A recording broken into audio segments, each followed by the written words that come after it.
So Sharon up to Waynoka heads up for you and over toward Bouse Junction, and eventually over here toward Cleo Springs heads up for you. So again, when we mention these the towns that you live in, just know that you're under a PDS tornado watch. And PDS means that's an especially dangerous situation. We've got all the parameters there, including all the heat and humidity and the jet stream and the wind shear for a high-end event today. So if you're under a severe thunderstorm warning or a tornado warning, know that and be proactive and know your plan. And mobile homes will not be a safe place today around these severe storms. Just know that. Know where that storm cellar is, that basement, at the very least, that interior closet or bathroom, right? The safest place you know. So down the line here to the west of Camargo, that storm is severe. And it's moving to the northeast as well, just now going severe. And this storm here near Sharon is severe with rotation. So Sharon over here toward Waynoka there at about 540. The Moreland area near north of Moreland there at about 540 as well, 440 rather. And then this cell down the line is heading for Vici and northern Dewey County. So Vici and northern Dewey County down the line, that one's developing very, very fast. So there's your time of arrival, Vici, Mutual, Tologa, Sealing, and over toward Huckmack. And then this is what we need to know right here. Supercell going up fast at Sweetwater, all right? So this is going to happen very, very fast here going forward. So supercell going up very quickly at Sweetwater, and the short-range computer models say that these all produce significant mesocyclones, if not right now, in the next half hour to 45 minutes. And they're moving again about 40 miles an hour. So Sweetwater, Cheyenne, Hammond, Butler, Foss Lake, heads up for you. So we're talking about southern Roger Mills, over into parts of Custer County. So Dewey County, Custer County, heads up. So we have 3 storms here which are either severe or going severe right now, and they're supercells. So go back over to Mike Bennett on that cell near Sharon. Mike? Okay, Mike, yeah, that feature we had just a couple of minutes ago, the wall cloud that we had developing, that's gone away. You're looking right at that, right down the road, straight down the road. That's the hail shaft, okay? And it's got, I don't know, pretty good size hail in there. And so right now, okay, I'm gonna pan. We'll pan to up here, Mike. There's a possible another area of development here for in terms of a wall cloud right here, and so we're gonna kind of watch that area. And I'm gonna have to break off this shot, Mike, and move back to my east, and then get back north to stay with this. So I'll be off this angle here for just a few minutes. Hold that shot, Mike Bennett. Hold that shot. Go back to the mesocyclone shot. Let me show the viewers some things here real fast. Hold on. Go back to your mesocyclone shot. Pan back over to the west. So I see this right here. Pan back over to the rain-free base, Mike. Over there a little bit farther to the west. So we had wrapping rain curtains developing, is what I was going to be showing you there, where the rain was actually coming around in a counterclockwise fashion around the developing mesocyclone at cloud base. So you could, when he zoomed in, you could see that there they are right there. So rain curtains are now wrapping around. See that rain, how it's going that way. Why would it be going that way? Well, it's being pulled into the mesocyclone. That's why. It's not falling straight down. The rain's being pulled that direction into this mesocyclone right here. It's physically pulling that rain into it. So when you see that, and also notice how it's a bowl-shaped lowering. It's a bowl-shaped, heavy-looking lowering. That rain shaft there, and there's even a rain shaft all the way over here that's rotating around counterclockwise. So this is spinning right here. Let's go back to Mike Bennett with an update. Mike, this is a Sharon area, folks, up in Woodward County. Okay, Mike. Yeah, I mean this storm's definitely it's ramping up for sure, and I'm gonna pull forward just a little bit, Mike, where you can see around these trees a little bit better, and give me just a minute here. Let me get around these trees. Yeah, I know what you're talking about there with the wrapping rain curtains, but right now, actually, Mike, I think right here closer to me is the just to the northeast of that area we were just talking about. This is, I've got the camera on it now. This is probably the area right here that is, we're going to start watching this for spin. This is just a little bit to the northeast. So I think it may be cycling a little bit, even though it didn't produce a tornado, they can still cycle.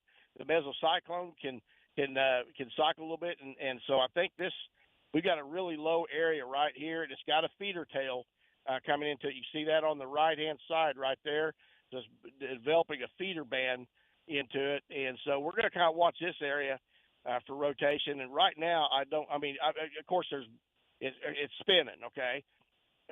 broad right now, but I don't see anything that's real tight yet. But that could change in just a couple of minutes as this mesocyclone continues to mature and develop.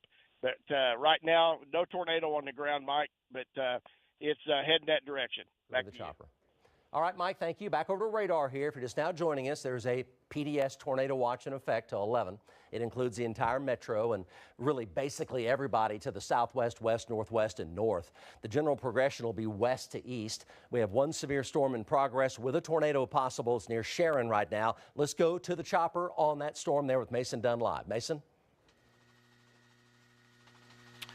Well, guys, we are just south of Sharon, looking to the west, and you can see our picture right there. You can see this pretty large wall cloud forming a little more to the right. As you can see, Travis is zooming in just on the right side of it there. It's a little high-based right now, I would say, but it's coming down. We've only been here a couple minutes, and it's coming down quickly. So we're going to watch this area.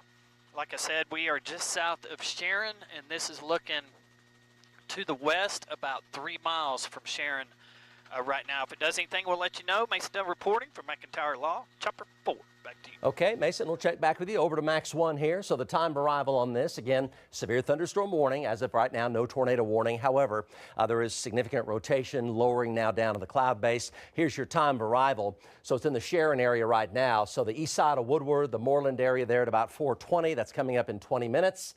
And then from there, Cedardale, and then down toward Waynoka. Let's go back over here and check this out here. Another live view looking at that storm near Sharon. This is Aaron Brackett. Aaron? In El Reno. Aaron, go ahead. Yeah, Mike, we're in El Reno right now, and we're watching these thunderstorms out to the west, but we just took a dew point and temperature measurement, and dew point is pushing 74 with a temperature of 87. It is incredibly volatile out here. It's definitely primed for the high end weather. That is a lot of moisture. We've noticed, too, the clouds have really started to clear out. There's just a couple cumulus clouds, and that's a ton of sunshine. There's really stuff out here. So as the afternoon progresses, folks, we've got to take this seriously. Have your plan. Should be ready to go right now. Make sure everyone's on the same page, and keep watching us. We're going to be tracking this together. Okay, so you're looking at Mike Bennett's stream right there. That was a report from El Reno. There are no storms in the El Reno area right now, just so you know that. There are no storms in El Reno right now. That was Mike Bennett's live stream, looking at the shot from Mike Bennett, who's very close to Sharon. So let's go back over to Mike Bennett, talk about that wall cloud right there that continues close to Sharon right now. Mike? Okay, Mike. Yeah, this is just where I was just talking about a minute ago. I'm hearing myself talk. We're having audio problems here, but this is starting to spin. So we got a developing wall cloud here. It is rotating. It's not rapid right now, but it is definite rotation. And this is developed just to the northeast of the area we were just discussing, and it's right where the mesocyclone is, Mike. So I'm gonna have to go. I'm gonna go back. I'm gonna break off this shot here a minute. Go back to blacktop, and we're gonna have to go north to stay with it. But we'll should be able to either shoot out the side glass or out the left side of the windshield to stay with it. But Mike, this is people in Sharon, people in Moreland. Okay, you need to start paying attention to this because this is starting to look fairly serious, Mike.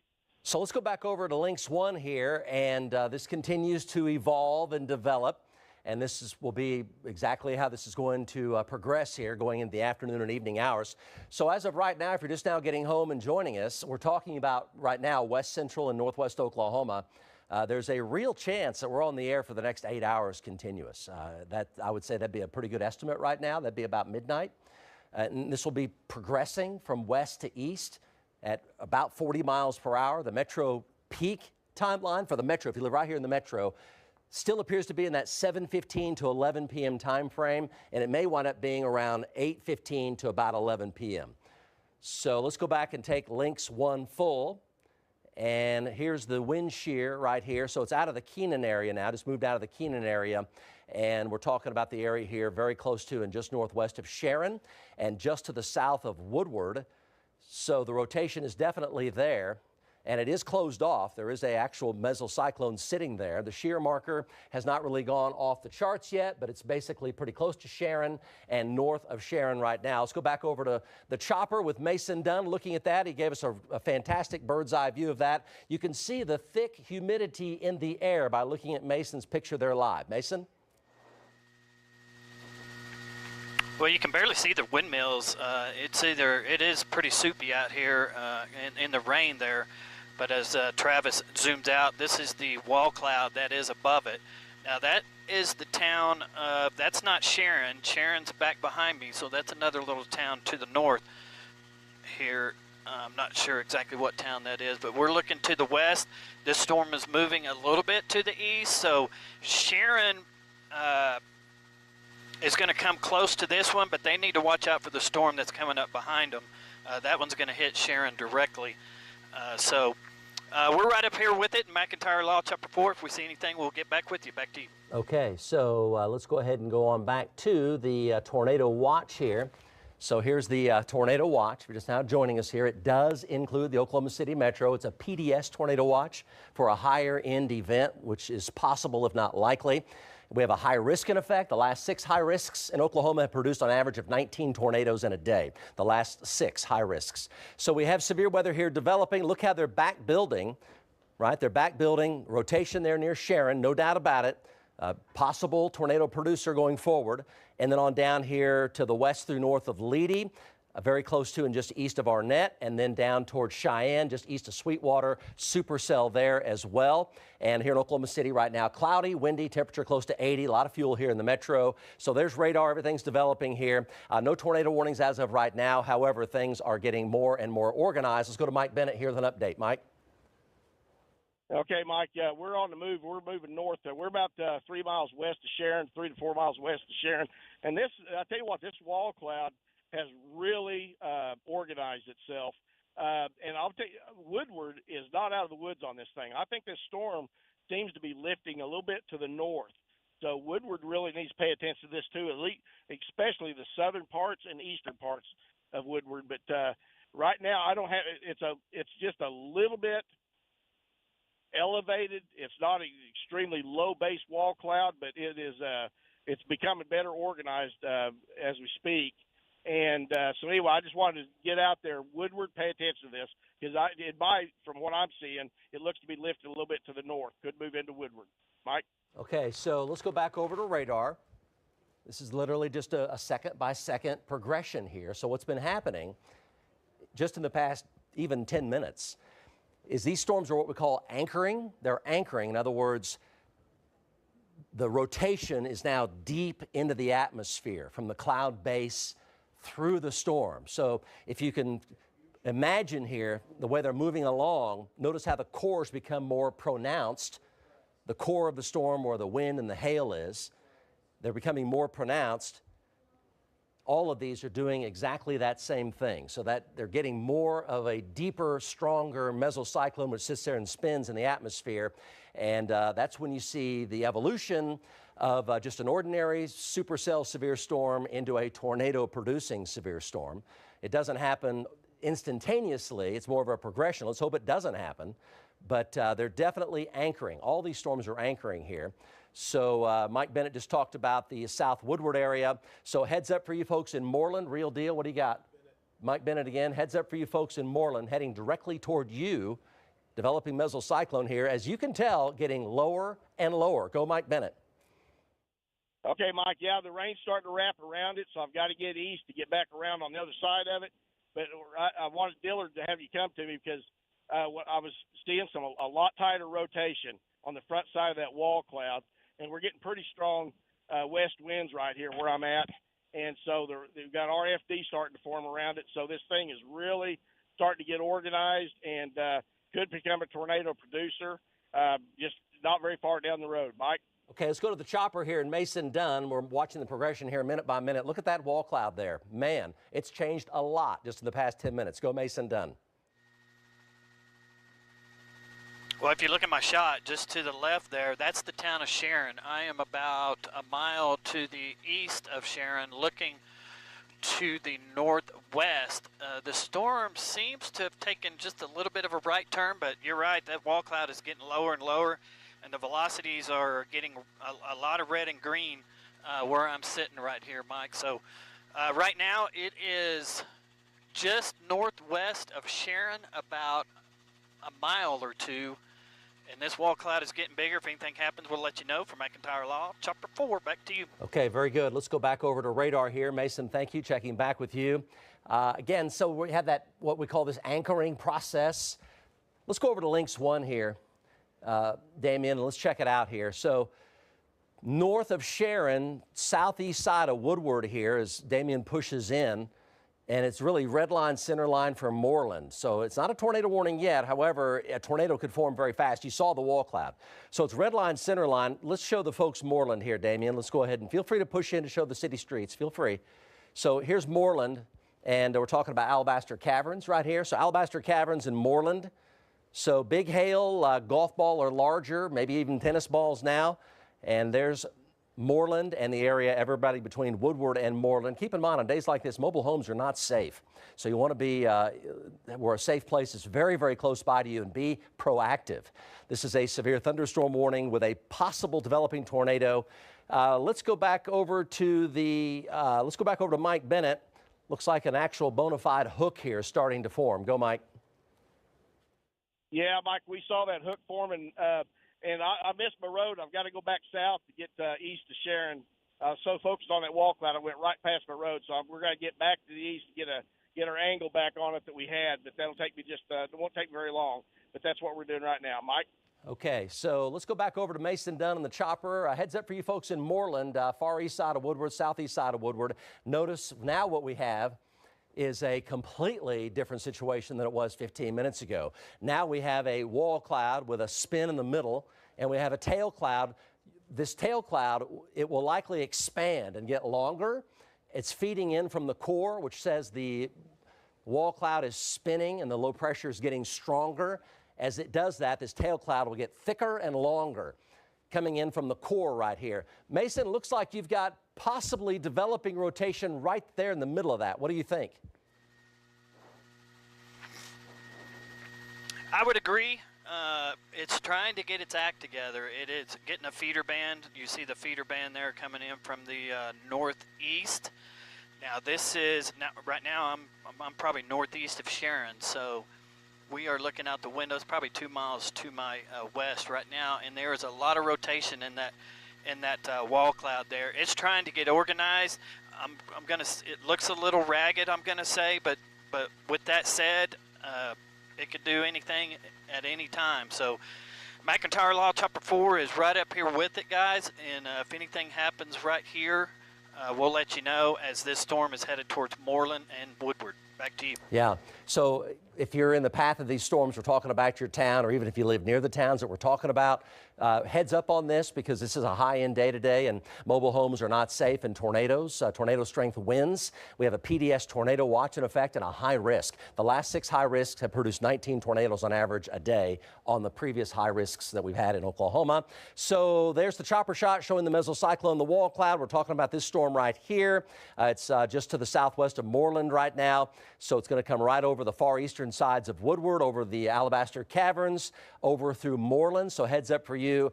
Golf ball to tennis ball size hail possible with that. Supercells forming down the line as well. They're also severe, so they're down the line now, beginning basically in Woodward County. Here's your time of arrival. So we're talking about Moreland here coming up in just a few minutes, and about 10 minutes, and then Waynoka here at 4:54, and then Alva by 5:21. So we're talking at that point, we're talking about Woods and Alfalfa counties in that 5:20, 5:25 time frame. So this is a projection here out, over an hour's worth of time. They're moving at about 40 miles per hour. And that rotation now is continuing to ramp up gradually. And now just due southwest of Moreland, again, there is your time of arrival. And take heed with these, because these are severe. They are supercells. Large and damaging hail and damaging winds may produce tornadoes with very little advance notice other than what we're giving you right now. It could happen very quick. We have eyes on all this. Let's go to Corey Inman down the line. Corey, your storm now severe with a developing mesocyclone. This is going to be not too far from Vici. Look at that bowl that you've got on that storm down the line. Yeah, Mike, we're here on 34 between Camargo and Vici. You're looking back downhill to the southwest, and that lowering that you're talking about, that thing really developed within about the last minute and a half, 2 minutes. Started to get some scud pull in there, and then it formed that bowl that you see there just to the left of the range shaft. As you were saying earlier, this thing is kind of set stationary for a little bit, which is an indication that it's really starting to root and tap into the environment out in front of it. So things are only going to go up from here, unfortunately. So people in Vici and onto the northeast from there definitely need to pay attention to this thing. Wall cloud continues to develop, continues to grow in size, and we're right here with it, Mike. Okay, Corey, nice job. Corey, again, just to reemphasize here, that wall cloud is a pretty big bowl, and it's separated from the core. And notice, again, the rain is being pulled into the spinning mesocyclone, and there's wrapping rain coming all the way around the mesocyclone. So this thing is spinning like a top up into the sky, and this is what you see at cloud base. And all these features here at cloud base can tell you how strong this is spinning and how deep that low pressure center is by what all this rain is doing, and the fact he's got clear air to the west of it. It's sunny and to the west of it with the dry line, rear flank downdraft. Corey, you're getting scud there forming quickly. You could zoom into your shot if you want. Scud forming quickly right there, and that's going to be pretty close in southwest of Vici right now. Yeah, we'll zoom in here for you, Mike. The wall cloud continues to evolve and change shapes. Almost look like a funnel, but it just kind of wrapped around, and you can see that wall cloud continuing to lower the longer we sit here. So this thing is changing by the second, Mike. And like we talked about, the environment out in front of it's favorable for tornadic activity and maybe some strong long track tornadoes. So things aren't looking good right now up here in northwestern Oklahoma, but we're right here in front of it, Mike. Very good. Let's go over to Lynx 1 here. And here's the Sharon storm right here. So golf ball to tennis ball here. Southeast side of Woodward, Alabaster Caverns, Moreland. The rotation here has not ramped up any more. It's held at a moderately low level on a scale of 1 to 10, perhaps about a 3.5 or a 4, but it's definitely there. So keep watching that as it heads up toward Waynoka. Let's go down the line. Down the line, the shear tracker hasn't done too much either. So down the line, so here's Corey Inman's storm that had that big bowl looking lowering with some scud underneath it. Notice it has a curved feature to it right here, so it's spinning. And the shear tracker has picked up on that a little bit as well right here, although nothing extremely hot, but it's definitely coming up to the west of Camargo and southwest of Vici. So heads up for you. Let's go down the line. Severe thunderstorm warning, large hail damaging winds. Down the line, the next storm is also developing rotation over the Cheyenne area. And notice the shear, the wind shear, which shows the winds in opposing directions, showing a spinning motion. The shear tracker is picking up there very close to Cheyenne. And that storm also has a rooted effect, so it's rooting, it's tapping the heat and humidity down low and the wind shear down low, so it's rooting, and it's got some developing mid-level and even some cloud-based rotation as well as that shear tracker comes back up. Let's go back up, Damien, to the middle cell here, and let's talk to Corey Inman on that. We're talking about Camargo, Vici, from there up towards Sestos, all right, and Tologa. So you folks stay alert. Dewey County, stay alert. Let's go back to Corey Inman on this. Corey? Yeah, Mike, still sitting here on 34 between Camargo and Vici, looking back to the southwest. The lowering is kind of flattened out for now.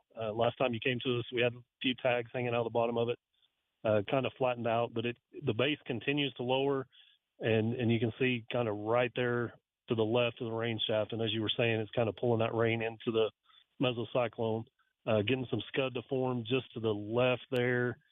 It's not really doing much right now, maybe a little bit of broad rotation with it, but nothing really tight and isolated. So this thing continues to evolve, and we're right here in front of it if anything happens, Mike.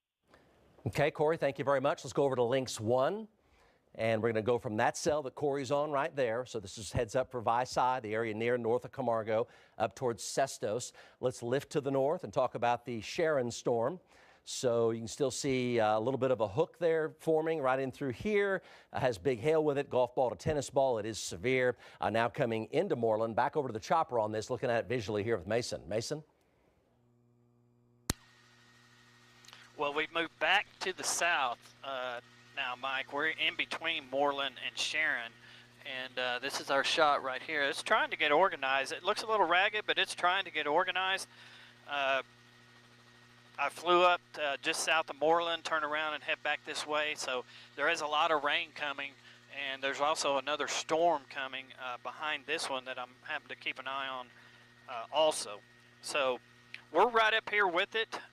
This storm has moved to the north of Sharon and headed towards Moreland. If anything happens, we'll let you know. From McIntyre Law, Chopper 4, back to you. Great job, Mason. He's going to pan out here just a hair. I just want to make an observation here. This is a tail cloud coming in from the core, from the rain and the hail and the rain-cooled air. That tail cloud is beefy compared to what it was. It was a little scraggly thing earlier. Now it's beefy. Look how thick it is, and it's coming right out of the core. It's feeding into the mesocyclones. So the evolution continues.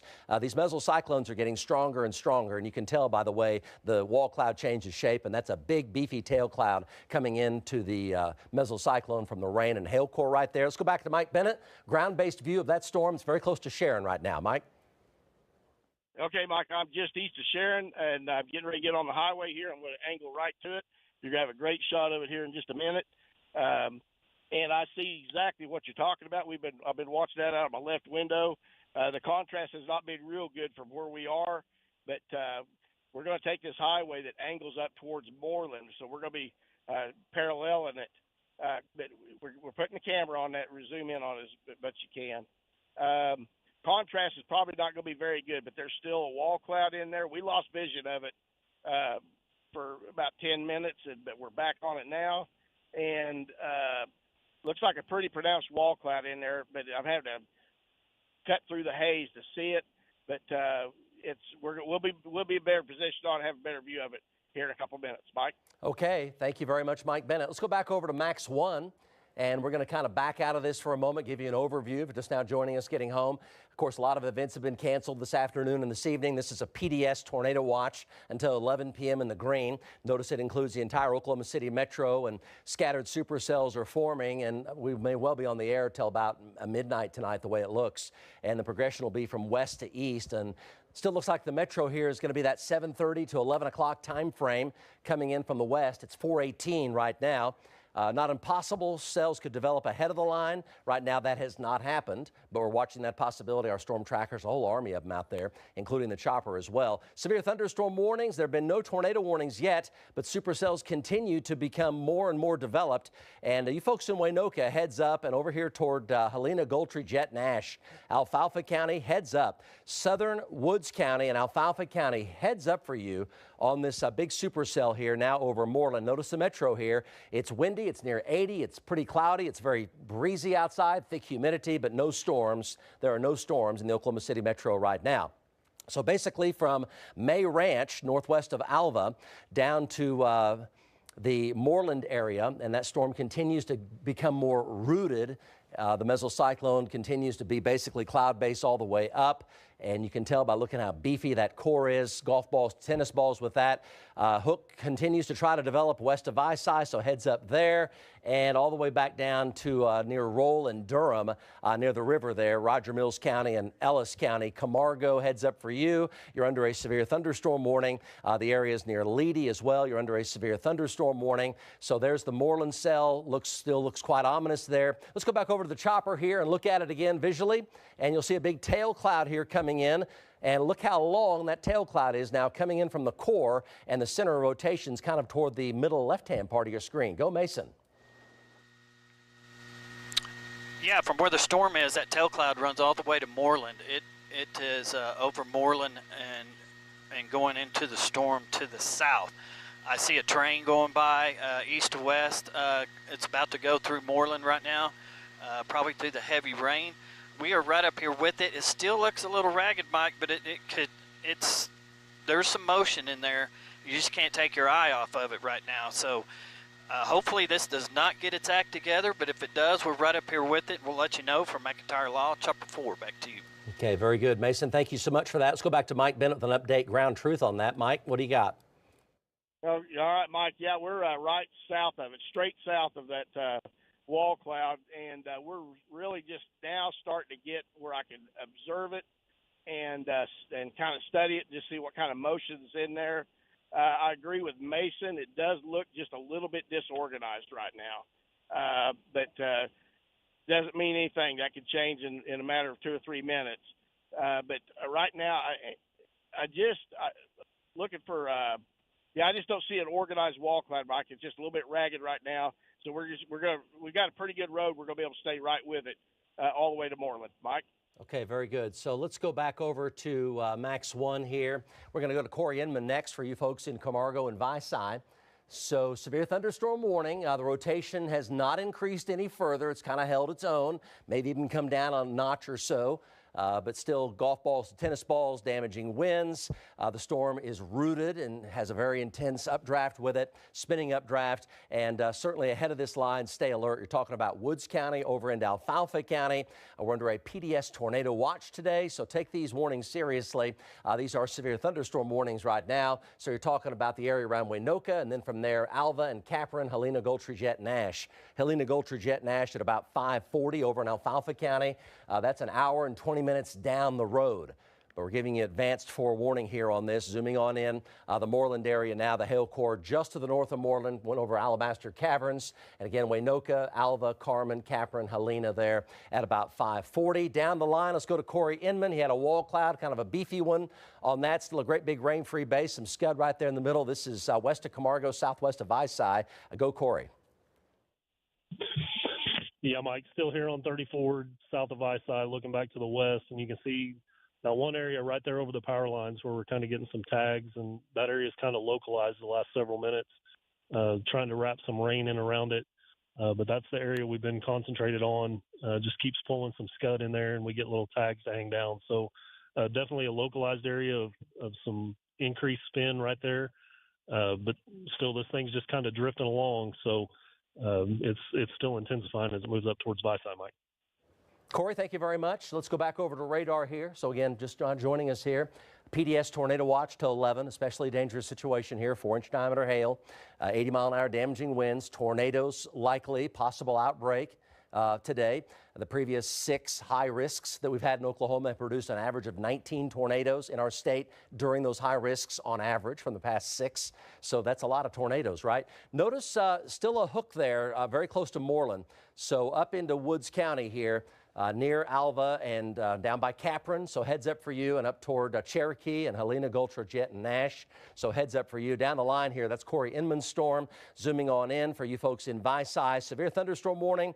Camargo, severe thunderstorm warning all the way down the line. There's your time of arrival there, moving east-northeast at about 41 miles per hour. They're moving pretty fast today, 41-mile-an-hour east-northeastward movement there. And then down the line, let's go to Brian Winslow near Cheyenne. Next supercell down the line. Notice he has total clear skies to the south of the storm.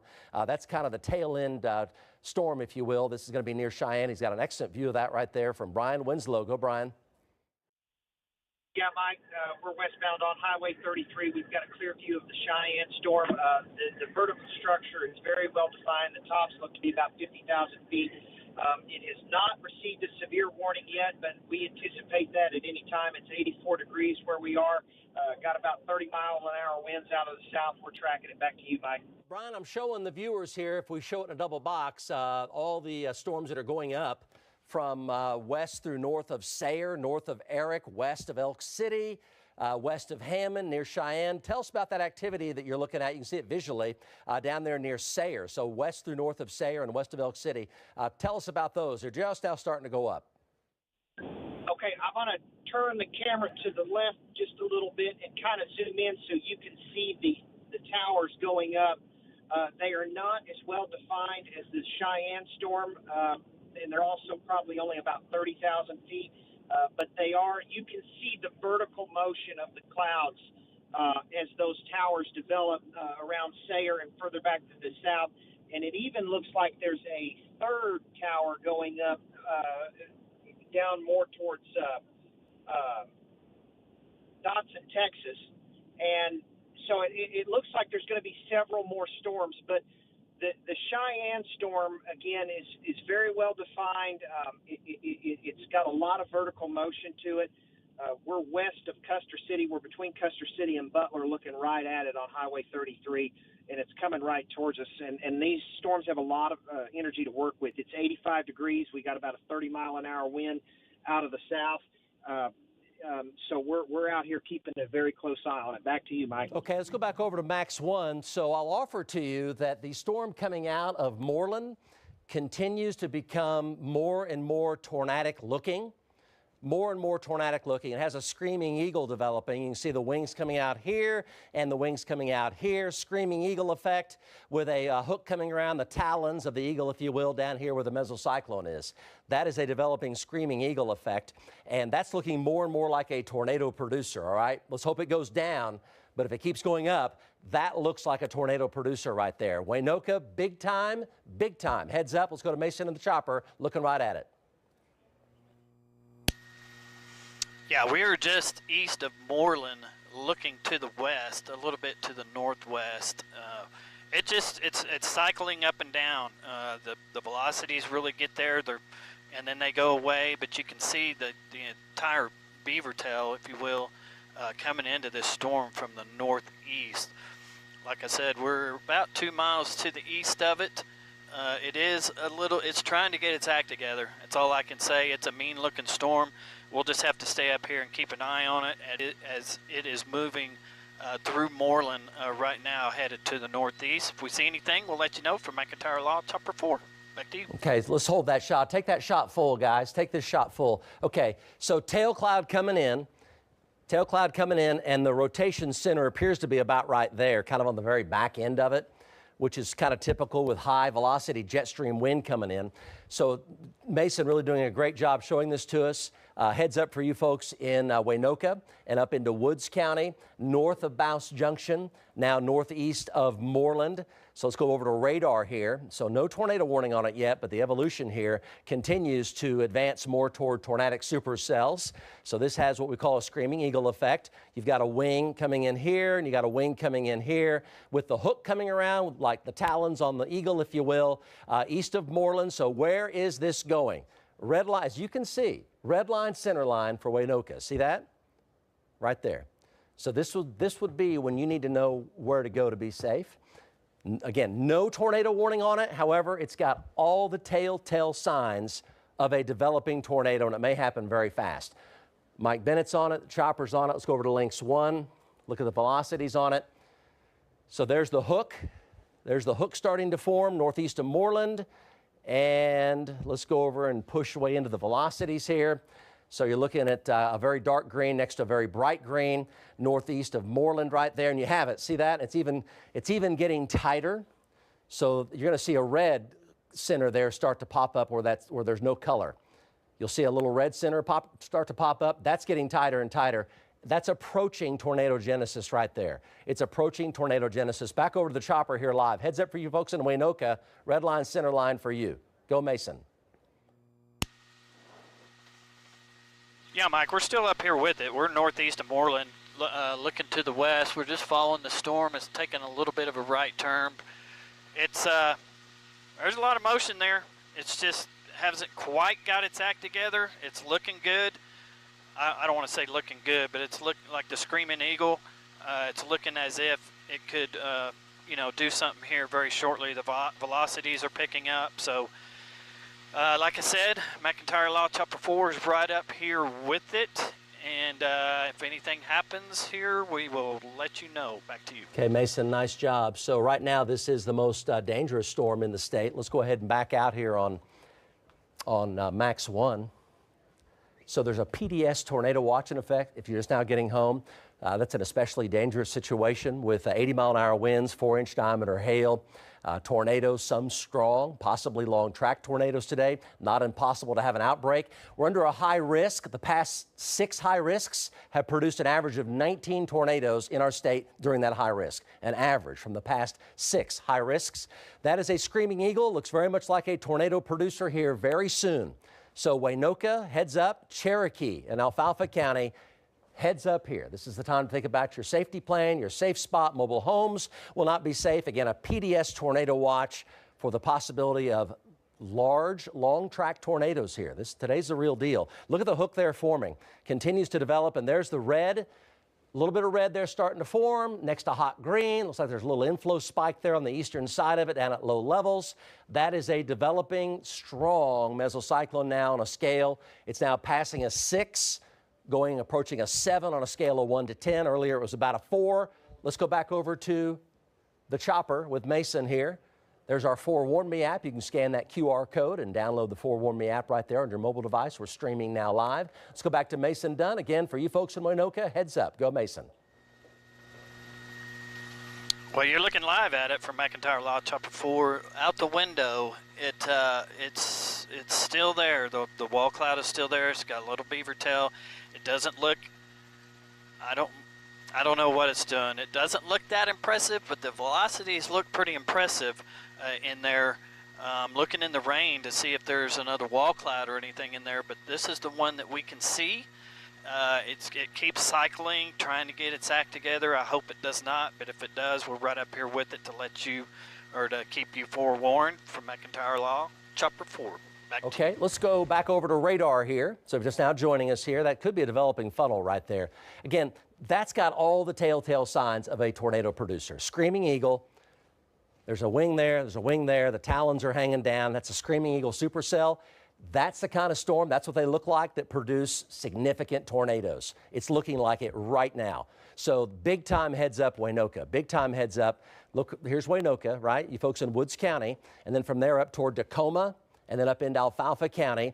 So heads up for you. I would go to your safe spot here anytime now in the Waynoka area.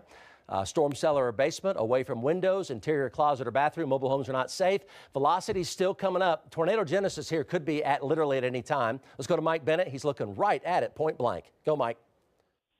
Okay, Mike. Yeah, we're east of Moreland, looking out the left windshield here, and we got a road option here.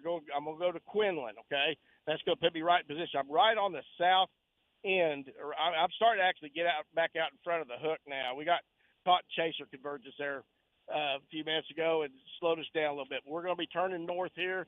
I'm looking north here, and Mike, I need to turn north before I can really observe it. But I'll tell you what, this storm is very, very serious.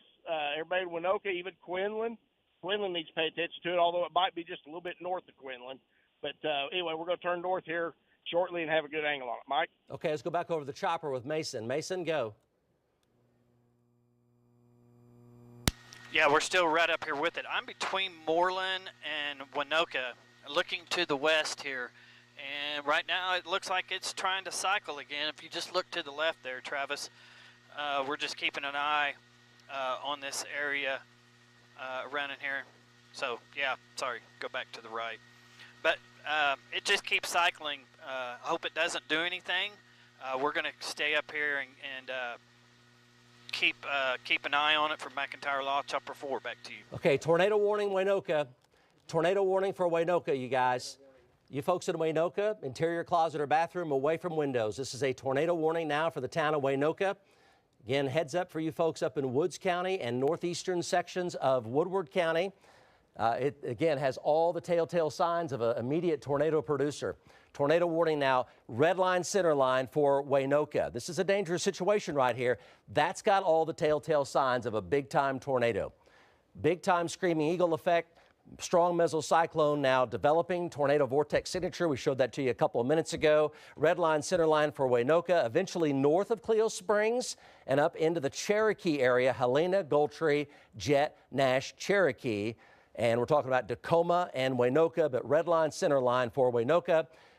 Looks like that hook there is really coming around with some strong velocity right now. Mike Bennett, what do you got? Okay, Mike. Yeah, we're right south, but we're just basically just ahead of the hook here a little bit, looking straight north of us. We're watching a feature there. My road's curved around here on me. I'm trying to see what kind of rotation is in there. And hang on, Mike, I'm going to take a little road right here just to give you a shot of it right quick. I don't see a tornado on the ground, okay? Let me look at these cloud features right here and see how fast they're rotating as far as tight rotation. And it is definitely tightening up. It's much tighter than what we saw back earlier around Sharon, much tighter, and I'm going to say it's not extremely rapid right now. So I don't know that we have tornado genesis here, but we're not very far from it. So, Mike, I'm going to go ahead and press north and try to stay on the east side of this best I can. Mike? Okay, so again, tornado warning, Waynoka. So now's the time to go to that safe spot. Mobile homes will not be a safe place in tornado winds. So let's take the chopper shot full here. That's getting really low right there. So right here, big blocky looking, lowering right here, tornado warning. The chopper's right there on the scene, Mason Dunn. You folks in Waynoka, serious situation here. Tornado warning for you, pretty much red line, center line for Waynoka up in Woods County. It'll cross out of Woodward County into Woods County here in just the next couple of minutes. Let's go back over to Lynx 1 and look at it. We'll check back with Mason here momentarily. That's a live look at it right there. So Damien, let's push all the way in. There's Quinlan. So here's Quinlan here. The hook is just north of Quinlan. All right, so then you head up toward Belva here, and then from there up toward Waynoka. So the red and the green there getting very tight. There's a little red dot in there and some green. So that's the center of the circulation. Notice the green's getting hotter and hotter. So the mesocyclone's getting stronger and stronger and a lot tighter. So it's very, very close to tornado genesis right now. The hail tracker, golf ball to tennis ball on the hail tracker. Let's go back over to Mike Bennett here looking right at it. He's very, very close and just southwest of Waynoka. Red line, center line for Waynoka. You folks are under a tornado warning out of Woodward County into Woods County here very soon. Go, Mike. Okay, Mike, I'm in Quinlan right now. I'll be coming out of Quinlan here in a minute. So my view's cut off by all the trees, and there's a few homes here. I will tell you this road is going to parallel the storm, but it's going to be a windy, hilly road. And so there's going to be times where I'm not going to have a view of it, but it's going to bring me out at the river just south of Waynoka. So I should be in great shape on it, but it's just going to be kind of in and out on my view of it as I travel between Quinlan and Waynoka on this road. Mike? Okay, thank you so much. Let's go back over to Max 1. Other supercells are ramping up. So again, a PDS tornado watch here. Say that again, Irish. Let's go over to Mike Bennett here. Update for you folks in Waynoka, tornado warning. Go, Mike. Okay, Mike. Yeah, I was just going to tell you, I've just turned south here. Now I've got to turn back to the east. I've got a good view of it. I do not see a tornado on the ground, okay? So now there could be one that's back in that range. The contrast is not very good, and so there could be one back in that range, but I do not see one on the ground visually here. And so we'll go ahead and stay with it and watch it closely, Mike. Okay, back over to Max 1. We're getting into a situation here where there may be multiple tornado warnings now. There's only one. However, the storm near Vici is also developing a screaming eagle effect, and we're talking about the area very close to Mutual and just to the east of Sharon, and then from there over toward Bouse Junction and over toward Fairview, Clio Springs, and Orienta. So heads up for you folks coming out of southern Woodward County. Here's the tornado warning for Waynoka. Continues to show all the classic telltale signs of an immediate tornado producer. Pretty much red line, center line for Waynoka, the center of the core of the rotations right there. It is going to go right basically over the immediate Waynoka vicinity here in just a couple of minutes. The red and the green here are very tight together, so it shows a developing tornado at any time. There's Waynoka, and over toward Tacoma is where it's heading, over toward Tacoma. From there into Alfalfa County. So again, a screaming eagle effect there with a hook. Developing tornado right there, and your time of arrival here, Waynoka coming up at about 50 or so. So it's 39 right now. So 10 to 11 minutes from right now, Waynoka. And then from there, Avard and Alva and Capron and Cherokee by about 5:30 in Cherokee, and then that up toward Kiowa there near the Kansas border at about 5:50. Tornado warning in effect. Again, zooming on in. So we're going to go down the line here to Corey Inman. Corey Inman, his storm looking quite ominous now. This is up near Vici. Corey? Yeah, Mike, we're on Highway 60 just to the east of Vici. Let me adjust the camera here. Have a pretty good area of rotation that's just to the northeast of Vici, north of Highway 60. Had a lot of upward motion with the scud as it formed there right before you came to me. Spin is starting to increase right there. Don't see anything, that would say that we've got a funnel or a tornado is imminent, but definitely on the uptick here, and the rotation continues to increase right there in that area, Mike. Okay, tornado possible now on this storm. the GWES storm. This is the one in southern Woodward County. This is the next storm down the line from the tornado warned storm coming into Waynoka right now. Possible tornado here. Let's go back over to Max 1. And on Max 1 here, Mutual, heads up for you folks in Mutual, coming out of ISI right now, Mutual, and then over toward little town of Richmond, then Cedardale, and then over here toward Fairview, and then Helena, Gultry, Carmen area, Clio Springs, Orienta, as we head toward the 5:45 to 5 o'clock time frame. 5:45 to 6 o'clock weather time frame. So again, when we mention your town, just know that you're in the path of these supercells on a PDS, especially dangerous day, tornado watch, up to 4-inch diameter hail, possible tornadoes, could be long track tornadoes, possible tornado outbreak today. This is Corey Inman's storm ramping up very, very fast. Again, there are your towns ahead of it, moving to the east-northeast at about 40 miles per hour. Let's go to Brian Winslow down the line, coming into Dewey County, west of Camargo. Brian Winslow. Yeah, Mike, we're near the town of Butler, and we had a very well-developed wall cloud on the rain-free bay. It is kind of pulled back into the storm, so it is cycling. The storm is moving towards us about 40 miles an hour. We're westbound on Highway 33. We're kind of behind some trees here. Just a second. We'll get over the top of the hill, and you can get a look at it. But this storm, very well organized. It's got a lot of energy out in front of it. It can be a very dangerous storm. Further east, it has not produced a tornado. But again, we've got a very, let's see if that's final. I'm going to zoom in. No, I think that's just some scud there.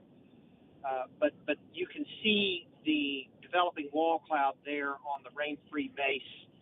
It was a lot lower than that a little bit ago, and it has pulled back up into the storm, so it is cycling. We're keeping a very close eye on it, and if anything changes, we'll let you know. Back to you, Mike.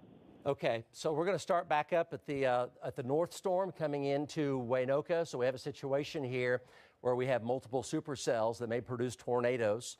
That's what happens on outbreak days. So we have to address each and every storm and keep the flow going, right? So let's go ahead and go over to Max 1. We're going to talk about Waynoka. So tornado warning for Waynoka, Screaming Eagle, big time supercell, looks like a tornado producer right now, red line, center line for Waynoka. So safe spot, take your precautions right now if you haven't already done so. This is serious today. The jet stream winds coming in very strong. Temperatures are way up in the 80s with a very strong southeast wind. This is a classic situation of producing a lot of tornadoes today. Let's hope that does not happen. But we've come a long way here, even in the past 45 minutes. From there, over into Alfalfa County, heads up for you folks in Alfalfa County, in and around Cherokee, Carmen, Helena, Gultry, Jet, and Nash. Let's take the chopper shot on that.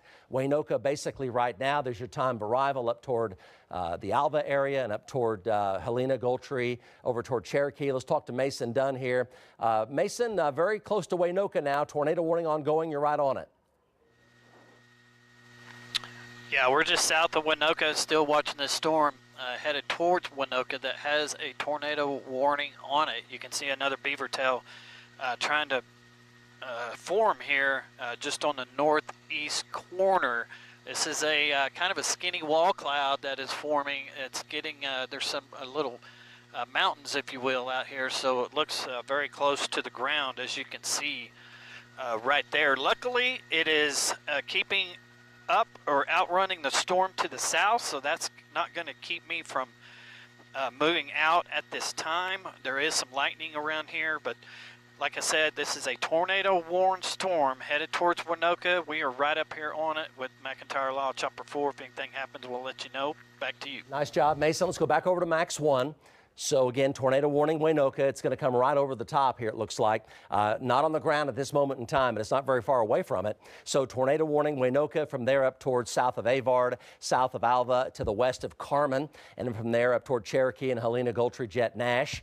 So that supercell there's your time of arrival right there. There's your time of arrival. Cherokee there at about 5:35, 5:40 or so. And then Jed and Nash there as we head toward 5:45, 5:50.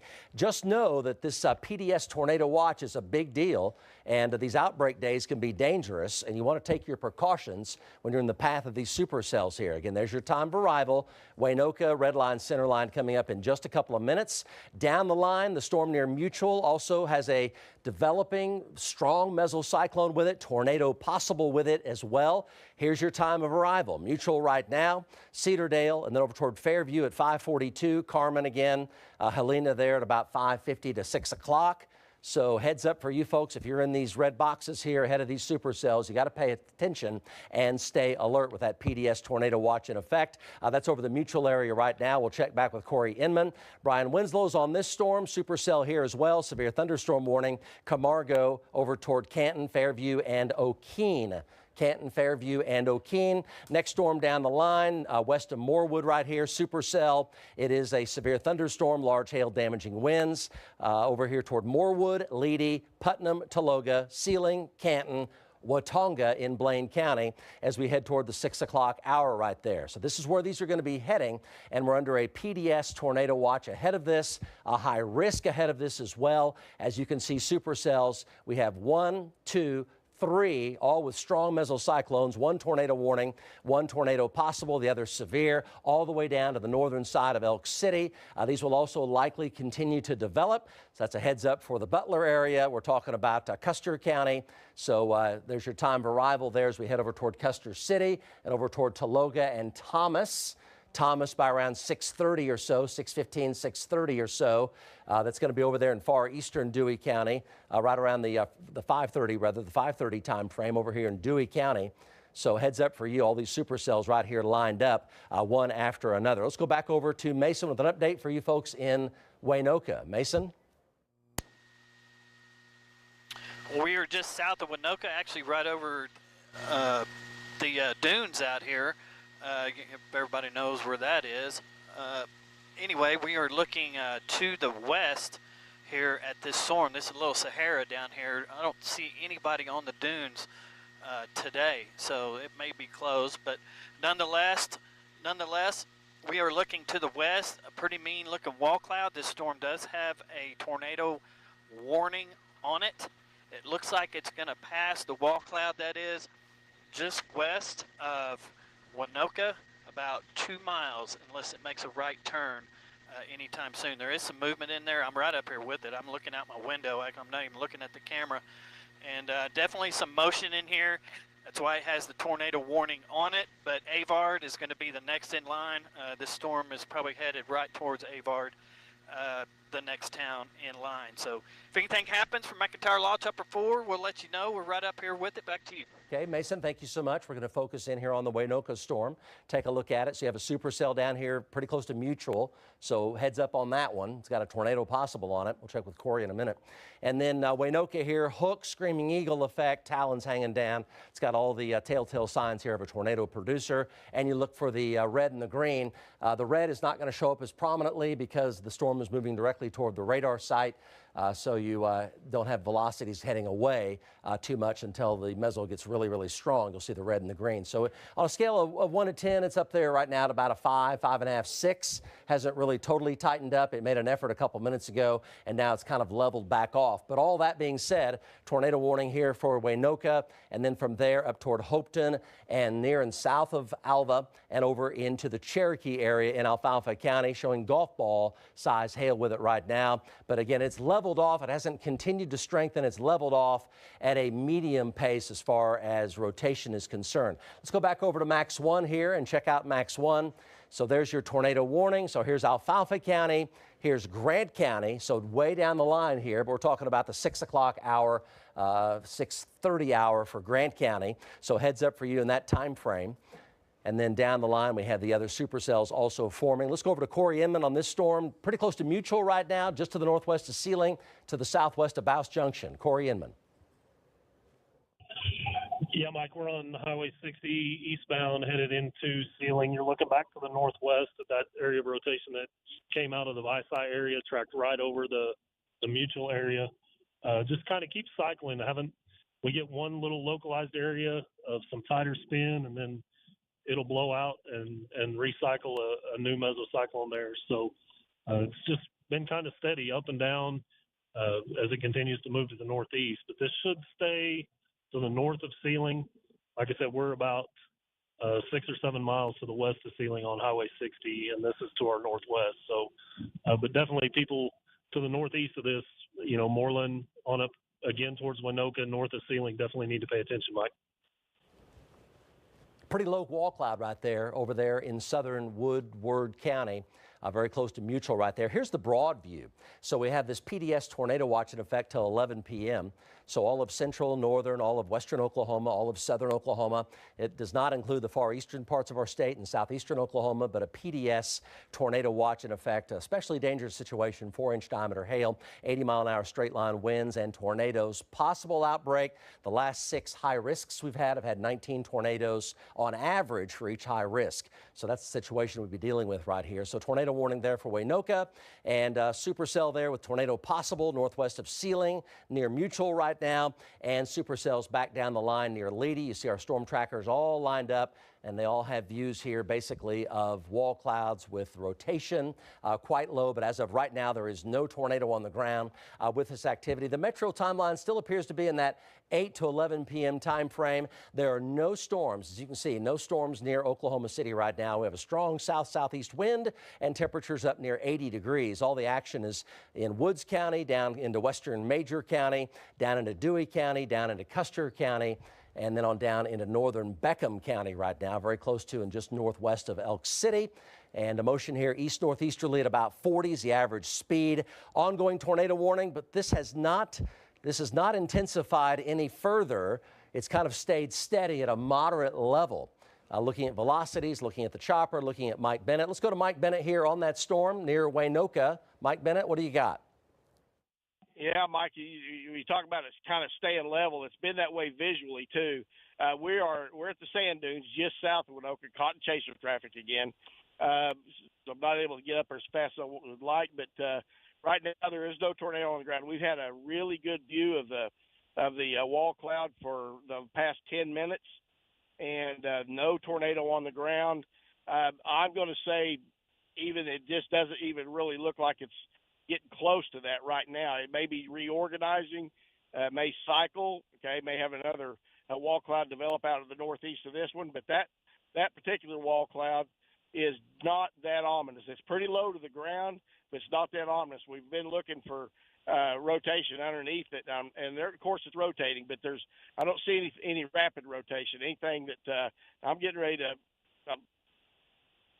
Let me give me just a second here, Mike. Okay, I've got another view of it finally. No rapid rotation. So everybody you don't want to let your guard down on this thing, okay? Because it still has potential to ramp right back up, and so we're going to be right here with it. We've got a good position on it now. We'll chase it all the way to Alva. Mike? Tornado warning continues for Winoka and points northeast from there. Tail cloud, and also just making an obvious comment how low it is to the ground. So tail cloud feeding into it, very low mesocyclone right there. Back over to, let's go to Lynx 1. And Lynx 1 here, let's go ahead and push all the way in here, Damien, to the Winoka area. Well, the city streets here will pop on. There we go. So here's the hook right here. Basically just to the west of Winoka is where it's located. And you look for the green and the red here coming together. Still not a whole lot of red showing up, which is a good thing. That's a good thing. But there's still some localized, pretty tight spin in there at a moderate level, literally on the west and northwest sides of Winoka proper. You folks should be in your safe spot right now with that ongoing tornado warning. Notice the shear tracker here went red for a short period of time, then eased back. It eased back. It went from red, now it's eased back to green. So that shows that it's actually weakened just a bit, and that's what Mason's been talking about. Mike Bennett's been talking about that. So we're going to come back to Lynx 1 here momentarily, back over to Max 1. And on Max 1, so ongoing tornado warning here. It's going to be passing Winoka here any second now, on its way to the east-northeast at 40 miles an hour. Again, rotation right now about a 4 on a scale of 0 to 10. So it's moderate, but certainly not incredibly strong. So it definitely has come down a notch or so. And it's moving east-northeast and just kind of chugging along, heading for Alfalfa County next for you folks in Cherokee. And there's your time of arrival, Cherokee there at 5:42. So we're talking about 45 minutes from right now, Cherokee, and then Jed and Nash. So heads up for you folks in this time frame right in here, Carmen, Capron, maybe up to Alva, and then Jet and Nash. So heads up for you folks there.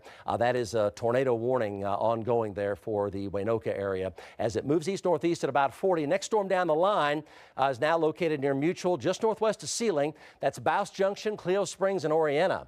So heads up for you folks. Bouse Junction, Cleo Springs, and Oriena. Fairview there at about 5:35, 5:40, talking about a half hour from right now. Carmen area there, 5:54. Let's go to Corey Inman on that, looking at it live. That's the next storm down the line from the Waynoka storm. Tornado possible with that one. Go, Corey.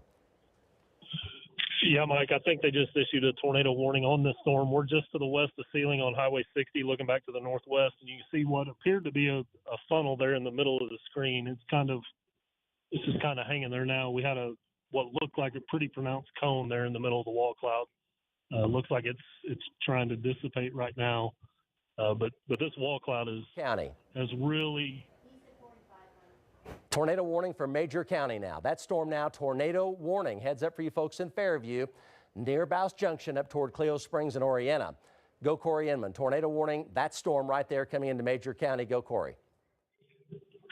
Yeah, Mike, right before they warned it, we had a pretty decent cone funnel right there in the middle of the screen that's since dissipated. We're just to the west of Sealing, looking back to the northwest. So this thing will stay to the north of Sealing, maybe pass up to Chester, maybe just to the north of Chester. But you can see the wall cloud is completely almost doubled, maybe tripled in size since the last time you came to me. Just a huge block wall cloud back in there. One centralized area of rotation where we had that funnel just a few minutes ago, but that funnel's since dissipated. So going through another cycling phase here, Mike. We're getting ready to come into Sealing and then blast north, and we'll be in front of it if anything happens. Okay, so tornado warning here. So we have two tornado warnings now. We're basically right near Waynoka, maybe on the north side of town, but very, very close. And then also heading up through Woods County and then eventually Alfalfa County. Second tornado warning now is coming into Bouse Junction, Fairview, and then from there, Cleo Springs, Oriena. So there's your time of arrival on this new tornado warning right here. So basically Bouse Junction area now, Fairview at around 5:30 or so, and then Cleo Springs around 5:40 or so, and then over toward Helena, Gultry, Jet, Nash at about 6.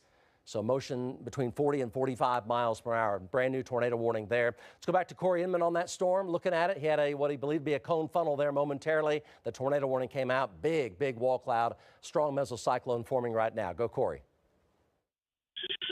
Yeah, Mike, you can see it's kind of blowing some scud there as it goes through its cycling phase. Don't really have anything that appears to be a funnel back in there right now. Going through some trees and some hills here, so kind of view's a little bit of obstructed as we come into the west side of Sealing. But right now, Mike, don't have anything that appears to be a funnel or a tornado.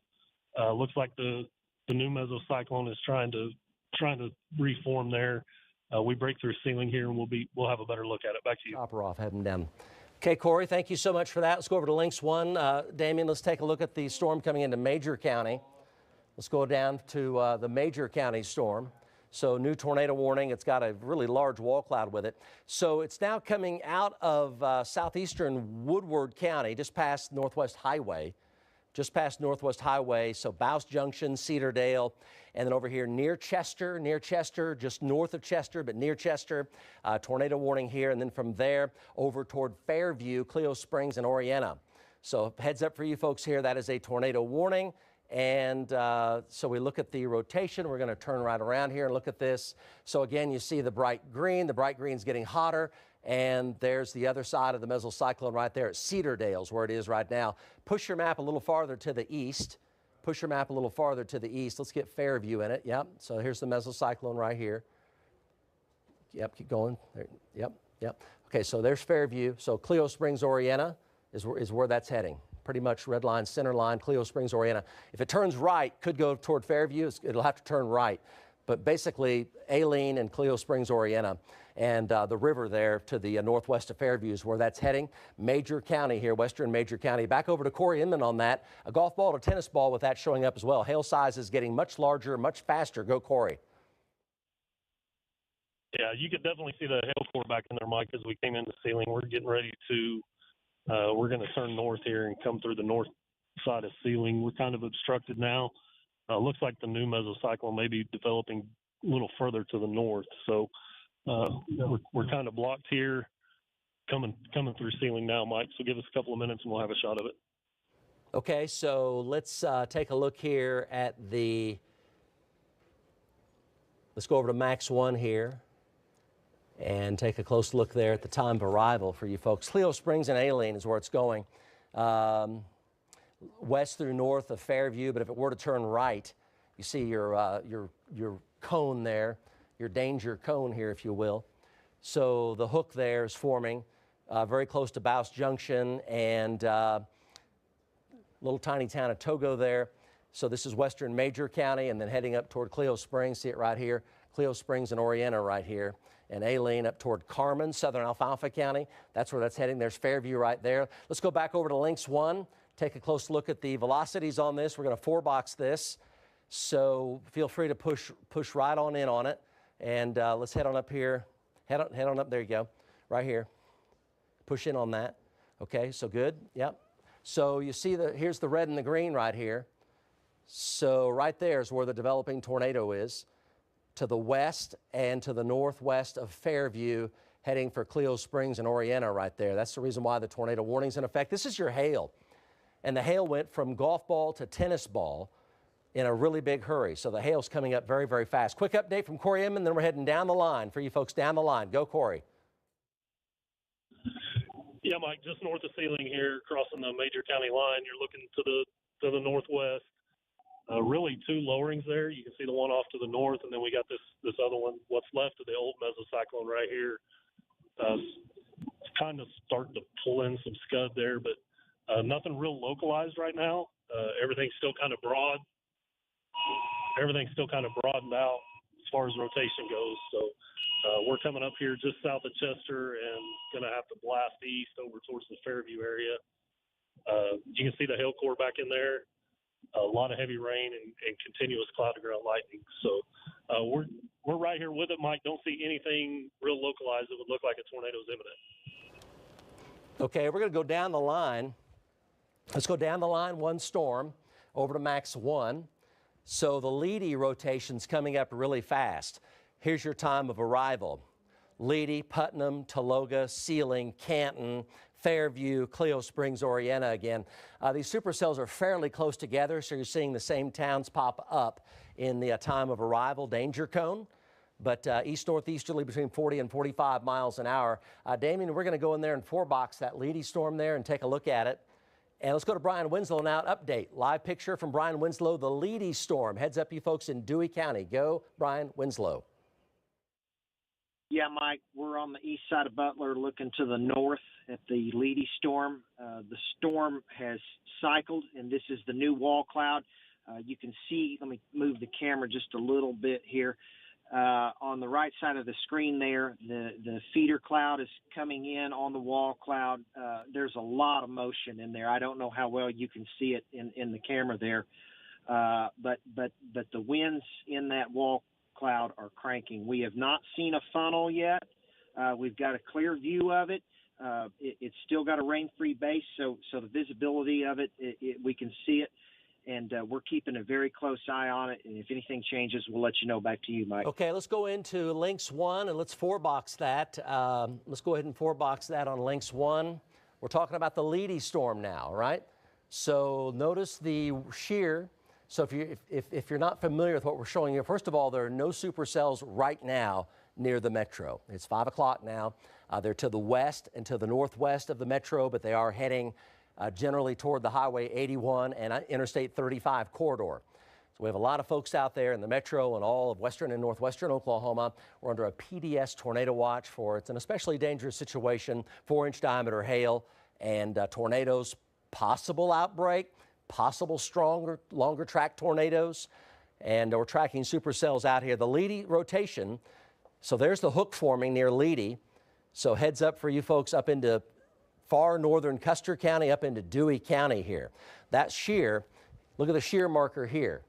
Look at all the red there that's formed. See all that red? The Waynoka one that had a tornado warning on it never got that hot on the red. It never did, but it has a tornado warning. Has to do with the depth of the shear, but this shear is stronger. All it has to do is lower, and that'll be a tornado warning because that shear is coming way, way up. So let's go over to max 1. Where is it heading? So you see the hook there forming. There's a bit of a hook there forming, so Leedy.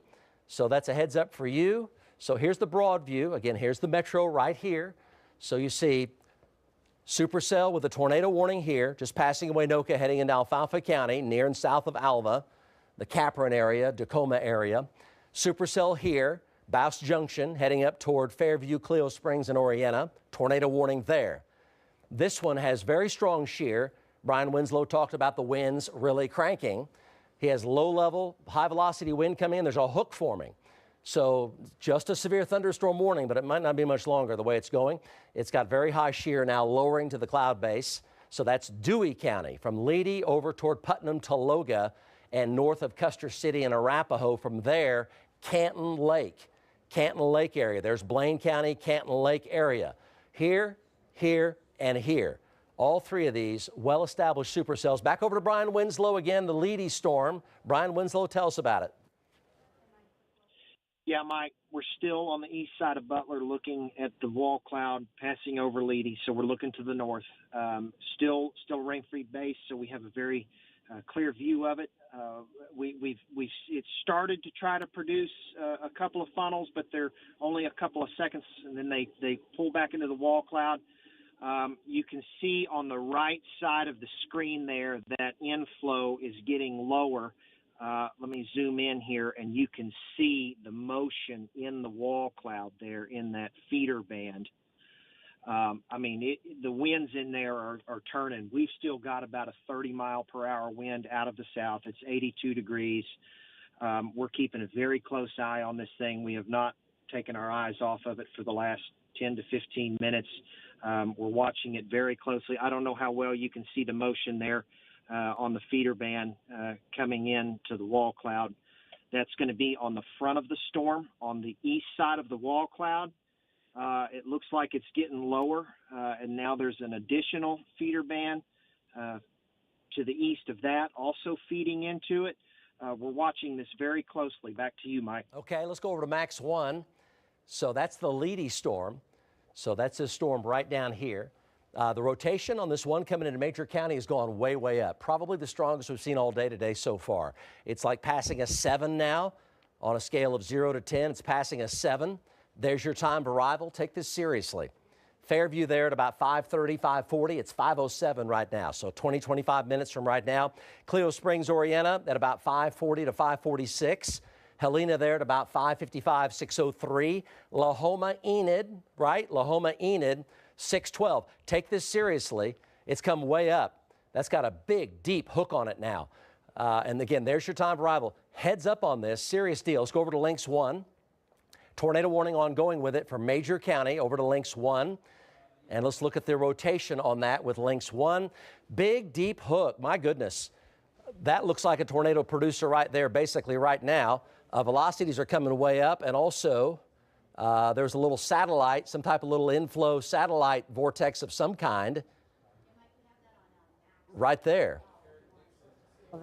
So this is, Emily's talking about this little satellite vortex right here out ahead of the main mesocyclone. So there's a lot of inflow coming into this with a little possible satellite vortex that may have formed right there. This is one powerful storm. Corey Inman's on it right now. Major County, you folks in Major County, this is serious stuff here today. Take this seriously. Here's Corey Inman live update looking at that storm right now. Corey?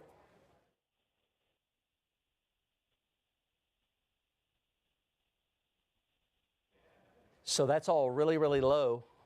So you see a big low tail cloud here coming in right here. Very, very low. And it's lifting up into it. Super low to the ground right there, super low to the ground. Go Corey Inman, tornado warning. Your storm is the strongest in the state right now, Major County, west of Fairview. Go. Yeah, Mike, we're eastbound from Chester, between Chester and Fairview, and you're right. That thing just continues to intensify. Really ragged-looking wall cloud, a big blocky wall cloud. It's kind of pushed a little bit north of us, so we're having to take a view when we come through the trees and the hills. Uptick. We coming through a clear slot here. You should be able to get a nice shot of it, but that thing means business. To the east-northeast. It looks like it may stay to the north of Fairview, like you said, up towards the Cleo Springs, Alene area. A lot of heavy rain and big hail back in there as well. That's east an update. Towards the ceiling area. Okay, very good. Let's go back over to Lynx 1 here and take a close look. So, again, let's go on into the major county storm there, Damien. So big, deep wrapping hook right there. Tennis balls or so on the hail. And the shear marker just went way up. Went from green over to red just like that, instantaneously. So Cleo Springs, Orienta, Fairview, heads up, real deal right here. And the red and the green there, you got a little bit of red away, you got a really strong green toward. It's what we call almost gate to gate. So again, this is not in the metro, just to be clear on that. We're under a PDS tornado watch for the entire metro, yes. It's going to be a little deeper into the evening, into the late evening hours for the metro. We've got 3 series supercells out here to the west. One is southwest of Alva, the second one is here west of Fairview, and the third one is in between Leedy. Yeah. Over to Butler is where it is. So let's go down to Leedy Butler, Damien. So we're going to go down the line. Serious storm right there. Yeah, so down the line. This storm right here also really means business. This is Dewey County up to Canton Lake. Keep in mind, you're under a PDS tornado watch today. That's a dangerous situation here for the possibility of long track tornadoes, which could be quite strong. That's what's going on today. Again, this is not in the metro, but it's heading generally toward the Highway 81 and I-35 corridor deeper into the very late afternoon, but mainly evening hours. Okay, let's go to Brian Winslow here, an update in Dewey County, Butler area. Yeah, Mike, we're still on the east side of Butler, looking to the north at the circulation just east of Leedy. And you can see it has cycled again, and the feeder band is coming into the wall cloud. The rain is starting to catch up to the west side of the wall cloud. It feels like the winds are starting to shift out of the west, and I don't know how much of that's RFD from this storm. And then we've got the next storm down the line catching up to us. So we're going to have to head east here and go north toward Putnam. But you can see that wall cloud is still got a significant feeder band coming into it. It's starting to get some rain there at the base, so the view is becoming obstructed, but we're staying right with it. Back to you, Mike. Okay, it looks tornadic now, heading toward Cleo Springs and Orienta. It looks like a tornado in progress. We have what we call a TVS signature. Let's go over to Max 1 here, and we can show this to you. So where's Eric Dixon again, Mark? Okay, good, very good. Okay, Cleo Springs here coming up. As Emily pointed out, there was a little satellite something coming around. I don't know if it was totally closed off, but something swung around. But that looks like a tornado developing right there. So where is this, right? So here's the river. Here's the river. And then you have Cleo Springs and Orienta right here. Cleo Springs and Orienta. Fairview's just off the very edge of the screen. So again, kind of zoom out. You can see it right here. Let's go to Eric Dixon. He's at Cleo Springs looking to the west-southwest. In other words, he's red line, center line. Look at the tail cloud right in the middle of your screen going into a giant, low, dangerous-looking wall cloud in the middle and left-hand half of his screen. Go, Eric Dixon. Yeah, Mike, it looks like we've had a few small funnels in the area here. I'm moving west towards it right now on Highway 412 here, just kind of past the Gloss Mountains here. But, you know, there's a lot of activity in the area. You know, it's still in the kind of an organizing phase. The wall cloud is very broad. I haven't had any funnels in the last couple of minutes here, but as we get a little closer to it, you know, we'll be able to identify this a little bit better here. You know, we're still in the Gloss Mountains, so as you're seeing kind of in the distance there, our elevation is going to rise a little bit. So right past that rising area where the Gloss Mountains are, you know, we're probably going to be able to see if there's a tornado on the ground time. We've got it looks like a tornado signature. So the mountains in front of us are kind of blocking our view momentarily. But again, we're moving west on Highway 412 west of Clio Springs.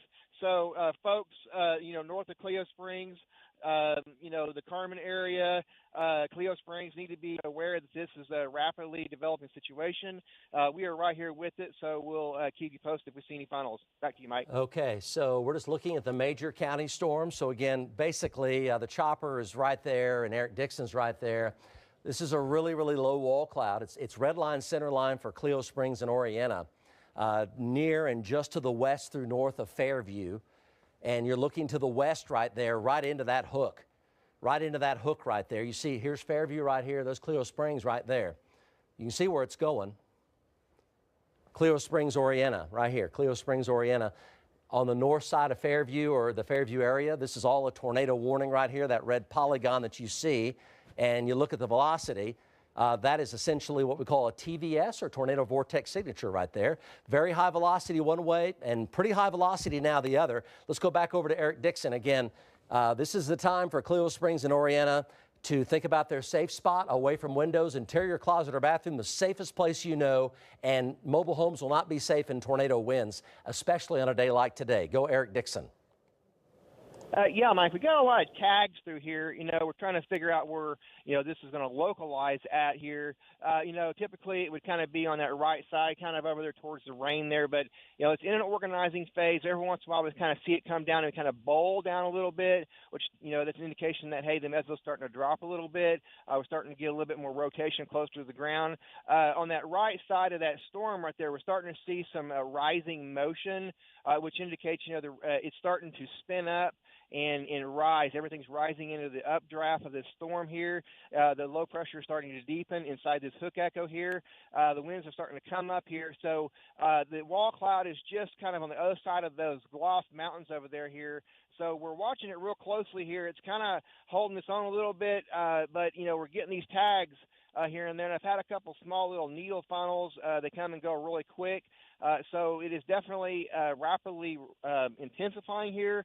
So, Clio Springs, Ringwood, Helena, Carmen, they're kind of in the immediate path of this thing, possibly North Fairview.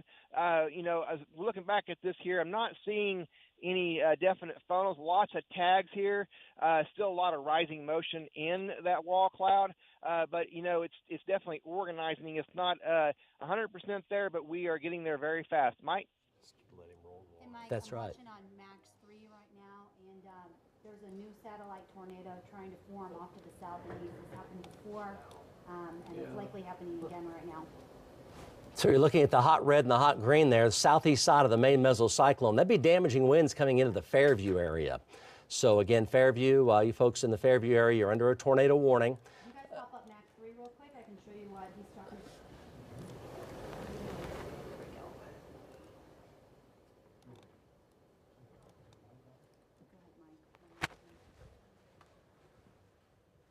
So let's go ahead and take a look. Let's go back over to Max 1. Here's an overview. Just now getting home, you're joining us here. So the supercell up by Alva is no longer tornado warned. It's severe with a tornado possible. So that's a downgrade for the time being.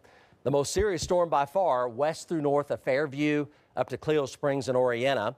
And the storm down coming out of Leedy, heading up into Dewey County, is also very serious and could be a tornado producer going forward. We're under a PDS tornado watch here in Oklahoma City, all western and northwestern and northern Oklahoma. Here's northwest Oklahoma right here. And these are really energized storms out here. Temperatures way, way up there. So here's the metro. You see storms just now showing up there on the western side of your screen. So we're still looking at that 7:15, 7:30 to 11 p.m.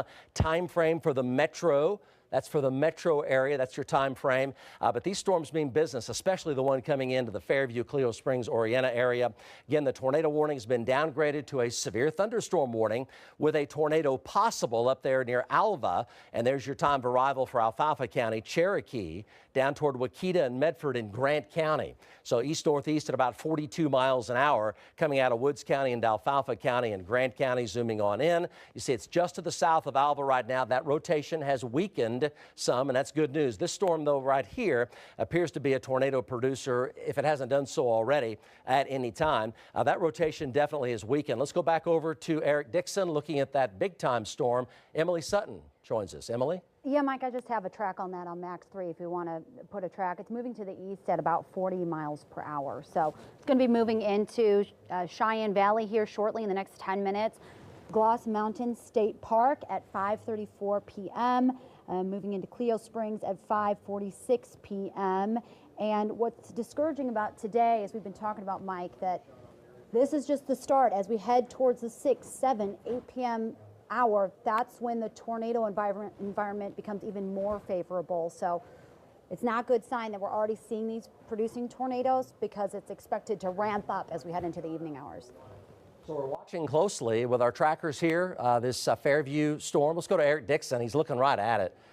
From north of Fairview, he's looking to the west. So let's take Eric Dixon's stream full. So he's going to be to the southwest of Cleo Springs and Oriena, looking at it to the west through north of Fairview. Eric, it's a big circulation. You're looking right in the middle of it. We're also showing perhaps some type of inflow vortex of some kind toward the left-hand part of your screen, where those clouds are hanging down really, really low. Not impossible. We've had a couple of little inflow-related vortexes touch down. And that would be some damaging winds heading for the Fairview, North Fairview area. But it storms red line, center line for Cleo Springs and Oriena. Tell us what you got. Big wall cloud. That is true. You know, we've got a lot of what appears to be some satellite tornadoes starting to get a lot of rapid rotation as this wall cloud progresses to the east here. So I believe the storm is going to try to come straight down Highway 412, towards the east. So it would put Cleo Springs in the direct line of path, possibly Ringwood. Hopefully we can get this to past just a little bit north of the highway here where it's less populated. But, I've kind of had a little bit of bowl features in here. It kind of went away. It comes back real quick. A lot of rapid rotation now that's starting to develop. A lot of rising motion, a lot of tags coming down. I don't see any defined funnel as of yet, but that can happen in a matter of just a couple of seconds here. I think, we're getting really close to having a tornado here at any moment. As a matter of fact, I'm going to pan to the left here. I may have a satellite tornado trying to develop right over in this area here as the camera kind of catches up here. It's definitely an uptick here. I think a tornado is imminent. In this area right here, we are probably at a 9 out of a 10, and approaching 10 really fast here. Rapid rotation moving eastbound, Highway 412. I've got the Doppler on wheels right in front of me that's scanning it right now. So this is definitely the storm to watch in the state right now, and I'm right here with it. Mike? Okay, very good. So tell us again, you're looking, what direction from you do you see that developing tornado right now, Eric? Again? I'm right here looking to the west.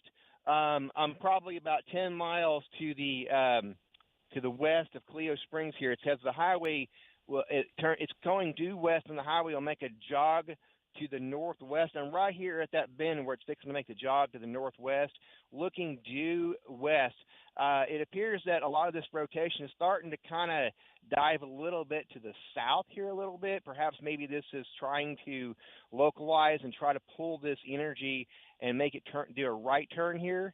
So we're watching it real closely here. We got a lot of emergency vehicles in the area. Doppler on wheels is in here, so we are keeping track of it. Back to you. Okay, let's go back over to Max 1 here and take a look. So basically developing tornado here.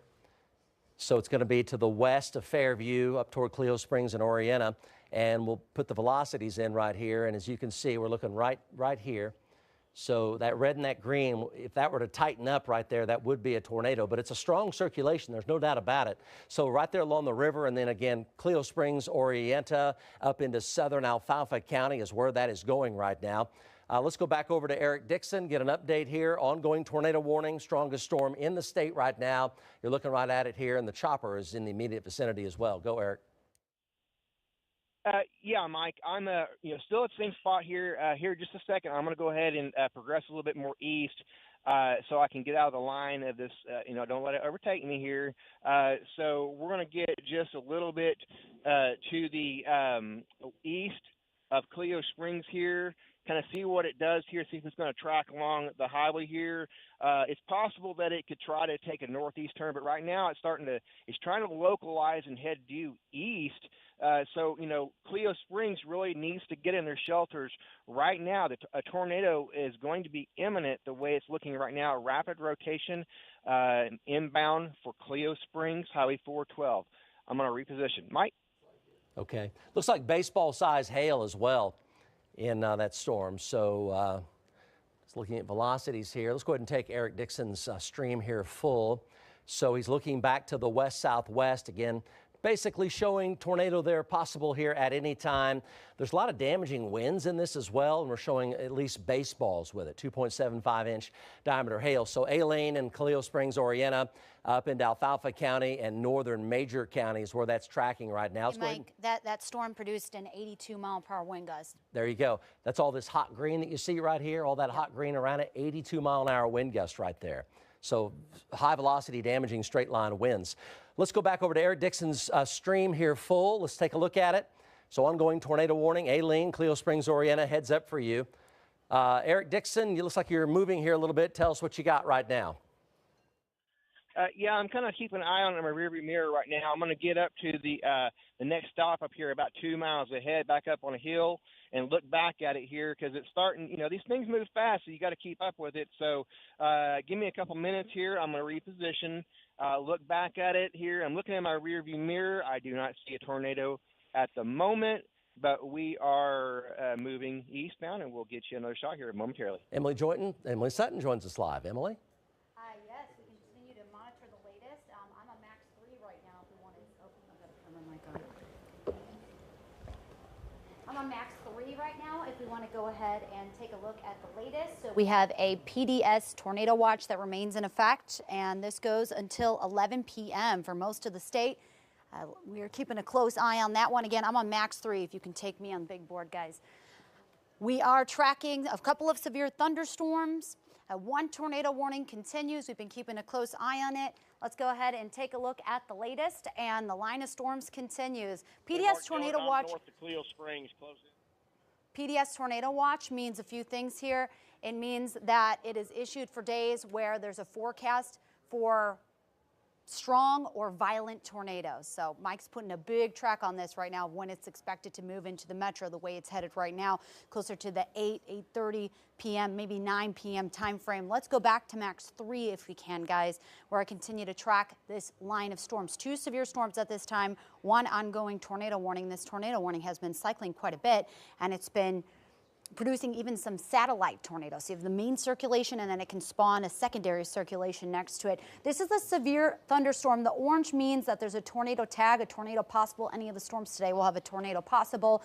Zooming in, it was previously tornadic. You can still see a minor hook feature right now, but as we switch to velocity, it is a broad circulation. These storms also have the potential of producing up to tennis ball, up to baseball size hail. This is the strongest storm in the state right now. This is the tornado warned storm. It is located west of Fairview, tracking to the east at about 20 miles per hour towards Cleo Springs. So I'd say anyone, especially just south of Cleo Springs, you need to be in your safe spot immediately. Let's zoom in a little bit closer. Still a clear hook with it, and it pulsed up. We had a tight circulation, even witnessed a little secondary circulation underneath it, and then it wrapped back in again. Let's go to our storm tracker on this right now. Eric Dixon for the latest. Eric, what can you tell us?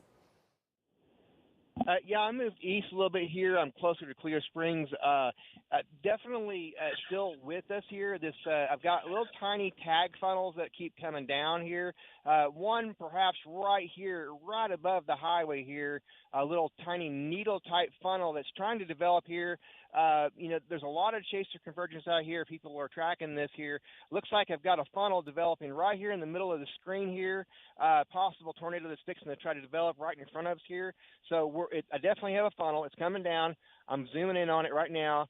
I don't see anything on the ground yet. It's right above the Gloss Mountains here. This is going to be approximately 10 miles to the west of Clio Springs. Funnel has started to dissipate right now. It's pulling back up on the clouds. Kind of what's been going on here. That's been the story with this thing here. All that rain back there is wrapping rain curtains. So it's pulling the rain around this circulation and spinning it around and hooking around this is bringing all of this high wind around this, and it's pulling it up into the updraft. My ground winds aren't terribly strong yet, and so that's one thing to note. When these ground winds and the low-level jet starts kicking in a little bit later tonight, that's really going to intensify these circulations here. That it really needs that that ground type wind, that low-level jet to feed these. We still have a decent wind on the ground here. I'm going to estimate it probably 15, 20 miles an hour. That's not to say that it won't produce a tornado, because it has every possibility that it could, but we're going to probably amplify that threat as we move into the evening here.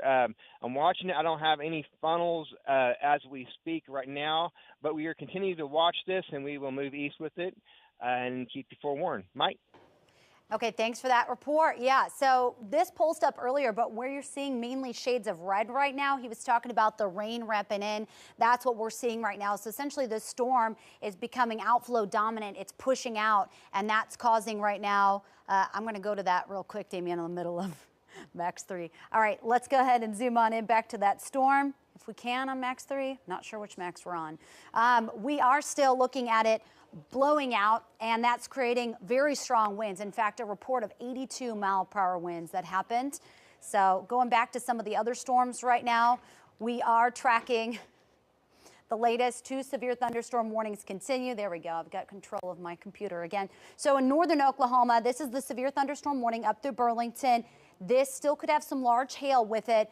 You can see some two areas of broad circulation, but we're not seeing that tornadic circulation that we had earlier. This still has a hook with it, not looking as tight as it was earlier on the velocity scan, but we still have some areas of circulation. It is pulsing back up, so this will be trending east towards Clio Springs. In addition to the potential tornado, it is also going to have up to 80-mile-per-hour winds. Farther off to the southwest, we're tracking the severe thunderstorm that's south of Tologa, moving east towards Oakwood and switching over to velocity there, just a broad circulation. But I have to tell you, some of these storms have the potential today of producing up to grapefruit size hail. We saw it the last big storm system on Saturday.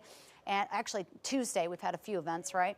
And so you could have up to softball, maybe up to grapefruit size hail. Let's take it out to, I believe, Corey Inman right now. He's out on a storm. Let's go ahead and take a look. Where's your location? What can you tell us, Corey? Yeah, Emily, I'm about 4 miles to the northwest of Fairview, just south a couple of miles of 412. You're looking back to the west. That's the wall cloud that Eric's been tracking for the last several minutes. Continues to try to spit out small funnels here and there, and then they dissipate, and it goes through a cycle, and a new funnel forms. Right now, don't see anything hanging out of the bottom of the wall cloud there.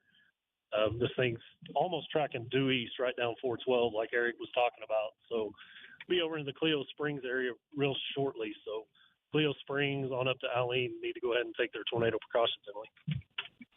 Thanks for that. Yes, we have our trackers out. This is for the long haul because we're just getting started. 1 tornado warning at this time. We've had a few. We're expecting, though, the tornado parameters to go up as the evening progresses. Still a big PDS tornado watch. That means particularly dangerous situation. That's when forecasters expect violent or strong tornadoes to be ongoing. So this is just the start of what could be a long night. This is still forecast to progress off to the east, especially across the northern half of the state. And for the metro, it could be moving in closer to about 9 p.m. the way it's tracking right now. And we're expecting these to ramp up once the sun goes down. The low-level jet picks up, and that's when you can have more tornado genesis into the evening and overnight tornadoes will be likely. So look at the latest. Severe thunderstorm warning continues from Burlington down through Alva. We're still tracking the latest on this tornadic storm moving off to the east. You can still see a hook with it northwest of Fairview. It's going to be passing south of Clio Springs, switching over to velocity. We're not seeing quite as tight of a couplet as what we saw earlier. It looks like there's a broad couplet. There's strong winds out of this, so 80-mile-per-hour winds, and on the north edge of that, still an area of circulation. Far farther to the southwest, we are tracking the severe thunderstorm warning that continues moving through Putnam into Oakwood. At this time, not a concerning circulation. It's still pretty broad, but keeping a close eye on that, as well as some large hail. Right now, let's take it out to one of our other storm trackers. We have, who else do we have out there right now? Corey, let's go back to Corey Inman. Go ahead, Corey. Okay, Emily, we're right here at 412, just to the northwest of Fairview. This lowering looks to be maybe about 1.5 miles, 2 miles due west of me. Just some broad rotation with it. Don't see any really tight areas of rotation like what Eric was seeing earlier. A lot of heavy rain. The one thing we've noticed coming north here is the cloud to ground lightning has really intensified the last several minutes right here, just to the north of this lowering. So that's an indication that the storm continues to strengthen. Just pulling over, getting a good look of it, getting a look at it here, Emily. Don't see anything really tight. All the rotation is still pretty broad, and it's right over 412, just to the northwest of Fairview, about 5 miles.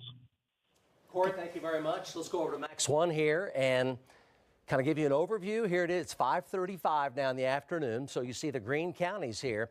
That is a PDS tornado watch for the possibility of a tornado outbreak. It's one of those days. 4-inch diameter hail, 80+ mile-per-hour straight line winds. We have one tornado warning in the state right now. It's going to be just southwest of Clio Springs and Oriena.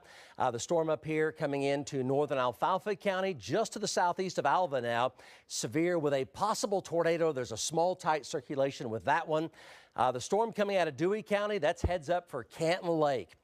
Canton Lake, northern Blaine, northern Kingfisher, and southern Garfield. The chopper is right here as well, ahead of both these big-time supercells here.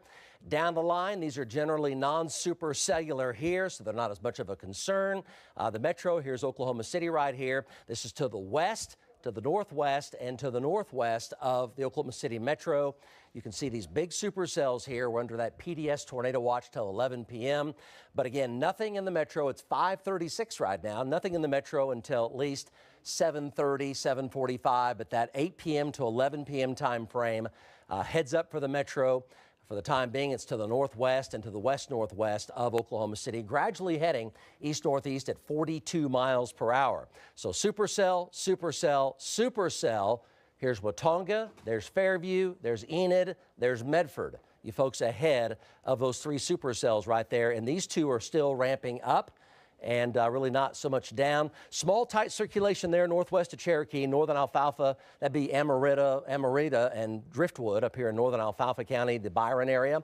So still a possible tornado with that one. It's got a small tight circulation.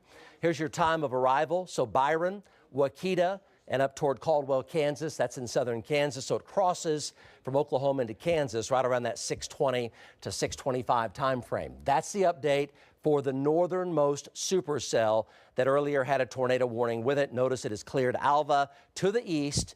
Here's Cherokee, there's Byron, Driftwood, Amarita up here in northern Alfalfa County. It's heading your way from there near and north of Waukeeta in Grant County. This storm here, dangerous.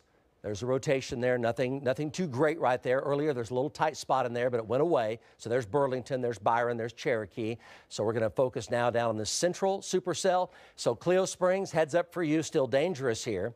And you see the red and the green, it broadened out. The rotation broadened out. That's a good thing. That's a good thing. These things breathe. They inhale and then they exhale, and they inhale and then they exhale. Right now, it's exhaling. But when you say that, though, see all those hot spots right there? See all that bright green? That is really, really strong inflow forming, and I'd say you're looking, that's probably the picture of it right there, right where that hot spot green area was. On days like this, literally, these storms, you know, they inhale and they exhale. They can inhale back in literally in just a couple minutes' time. It doesn't take, it just happens so fast. So heads up still, very much so. Clio Springs, Oriena, this is going to be, is this Mike Bennett here? For real. Let's go to Mike Bennett right now. Mike? Okay, yeah, Mike, we're a mile north of Clio Springs looking straight west. And I'll tell you what, that wall cloud, that developed really, really fast. It took maybe 3 or 4 minutes to pull Scud in. The Scud went straight up. And so it's it was looking pretty blocky there for a second before my stream went back live, but it's developing really fast, and so we're going to watch it and see what it does here. But this thing's I think it's just what had happened is this storm has cycled and a new wall cloud developed to the northeast of the old one. But you can see it right there. You can see the spin in it. I'm going to zoom in on it just a little bit, just so you can kind of see a little bit more of the local rotation there. But right there in the center of the screen, that's where the tightest rotation is. I'm going to say it's not extremely rapid, okay? On a scale of 1 to 10, we're probably at about a 5, but I believe it's increasing as we speak. And so anybody in the path of this, Helena, possibly Alene, and Goltry, pay attention. Back to you. Okay, good report, Mike Bennett. Again, this is literally a second-by-second deal right here. Let's go back over to radar. We've got Eric Dixon there as well. So you see these hot areas forming. That's what Mike Bennett was just talking about. That's ramping up, and it's ramping up very fast. The old circulation's here. It's still there. This is ramping up really quickly here. So Clio Springs, Orienta, Alene, from there over through Helena, Goltry, Jet, Nash. So this is serious. That's ramping up so fast, so fast. So that's what we call a cycle. So the mesocyclone cycled, and on the southeastern or inflow flank, and let me tell you, the humidity right now outside is absolutely soupy thick. There's so much energy for these storms today. Temperatures are up near 80, some cases 83, 84, with stir-it-like-a-spoon humidity, which unfortunately is just like tornado gasoline. Let's hope nothing bad happens today, most sincerely and most definitely. But there's a PDS tornado watch, and the air mass, the levels are just like gasoline today. And this is happening so fast right here. Let's go to Eric Dixon, so Clio Springs, Orienta, across the county line into southern Alfalfa County. In utmost sincerity, heads up, pay attention, be proactive. Go Eric Dixon. Yeah, Mike, I'm looking northwest of Clio Springs right now off of 412 here. We're still getting those intermittent little tiny needle funnels that are coming out of this. Nothing that's indicating any kind of a large type of circulation, a tornado that's closer to the ground, but up just a little bit off the base here, you can tell that the whole sky is just wrapping up. A lot of strong rotation up, way up. As far as like down low, I'm not seeing any rotation really close to the ground here, but that changes in a matter of moments here. Thought we had maybe a possible tornado trying to touch down. That funnel came down, probably about 4 minutes ago, about halfway to the ground, and quickly dissipated here. So this storm appears to be kind of holding its own. It's going to pass a little bit to the northwest of Clio Springs the way it looks right now. Again, it's still a little bit to the west there, but it appears it's going to pass, but it can turn to the right if it tries to spin up. So the folks in Clio Springs still need to stay in their tornado shelters. We're watching it real closely here. I'm going to blast on down here at Highway 412, Highway 60, and try to get ahead of this thing, maybe perhaps to Highway 58 here, as Mike kind of heads up with it from Clio Springs there. Mike? Okay, very good. Let's go over to Mike Bennett here. Hold on just a sec. Hold on. So notice the hook. Classic supercell. See the hook? It's coming around. See that? Look at the curvature of the hook. It's coming around. When they come around like that, that's the rear flank downdraft coming around into the mesocyclone, and like that can tornado so fast. Clio Springs, heads up. Big deal here. Orienta, Clio Springs on the highway here. You need to be in your tornado safe spot right now. Heads up. It could drop down very quickly. That is a classic supercell. We call that an open hook. It has fresh inflow, and the air mass is like gasoline going into this today. This could be dangerous for a long time. Major County, southeastern Alfalfa County, northern Garfield County, and far southern Grant County. From there over into Noble County and Kay County, that hook is coming around big time fast. Let's go to Mike Bennett here. Let's go over to Eric Dixon, rather, looking at it live as well. You folks in Clio Springs and Orienta, be in your safe spot. Real deal. Yeah, Mike. I'm repositioning here, moving east here. I'm gonna try to pan the camera over there best I can to see if you can get a good shot of it here. But what I've got right now, it appears to that the old circulation might be trying to occlude a little bit. It's trying to recycle a little bit to the east and to the northwest of Cleo Springs here. I'm going to go ahead and pass Cleo Springs here, go up to Ringwood and go north with it. As Mike went up, Mike Bennett went up from Cleo Springs. So we're going to try to attack this thing from all different angles here. The funnels have briefly went away. It looks like the base of the wall cloud is kind of lifted slightly up. So that's a good indication. But again, it's recycling. So I would expect this thing to redevelop, get the wall cloud to relower. So we're in a kind of a recycling from my vantage point, the way it looks like, but we're going to keep track of it, keep you forewarned. Mike? Okay, let's go to Corey Inman live on that storm. Again, all that matters right now is Orienta, Cleo Springs, Goltree, Carrier, Hillsdale, maybe as far south as Lahoma, maybe as far south as Enid. Be thinking about where you want to go to be safe. This is a high-end day today. Let's hope nothing happens. We've had likely a couple of brief touchdowns, some satellite inflow type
Dale, Carrier, north of Lahoma, and near and north of Enid. Now, if it cycles to the southeast, it could be pushed toward Enid.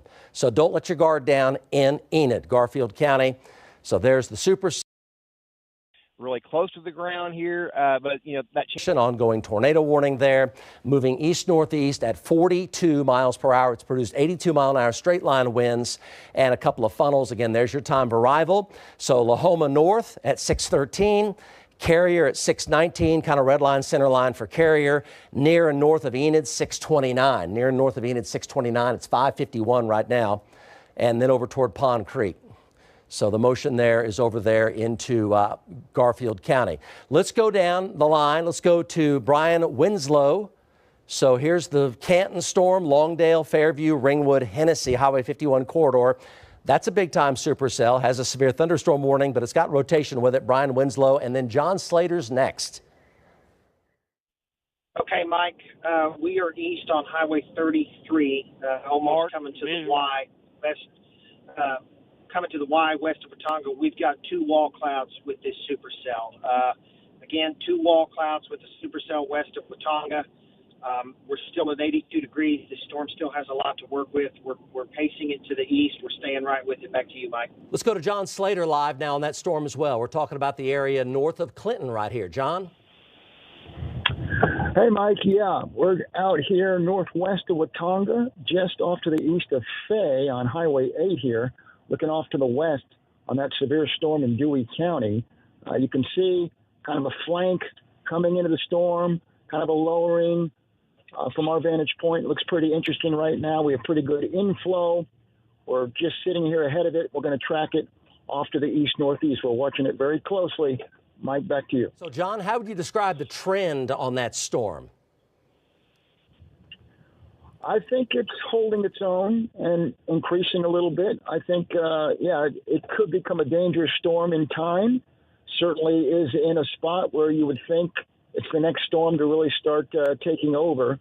And then there's another one developing just to the southwest of that. So we're keeping an eye on how far south this broken line of storms on the dry line evolves, because that'll have a big impact on whether or not Oklahoma City gets hit by these storms, right?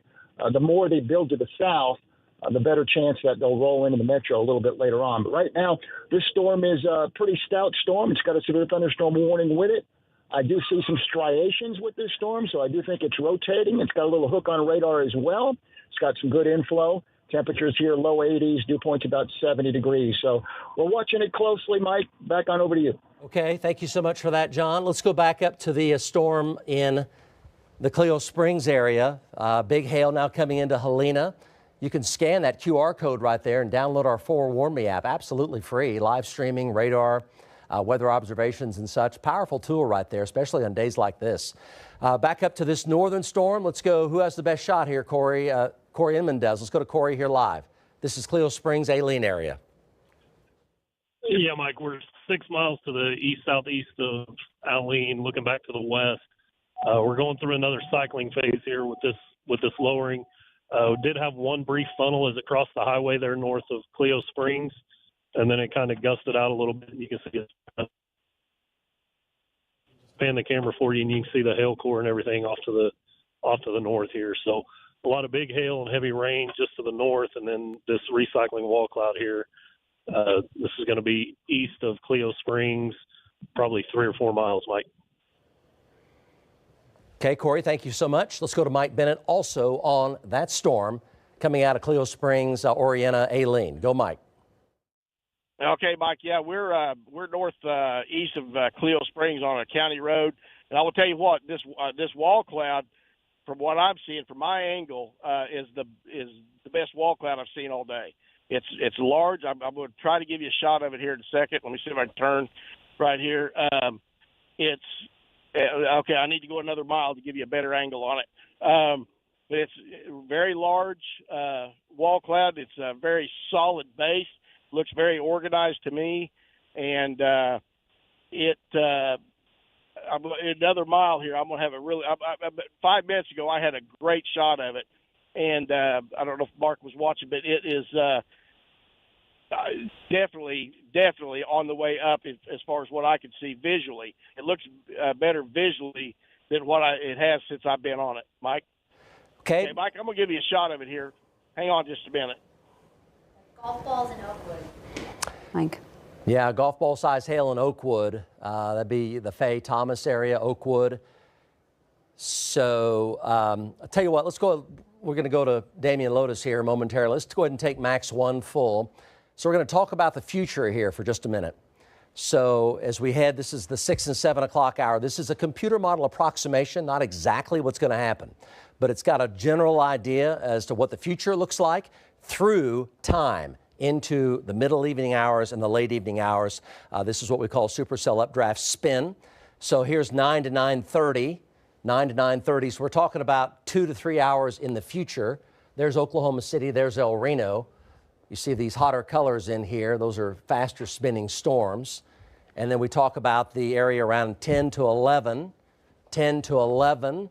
So see this? Here's Oklahoma County right here, 10 to 11. There's Norman, 10 to 11. Even back into Grady County, 10 to 11. This is future here. And here's about 11 to midnight. Notice there's still some hot colors in here, right? So that's why this is a potential day of getting an outbreak. Again, we're a long road to hoe here, a long way to go. So this is going to be that 11 o'clock hour, and then here's the 1 to 2 a.m. hour. Holdenville, 1 a.m., Holdenville over toward Lake Eufaula. Damian Lotus joins us now live. Damian?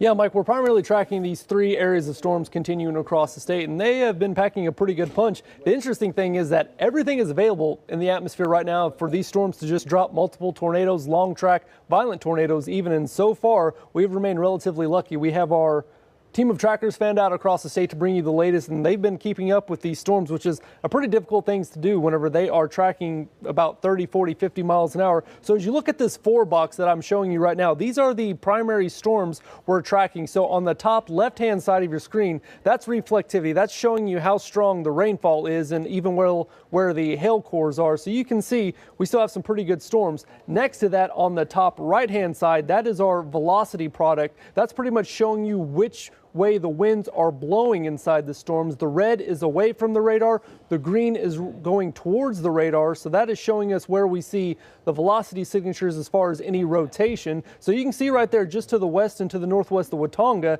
that storm right there moving to the south of Fairview eventually, that does have the most rotation with it right now. So that's what we're tracking on the bottom left-hand side of your screen. That is our hail detector. And one thing that's really interesting about this is that far northern storm that's just now passing from Alva up into Kansas.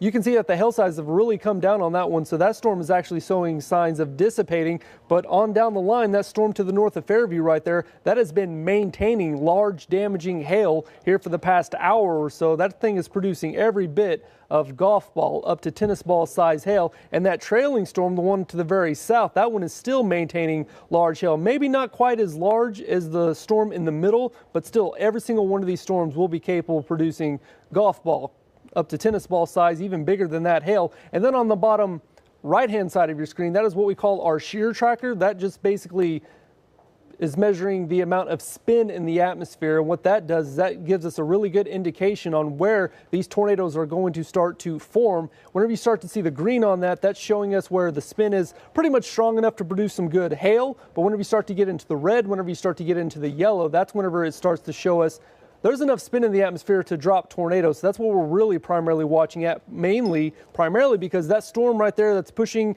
in Major County there just to the north of Fairview, you're starting to see a little bit more, and I'll even zoom in on this, you're starting to see a little bit more of that red there on that shear marker. You're seeing more red on that. So that is showing me that there is everything that's needed right there for this storm to produce a tornado. So we're going to continue to track this. Once again, these storms, everything that these storms need in the atmosphere to drop a tornado is there. Every single thing they need. And so far we have our team of trackers out to bring you the latest. And so far we've been relatively lucky as far as not having and preventing any of these long track violent tornadoes so far. But still, it's early. It's only 6 o'clock just now, 6 p.m. here on your Monday evening. We still probably have about another 6 or 7 hours to go here as we head throughout the next couple of hours. Are we going to send it over to Emily? Sure. You got the latest? All right, Emily, tell us what you got. Yeah, we have team coverage, and we're going to be with you throughout the entire evening and overnight. Unfortunately, like the past couple of severe weather events we went through, we're looking at the tornado risk going up over the next couple of hours. Something called the low-level jet ramps up, and that produces tornado genesis. And in this instance, potentially strong long-track tornadoes happening during the evening and even into the overnight hours. So watching right now, we're tracking that one tornado warning that remains in effect. That continues to move off to the northeast at 45 miles per hour. We have a PDS that stands for particularly dangerous situation tornado watch. It's kind of the next level of a tornado watch. It's when there's a forecast for strong or violent tornadoes. And like Damien was saying, we've lucked out so far. We've had some brief potential spin-ups, little satellite tornadoes, but we're expecting this to move into a very storm-rich environment. Temperatures still in the 80s to the east, and the dew points are surging into the 70s. So when you combine temperatures and dew points like that, that's what we call instability storm fuel. What you need for tornadoes, spin in the atmosphere, and the low-level jet will do that, and that's what we're going to see heading into about 8 p.m. time frame. If you're watching right now, Oklahoma City metro area, wondering when it's going to move in, I was looking at the latest data, and I think it'll be around the 10 p.m. time frame, the way it's tracking right now. And the belief is these current storms, they're going to push off to the east, and whenever we hit that time frame around 8 p.m. when the low-level jet ramps up, boom, these things are going to start producing some larger tornadoes. So we cannot let our guard down, especially for the northern half of the state. There's still question as to how far south this extent will continue. Any of these southern storms will also have a very ripe storm potential environment for that to happen. Let's go ahead and zoom on into the latest here in northwestern Oklahoma. You can see the storm hooking still. This is northeast of Cleo Springs. It produced potential tornado earlier. It's moving off to the east. So if you're in the track of it, we're talking about just north of Lahoma into Carrier. This looks like right now the track will take it around Enid, maybe just north of Enid. You want to get into your safe spot. Let's go to one of our trackers right now. I believe we have Eric Dixon on this storm. Let's go to Eric. Yes, Emily, we're repositioning to the east. We're having to get a good highway to get away from this chaser convergence here. So, we're looking back at it. I mean, we're just seeing little tags coming off of it here, but we're going to go over to let's take the Carrier area up to Hilldale and get a good view, because these storms, they're moving really fast. So it's not like your typical storm. You can really stay with it there. It'll overtake you really quick. So you have to get a good highway to get in front of it, and kind of, our chaser network kind of has to hopscotch this. So as Mike's following up behind it here, I'm going to get ahead of it and kind of look back at it, so we can have it covered at different angles here. So again, I'm going to reposition. I should have a shot back up of it here momentarily. Back to you, Emily. Thank you for that report. Our trackers are all over. He's talking about chaser convergence. What he means is there are a lot of storm chasers out there. And let me just tell you, as a storm chaser, you do not want to be out there on a day like today. Nighttime tornadoes, especially the potential of some strong or intense long track tornadoes. Don't want to be driving out in that. So we have our season trackers out right now. Let's go to Corey Inman, who's on the same storm right now. Corey, we know you're monitoring this. We're expecting things to really accelerate in the next couple of hours. Go ahead. Yeah, Emily, I am 6 miles to the south of Helena on a county road, and you're looking maybe 1 mile to a half a mile due west of me here, and this is probably the most intense rotation that we've had all day. This thing's really cranking right here just to the west of me. This is going to be, like I said, 6 miles to the south of Helena, and it's tracking almost due east. But there's a tremendous amount of rotation in there, Emily. You can see the rain curtain starting to wrap around the mesocyclone. This thing's starting to crank really, really good. So we could have a tornado anytime here. Again, 6 miles to the south of Helena. Yeah, it looks like tornado genesis right here.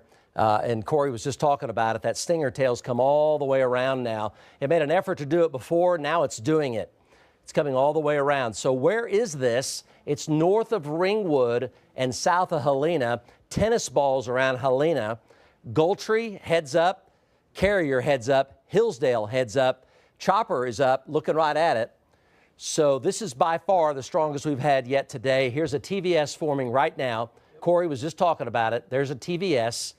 So that red and that green, when that goes hot, and you can see it doing it right now. When that goes hot, that's going to be a tornado. Goldtree, safe spot. Carrier, safe spot. Hillsdale, safe spot, right there, right there.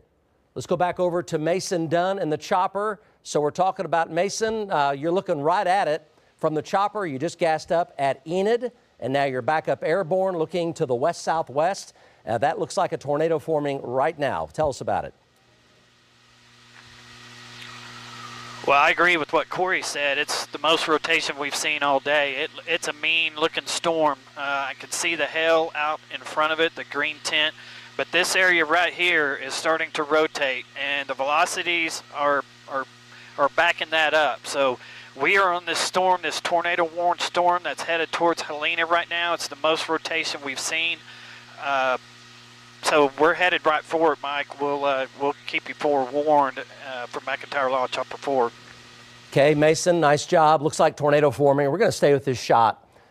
It literally looks like, let's hope it doesn't, but it literally looks like that's going to drop down here at any second. It has turned to the right. It's moving more due east. So that's a heads up for Enid. So north of Lahoma and over to Enid, North Enid in particular. I would say that's a big funnel, and it's got vortices inside of it. So at this point, you're looking for debris on the ground. You see the hot red and the hot green there coming together. We'll zoom on in. You can see it right there toward the right there. Right there is the tornado forming. Right here is the tornado forming. 1-to-1 live looking at it. Again, heads up Carrier, heads up Hillsdale, heads up North Lahoma, heads up Enid. No doubt about it. Chopper 4 looking at it here live right now. Mason Dunn, go. Mike, what you're looking at, we are probably about 3 miles east of this storm right here. We're headed right towards it. I'm flying right towards it. We got the camera pointed at 12 o'clock. The most rotation I've seen today, you see the bowl shape here. We've got a beaver tail. This storm, Mike, looks more like the classic a tornado storm, other than the ones we saw today. Zoom out a little bit, Travis, and move to the right. We still got a lot of scud lifting up into the clouds here in front of it to the northeast of probably where the tornado is going to be. Move to the right just a little bit, Travis, and you can see very unstable right here, that area right there. So let's go back to the left to the bowl shape. We're approaching it. We're about 2 miles east of it right now. Helena, this is going to go right towards the town of Helena right now. So, guys, we're right up here with it. We're going to keep an eye on it. We'll let you know if anything happens from McIntyre Law Chopper 4. Back to you. We want to hold your shot here. Corey Inman, ground truth shot. Let's go to Corey here looking right at it as well. We just showed you the shot. Corey Inman, looks like tornado possibly intermittently on the ground right now.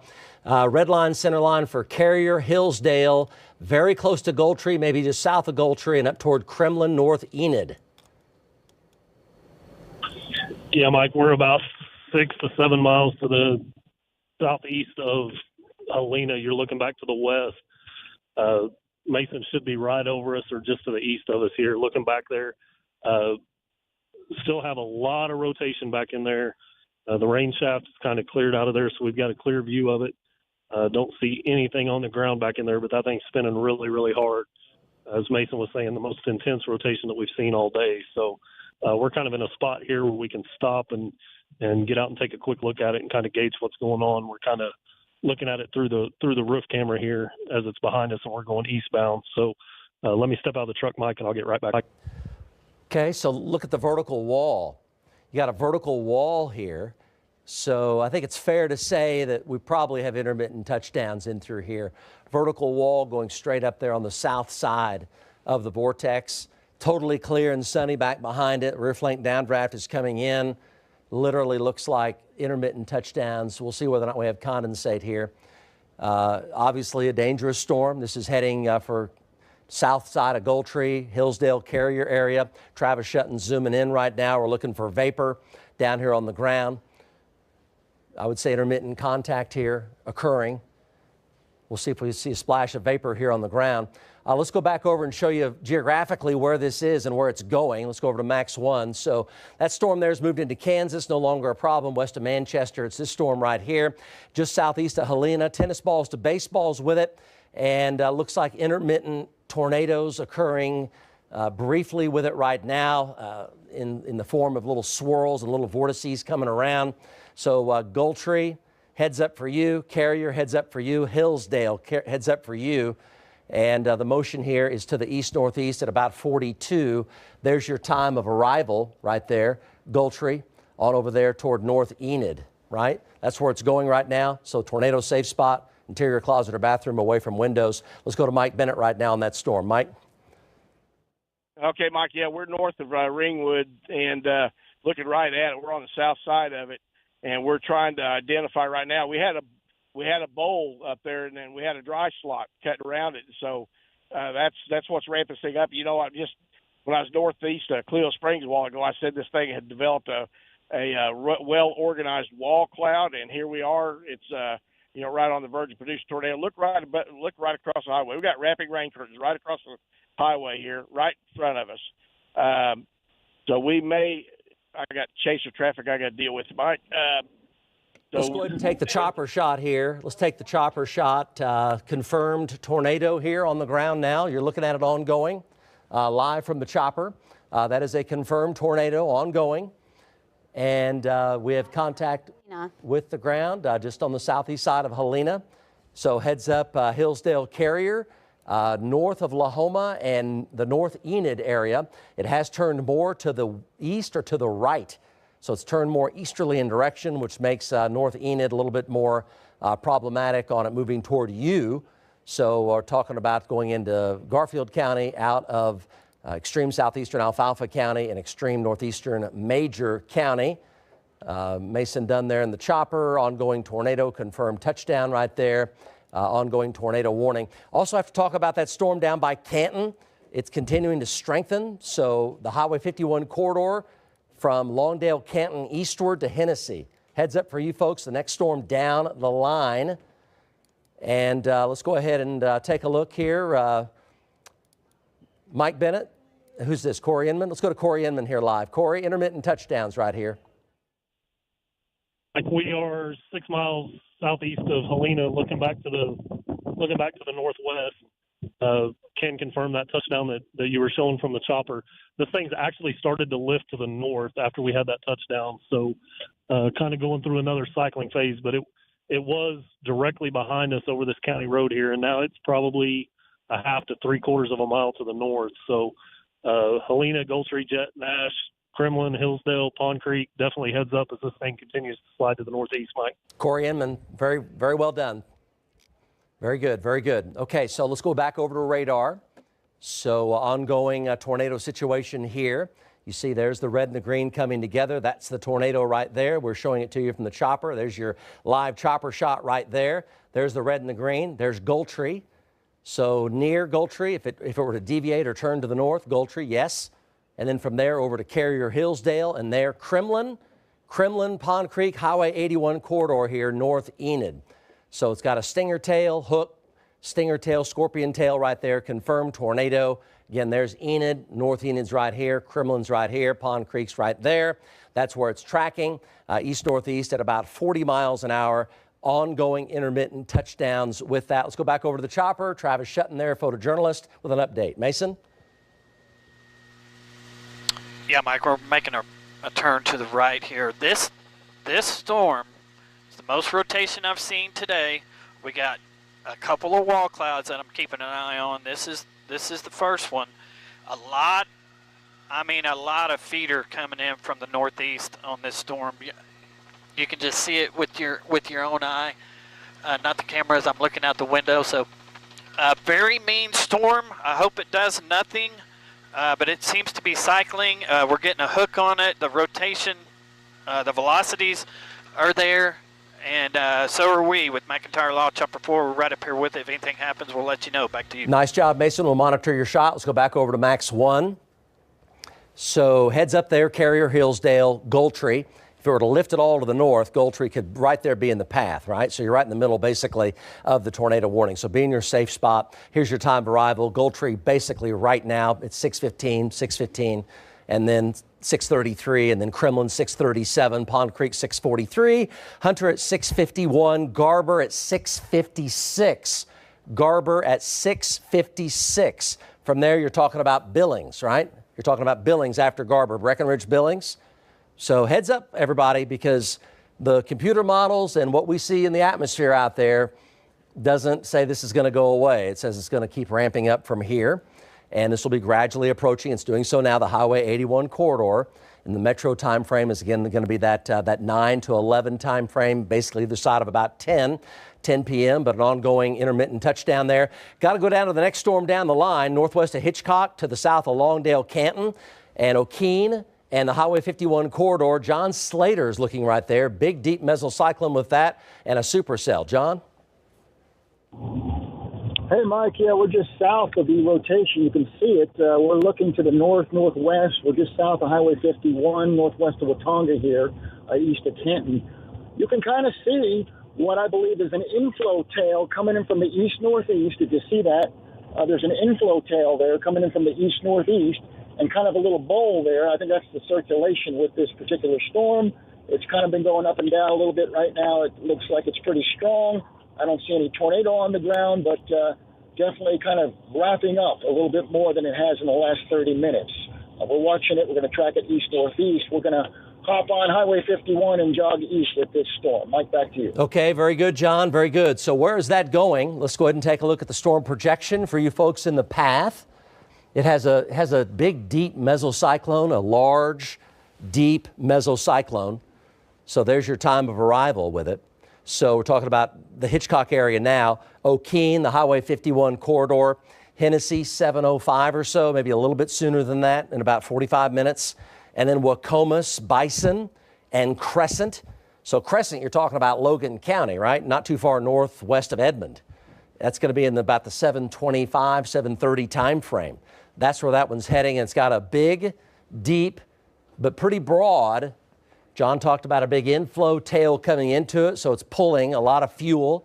And there's atmospheric gasoline down here in terms of extremely high dew points and humidity, and temperatures up in the lower 80s feeding into these. And all the computer models say that the tornado potential keeps going up and not down as we head through the 7 and the 8 and the 9 o'clock hour.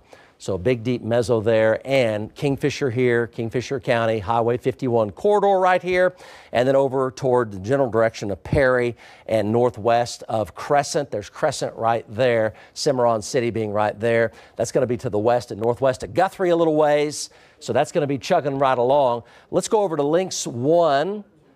Damien, let's go ahead and go to Lynx 1. Let's drive this. And so we're going to go back up to the tornado warning storm. So Damien's going to push all the way in here. So still have a stinger, scorpion tail going on there. There's Gultree. And the tornado basically is near the end of that little scorpion stinger tail right there. There's Gultree, and you see the small area there of red and green. Looks like it may have broadened out a little bit in the past couple of minutes, and that'd be a good thing. Here's the wind shear tracker. So it went, hasn't really done too much in terms of really ramping up big time, although it did definitely tornado several times in through there. And golf ball to tennis ball size hail on the northern side of the core. So ongoing tornado warning. Let's go back over to the chopper and Mason Dunn on that storm right now. Mason? Yeah, we continue to watch this storm that's headed towards Gultree. It seems to be cycling, Mike. We had a good funnel there a minute ago, a brief touchdown with the wrapping rain curtains, but now that wall cloud is gone and it's trying to form one about 2 miles up ahead of it, and now that one seems to be dissipating. So good news if that's the case, but we're going to have to stay up here with it and keep an eye on it from McIntyre Law Chopper 4. If anything happens, we'll let you know. Back to you. Okay, very good. So let's go ahead and go back over to Max 1, and there's that storm right there. So again, the hook here ongoing, so Goldsby area to south of Goldsby, and then over here north, near and north of Carrier, Hillsdale, red line, center line pretty much for Hillsdale. Keep in mind, they can deviate, they can turn to the north, they can turn more to the right or more to the east, so they can wobble here, if you will. So anywhere inside this purple polygon is the confirmed tornado that we showed you from the chopper there live.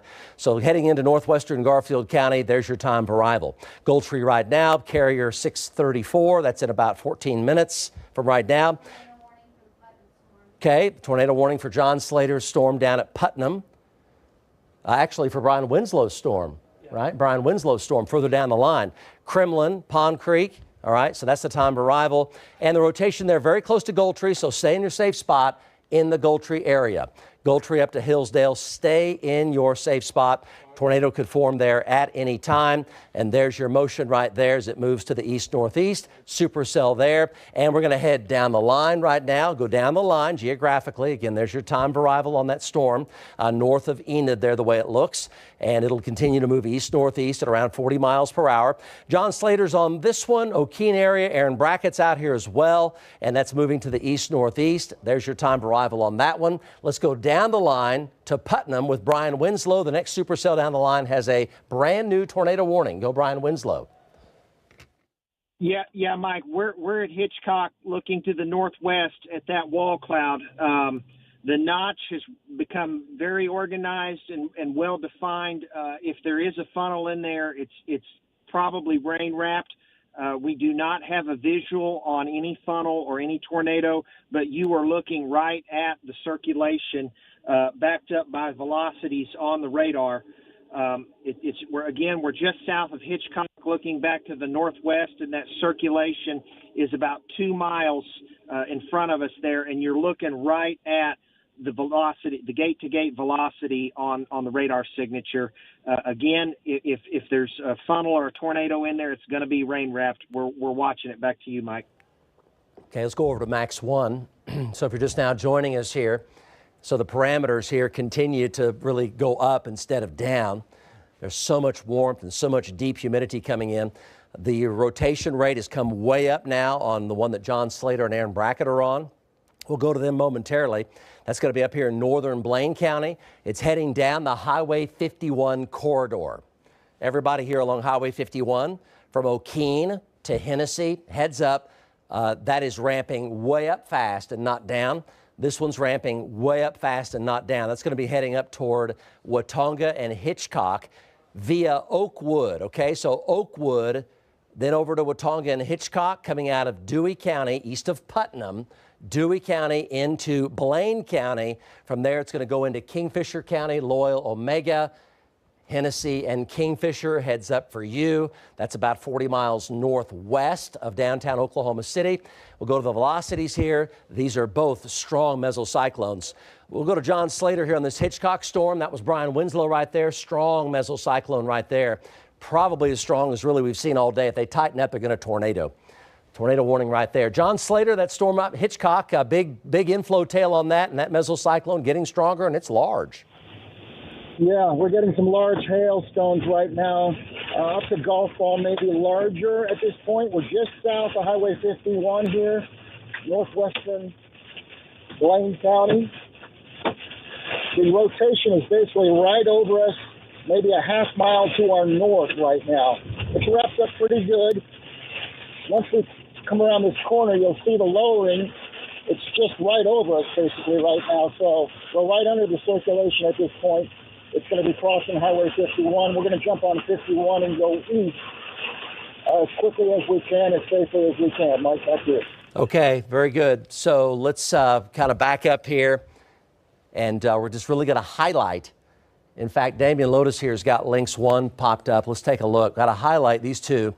These are ramping way up really fast. So everybody ahead of these, just know it's a serious situation here. Tornado warning there, and could be a tornado warning at any time. So there they are, the 2 big supercells here. So Damian, let's push in. Let's start in the one in Blaine County, just to the northwest of Hitchcock. So it's got a big, deep mesocyclone on it near Southard. So just east of Carlton, just east of Canton. That's going to be heading down that Highway 51 corridor from Hennessy and O'Keene and Hennessy, Highway 51 corridor. So you look at the red and the green right there. You see the red and the green, they're definitely there. And then you see the shear or the twisting of the wind. This is the twisting of the wind, and notice those colors are getting hotter. They're getting deeper red, brighter red, more persistent red. That's the twisting of the wind, and a lot of golf balls and tennis balls. Let's go down to the one that Brian Winslow was just talking about down the line. This is back to the west-southwest. Okay, same thing, big supercell with a hook. Again, the red and the green. The really, really hot green that you see is powerful inflow. When that green gets really hot there on the front side, that's pulling in wind very, very quickly. So you see the red and the green is there. The shear or the twisting of the wind is not as localized, but that has a tornado warning on it right now, and golf balls to tennis balls with that as well. Let's go back over to Brian Winslow. Talk about this storm right now. Brian? Yeah, Mike, we're still south of Hitchcock, about a mile, looking back to the northwest.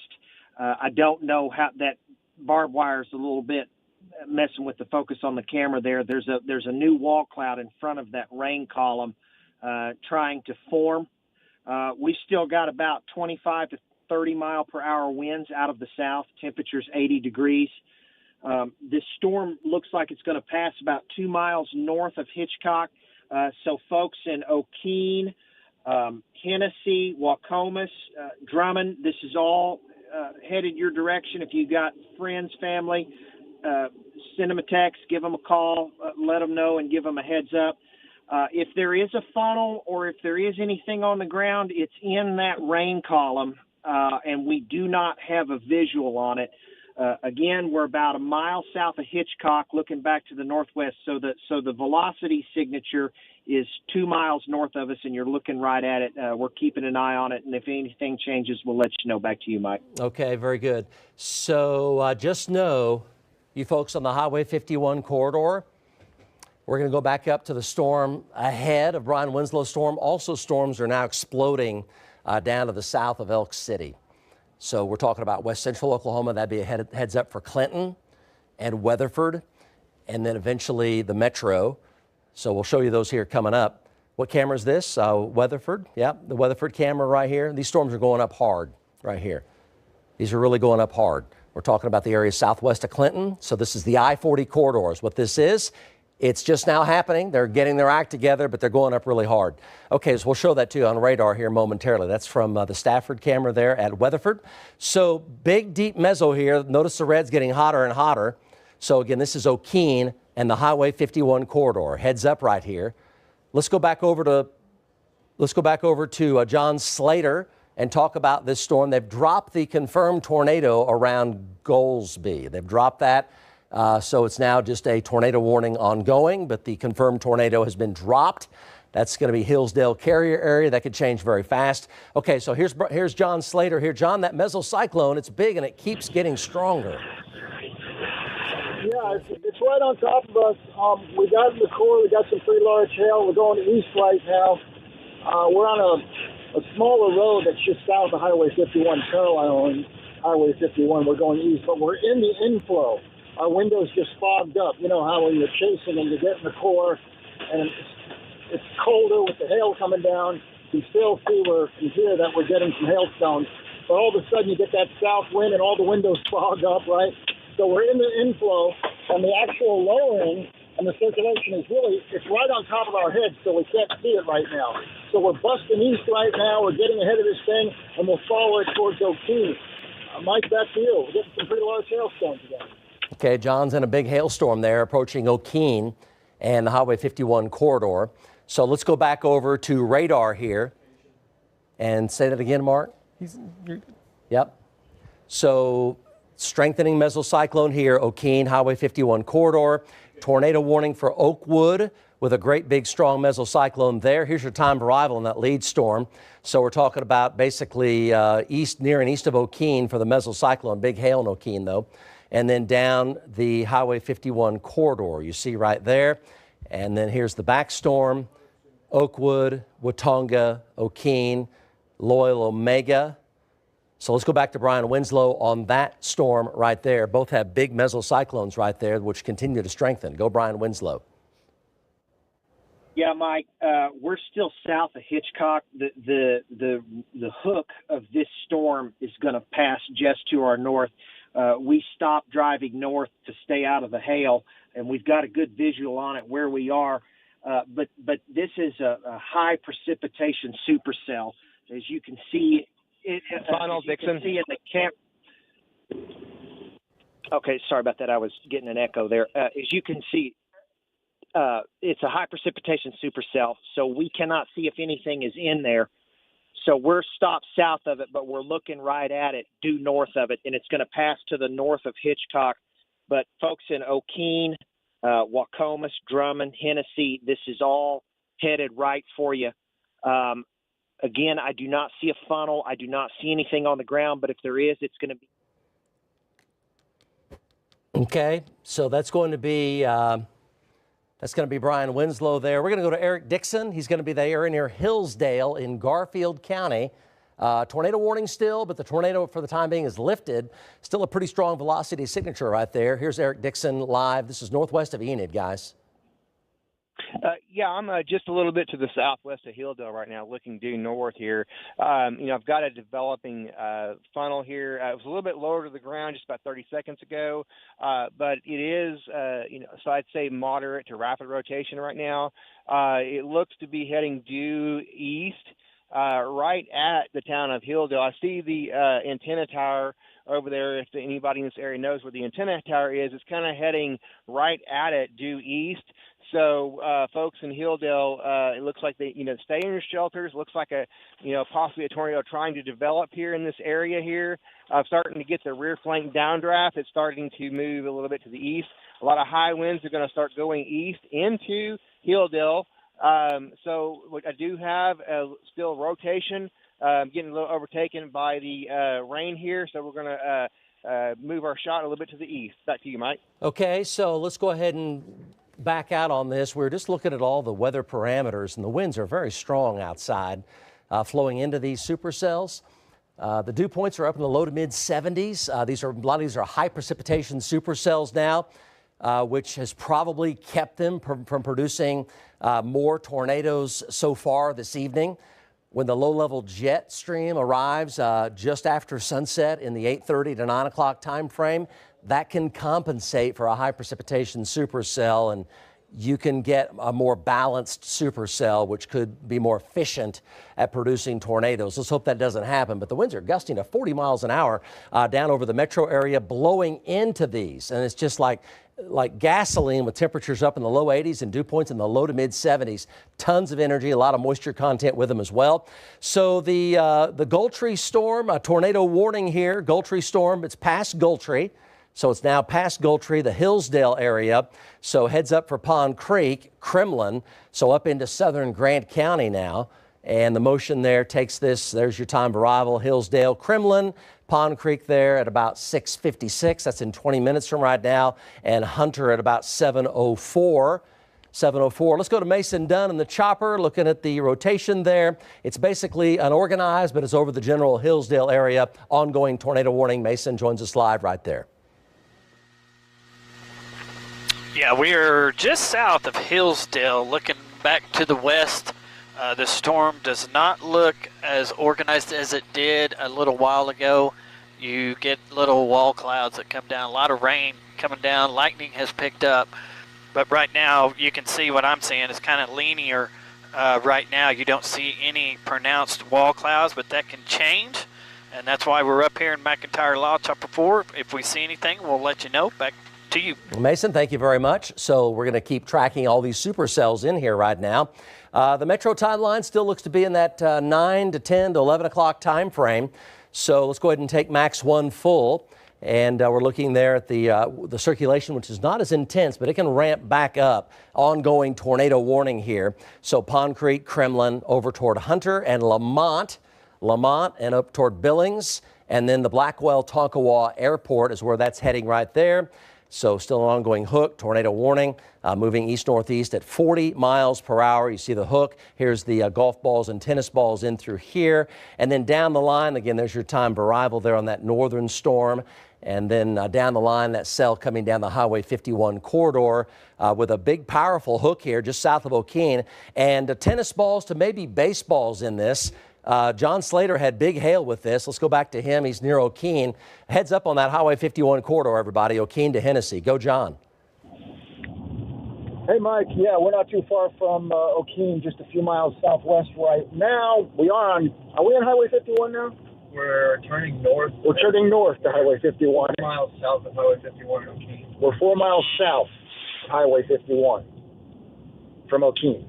And the rotation is right over us, just to our west right now. We made it back into the warm sector. We got out of the large hail. We're going to go north, or let's go north. And then east. North and then east is what we're going to do, and stay ahead of this storm. There's no tornado on the ground. Lots of areas of spin with this storm, Mike. We're following it. It's a dangerous storm producing large hail. You folks in O'Keene, everyone to the east, northeast, be advised. Severe storm heading your way, large hail. Back to you, Mike. John, we heard the hail last report about 5 minutes ago. What was the biggest hail that you got in? It had to be at least probably golf ball size. We got out of there just in the nick of time. We were really cutting it close.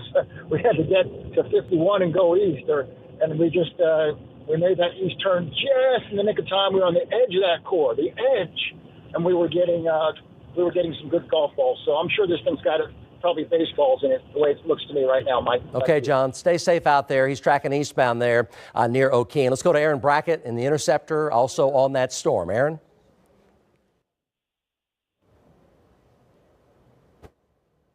So Aaron is in the immediate O'Keene area. Aaron, are you there? So back over to radar. These are just going to keep chugging along here. So big high precipitation supercell here with a strong hook, and then a tornado warning back over Oakwood. So this one is severe, and this one is a tornado warned storm here. And the motion is to the east-northeast Highway 51 corridor on the lead storm. So O'Keene now, Hennessy, and then Wacomas, Crescent, Covington area, southern Garfield County. That's where that one's tracking. Bright, bright green, big, big red. So it's a strong, powerful mesocyclone. It's a high precipitation supercell. So the heavy precipitation is probably keeping that so far in check, but that can tighten up very, very quick. So you have to stay very alert. Highway 51 corridor eastbound from there as it moves that direction toward Hennessy and then toward Marshall, far northern Logan County, Mulhall, Marshall, Douglas, Covington. From there, you're talking about areas near and south of Perry and north of Guthrie, and then eventually over there toward Lake Carl, Blackwell. Here's the Oakwood storm. Let's go to Brian Winslow. He's right there looking at it with a tornado warning. Brian Winslow. Yeah, Mike, we're headed east toward Loyal. The storm, I've got a clear view of the circulation directly to my north.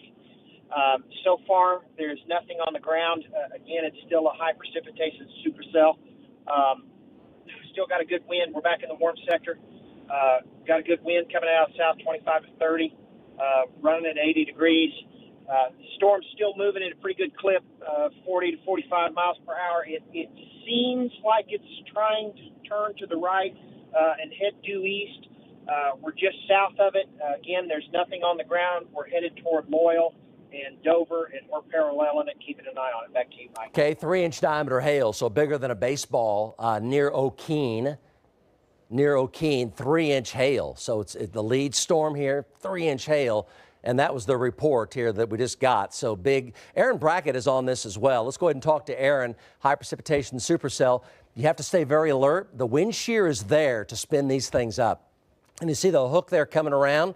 So the wind shear is there to spin these up, and they can ramp up incredibly fast. So even though it doesn't have a tornado warning, the wind shear's there and the fuel's there to spin these up very fast. And the conditions are getting more favorable and not less for tornadoes going forward, folks. Aaron Brackett joins us live.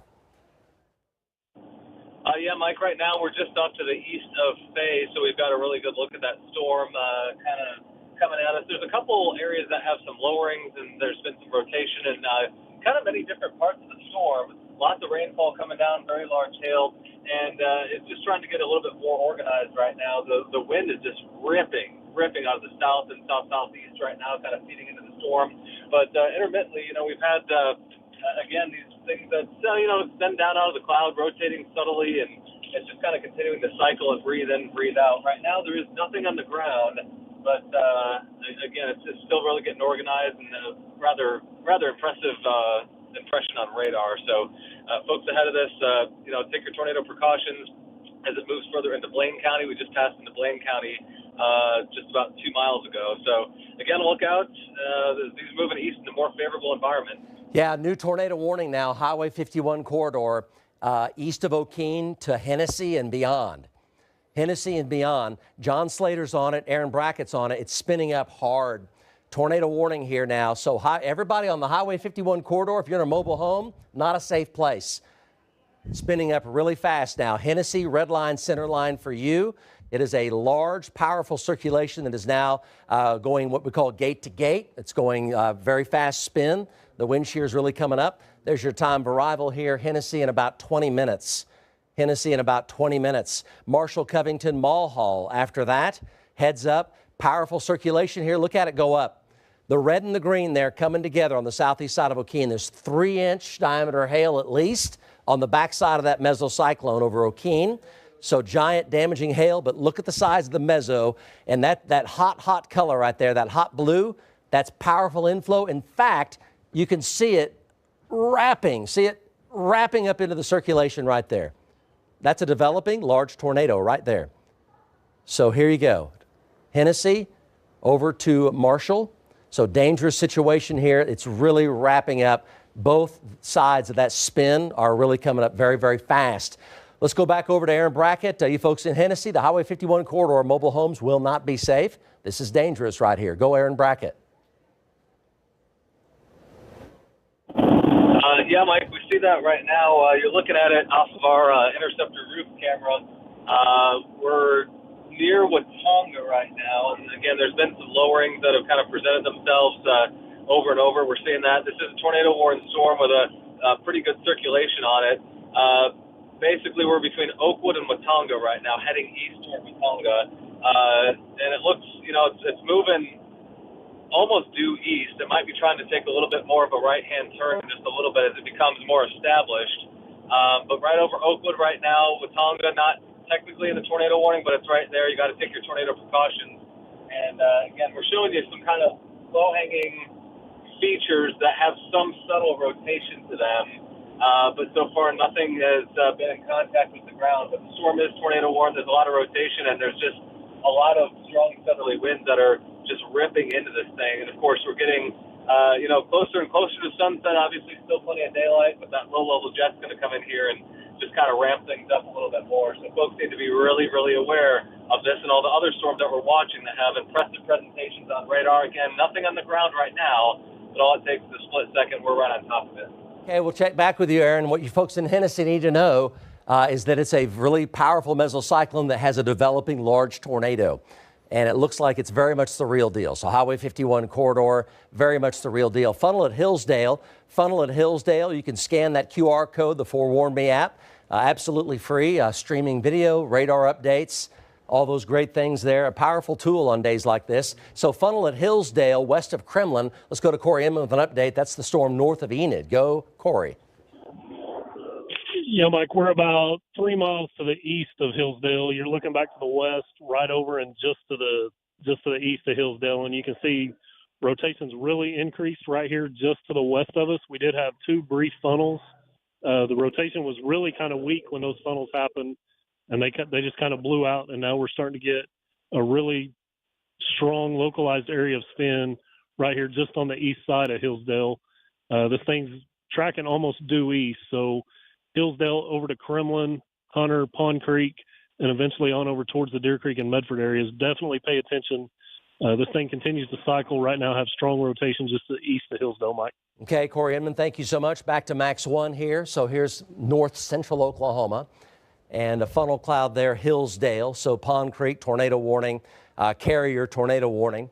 And from there, just to the northwest of Billings is where that's going. And then from there, the Blackwell Tonkawa Airport and Blackwell, and then eventually Tonkawa and Ponca City is where that is tracking. So funnel cloud there, ongoing tornado warning there, Hillsdale. John Slater, there you go. Go, John. Hey, Mike, we can see a possible tornado just to our south right now. We're east of O'Keene on Highway 51, looking due south. We just got out of the door with large hail. You can see the bowl quite clearly right there, about 2 miles to our south. You see it right there? That's the circulation It's a pretty strong circulation. I'm not sure if there's a tornado warning on this storm, but there should be. That is a bowl right there, very close to being a tornado. 2 miles to our south. We're just a couple miles east of O'Keene on Highway 51 looking south. We're watching it. Back to you. Yeah, we're showing a powerful mesocyclone in there. I think it's fair to say that would be a developing life-threatening situation. Folks do not want to be in a mobile home in this, and we're talking about everybody on Highway 51, and Highway 51 is a popular thoroughfare. We all know that. So Hennessy westbound from east of O'Keene. O'Keene had 3-inch diameter hail. Big time circulation here. The Highway 51 corridor, that is a tornado right there that John's looking at. That's the tornado ongoing. You see the big hook there folding over on itself.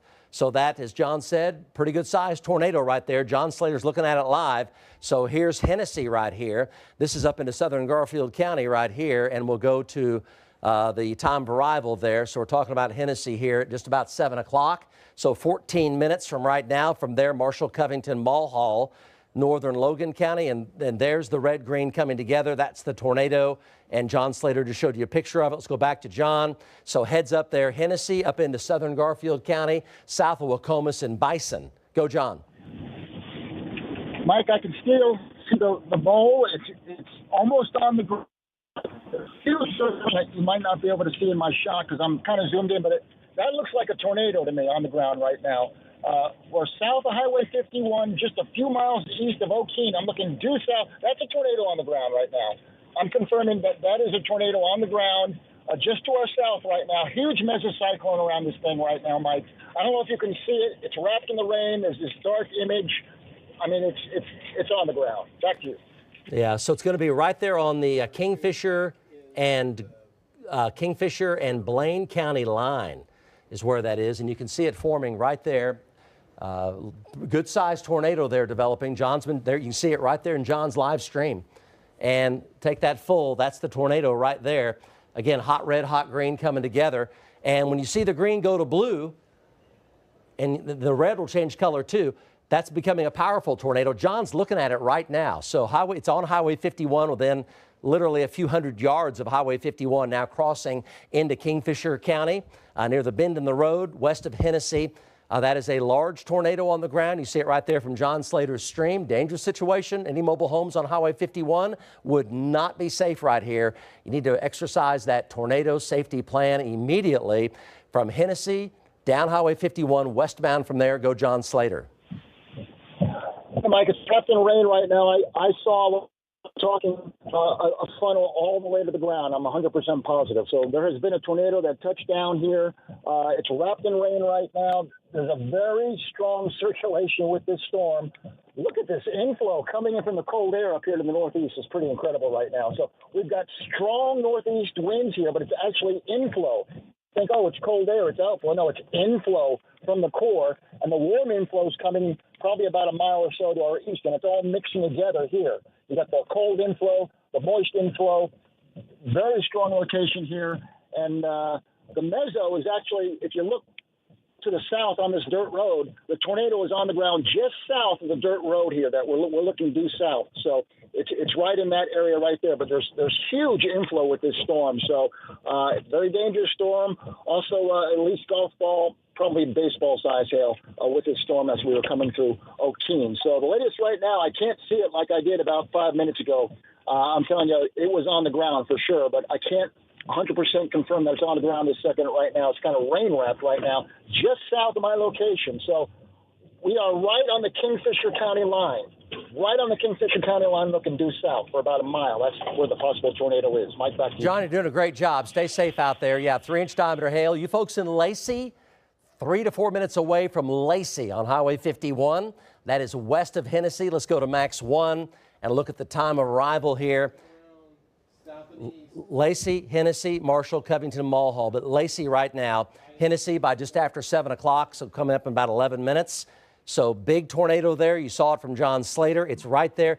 You can tell John is literally looking at it because he's on the Kingfisher County line. That's right where the tornado is. He's within a mile of it right now. It's where that hot red and the hot green are coming together. And here is Lacey, right, as we zoom in right here on Highway 51. This is Highway 51 right here.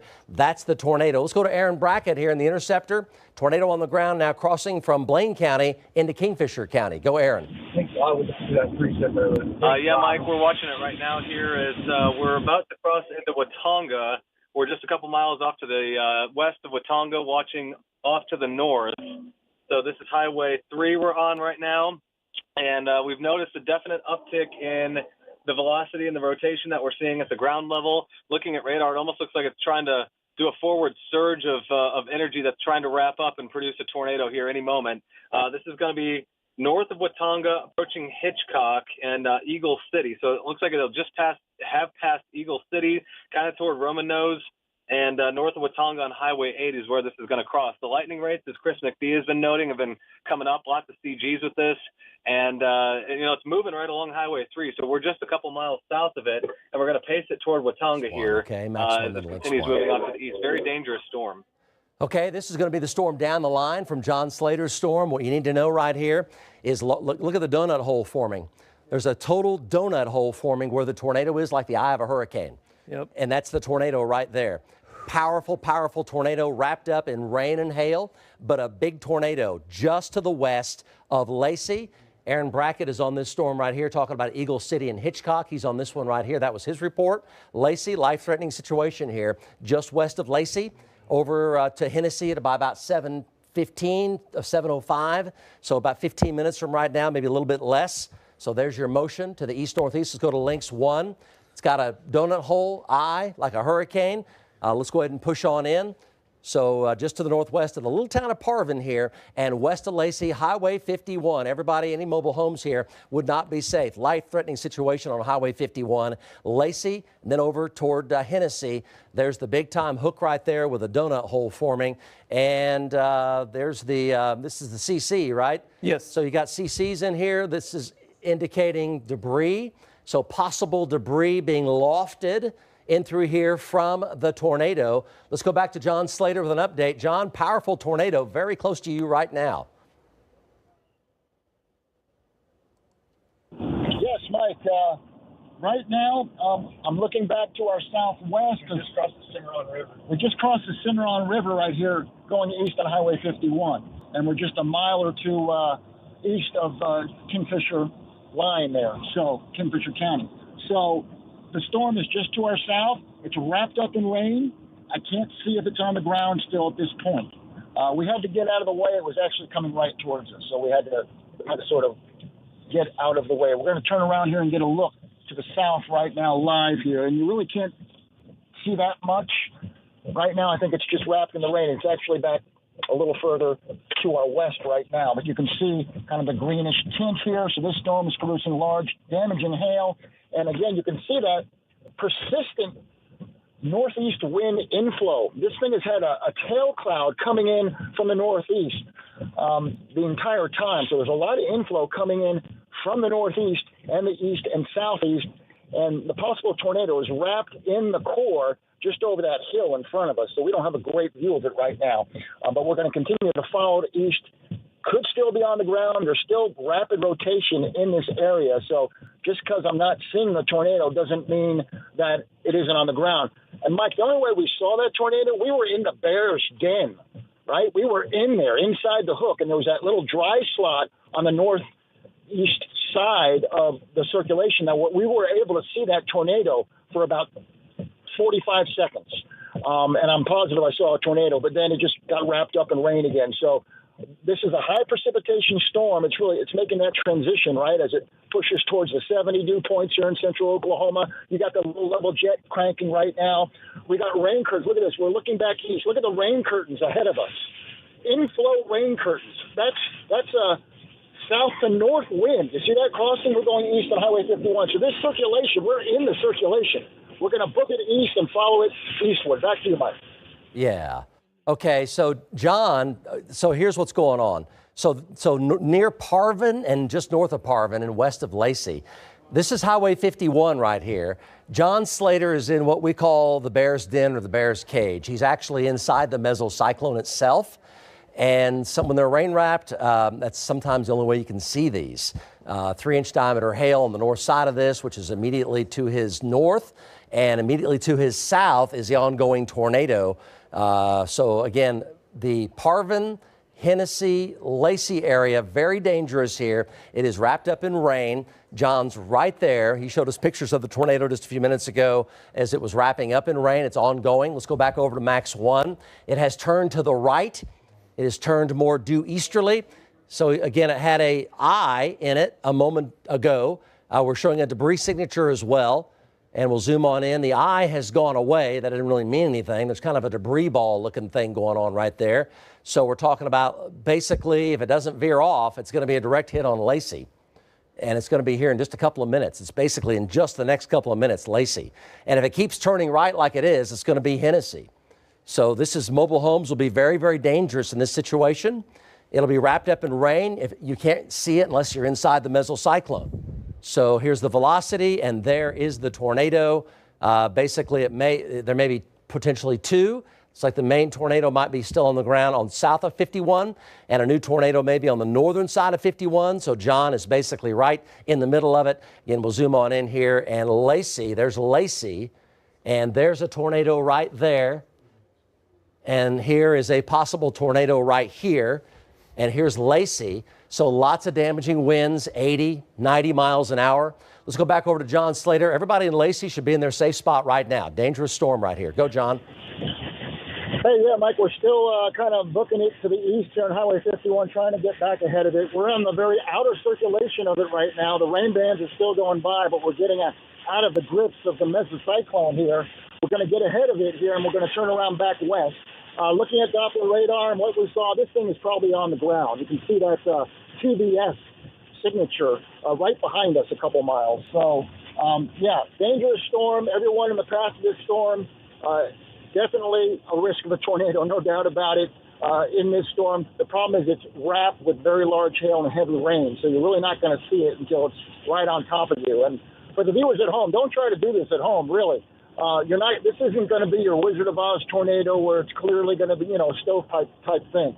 This is going to be, wrapped in rain, and if you see it, you're in big trouble. You got to get out of the way. So anyway, we got to look at it because we were up on the northeast side. You see that hook, right? And there's the dry air wrapping it in the northeast. So we just popped out from the core in that hook. So there's a little area of dry air there that we could actually see the tornado, which was just to our south, a mile or so on the ground at that time. So again, very dangerous storm right now. We're going to turn around here and look back to the west. We'll continue to keep you forewarned as this storm heads off to the east. Mike, back to you. Okay, immediate Lacey area, dangerous, life-threatening situation right here, Highway 51. Chopper is now over Hennessy looking to the west. Mason Dunn has possible power flashes. Go, Mason. Well, Mike, you can definitely see power flashes inside the rain. It is rain wrapped. There's a lot of hail in the front. Look at that green tent.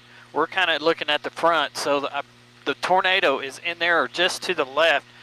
Go a little, Travis. It's going to be right in there somewhere. We are west of Hennessy, looking directly west about 2 miles. I can see a lot of storm trackers. Yeah, so you're looking there at Highway 51. You see all those cars down there. They're heading east. It's fair to say a lot of those are storm chasers. And Mason had power flashes perhaps just to the left of 51, which makes perfect sense. It would be just on the south side of 51. And we're talking about Lacey, the town of Lacey. And Mason is basically over Hennessy looking to the west. All the headlights there, many of those are storm trackers out there trying to get out ahead of the mesocyclone. And John is right down there as well. Mason, so again, power flashes. You see Highway 51 right there on your screen. You and Travis, update here, ongoing tornado warning, Lacey to Hennessy.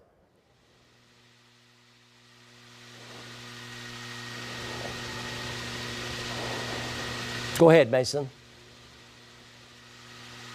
Yeah, guys, back with you. We are west of Hennessy, moving a little south, trying to get on the south side of the hail. That's in the. There's a lot of hail, a lot of rain out front of this storm. So the tornado may be lifting now to the north. It may be lifting to the north into Garfield County. So heads up, even south side of Wacomas. So south side of Wacomas, Lacey right now, and then up toward Covington and Fairmont. Marshall heads up for you. Looks like it's lifting more a little bit to the northeast now. And we'll show the velocity, big, giant mesocyclone right there, and likely a strong tornado here. And a lot of damaging wind out here coming through Lacey. A lot of damaging wind out here west of Hennessy as well. The tornado may be lifting more to the north up here into southern Garfield County, but it's a giant circulation here, and there's a big arc of damaging winds here on the front side of that. So Mason's had some power flashes. There's Lacey. So that's likely a tornado literally within a mile of Lacey right now. We don't want to see this. And little tiny Cato right there, but right over the Lacey area. So Mason, any power flashes here lately? Looks like the main circulation is basically over Lacey right now on 51. I see some flashes. I'm not quite sure if they're power flashes. There is a lot of lightning, as you know, out here, and a lot of hail. You're looking at the hail right there, the green tint out in front of this storm. It's a massive storm. We're just south and west of Hennessy, looking straight to the west here. And so far right now, I do not see any power flashes, but like I said, it's heavily wrapped in rain, and hopefully there's not any power flashes. So if anything changes, we'll get back to you. From McIntyre Law, Chopper 4, back to you. Okay, ongoing tornado warning right there. The tornado may or may not have lifted.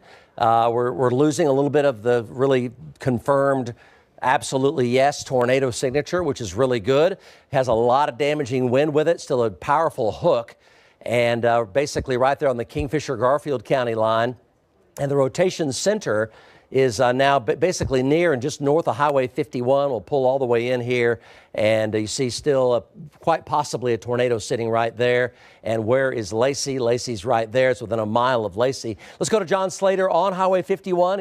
He kind of got out ahead of it, which is good. Let's see what he's got right now. John? Yeah, Mike, it is good because we're not in danger. But if you want to see a tornado, not so good, because from this vantage point, it's really hard to see the tornado. So remember we talked about that northeast inflow band coming in. Well, you can see that inflow band right there on the right side of your television set. That's the inflow band that we were under. And then we could see the tornado looking back behind that into the storm. But right now, from this vantage point where we're a mile or two east of that circulation, we just can't see the tornado. It's just wrapped in rain and large hail. So we're out of danger, but I can't give you a view of the tornado at this point because it's just obscured the way these tornadoes are, these mesocyclones, when they're so wrapped up like this. Sometimes the only way to see it is when you're in that northeast side or you're actually inside the hook. Unfortunately, it's a dangerous place to be. But anyway, so we are ahead of the storm right now. We're going to continue to follow it. It's got a very strong circulation on radar. I can see the inflow bands coming in. You can see the greenish tint. So it's got large hail, damaging winds, and a tornado. It's moving off to the east.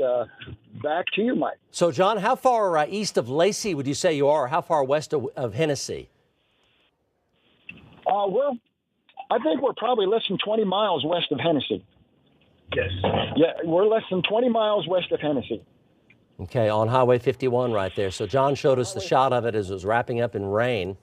So that's the latest on that ongoing tornado warning with it. Let's go to Aaron Brackett in the Interceptor right now. Aaron's down in Blaine County, the next storm down the line, with an update. Aaron? Yeah, Mike, we're in Watonga, just barely off to the north, so kind of central Blaine County. If we could kind of pan into the far left-hand side here, Chris McBee is going to take a look at this. There is a ton of rain and hail in this thing just off to our north. And if you look to the left, you can actually see some fairly good wind shear. We're going to kind of reposition the camera for you. And you can see some of the lower clouds kind of coming out. Some of that rain-cooled air near the surface is falling out and wrapping out. And then behind it, you can see the clouds moving to the right. So there's some overall broad circulation in this storm right here. Again, our view is just north of Watonga. There is a tornado warning. It does technically include Watonga, but a lot of the circulation, again, off to the north near Hitchcock, and that's where all that hail is right now that we're looking at. So this would be the back side of that storm. It is just completely engulfed in rain right now. We're also watching thunderstorms that are coming up near Custer City, Butler, and Elk City. We're looking at the Warren forecast here, super high-res future radar. And these thunderstorms coming just north of I-40 toward the metro look like they're just going to enhance and kind of ramp up as we continue on the next couple hours. So we're going to watch all this stuff that's downstream too, but for now, just north of Watonga, watching quite a bit of wind shear and just a torrential rain and hail. Okay, thank you so much for that, Aaron. Let's go back over to radar here on Max 1. So we're still showing what likely is an ongoing tornado here, and it has lifted a little bit more to the north. So Highway 51 northward now. A lot of damaging wind on 51, which could be in excess of 80 miles per hour. The tornado looks to be ongoing, and between Hennessy and Wacomas on Highway 81. So anybody on Highway 81 between Wacomas and Hennessy, mobile homes would not be safe. This is a very powerful circulation. Aaron Brackett was just talking about this storm right here with the ongoing tornado warning, not too far from Hitchcock. But here's the time of arrival on the lead storm. We'll go back over to Mason Dunn. Mason, it looks like that it may have lifted. The main circulation may be trying to lift a little bit farther to the north. So we're talking about areas southwest of Wacomas right now as Mason does a big arcing turn. At flight level, he's probably got winds of 50 plus up here at flight level, feeding into that tornadic circulation, and we'll zoom on into it. Let's go ahead and take this full as he brings the chopper around. We'll take Max 1 full and take a look on Max 1, the area of rotation, and this area right here north of Lacey, and then just east of Lacey, that's Garfield County. This is Kingfisher County right here, zoomed on into the city streets. So Wacomas here, Highway 81. Wacomas is right here. Down Highway 81 to Hennessy right here. Let's go to Mason Dunn in the chopper looking at it right now live. Mason? Well, I can tell you that it's gotten pretty rough out here. This storm is pushing off to the east, it appears, and we are just east of it. So, of course, the velocities are very, very bright green and red. Looks like it's getting wrapped up. And Travis is trying to give you a shot of it here as I'm turning back around to the south here, looking to the west. So I hope it's not on the ground. If it is rain wrapped, but we can actually see this little wall cloud right in here. So McIntyre Law Chopper 4 is right up here with it. If anything changes, we'll let you know. But it's got a good notch and a hook there with the velocities. It's just I can't imagine it not being on the ground, but if it is, it's rain wrapped. But we'll keep you updated and keep you forewarned. Back to you. Okay, so it's definitely turning more to the north, and here's your time of arrival. Let's go ahead and go to Max 1. It's by far the strongest circulation in the state right here. So Highway 81 here between Hennessy and Wacomas. So here's your time of arrival right here, Hennessy, and then Marshall over there by 737 in Covington, talking about southeastern Garfield County. So we'll go ahead and take a look at the velocities. You see the hot red and the hot green. We've lost a little bit more of what we call gate to gate, which is right next to each other, showing a tornado vortex signature. It's still in there for sure. Big arcing inflow gust front coming into it. So this is a really strong circulation, and circulations like this under conditions like this can produce higher end tornadoes. So take this really to heart here. Damaging winds coming into Hennessy, could be 80 to 90 miles per hour, and ongoing tornado likely here. Big circulation, got a couple little eddies inside of that showing possible tornadoes intermittently inside of that, but all the way up to the south side of Wacomas, up and down Highway 81 right there. Let's go back over to John Slater with an update. Looking back to the west, he's on the west side of Hennessy right now. John? Well, we're still heading eastbound, Mike. There's some really nice clouds on the anvil as this storm is just behind us. The tornadic supercell is behind us, but the structure of these storms is so unbelievably, unique. Meteorologically speaking, just awesome to look at. We know that these storms, are very powerful and they're very dangerous and they cause a lot of problems. But meteorologically, I can even say it speaking. There's all kinds of stuff to look at. We're looking at the anvil blowing off, and it's just got some really neat structure. But that storm is still behind us. It is wrapped in rain and hail. I'm looking at the radar. and I occasionally, look back out the window here. We're going to get a view here. We're going to turn just to the north up here, and we're going to try to give you a view of the storm. But we can't see a tornado from our vantage point. It's just wrapped up in rain. And there's a lot of outflow. Looking at radar, there's a really good circulation of, westerly winds coming around the south side of that circulation right now. So I think the only thing that could happen from here is that it could redevelop in the warm sector to the southeast, and that's what we'll be watching for, if that meso actually redevelops another tornado on the southeast side. We're watching for that. Mike, back to you. Okay, we're going to take a moment here and kind of step back if you're just now joining us. So here's the broad view. So this PDS tornado watch continues till 11. You folks in places like Woodward County are now clear. Down through Roger Mills County, you're clear. Ellis County, you're clear. And Woods County, you're also clear. So we've got the supercells here, developing supercell on the west side of Clinton, so heads up. That'll be coming pretty much basically down Interstate 40. And then north of that, a supercell near Fay and Thomas and Oakwood. And then a supercell southeast of Canton, near and north of Watonga and Roman Nose. Tornado warning on that one. And then the big time, possibly large and damaging tornado now on the Garfield-Kingfisher County line, northwest of Hennessy. And then a tornado warning still up by Pond Creek in northern Oklahoma in Grant County. Here's Oklahoma City right here. The winds are gusting to over 40 miles per hour, and the temperatures are really quite warm, and the dew points, the humidity levels are really thick and soupy. So near and after dark here, when the low-level jet stream intensifies, these are going to definitely keep going. We would hope they'll go away, but the trend is they're going to keep going and maintain some really high-end severity. We've had at least 3-inch diameter hail, so you see the tornado warnings in red, the confirmed tornado on the ground in purple. So tornado warning and then confirmed tornado on the ground in purple. And then up here in northern Oklahoma, that's going to be up here in Grant County. Let's go to Eric Dixon. Update for Lamont, update for Blackwell Airport. Grant County and Kay County. Eric Dixon is on that near Pond Creek right now. Ongoing tornado warning there. You folks in Grant County, heads up Lamont, and ongoing supercell. Very much still a powerful storm. Eric? Yeah, Mike, I'm about to pass through Hunter, fixing to get on Highway 74. So I got the camera pointed east right now. As I'm looking back, I'll have the camera 3 minutes, so you want to come back and check on that. But as far as northbound, I do have a wall cloud that's kind of recycling. It's redeveloping again up here. It's not, terribly ominous, like it's going to produce a tornado at any moment. But we've been staying with it here, so we're going to be moving east with it. And I'm going to hop on 74, go north, and we'll take another look at it. Mike? Okay, so you're looking at radar right there on that storm. Eric Dixon there's tracking it. Ongoing tornado warning. Let's go take Max 1 full. And here's your time of arrival, keeping you folks up here in Kay County forewarned and out of Grant County. So Lamont, Deer Creek, Blackwell, Tonkawa Airport, 7:43. So that's in 29 minutes from right now. Blackwell, Ponca City, 8:02. Ponca City, 8:03. Newkirk, 8:08. So this is that northern supercell. You see the hook. It's still very much there. Still very much a tornado warning. So Lamont, Deer Creek, Nardin, Blackwell, Tonkawa Airport, heads up for you. Blackwell, heads up for you. Could produce tornadoes at any time coming out of Grant County up into Kay County. That's your update. Classic supercell with a hook, ongoing tornado warning. Still a dangerous storm. Again, there's your time of arrival right there.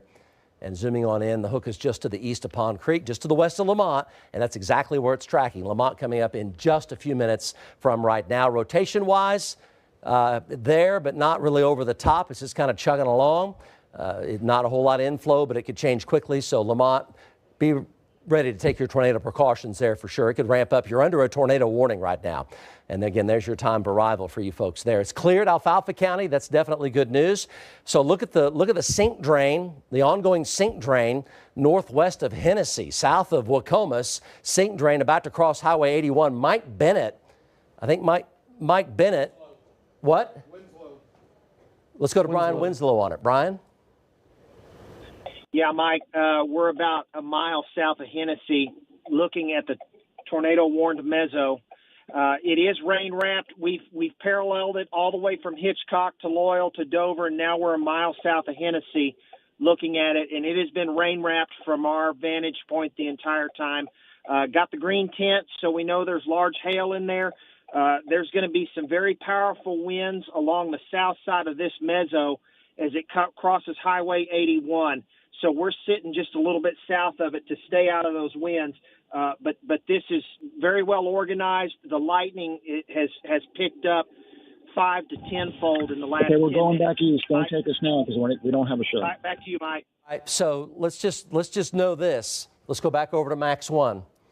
So it's going to be really hard to see, but know this: that may well be a powerful, large tornado right there. So this could be life-threatening for folks up here. You got to know that.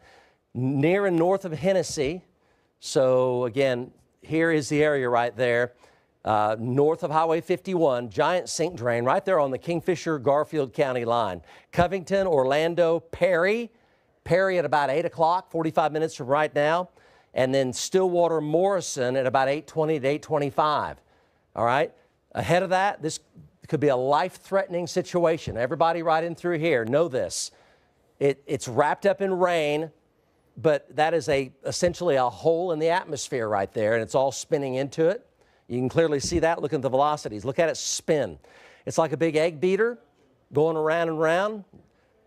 It's a big area of strong rotation with a lot of high velocities in there. All that's got to do is change in dynamic just a little bit. If it isn't already still on the ground, it will be. And there's Douglas right here and Covington right here. And look at the size of that rotation. Let's go to Mike Bennett. So damaging winds around Hennessy. But on Highway 81 between Hennessy and Wacomas, real deal. Mobile homes will not be safe. Mike Bennett, go. Okay, Mike. Yeah, we're north of Covington. We are working our way around to get position on this in case they have to hand off to us because of road options. And we'll be head towards the Marshall area, but we're going to position ourselves between Covington and Marshall, possibly Douglas, and as this thing tracks towards us. Very dangerous storm. Back to you. Okay, let's go back over to Max 1. So all that matters right now is the safety of the folks ahead of this. And no, this is the real deal. Look at the colors. Look at the red get hotter. Look at the green get hotter. And look at the red and the green both hot coming together. That is either a big tornado or a developing big tornado. You want to measure that, you're talking about over a mile in diameter right there. The whole mesocyclone is like 4 to 5 miles in diameter. Inside of that, there are several hot spots. Could be a multi-vortex type situation here. That is a very powerful signature. Let's go to the chopper and Mason Dunn. So Mason, it's about to cross Highway 81, about halfway between Hennessy and Wacomas right now. Okay, we are just south of Hennessy, looking back to the west-northwest. It is very hazy, very rain-wrapped. Every now and then I see what I think is power flashes in there. So right now, it looks like this whole thing is spinning. There's a large hail out in the front of it that you're going to get in the front in Wacomas or Hennessy. We are right in the notch looking to the northwest, and I cannot see it with the camera or with my eye. It's right in there. As you can see what we think is power flashes every now and then. The lightning should be up front of this storm, but that doesn't mean it can't lightning back here. So we're still keeping an eye on it. The winds have picked up, as you can imagine, but just looking at velocities and the notch right here, I wouldn't doubt if there's a tornado in there. Just rain wrapped. Hope it's not, but we'll stay up here and keep you forewarned. McIntyre Law, Chopper 4, back to you. Mike, there's confirmed damage 1 mile west of Lacey. So trees uprooted, power line snapped, single home structure damage. And that was earlier when it really picked up. There you go. That the tornado there about a mile west of Lacey. So Mason you saw Travis irising up and irising down the camera to try to get depth, to look inside that basically hurricane's eye, with the tornado being in the middle of the eye. That's what he was doing right there. And he says he sees what he thinks is occasional power flashes. So this is a really dangerous situation right here. And again, you look at the red now is going over to a different color altogether. And the green has a big arcing inflow into it. So it looks like it's on the ground out right there, crossing 81, halfway between Wacomas and Hennessy. So let's go back over to the chopper. Again, red line, center line for Douglas and Covington. If you live in a mobile home up and through here, it will not be safe. We hope this goes away, but we don't see any sign that it's going to go away. That's a tornado right there. So we're going to be hanging with the chopper here, but just know that's what we're dealing with today. Go Mason. Yeah, I'm making a turn to the right here. Get back on my radar here and see. We are around Hennessy right now in the wind farm. And I'm making a turn to the right. The winds have picked up, I don't know, from the southeast. So as you can imagine, I've turned the helicopter right. I have to dive it down a little bit and add a little more power so we can make it, I don't want to say make it, but so we can continue our turn here.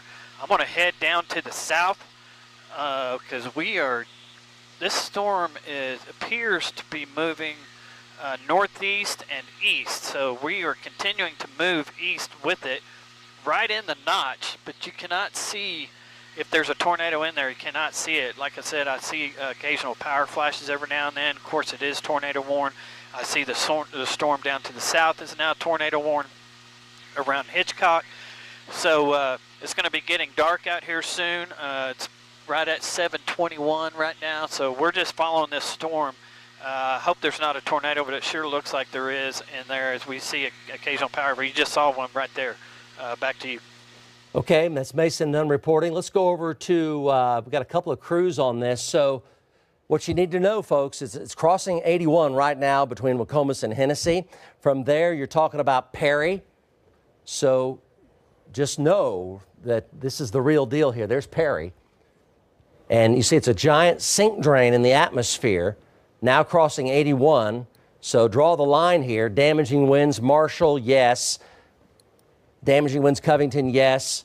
Tornado path, basically it could go left, it could turn right.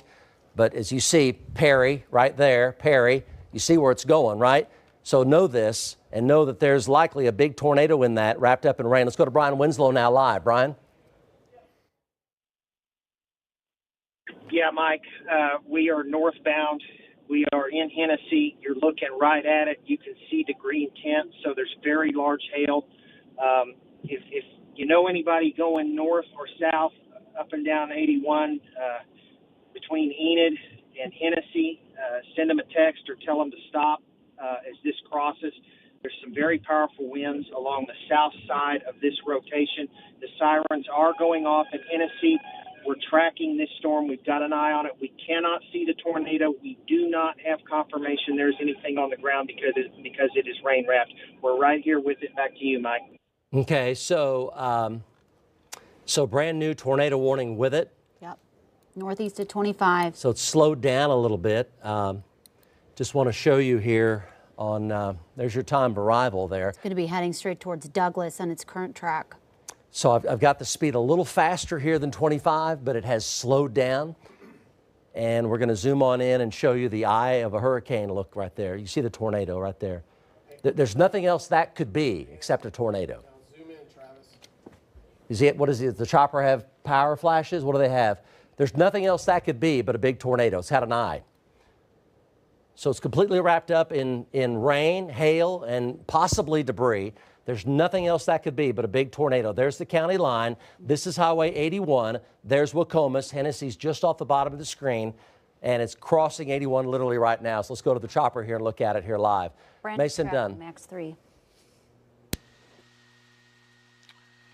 Yeah, we are still following this storm. We're about 2 miles to the east of it. The winds have picked up, as you can imagine. The wind farms are going crazy out here as I am flying over a couple of them right now. I can see storm trackers bugging out to the east, a whole line of them driving as fast as they can to the east here. So you're looking right there, Travis. You look at all those storm trackers right there, Mike.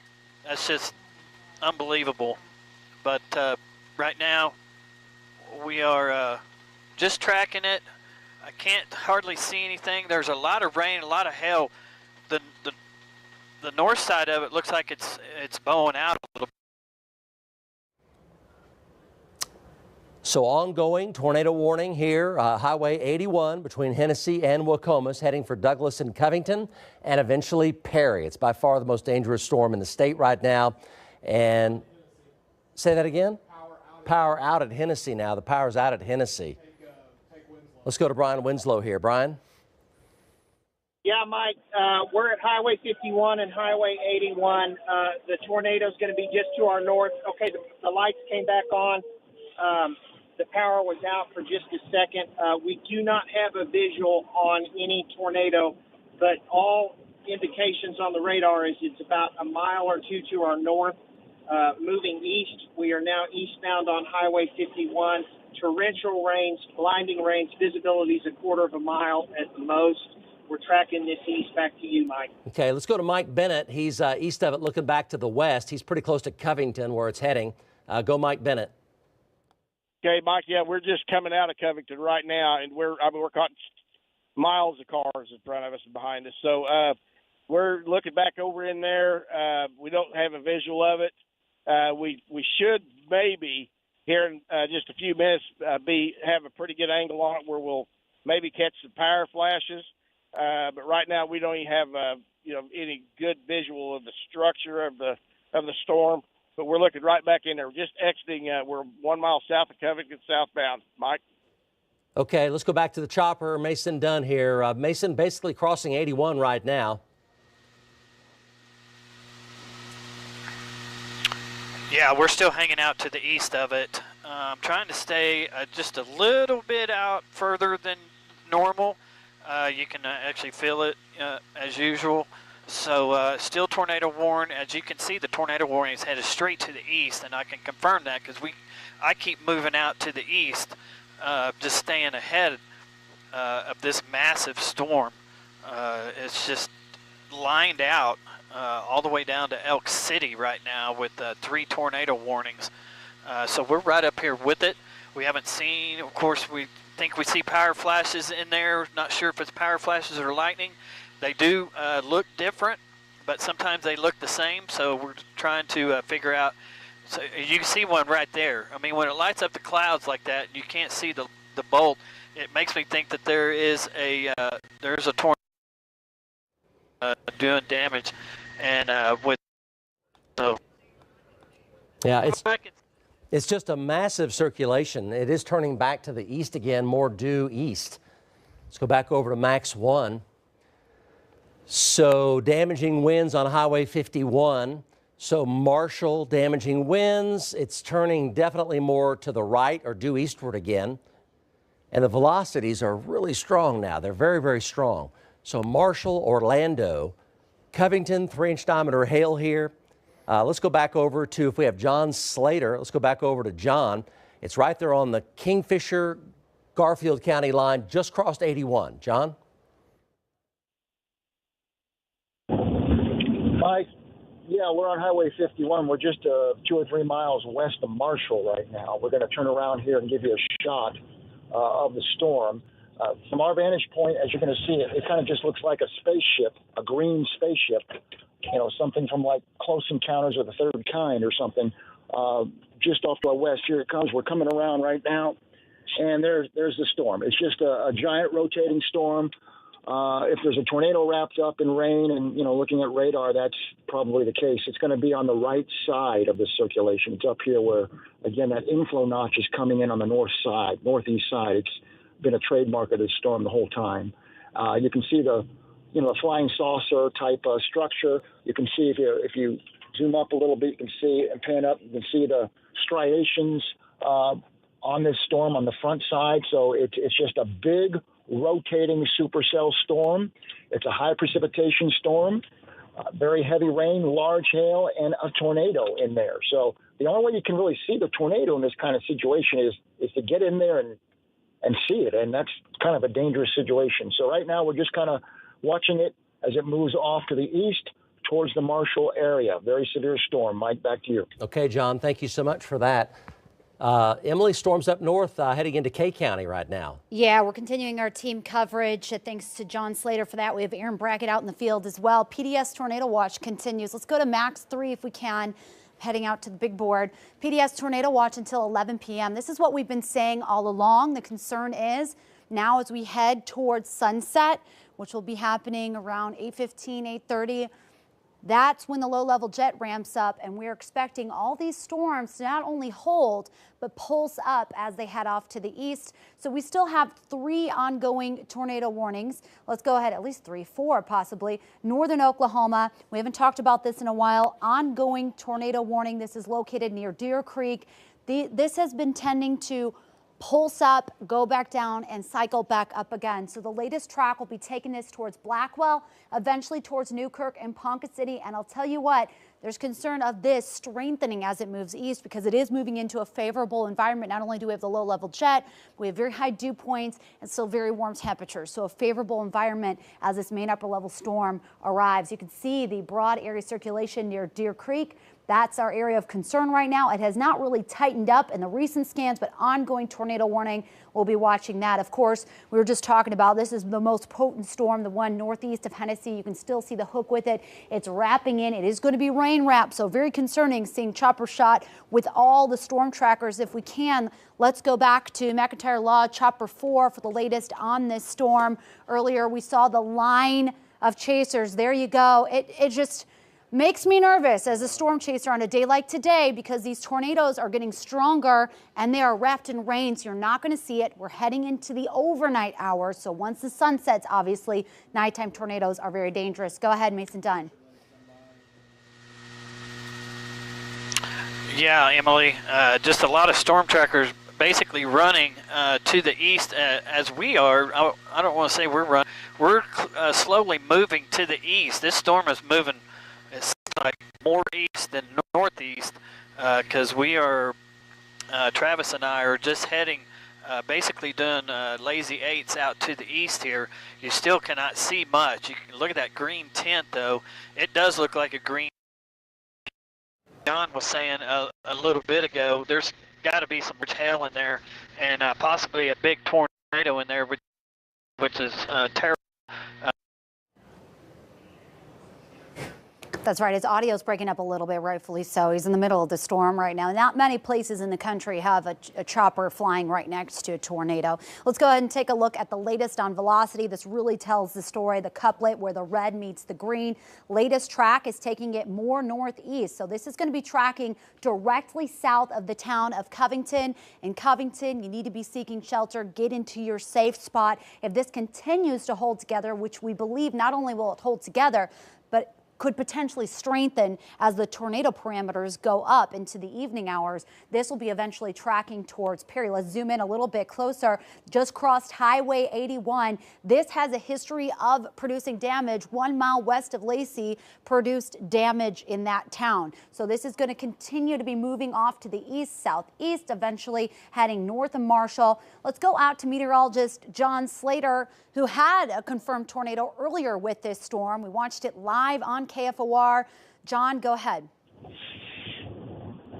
Hey, Emily, we're just continuing to reposition ourselves right now. We stop, we look back to the west, and we look at the storm, and then we have to keep going 2 or 3, 4 miles back to the east to try to get ahead of it again. A lot of storm trackers out here, obviously. There's a lot of traffic on the road. So right now we're heading east on 51, and we're very close to Marshall right now.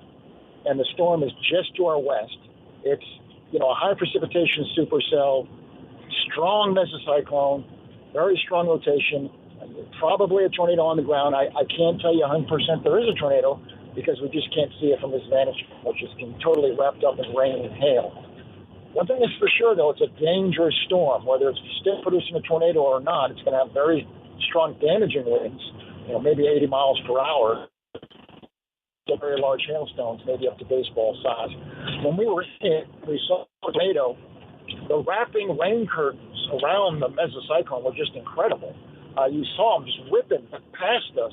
Had to be going 80, 90 miles per hour. So anyway, right now, the storm is back to our west. We're going east trying to get a better shot of the storm. Emily, back to you. Okay, thanks for that report. John Slater, he's been up since early this morning, and he's tracking this rain-wrapped tornado, which, by the way, had a history of producing up to baseball-sized hail earlier. You can see this wind field expanding, so he's talking about the high winds as well. This is likely an ongoing strengthening tornado right now that is going to be tracking south of the town of Douglas. So this is really picking up. Out to the west, we're still tracking some other areas of circulation. It looks like west of Hitchcock, another one. Our trackers are all on top of this. Let's go right now out to Eric Dixon, who's also on these storms. Eric, go ahead. Yeah, Emily, I'm over here just to the west of Tonkawa. We've been following this storm. I got my camera pointed to the east right now, but you know, I don't see anything. I haven't had any funnels as of recently. It seems like the storm is just kind of staying, you know, a little bit in a weaker state. It's still got a tornado warning. It's still circulating back there, but I don't see a tornado imminent. But we're about to get to I-35, and we'll head north with it here and taking a look. We've just been stopping here and there and just taking looks up to the north, but we haven't seen anything ominous that says there's an imminent tornado. But this circulation is generally heading towards the direction of Blackwell, so we will be here right with it to take a look and see if it's going to produce any tornadic activity in that area. Emily?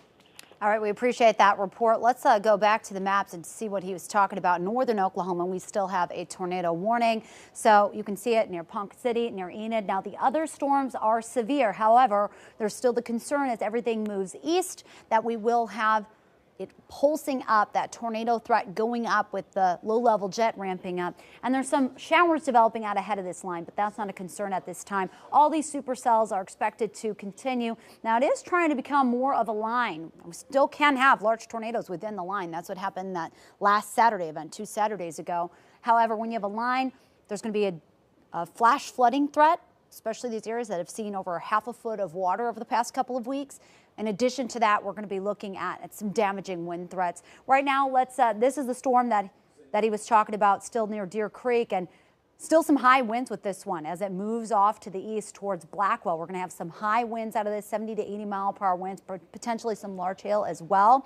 Let's go out to Connor Toon right now for the latest. Connor. Yeah, Emily, we were just heading south out of Watonga. We've been in Watonga for a little bit watching this storm approach. And as soon as we headed south, we saw in our rear view, you can see a pretty lowering there. This is going to be north of Watonga, looking north right now. I don't see a lot of spin to it. I do see a lot of rising motion. And it actually doesn't look nearly as organized as it did about 5 minutes ago. But for a second there, this lowering was very low and was spinning north of Watonga. Back to you. Okay, thanks for that report. We're getting in that there's going to be a new tornado warning issued farther south down the line. Let's go back to the maps. We appreciate you, Connor. Keep a close eye on that. Definitely ominous lowering and this concerning situation as we head into the next couple of hours. Still, potent tornado northeast of Tennessee. You can see the hook. You can see it wrapping around. This is the one John Slater was tracking. Choppers on it as well. Let's continue. Chopper. Let's go to Chopper right now. We have power flashes. Go ahead, Mason Dunn, McIntyre Law, Chopper 4. Yeah, we're continue to see power flashes in this haze, and you can't see much. It's rain wrapped. There's a lot of hail in there, very hazy. It's getting dark, but you can start to see, because it's getting dark, more power flashes. You saw one right there, right by the skid in the shot. So I want to make a right turn here. Actually, I'm going to make a left turn, because right turn is going to bring me a little too close to it. So we're going to make a left turn here. Travis is doing a good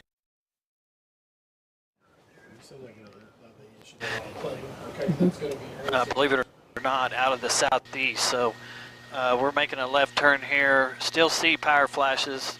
There is a lot of lightning also, but pretty sure we're seeing power flashes in there still as we're tracking this tornado. You can see them right there from McIntyre Law, Chopper 4. Back to you.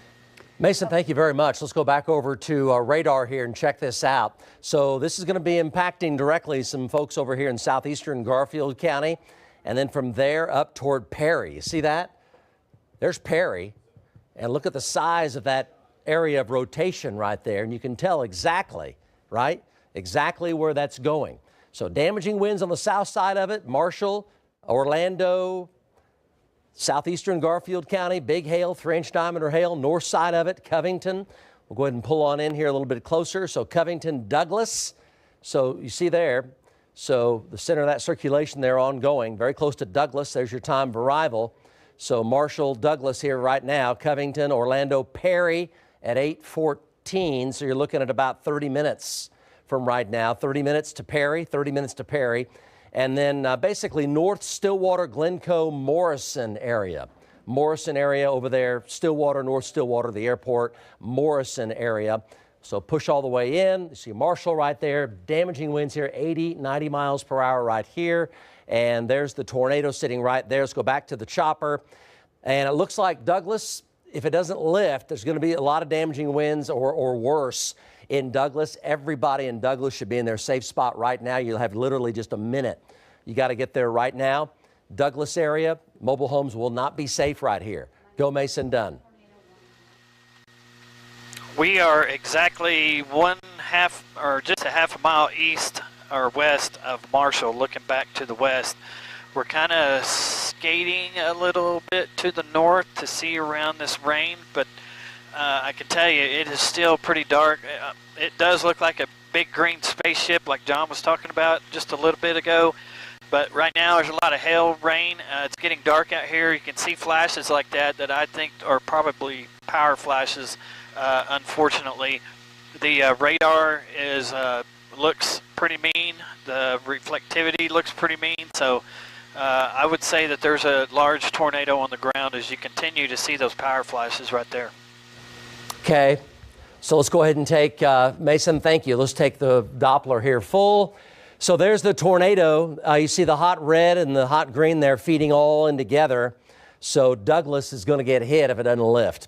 And it's going to be happening right now. So everybody in mobile homes will not be safe. Storm cellar, basement, at the interior closet or bathroom or better. Douglas, and it looks like basically point blank right there. Douglas, Covington, and then Perry. Here's Perry. You can see where it's going. You look for where that green, that red are connecting. See where they're connecting together? That's what you look for. That's a very large circulation. Let's go over to, so everybody in Douglas to Covington and then Perry. Think about where you can be to be safe. Let's go to Mike Bennett here. He's basically right in front of it near Covington right now, looking back to the west. Go, Mike. Okay, Mike, I am in Marshall, actually, looking right into the teeth of it. We got, I'm watching for power flashes, and I'm going to tell you what, this thing just structurally, you just can't see in there to see a tornado on the ground, but it's, look at these velocities on radar. We've got very strong, we got probably 40 to 45 mile an hour southeast winds feed right into it, and okay, now we're going to get the right kind of power, right kind of lightning strike here in a minute, and it's probably going to light it up if it's on the ground in there. We just had one just a minute ago that I was a little suspicious of what I may have seen, but everybody just needs to act like this is a tornado on the ground because it probably is. And we've got, I'm looking at I don't know if you can see the rotation in my shot here, but we're in Marshall looking east, and we're looking west and just a little bit northwest. And I'm not seeing any power flashes or anything, but we're just going to keep watching here. But we're looking, if there's a tornado on the ground, Mike, it's going to be right there, right in our camera shot. We just have to wait for lightning to backlight it because we are losing daylight out here. All right. So, so everybody in Douglas, take this seriously. So the tornado, you can almost see it. It's right back in, right through here. This wraps around, and it's sitting right in here is where it is. So, again, Douglas is in real threat, and it's happening right now. Say it again. Yep. Yep. Go Mike Bennett. Okay, I think we might have the tornado in our shot right here. It's going to be really hard to see on camera, but we've got the tightest area of rotation right there. I mean, it's really wrapping up right there, and there's a lot of dust up around it. So that might be the tornado right there. And it's not going to be a classic, got a cone all the way to the ground. There very possibly could be, but we just can't see that feature. But I see a lot of dirt in that area, and that's the area where the rotation is the tightest and most localized. And so I'm pretty sure we've got the tornado in our shot right there. Or shatter. I'm gonna okay, right in here. And I'm gonna reposition. Yeah, it's right here. It's right here. So this is all curving in right here, and it's all going back right here. So it's right here. So this is basically Douglas, Oklahoma, within a mile or so. And we'll look for, hopefully don't see them, but power flashes. But we're basically, I think we're looking at it right here. You can see where it's all fuzzy and hazy in through there. So we're going to stay with this shot, but know that Douglas and then the Covington area, but Douglas in particular, you're looking at it right here. Mike, so tell us again, you're near Marshall looking to the northwest, is that right? Yeah, I'm actually in Marshall, Mike. I'm right on the west, the east edge of Marshall. Storm sirens just went off in Marshall, and I'm gonna got some cars moved out of my way here, so I'm gonna pull up here beside this barn now where you can look back up in there. But I mean, you cannot see a defined cone, anything on the ground, but that's where it's at, because there's a lot of dirt in there. It's just kind of a dirty mess right in there, and that's just where the rotation is localized. We've got some rapid motion right above us here, moving from left to right. There's kind of wrapping around it. So now this is going to be approaching Highway 74 very rapidly, and we got fast rising motion right here too. So it's moving north now. It's moving north of Marshall, and I'm going to look to my west here, make sure I don't have anything. But yeah, that's where it's at, Mike.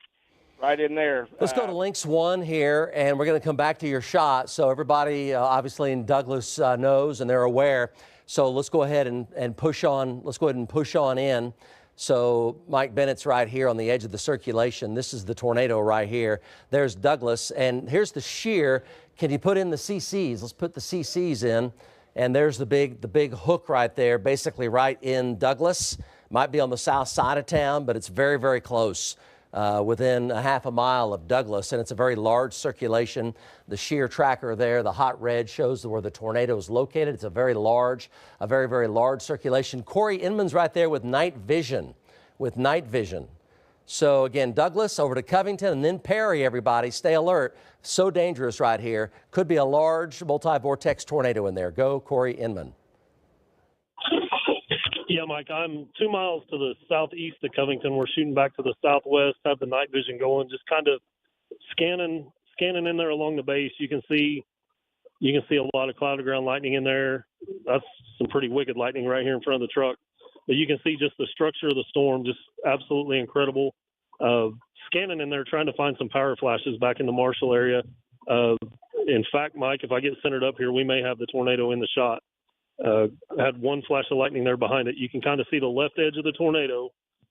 And if that is the tornado, Mike, that's going to be a large tornado. And it's going to be coming right into the Douglas area and moving up to Covington. I know we've got a little bit of delay here, but I'm zoomed in right there. And that almost looks to be the tornado on the night vision, Mike. Yeah, so you're pushing in on your shot. There it is. You could see it. Yeah, what you just said, there's about a 20-second delay, 10-second, 20-second delay, and we saw that lightning flash. There it is right there. Corey, push in on your shot because you've got it. It's right there. So again, Douglas to Covington, then Perry. That's a large tornado right there. It's right in the middle of your screen down there in the windmills. Look carefully with the lightning flashes. You can see it. There it is right there. It's a wedge tornado is what it is. Corey Inman, we see it. Go ahead and push on in. There it is. You can see it over and over again. Big tornado in the immediate vicinity of Douglas. So Covington to Perry, dangerous situation. Notice he's got night vision, and it's still a struggle to see it. But that's it. Right directly in the middle of your screen, slightly to the right. Go, Corey Inman. Yeah, Mike, still sitting here southeast of Covington, looking back to the southwest, and that's got to be it. That's the perfect spot, and you can tell by the night vision. You've got the left side, the right side there. So that thing's going to track pretty close to maybe just south of the Covington area. But everybody from Covington over to Perry needs to pay attention, take their tornado precautions now. Yeah. This is a large tornado right there, Mike. So we're going to stay with your shot. Ongoing tornado here. You can see the side of it when the lightning flash illuminates the side of the tornado and it goes down to a wedge down in contact with the ground. It's really basically right in the middle of the camera shot right there from Corey Inman's night vision on his camera. He's up toward Covington looking back toward Douglas right here. Go Corey Inman. Yeah, sorry, Mike. Still directly to the southwest of us. That thing, I'm going to say that's a quarter of a mile wide if that's the tornado in there, which it appears to be. It's every bit of a quarter of a mile wide. It's going to come right over the top of us here. Probably, I'm going to say it's probably about 8 miles due southwest of us. So maybe stay south of Covington, but folks in Covington need to be in their shelter right now. This thing means business. Continuing to track to the east-northeast. That thing still appears to be on the ground, Mike. Right. Corey, you're doing a great job. Let's go over to Lynx 1 just real briefly. Damian Lotus here is going to be showing you the wind here. So here's the mesocyclone right here. We'll push on in. Here's Covington looking southwest. This is the tornado right here, and he's going to hit these wind speeds right here, and you'll see what we're talking about. So the bright green, for example, as he takes a look there, and the hot red showing about 85 one direction and 62 the other. So 90 the other direction now, 90 the other direction, and what's the other side? 85. 85. It's negative 85 and plus 90, so that's a 175 mile an hour rotation signature. Right there. And that's what we're looking at right 175 miles an hour. Right there from Corey Inman's stream. There's the hook. This is the debris ball. And here's the shear, the red, the hot red. Basically right over Douglas here. May go south of Covington, may not. Very, very close. Covington, you see Covington here. Still red line, center line for Perry, the way it is right now. Let's go back over to Corey Inman. Ongoing large tornado right here. Yeah, Mike, we're getting ready to have to bail out of here. It's just to our southwest, right there behind the windmills. We're starting to get a little bit of hail and starting to get the heavy rain in here, so we're going to have to bail out and go east towards the Perry area. Hey, Mike. Hey, Mike. Bennett. Yeah, hey, Mike, can you hear me? Go Mike Bennett. Oh, okay. Hey, Mike, right when I got off the phone with you a minute ago, Marshall got hit with about probably 50 to 60 mile an hour RFD winds wrapping around it.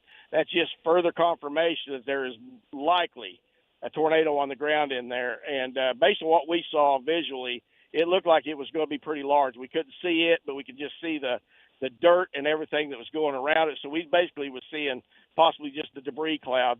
But anyway, 50 to 60 mile an hour RFD winds wrapping around it. Mike? Okay, let's go back to Corey Inman here. Ongoing tornado very close to Douglas coming up on Covington right now.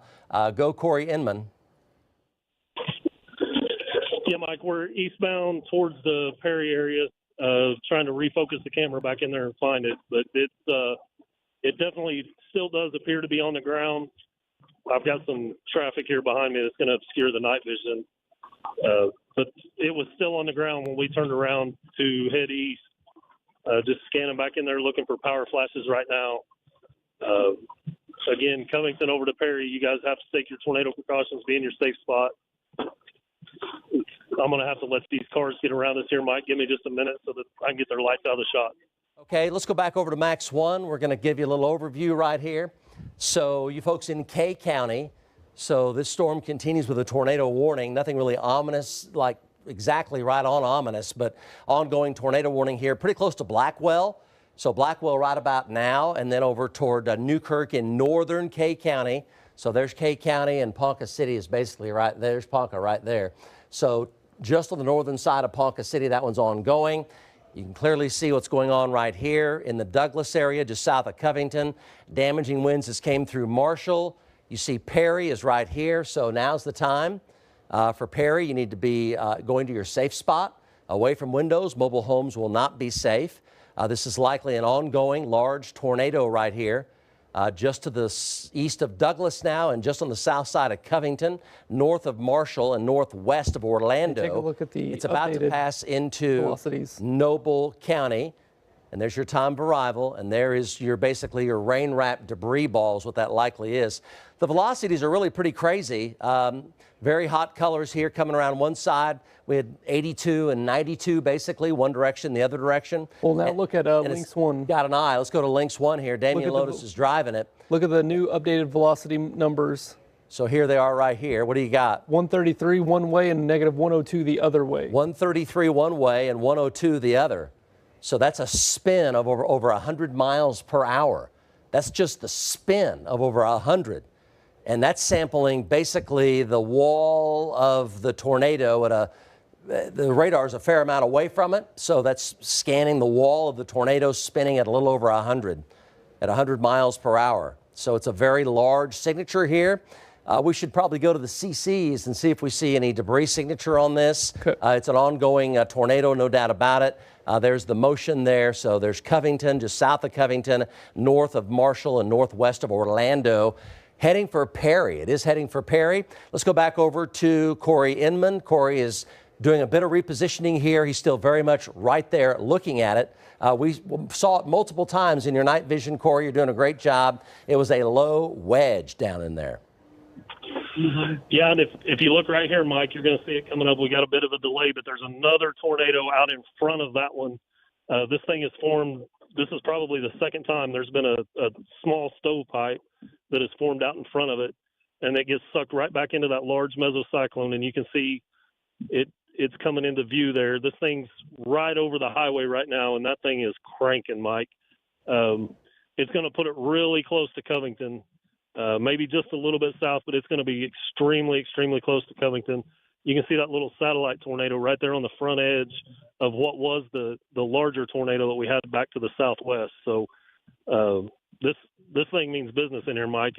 It's really kind of hard now. We've got the rain moved in here to be able to see the right and the left side like we had earlier, starting to get some southwesterly winds. So we're going to blast east here real quick. But that thing is right behind us on the highway here, coming southeast out of Covington towards the Perry area. So what you just saw a tornado rotating into the main tornado. Did you see the cone there coming down? And it was going from that side of the screen to this side of the screen, and it was rotating into the main circulation, being pulled into it. Violent tornadoes will have that. That's something that it's a signature for violent tornadoes. It's on the inflow. Notice how things are changing very fast where Corey is located. He's doing a great job tracking this. Let's go back over to Max 1, and you see, so this is what he was showing us right here, and there's a big donut hole right next to it. So he's showing the tornado spinning into the main tornado, and notice that here's Perry right here. So you're looking at basically a very large eye-looking feature, and it's spinning at over 100 miles an hour. And that was a satellite tornado on the inflow, and it was being yanked into the main tornado. And you saw it disappear as it went into it. It happened, it was moving really fast. So it gives you an idea how dynamic all this is. Corey, tell us where you are right now. You folks in Perry, this is dangerous right here. The amount of damaging winds around this is very broad. We're talking about 5 to 6 to 7 miles in width. And at this point, it's going to have to veer or lift or something to not be red line, center line for Perry. And this is capable of producing widespread damage in Perry. Just know that and be away from windows. Do not be in a mobile home. Find the storm cellar or the basement or the safe room or the closet. Know that. This is a powerful circulation right here. And right now it's heading directly into Perry, and it's only about 9 minutes away from right now. Go, Corey Inman. Yeah, Mike, we're just north of the town of Hayward. There's a large tornado.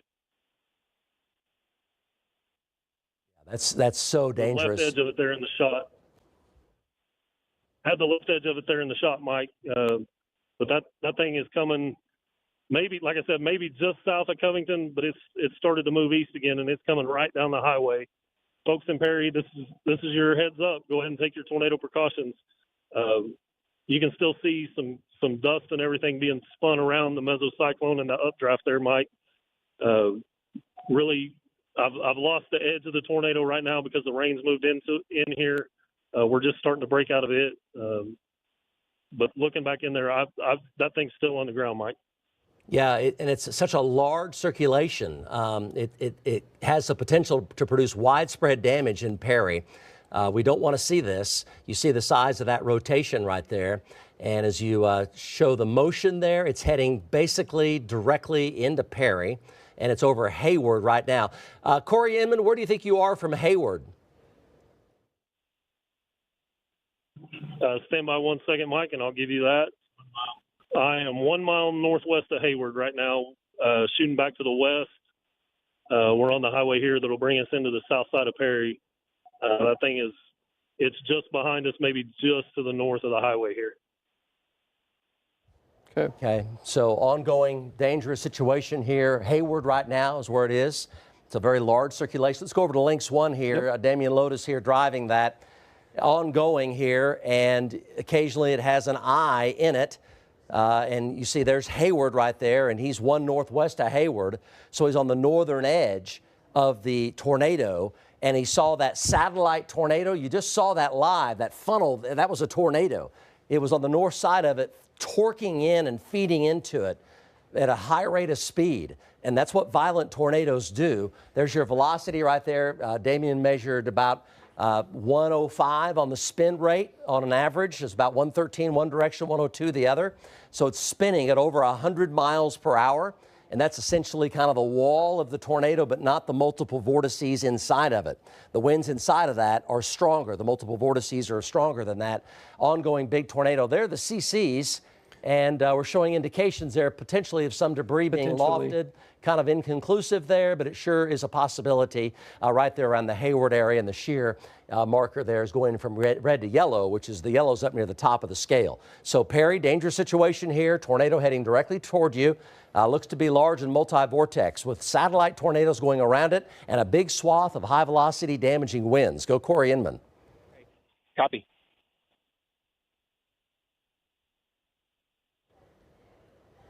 Corey Inman, we're watching your night vision camera. You're doing a fantastic job. You're right up there hugging the edge of the mesocyclone. We saw that satellite tornado feeding into it. And in the lightning flashes, we can see occasionally the wedge tornado on the ground back up there wrapped up in rain and hail. Yeah, it's right behind us here. We're trying to get east as fast as we can. We got a few chasers in front of us, but that thing continues.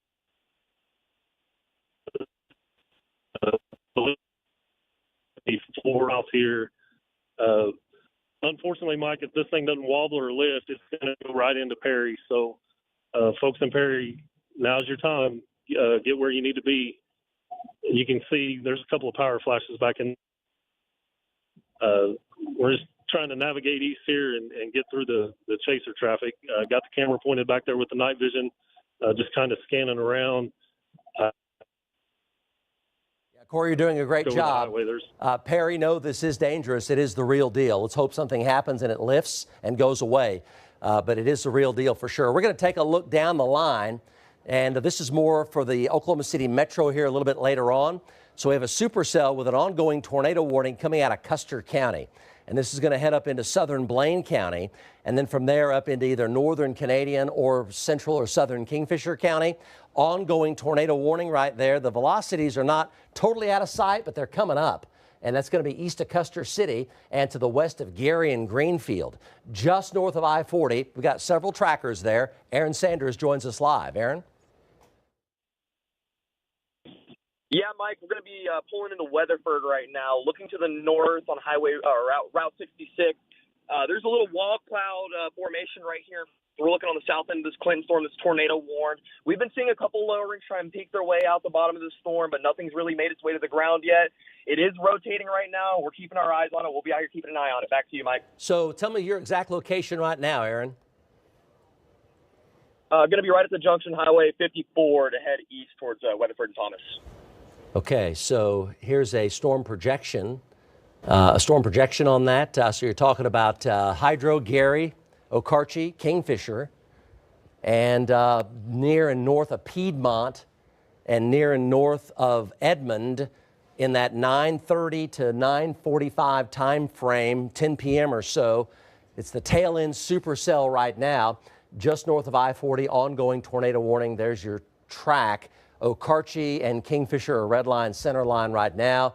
And Gary, very close to Gary, and then from there, very close to Piedmont, Lake Lottawata, Cedar Valley, Guthrie, Edmond, Okarche, Kingfisher area, that's the tail end. So know that, tornado warning in effect on that. And there's your time of arrival. We got several trackers on it. We'll check back with them. Back to Corey Inman. For you folks in Perry, right now nothing has changed. Dangerous situation here. Likely a large tornado on the ground. In the past couple minutes, Corey, what have you seen? Yeah, we got out in front of it here, Mike. We're at 77th South at the intersection here, just to the west of Perry, looking back to the southwest, or I'm sorry, to the west. And I've lost visual on the tornado. I think it may have went just to the north right here, back up there in the rain. Trying to find power flashes in there and zooming in, and we've seen one or two power flashes, but I don't have an actual visual on the tornado right now. It's kind of slid off to the north just a bit, but this thing's still going to come right into Perry. So we're going to be coming into the west side of Perry here shortly, and we'll be able to slide north and go through Perry as this thing comes in, Mike. Okay, so let's go back over to 1. So a big damaging wind swath in this, and you can still look at the hail and the rain being drawn in, what we call cyclonically. It's being drawn in like a sink drain. So it's like a big sink drain right here. So it's a big hole punch in the atmosphere. All that instability is now going straight up at a high rate of speed. So it's like a sink drain. You can clearly see the rain and hail being wrapped in cyclonically. And it's a big rain-wrapped circulation right there. Again, Perry, it's a big area of damaging winds. So you want to make absolutely sure that you're away from windows. Absolutely sure. And it's coming in right now. It's just a matter of minutes away from Perry now, about 3 to 4 minutes from impacting the western sides of Perry. And your time of arrival there, Perry, at about 8:15 or so, 8:10, 8:15. So literally here in just a few minutes from right now. It has cleared Douglas, heavy rain in Douglas, but it's cleared Douglas, and the damaging winds have cleared Marshall as well. Damaging winds down toward Orlando, though, up through Perry. Let's go to Mike Bennett. He's been on Highway 51 traveling eastbound with an update. Mike? Okay, Mike. Yeah, we are on 51. We're coming up on I-35 here shortly. We're trying to get north on 35 and get to Perry. Before that, we're caught in chaser traffic. It's just slow go. It's absolute circus out here. But we're going to be going north on I-35 here shortly, and we should, once we get on I-35, I should be able to make good time and get up to Perry before it comes into the city limits of Perry. That's what we're hoping for, Mike. So where are you right now, Mike Bennett? Okay, Mike, we're near Orlando right now on Highway 51, and I'm not sure how far we are from the interstate, not that far. And my chase partner has been looking out there, looking north, while I've been driving, looking for power flashes. Not seeing anything. We're pretty far south of it right now, and so. All we can see really right now is just the striations of the mothership. That's really all we've got a visual of right now, Mike. Okay, we're checking to see whether or not the OHP is going to stop traffic on 35 or not. We're checking on that right now. That's the kind of situation we're dealing with, because at a minimum, you're going to be talking about winds that'll be pushing over semis right and left. I mean, that's just the fact of the matter, because there's a bunch of 60 to 80 mile an hour winds. Here's a bit of an overview here for you folks in K County. The tornado warning has been allowed to expire. It's a severe thunderstorm warning, and the storm now east of Bremen, just to the west of Newkirk, and just north of the Blackwell-Tonkawa Airport, just north of Blackwell. The tornado warning for K County has been allowed to expire. So it's no longer in effect for K County. There's Ponca City, heavy to occasionally some severe weather now approaching from the Billings area. Again, there's a time of arrival. That's up near the Kansas border, Newkirk. And up into Kansas right there is where that's tracking. That's that earlier, the tornado warned storm up in areas back to the west, like in Grant County. Now it's up here in northern K County. So Chilocco and up there near Newkirk and Kildare, northern parts of Call Lake. That's where that's tracking, but no longer a tornado warning there. That's good news. Rotation, nothing right there that's anything too big and too bad, but up here in northern K County, still a severe thunderstorm now ongoing here. Lots of damaging wind. So again, you see the area of rotation there spinning the rain and hail into it cyclonically here, like a great big swirl there, like a big sink drain effect. And that's the ongoing tornado warning. There's Perry, so the damaging winds. Big inflow band right there, had a tornado warning or a tornado on it earlier from Corey Inman. You saw that live there in his night vision. So a lot of widespread damaging wind now, the Perry area, a lot of high wind on I-35 that could easily push over semis, and it could be locally 80 to 90 miles per hour. Damian Lotus had winds spinning at about 105 miles per hour on the edge of that tornado, sampling the wind on the edge of it. Let's go back to Corey Inman here live with an update here. Coming in on Perry right now, Corey, where are you? Yeah, Mike, we are about a mile to the east of I-35 on the south end of Perry, looking back to the west. Just looking back in there, I don't see any power flashes. Did have a strong southeast inflow wind at about 50 to 55 just a few minutes ago. So we may have had another spin up in there. I'm scanning the night vision back in there and looking back in there visually, and I don't see any power flashes at all right now. So the tornado may have lifted, but this thing still means business moving into the Perry area. And we do possibly have another circulation that's developing just to the southwest of Perry. It's kind of right here just over my shoulder. I'll pan the camera back in there. Kind of a bowl shape in there. But just scanning here right now, Mike, I don't see anything on the ground, no power flashes. Okay, so Mike? Go Mike Bennett. Hey, Mike. Okay, my chase partner, right after we crossed under I-35 on 51, my chase partner looked up there. He saw a power flash. So it's still on the ground. That was just like a minute ago. So it's still on the ground. Okay. Most likely. Okay. So let's go ahead and take a look here at radar and look at the latest trends that we have right now. So the tornado velocities are coming down some. There is a big swath of damaging winds, though, that are now coming across Interstate 35, and I'll show those to you here coming up. So again, Perry right about now. And then over toward Morrison, Glencoe, and then Pawnee, and Fairfax and Cleveland. Cleveland's up there at Keystone Lake. So we're talking way down the road. So here's Perry. There's a lot of damaging winds here. Still an ongoing tornado warning right up to I-35 at Perry. But we've lost some of the tornado vortex signatures. See the hot red right there? There's a bunch of high winds right here on I-35. Noble County, basically from the Logan County line all the way up to about the Billings exit.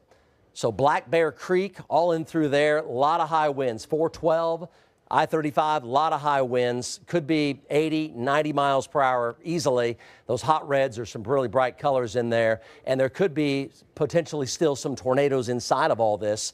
There's Perry right here, so the winds are now coming in on Perry. Looks like the strongest winds now are to the northwest, maybe passing to the north of Perry. So there's the tornado warning, but we've lost a lot of that clean spin that we had earlier. Let's go. That's a good thing, right? It's a very good thing. So a lot of damaging wind in through here, yes, but we've lost a lot of the clean spin. The center of this, what's left of the spin is now northwest of Perry, the way it looks. Let's go back to Corey Inman.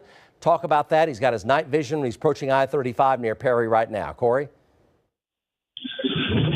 Yeah, Mike, we're actually in downtown Perry. This thing is crossed 35. The leading edge is getting ready to come into downtown Perry very shortly. You can see the leading edge of the anvil there in the shot. Scanning back here, I think our new circulation is starting to take over just to the southwest of Perry, which if that's where Bennett was seeing power flashes, that's where it would be from his location. So we're gonna get east of Perry here and kind of turn around and set up as it comes over the top of Perry. But right now this thing's knocking on the door, so folks in Perry are out of time. Not sure why, Mike, but the tornado sirens are not sounding in Perry. So anybody watching, they need to go ahead and take this thing serious and be in their safe spot. Yeah, we're showing a lot of damaging winds around there. There's no doubt about it. The larger spin has by and large gone away. Let's go over to Lynx 1 and look at the shear tracker. That's a good development in through there.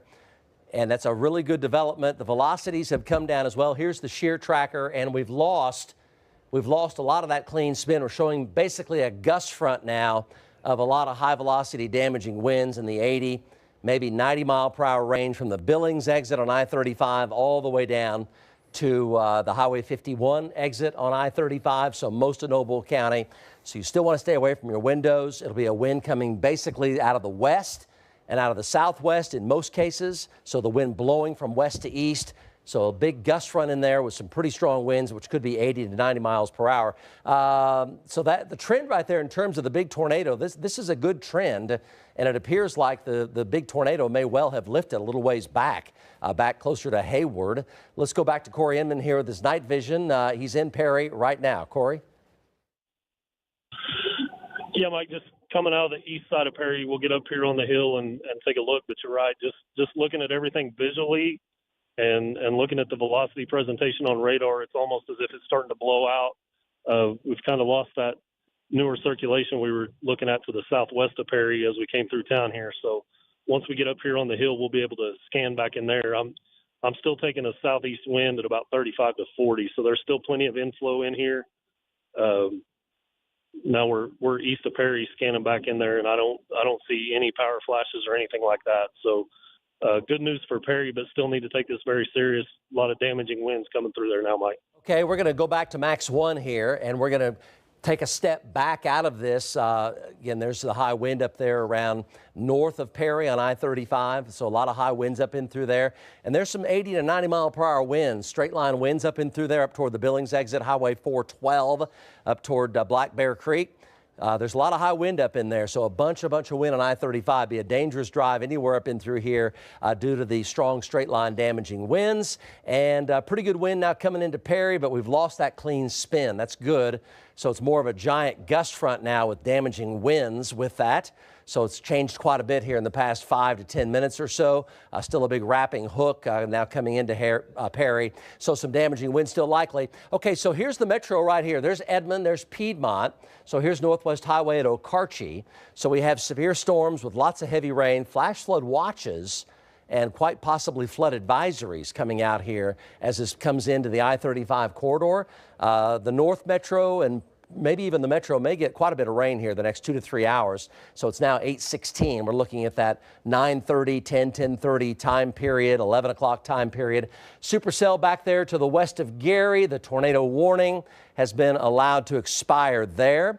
So lots of heavy rain, lots of golf balls in through here. And there's your time arrival on the tail end storm, talking about Kingfisher County into Logan County and over toward Piedmont as well. Okarche there at about 8:50 or so. It's 8:16 right now. And then Kingfisher by about 9 o'clock, so about 45 minutes away. Let's go to Connor Toon. He's on that tail end storm right now, west of Gary, southern Blaine County, north of Bridgeport Hydro and Weatherford. Yes, Mike, we are in Gary. Like I said, we're looking northwest now at the updraft base of that storm that's tornado warned. So I'm going to turn in here and get your shot. Here's the low-hanging scud wall cloud here. I'm going to get your shot, sorry. Definitely lots of movement under the base right now. So this is out west of the metro by about 55 miles. Southern Blaine County, this side of Weatherford by a few miles, about 25 miles, 20 miles west-northwest of El Reno is where this is.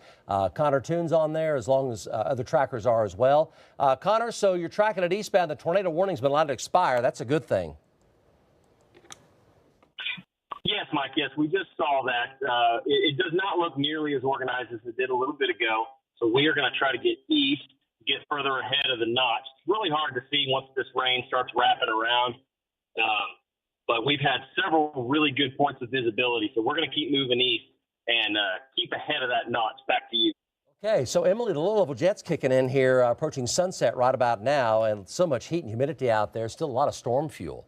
That's right, Mike. So we still have a PDS tornado watch. It's actually been extended farther east until 11 o'clock. Several ongoing severe thunderstorm warnings that continue across northern Oklahoma. Of course, we still have this tornado warning that we've had a very close eye on that continues.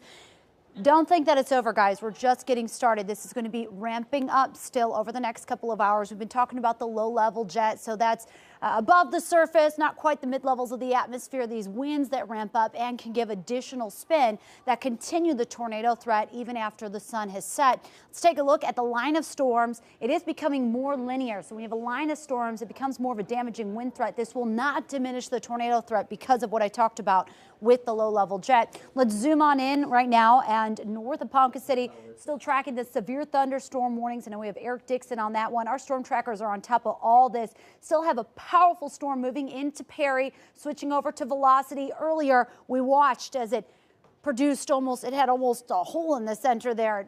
Powerful winds measuring up to 200 miles per hour when you put it together.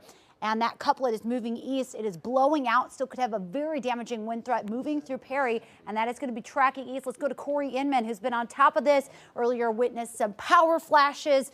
Corey, we're still looking at a very dangerous storm. Yeah, Emily, we're about 3 miles to the east of Perry. I just had a power flash here in front of me on the highway associated with the wind. We're getting 50 to 60 mile an hour winds blowing back from the southeast to the northwest. I'm kind of panning back in there. Don't see anything. You know, this thing's kind of gusted out. Had a report from a resident on the southwest side of Perry, was telling me he had 80 mile an hour wind gusts at his house. But just looking back in there, I think most of our power flashes are going to come from damaging winds right now. Not seeing any real tight areas of circulation, maybe one trying to form to the north of the highway up here just a little bit. Which is where all that inflow wind was blowing into. Like I said, we had that power flash there in front of us from the inflow wind. So we're going east over here towards the Morrison area. Right now, we're in a lot of heavy rain, southeast wind about 50, blowing back into this thing, Emily. Okay, thanks for that report. So we have our tracker on top of the storm as it is moving through Perry with some potential for damaging winds. Just getting some news in right now from emergency management in the Enid-Garfield County area.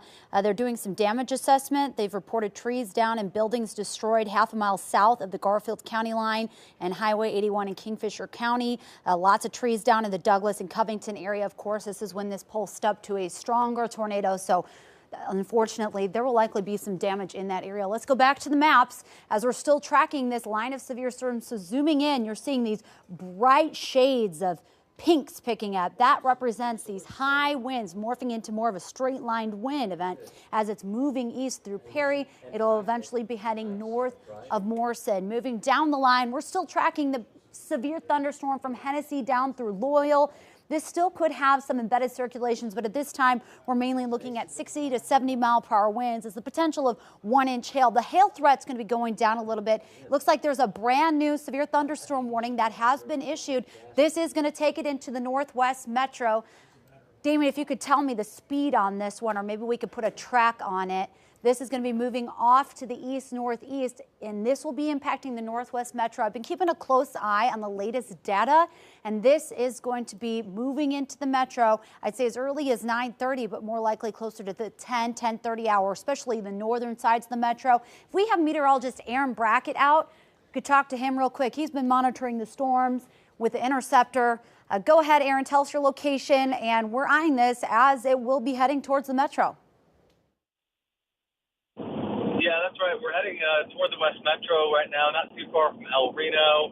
We're going to get ahead of this and watch out, especially for folks in the Okarche area and toward Piedmont, toward Guthrie eventually, Cedar Valley, places like that, and even Kingfisher as this back storm continues in. We've been watching it. There's a little persistent wall cloud out to our left, but not anything near the ground right now.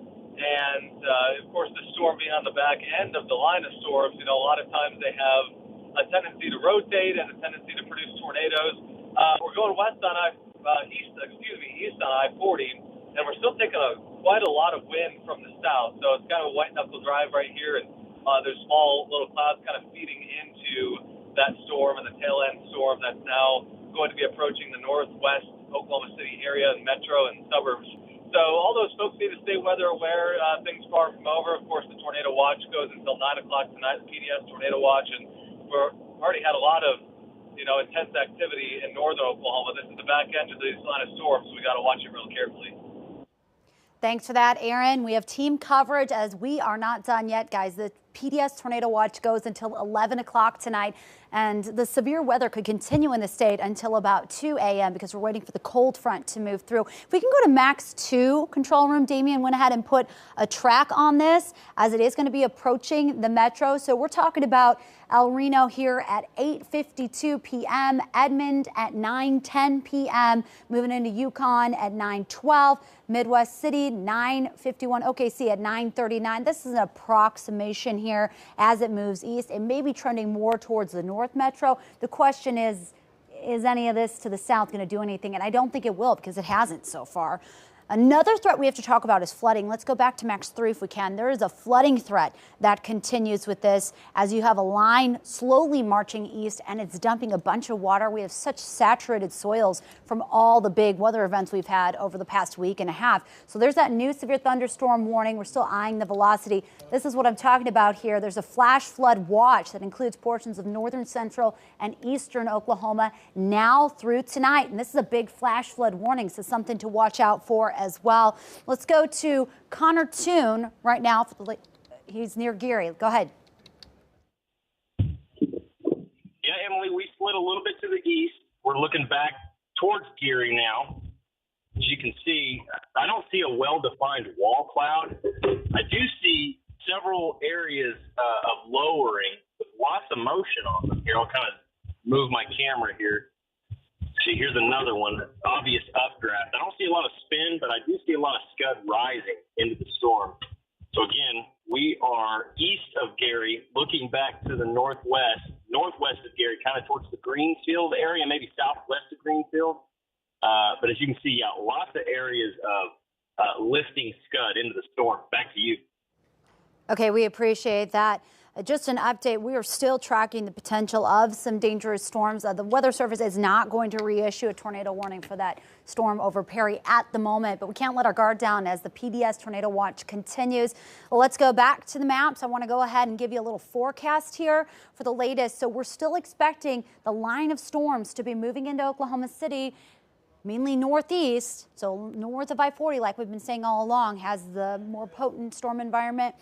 That's going to be moving in around the 10 o'clock to 11 o'clock hour. And in fact, there still could be some new development along the cold front that may spark some additional lift to create more storms. Notice how it moves to the metro from about the 9 to 11 p.m. time frame. This is that midnight south and east, so Shawnee down through just south of Norman, and then it's going to move into Sallisaw down through McAllister at around 1 to 2 a.m. And it could impact areas that were hard hit, of course, by the tornadoes just 2 Saturdays ago. So keeping that in mind, as this is still a dangerous situation, damaging winds, very large hail. Although the hail threat is morphing down, it's more of a damaging wind threat as we move on.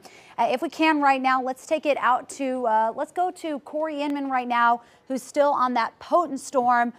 Corey, still very powerful winds possible with this, and obviously I can see from your shot a lot of lightning. Yeah, Emily, we're west of Morrison here, just to the west of the Bill's Corner area. For the folks in the area that are watching, they know where Bill's Corner is. Looking back to the northwest, there's kind of been a little kink that's kind of developed there on the leading edge of that, where it gusted out and started to get a little kink there just to the north of the highway here. So we've got the camera panned back in there looking for anything that may happen there along that kink. Still have inflow winds 40, 45, occasionally even higher than that. We're right here at Bill's Corner, just to the west of Morrison. But to the south of the highway, Emily, everything's going to be strong straight line winds. As that thing kind of gusts out, we're just keeping an eye on that little kink to the north. All right, we appreciate that, and this is why we have our talented team of storm trackers out to keep you forewarned. Team coverage as we continue to track the tornado threat. PDS Tornado Watch, particularly dangerous situation, continues until 11 a.m. for most of the state. It has been expanded farther east, and this is what we were expecting all along, a line of storms with a damaging wind threat and continued tornado threat because of the low-level jet that's just starting to ramp back up now, or ramp up. It's going to be pushing this line off to the east and still producing potentially damaging storms, damaging winds. Let's go ahead and zoom on in one more time to the latest here to keep you all forewarned. Northern Oklahoma, we're still tracking the severe thunderstorm warning up through Newkirk, down through Tonkawa. That does not look as strong as it did earlier, but this is the previously tornadic storm, that tornado warning is going to be canceled. It's moving east, though, still very powerful and could produce some damaging straight line winds, especially east of Perry right now. Those damaging winds are about to head into Morrison. So we could be looking at 70 to 80 mile per hour winds there. I also want to point out those high winds moving past Red Rock, moving down the line. Severe thunderstorm warning continues over Marshall, down through Hennessy and Dover, but those winds are going to be moving south and east towards places like Mulhall, Crescent, Guthrie, Cashin, Kingfisher as well, with 60 to 70 mile per hour winds potentially there, as well as a localized flash flooding threat out to the west. We're tracking the severe storms over Greenfield. Let's go to Corey Inman right now. He's still tracking that storm in the Perry area. Go ahead. Yeah, Emily, we're just west of Morrison, between Morrison and Bill's Corner. You're looking back to the northwest, and there's a big bowl that's kind of dropped out there. That's right on that kink that we were talking about just a few minutes ago. This is just to the northwest of Morrison. It's going to be between Morrison and the turnpike to Tulsa. But that's the area where we've had all the inflow winds blowing into, and we've got that little kink presentation on velocity and on radar. So that bowl just developed since we talked to you just a minute or two ago. So folks, Morrison on over to Pawnee, don't let your guard down yet. This thing still means business moving through, and if it happens here on the leading edge of it, Emily, we're going to be right here with it. Yeah, I mean, we're seeing that bow out. I mean, we're going to have some damaging straight line winds heading that way. Right now, we want to take it out to Damian Lotus, continued team coverage. We need multiple meteorologists to keep eyes on the storms, as we have multiple storms we're concerned with right now, Damian. Yeah, that's right, Emily. As of right now, the primary area of focus is going to be from the Oklahoma-Kansas border along I-35, pretty much down to I-40. So as of right now, if you live along or north of I-40, including the Oklahoma City Metro, you are going to be fair game here for severe weather as we head throughout the next couple of hours. The latest timeline here for Oklahoma City, we have about another hour before the storms move in, so you need to get hunkered down to remain weather aware here as we head throughout this evening, because even though these storms aren't producing a whole lot of tornado warnings right now, we are now starting to morph towards what it looks more like a damaging wind and large hail threat. So this is what I'm tracking right now. A statewide view of our storm scanner is showing that all these storms are continuing from northern into central Oklahoma. And just look at all this lightning that I'm tracking across these storms. Lightning is normally a good indicator on just how healthy a storm is, and these storms are still maintaining very strong, a lot of lightning here for us. So I'm going to take the lightning off so you can actually see. What we're looking at right now is reflectivity. This is what happens when the radar shoots its beam into a storm, and whenever it comes back, the greens are light showers, the reds and the yellows, those are heavier rainfall. Whenever you start to see that pink, when you start to see those gray colors, that's whenever you start to see the really heavy rainfall and the hail, and that's exactly what we're seeing. So we're seeing heavy rainfall, just flooding rainfall extending from pretty much the Kansas border down I-35 towards Perry, and then points off to the west from Hennessy down through Dover, Kingfisher, and Watonga. And all these little boxes you see, I'm going to go ahead and stop the clock for right now. So what you're looking at for right now is all those little boxes you're seeing. It's what we call polygons. The yellow polygons, those are for severe thunderstorm warnings. Those are the ones that are blinking right there. We had a tornado warning earlier, but that is since allowed to expire, so that is good news. So as of right now, no tornado warnings here for the state of Oklahoma, but with any of these storms, with how much they've been spinning so far, it's not going to take much for one of those to reform. So as you see right here in these last 15 minutes, there was a tornado warning here just to the west of Perry. Now the difference between those two tornado warnings, a red box, which is what you're seeing right there, that is a radar indicated tornado warning. A purple box is when you have the confirmed eyes on the ground from our storm trackers radar or tornado warning. So what we're looking at right now is that reflectivity I was talking to you about. That's the heavy rainfall continuing across the state. So I'm going to switch from that. We're going to go over to what we've been showing you pretty much all night, which is our velocity product. So what we're looking at right now is pretty much the winds, how the winds inside these storms are going. If they are red, that means they are moving away from the radar. And if they are green, that means they are moving towards the radar. So whenever you start to get red and green put together, that's when we start to see those velocity signatures, and if you have really tight velocity, that's normally what shows us tornadoes are forming across the state. So as of right now, I'm not really seeing anything like that, but the way these colors work, the brighter the colors, whether if it's red or green, the stronger the winds are. So right now what I'm tracking is very strong. We're talking 50, 60, 70, possibly even 80 mile an hour straight line wind gusts from Highway 35 from Perry over towards Morrison, about to push into Pawnee and Glencoe, Stillwater even there on the southern edge of this little storm. So right now, blinding rainfall and very strong winds gusting once again 50, 60, 70, even 80 miles an hour. So what you're looking at right now is our velocity product. This is what shows us how strong the winds are in the storm. So as you see right here, some very strong winds, but it's primarily going to be the reflectivity we're watching here as we head throughout the next couple of hours, because that is what's going to show us just how heavy and strong these storms are. And this is the radar that we're looking at right now. So pretty much if you live along or north of I-40 pushing towards I-35 here in this little box, that's where we're going to see the strongest storms here as we head throughout the next couple of hours. As of right now, we're not really seeing a whole lot of development here off to our west, and more importantly, south of I-40. We got a couple little returns right here, a couple little light showers, but none of these have really shown any signs of intensifying or blowing up like some of these other storms have done, which is a great thing, because if any of these storms form, or if any storms form in this part of the state, these are going to be the storms that eventually work their way here towards the Oklahoma City Metro and the I-35 corridor. But as of right now, the current projections, since these storms are moving pretty much due east, yeah, there's no storms here along I-40. So if there were any storms here along the highway, they would eventually pretty much ride I-40 right into Oklahoma City. So as of right now, we're primarily just watching the heavy rainfall and the strong storms. Also seeing hail sizes up to about quarter size and larger, up to golf ball, even tennis ball size hail for some of these storms earlier. But as of right now, from what I'm seeing, I'm not really seeing a whole lot of damaging rotation as far as any tornado type of rotation. Right now, it's looking like as these storms all kind of gel together, that's when it morphs more into a flooding, rainfall, and strong wind threat. We have a couple of our trackers out right now. Let's go ahead and toss it up to Corey Inman. Corey, you've been tracking some of the strongest storms we've seen so far this evening. Give me an update of what you're tracking right now. Yeah, Damian, we are east of Morrison, between Morrison and Pawnee. Views kind of getting obstructed by the trees.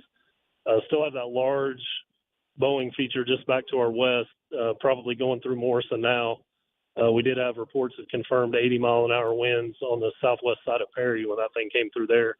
The kink that we were watching is kind of went away in just one solid bow feature there as it tracks to the east of Morrison. So, like I said, we're kind of obstructed with the trees here between Morrison and Morrison and Pawnee. So we're making our way over here to Pawnee just ahead of the line, making sure nothing happens, there on the leading edge as far as QLCS or anything like that. Once we get over here to Pawnee, we'll reassess. Damian, back to you. All right, Corey, thank you so much. So this is what we're tracking right there. Here for what Corey was talking about in Morrison. 50, 60, 70, even 80-mile-an-hour confirmed wind gusts. That'll definitely knock power out. So, Corey, if you see any power flashes or anything like that, give me a heads up. But as we go back to Lynx 1, I'm going to show you exactly what Corey was talking about. He said that there's a bow signature on radar, and that's exactly what I'm tracking right now, because as you look at our radar, what Corey is talking about is what we call a bow. It's kind of like a bow and arrow. So for the current spot for right now, so this is the latest radar image. So right now, this little area you see here in Morrison, between Morrison and Glencoe, how it kind of bows out right there, kind of like a bow and arrow. That's what Corey was talking about. And what causes that is whenever we have really strong winds in the atmosphere and some of these storms, as they start to gust out, what ends up happening is they pretty much what we call punch out. So as these storms punch and as these winds punch out of the leading edge of these storms, this leading line, that's whenever you can start to get those 40, 50, 60, 70, and in this case, 80-mile-an-hour wind gusts. So that's what Corey was talking about with that bow section of that leading edge of that storm. So this is what we're tracking here. That's going to be the strongest storm. It is still severe warned for up to 80-mile-an-hour winds, and also we could see some quarter-size hail in that. But overall, the good news is the hail sizes for these storms look like they have shown signs of coming down just a little bit. We're still seeing every bit of severe size hail, but overall the baseball size hail signatures we were tracking earlier, those have shown signs of coming down. So here's our hail product right here showing you the hail detector. And as you can see over the past couple of radar scans, whenever you start to see the darker colors on this that we're seeing between Covington and then north of Perry, that's when you're seeing the really large damaging hail. But over the past couple radar scans, as these storms continue to push their way off to the east towards Morrison, towards Pawnee, as Corey was talking about, this is when we start to see the hail size is coming down just a little bit. So right now these storms, they pulse, they go through life cycles. They get stronger, they get weaker. As of right now, this is showing a sign, at least of the hail sizes, of getting weaker. So right now this storm is definitely still producing up to about quarter size hail, but we're talking like the golf ball size, the tennis ball size, large damaging hail. Not really seeing that anymore, but we're going to continue to track that. So as far as the hail sizes are concerned, the hail sizes fortunately have come down here over the past couple of radar scans, so that's some really good news here for us. But as we zoom out just a little bit to take a look at the broad view, as you can see, we have this one new tornado warning storm up in Osage County, but this one is pushing up into Kansas right now. But this line here, as these storms start to line out, especially this time of year, the overall threat shifts from the large damaging tornadoes to straight line winds, flooding rainfall, and small hail. So that's what we're prominently going to see. But overall here, as we head throughout, I would say the next hour, as far as the overall high tornado potential, we will probably still have probably a window of about an hour, hour and a half. So between, I would say right now, 8:30, 8:40, up until about 9 o'clock, 10 o'clock, that's when we're primarily going to see that tornado threat really start to ramp up. After that, we'll start to see the tornado threat diminish, but it's not going to be zero, so you definitely need to remain weather aware as we head into tonight. But overall, from what I am seeing, I'm primarily looking at what is going to eventually morph into primarily a flooding rainfall and a strong wind threat. So I'll send it back to Emily.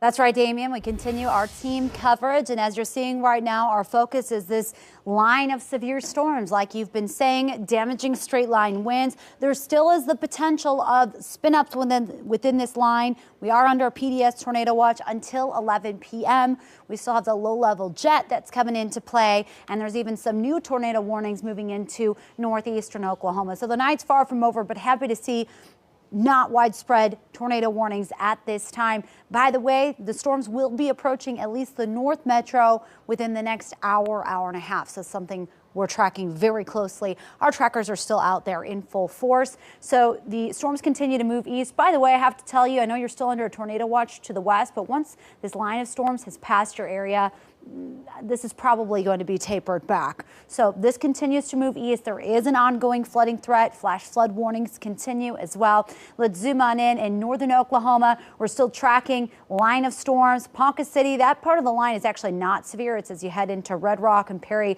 This is the storm that had the very high winds earlier, produced some damage. It's moving off to the east. And then we're still tracking a line of storms from Marshall down to Hennessy to Dover. And this is severe heading towards the metro. The line goes all the way down to Kingfisher and Okarche, and the rain, in fact, is starting to graze northwest Piedmont. So I put a track on this as it is moving to the east.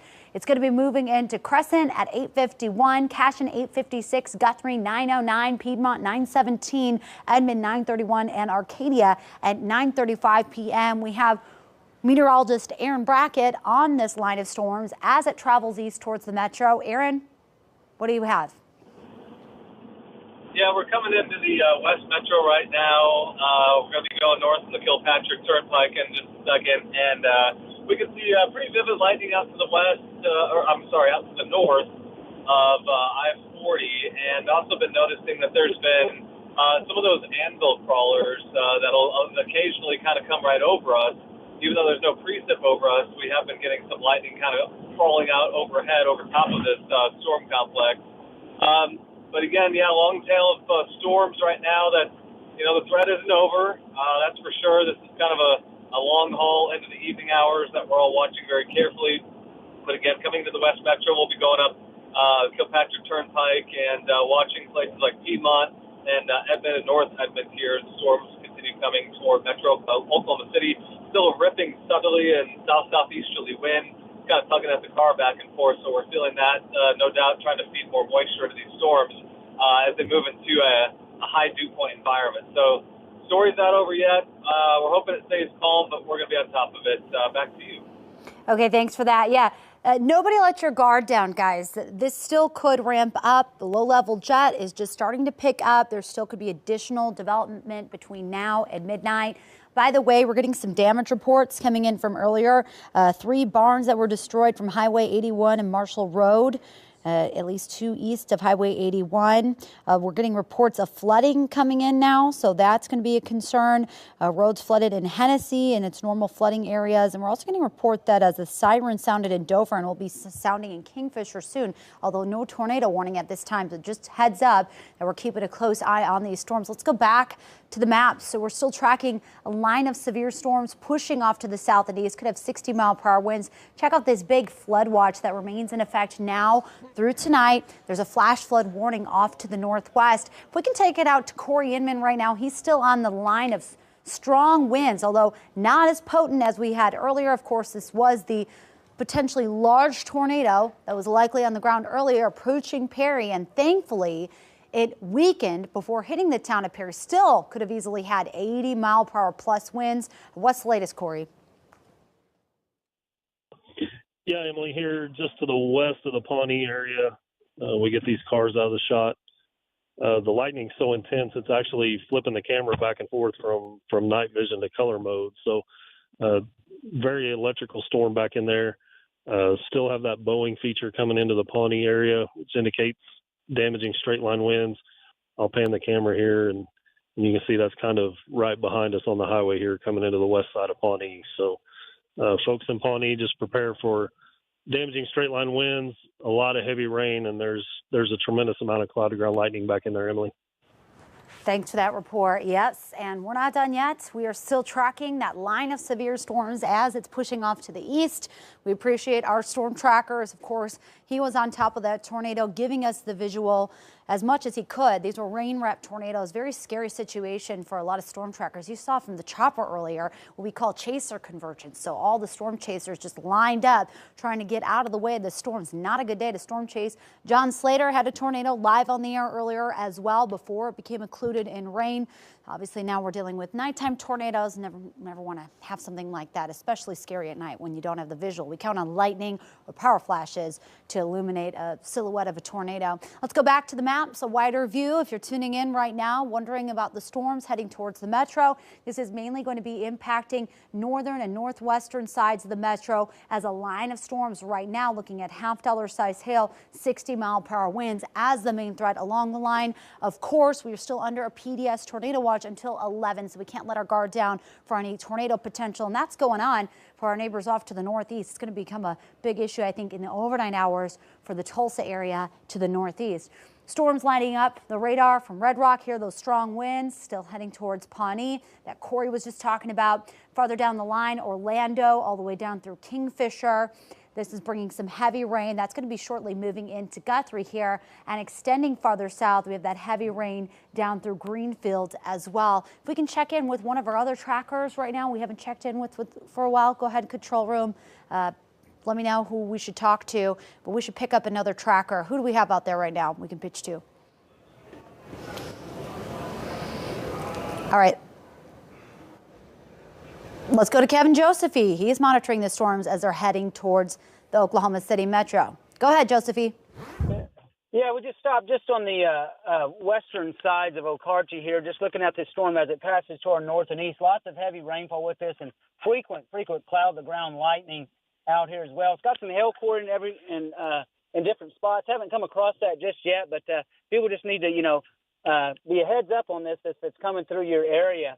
As it pushes through. We'll keep monitoring the situation out here. It's just a volatile situation as we've seen all day long. As this stuff moves through, it breathes in, it breathes out, it gets more energy, it dies a little bit, then strengthens again. So you've really got to keep this stuff, on your mind as it pushes through your area, and then, then you can relax after it pushes through, But we're monitoring the situation, bringing it on into the metro, and seeing if we come across any type of flooding with all this heavy rain or any damage. Back to you.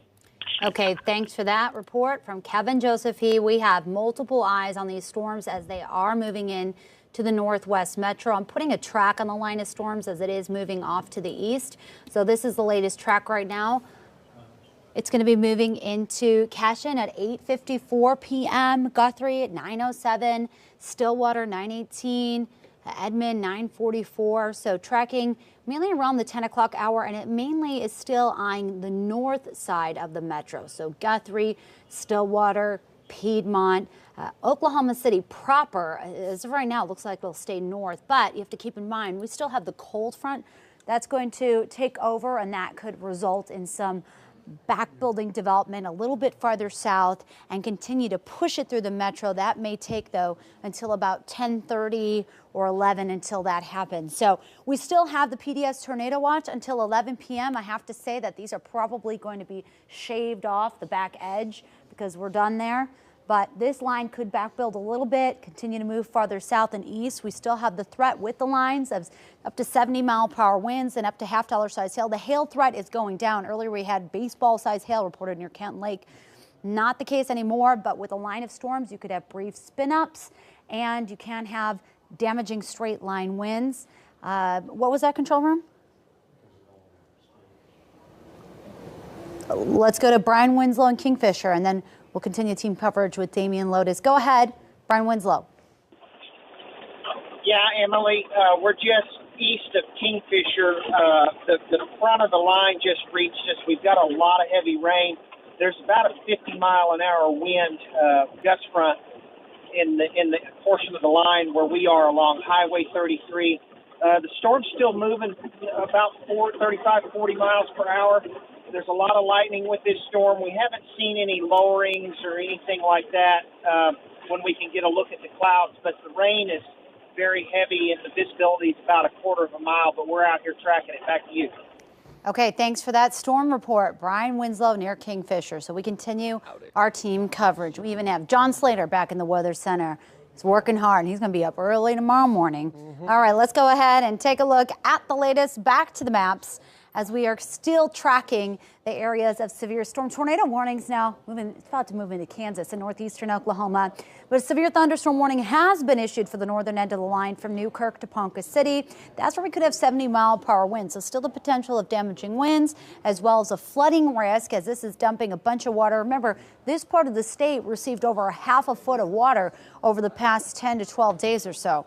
So that's going to cause an issue when you factor in any additional heavy rain. The line extends from Perry down through Marshall. You can see off to the east, still some strong winds pushing into Pawnee. This is where we still have in this part of the state, Corey Inman. Corey, go ahead and tell us the latest. Yeah, Emily, sorry, we're here in the Pawnee area. The storm we've been tracking for quite a while now, moving into the Pawnee area and just to the north with some damaging straight line winds, a lot of cloud to ground lightning, as you can see in the shot there. We're actually going to drop south and kind of get in position as this line moves into the Stillwater, Perkins, Cushing area. So we're going to let this one go as it travels to the east of Pawnee and get down here in position for the next one. Okay, thanks for that report. Let's go to Aaron Sanders right now. Reports that he's on an overturned semi. We cannot confirm if it is weather related, but it easily could be. Go ahead, Aaron. Yeah, Emily, we're going to be sitting on I-40 looking to the east at the moment. It looks like the semi was heading eastbound, and it kind of ran into the dirt and flipped around, went over to the other side off the shoulder.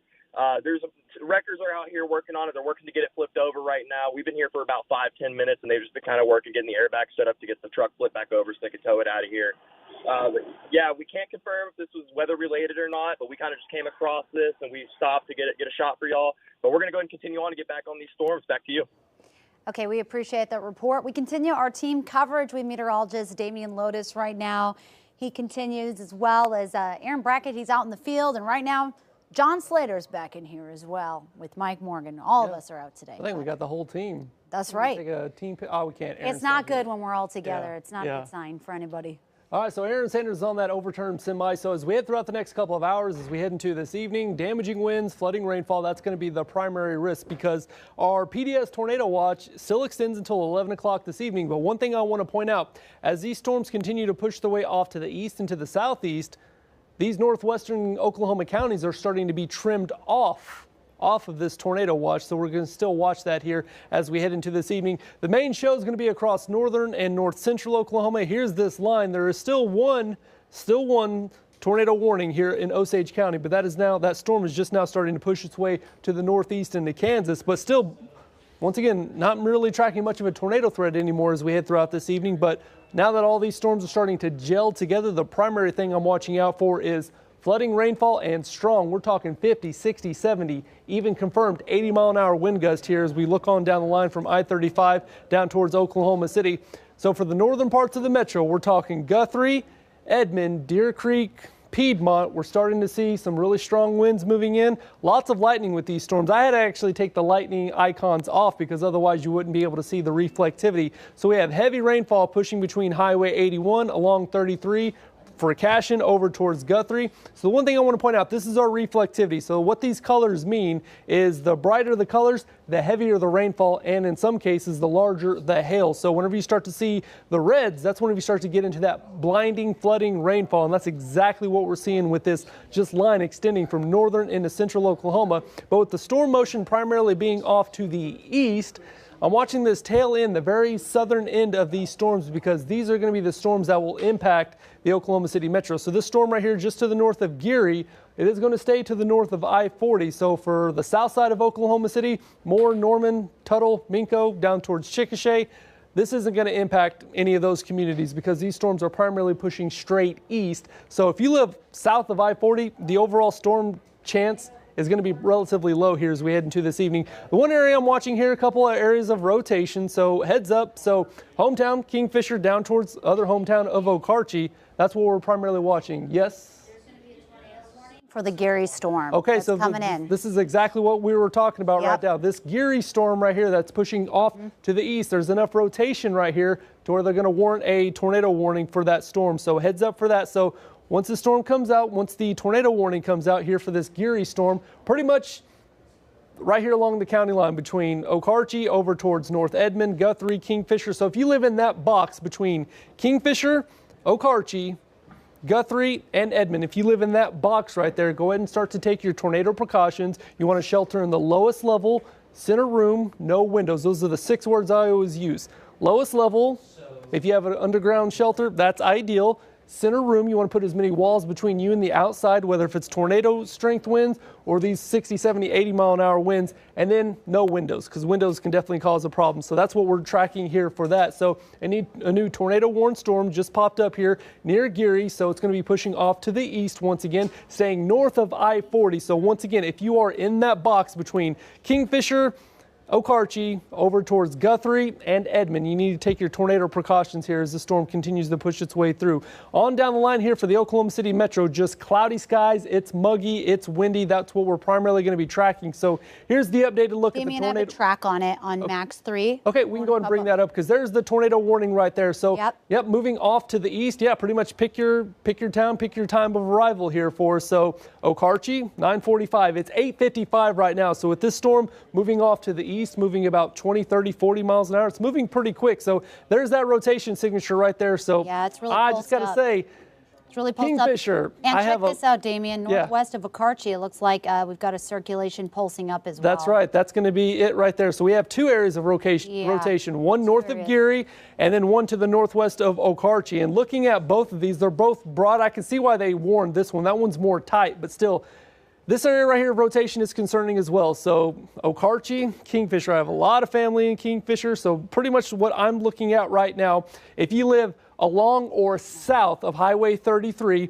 and north of the county line here in Okarche, you need to take your severe weather precaution. You need to take your tornado precautions right now. This storm has definitely shown signs of increasing, especially over the last 15 to 20 minutes, past couple of radar scans. So heads up, if you are in Kingfisher and Okarche, if you live between Highway 33 and the county line, you need to take your tornado precautions right now here. That includes Kingfisher, it includes Cashin, it includes Geary, it includes Okarche. You need to take your tornado precautions right now. The overall storm motion is primarily to the east. You can see that area right there between Kingfisher and Okarche. That's that first area of rotation. The second one's going to be this area of rotation right there to the north of Geary. So these storms are racing off to the east. So right now, if you are in Geary, if you are in Calumet, take your tornado precautions right now. If you are in Kingfisher, if you are in Okarche, take your tornado precautions right now. It looks like the storm zone, the primary storm zone is going to be for Kingfisher and Okarche. It's going to be pretty much Highway 33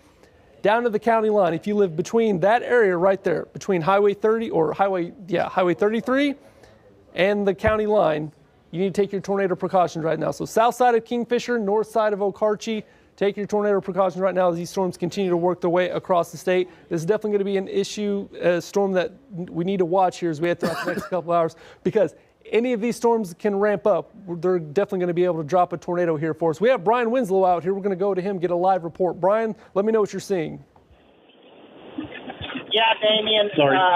We're westbound on Highway 33. Very heavy rain. Visibility's quarter to half mile. We have not seen any hail where we are, but there's still a lot of lightning. We're watching the circulation off to the southwest of Kingfisher. But where we are on Highway 33 near Kingfisher, we've got winds out of the northwest at 61 degrees. So we're out here tracking it. Flooding's a concern. And if anything changes, we'll let you know. Back to you, Damien. So, Brian, thank you very much. If you're just now joining us here, it's 9 o'clock now. The PDS Tornado Watch continues, and that's in the green shaded counties you see right here. So we have a line of supercells here, severe storms, and a couple of embedded tornado warnings. One tornado warning in northern Osage County, another tornado warning in eastern Pawnee County.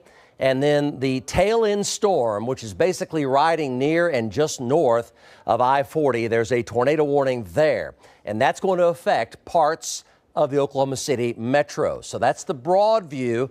The green shaded counties have been trimmed back here on the west side, yes, but a PDS tornado watch till 11. So for 2 more hours, and some of this will likely be extended deeper into eastern Oklahoma later tonight, but for 2 more hours, at least, a PDS tornado watch continues. That's what's going on right now. So here's the metro here. We've had a bit of a lull in the tornadic activity, but with the low-level jet stream now picking back up, this storm sees that.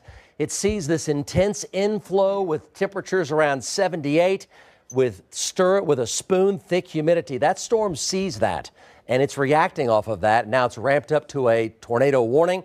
It's been a supercell all along, but it's ramping back up tornado warning, and that's going to affect parts of the Oklahoma City metro as it heads eastbound, moving east at just under 40 miles per hour. So this is the beginning of that heads-up period for the Oklahoma City metro. Notice the storm out here ahead of the line near Cleveland is now potentially tornadic, not too far from Hominy. That's Keystone Lake. And then a great big bow echo here with high damaging straight line of winds came out of that Perry tornado circulation earlier. A lot of winds here, 70, 75, 80 miles per hour. Big bow echo right there, big arc. And there's also quite a bit of wind out here to the west through north of Stillwater. So stay away from windows in through here. Stay away from windows. We're talking about Glencoe, Morrison, Pawnee, and the Stillwater area. You see the hot red and the hot red right here. Those are arcs, big, long arcs of damaging wind as it moves to the east at around 40 miles per hour. So stay away from your windows. A lot of heavy rain here, a lot of golf ball size hail. And flood warnings are also in effect all in through here. Rainfall rates are torrential in nature. There's Stillwater right there. So Lake Carl, Blackwell, Lake McMurtry now, Morrison now, Stillwater here coming in, Perkins coming in, Coyle Langston incoming here, severe. Damaging winds all along through here. It'll be out of the west wind and out of the northwest. So stay away from your southwest, west, and northwest windows. This is a ferocious line of severe storms with high velocity damaging winds in excess of 75. And then back here to the tail end supercell with a tornado warning coming out of Greenfield, heading for Okarche, northern Canadian County, and far southern Kingfisher County. From there, we're talking about Piedmont, Deer Creek, Edmond, Cashin, Four Corners, and then over here toward I-35 and Waterloo Road. Edmond, Guthrie, Cedar Valley, all in through there. Lake Lottawata, all in through there. Cashin. Here's your time of arrival. This is the tornado-warned supercell right here. So Okarche at 9:12. It's 9:01 right now, 11 minutes. Cashin, 9:24. Guthrie, 9:35. Piedmont, right there about 9:40 or so. And then Edmond there at about 10 to 10:13. Edmond, 10 to 10:13.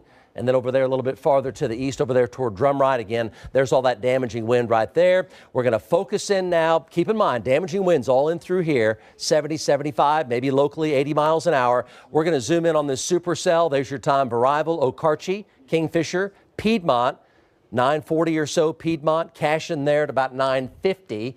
Supercell there on the tail end, moving just about due east. You can see Piedmont, Edmond right there. There's Oklahoma and the Logan County line right there. Let's go to Connerton. We've got a lot of trackers on this coming into the west and northwest side of the metro with a tornado warning for northern Canadian, southern Kingfisher County, Connerton. Go. Yes, Mike, we're east of Gary, and we're looking north at that storm, that tail end storm you were just talking about. It looks like the hook has swung a little bit to our north, but you can still see in there. You see all that low-hanging scud, and every time the lightning flashes, that scud is in a different spot. So that indicates to me lots of movement. I can't tell if it's spinning or if it's just rising, but this is going to be straight north of Gary. To our northwest a little bit, but it's right there in the shot. Like I said, northeast of Gary currently. Back to you. Okay, very good. Let's go back over to Max 1. So just now joining us here, we're getting toward that 10 o'clock hour here. Severe storms have been moving into the metro, impacting the west and northwest sides first. Right now, this is the tail end of the line. There's some indication this will back build or build southward as it moves into the Highway 81 and I-35 corridor. So it looks like this might just only affect the north metro. That may not actually be the case, okay? It may not actually be the case. It may back build quickly and then come through the metro. So everybody needs to stay very, very alert. Again, there's your time of arrival. Brian Winslow, another tracker right there on that storm west of Okarche. Brian. Yeah, Mike, we're coming into Kingfisher at the 3381 intersection. We're watching the velocity signatures just to our west. That's really tightening up in the last couple of scans. Folks in Dover, Kingfisher, be alert. Again, we're coming up on the 3381 intersection in downtown Kingfisher, and that circulation is to our due west. At the moment, we do not see any power flashes. There's a lot of lightning. I mean, the lightning has really ramped up in the last 5 minutes or so. The temperature in Kingfisher is 64 degrees right now. We've got winds out of the northwest. So we're going to be watching this circulation to the west of Kingfisher. Back to you, Mike. Okay, so let's go back over to 1. Just know these are dynamic storms. There's a lot going on with these. So there is rotation in the Kingfisher area right now, and there's damaging straight line winds in through here. There's also developing rotation near Okarche. So again, this is very dynamic. There's a lot going on in through here, and it's going to be heading over here toward Wandle and Four Corners and Cashion and Cedar Valley and Lake Lottawada and eventually Guthrie. There's a lot going on right here in terms of areas of rotation. There's a supercell embedded in that, and then rotation back here, which is going to go near Okarche and over toward Piedmont. These are the two main areas. Aaron Brackett is basically the northwest metro looking right at that area of Okarche that has an area of rotation there that is picking up and damaging straight line winds. He's in the interceptor live here. Aaron? Yeah, Mike, right now we're at Northwest Expressway and Kilpatrick. We're getting on to Kilpatrick. We're going to take the bend and get right off around Council and head north. This is a heads up for people downstream in Piedmont. Really ramping up right here, almost going due east right now. So Okarche, tornado precautions right now. It's heading toward your direction. It's the tail end storm too. Low-level jets starting to rip out here, has been starting to rip just after 9 o'clock right now, and it could go right down the line. Okarche, very close to Piedmont, depending on how it wobbles. If it takes a little bit more of a right-hand turn, that's a big heads up. Lots of people out there tuning in, watching this right now. So Okarche is at the tail end of the polygon. You're in the tornado warning.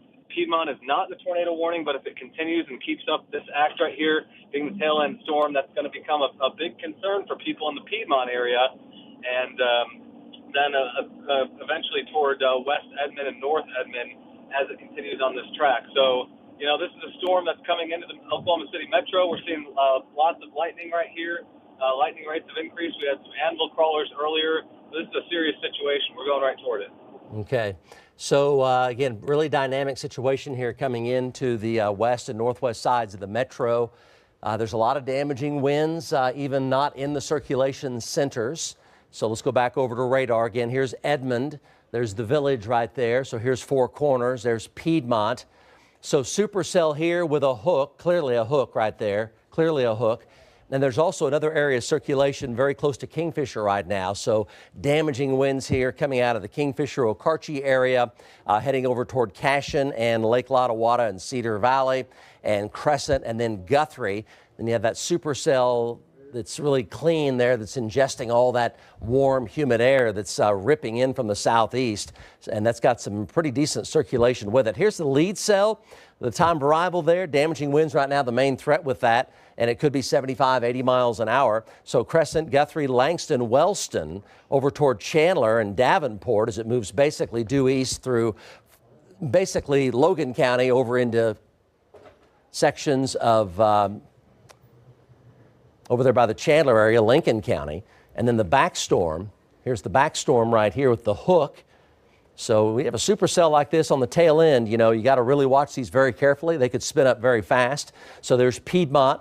Here's Northwest Highway right here. There's Okarche. There's El Reno, Interstate 40. Yukon is right there. And then this is going to be Lake Hefner here. And there's Edmond right there. And the velocity there, the red and the green, located right there, just northwest of Calumet. It's where that rotation is. Let's go back over to Brian Winslow. Also see that little rotation there near Kingfisher as well. Damaging winds right in through there. But tornado warning ongoing here northwest of Calumet. Brian Winslow's right there. Brian? Yeah, Mike, we're at the 33 and 81 intersection in downtown Kingfisher. That circulation is right over us. On the surface, we've only had about 30 to 40 mile per hour winds, a lot of heavy rain.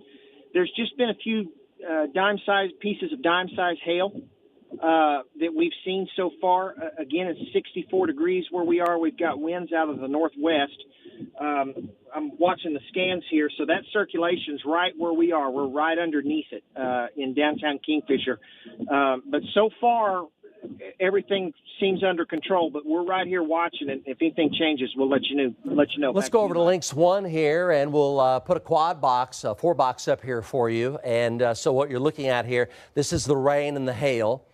So this is 4 different presentations here on your screen. Rain and the hail here. So here's Canadian County, Kingfisher County, Logan County, and Oklahoma County right here. And then this is going to be the velocity here.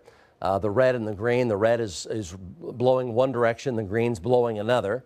And then this is the shear or the spin rate, if you will, the spin rate. So there is an indication there of some damaging straight line winds. This whole area here is under a severe thunderstorm warning. So there's some damaging straight line winds coming through Highway 81 corridor right now, heading toward Twin Lakes and Cashion. This is the hail size indicator, and the hail's not all that big. The biggest hail's coming out of that supercell, which is about golf ball size. So let's go to Aaron Sanders, and he's right here looking basically at that hook that's northwest of Calumet right now. He's down there in kind of the clear air looking at it. So he's got a visual on it right now. Aaron, tell us what you see. Yeah, Mike, we're going to be heading northbound Highway 81 out of El Reno. I'm looking off to my left. I don't see any prominent lowerings from where I'm at. But looking on radar, the rotation's looking to tighten itself up. So we're going to be keeping our eyes out and be looking for it and see if we can get our eyes on anything. Back to you, Mike. Okay, very good. So let's go back over to Max 1. So it's an ongoing tornado warning. So you see the hook here. And again, we have what we call this low-level jet stream coming in. So the winds are gusting here 40, 45 miles an hour feeding into it. And it's really humid outside, about 78 degrees. And that's actually 78 degrees with really high humidity is kind of prime time for tornadic activity. I mean, it's plenty warm enough and it's plenty unstable enough and plenty humid enough. And tornadoes can feed off that. And if you will, just take a look. You can see how the hook is energizing, right? Just take a look at it. Look at what it's doing right there. It's getting stronger and not weaker. So this is that low-level nighttime evening jet stream that kicks in place. There's a window that's about 3 hours in width from about 8 p.m. until about 11 o'clock this time of year, 8:30 to about 11:30, where it's warm enough and unstable enough where you can get higher end tornadoes. That's why there's a PDS, or especially dangerous situation tornado watch here, continuing in effect ahead of this line. And here's the rotation. Again, still damaging winds, 70, 75 miles per hour here. And you see a hot spot located right there north of Calumet. See that hot spot right there? There's a lot of high velocity in there feeding into it. So we wouldn't want this to energize, but if it does become more energized, this could be a tornado producer. Where would that be? Well, the answer is beginning north of Calumet, over through Okarche, Concho, the Concho area, Concho, Okarche. From there, Four Corners and near Piedmont, and then basically coming down Waterloo Road, far southern Logan County and far northern Oklahoma County. There's a lot of wind right in through there. Let's go back over to Aaron Sanders. He's looking at it from basically south of Concho, looking to the west-northwest right now. Aaron?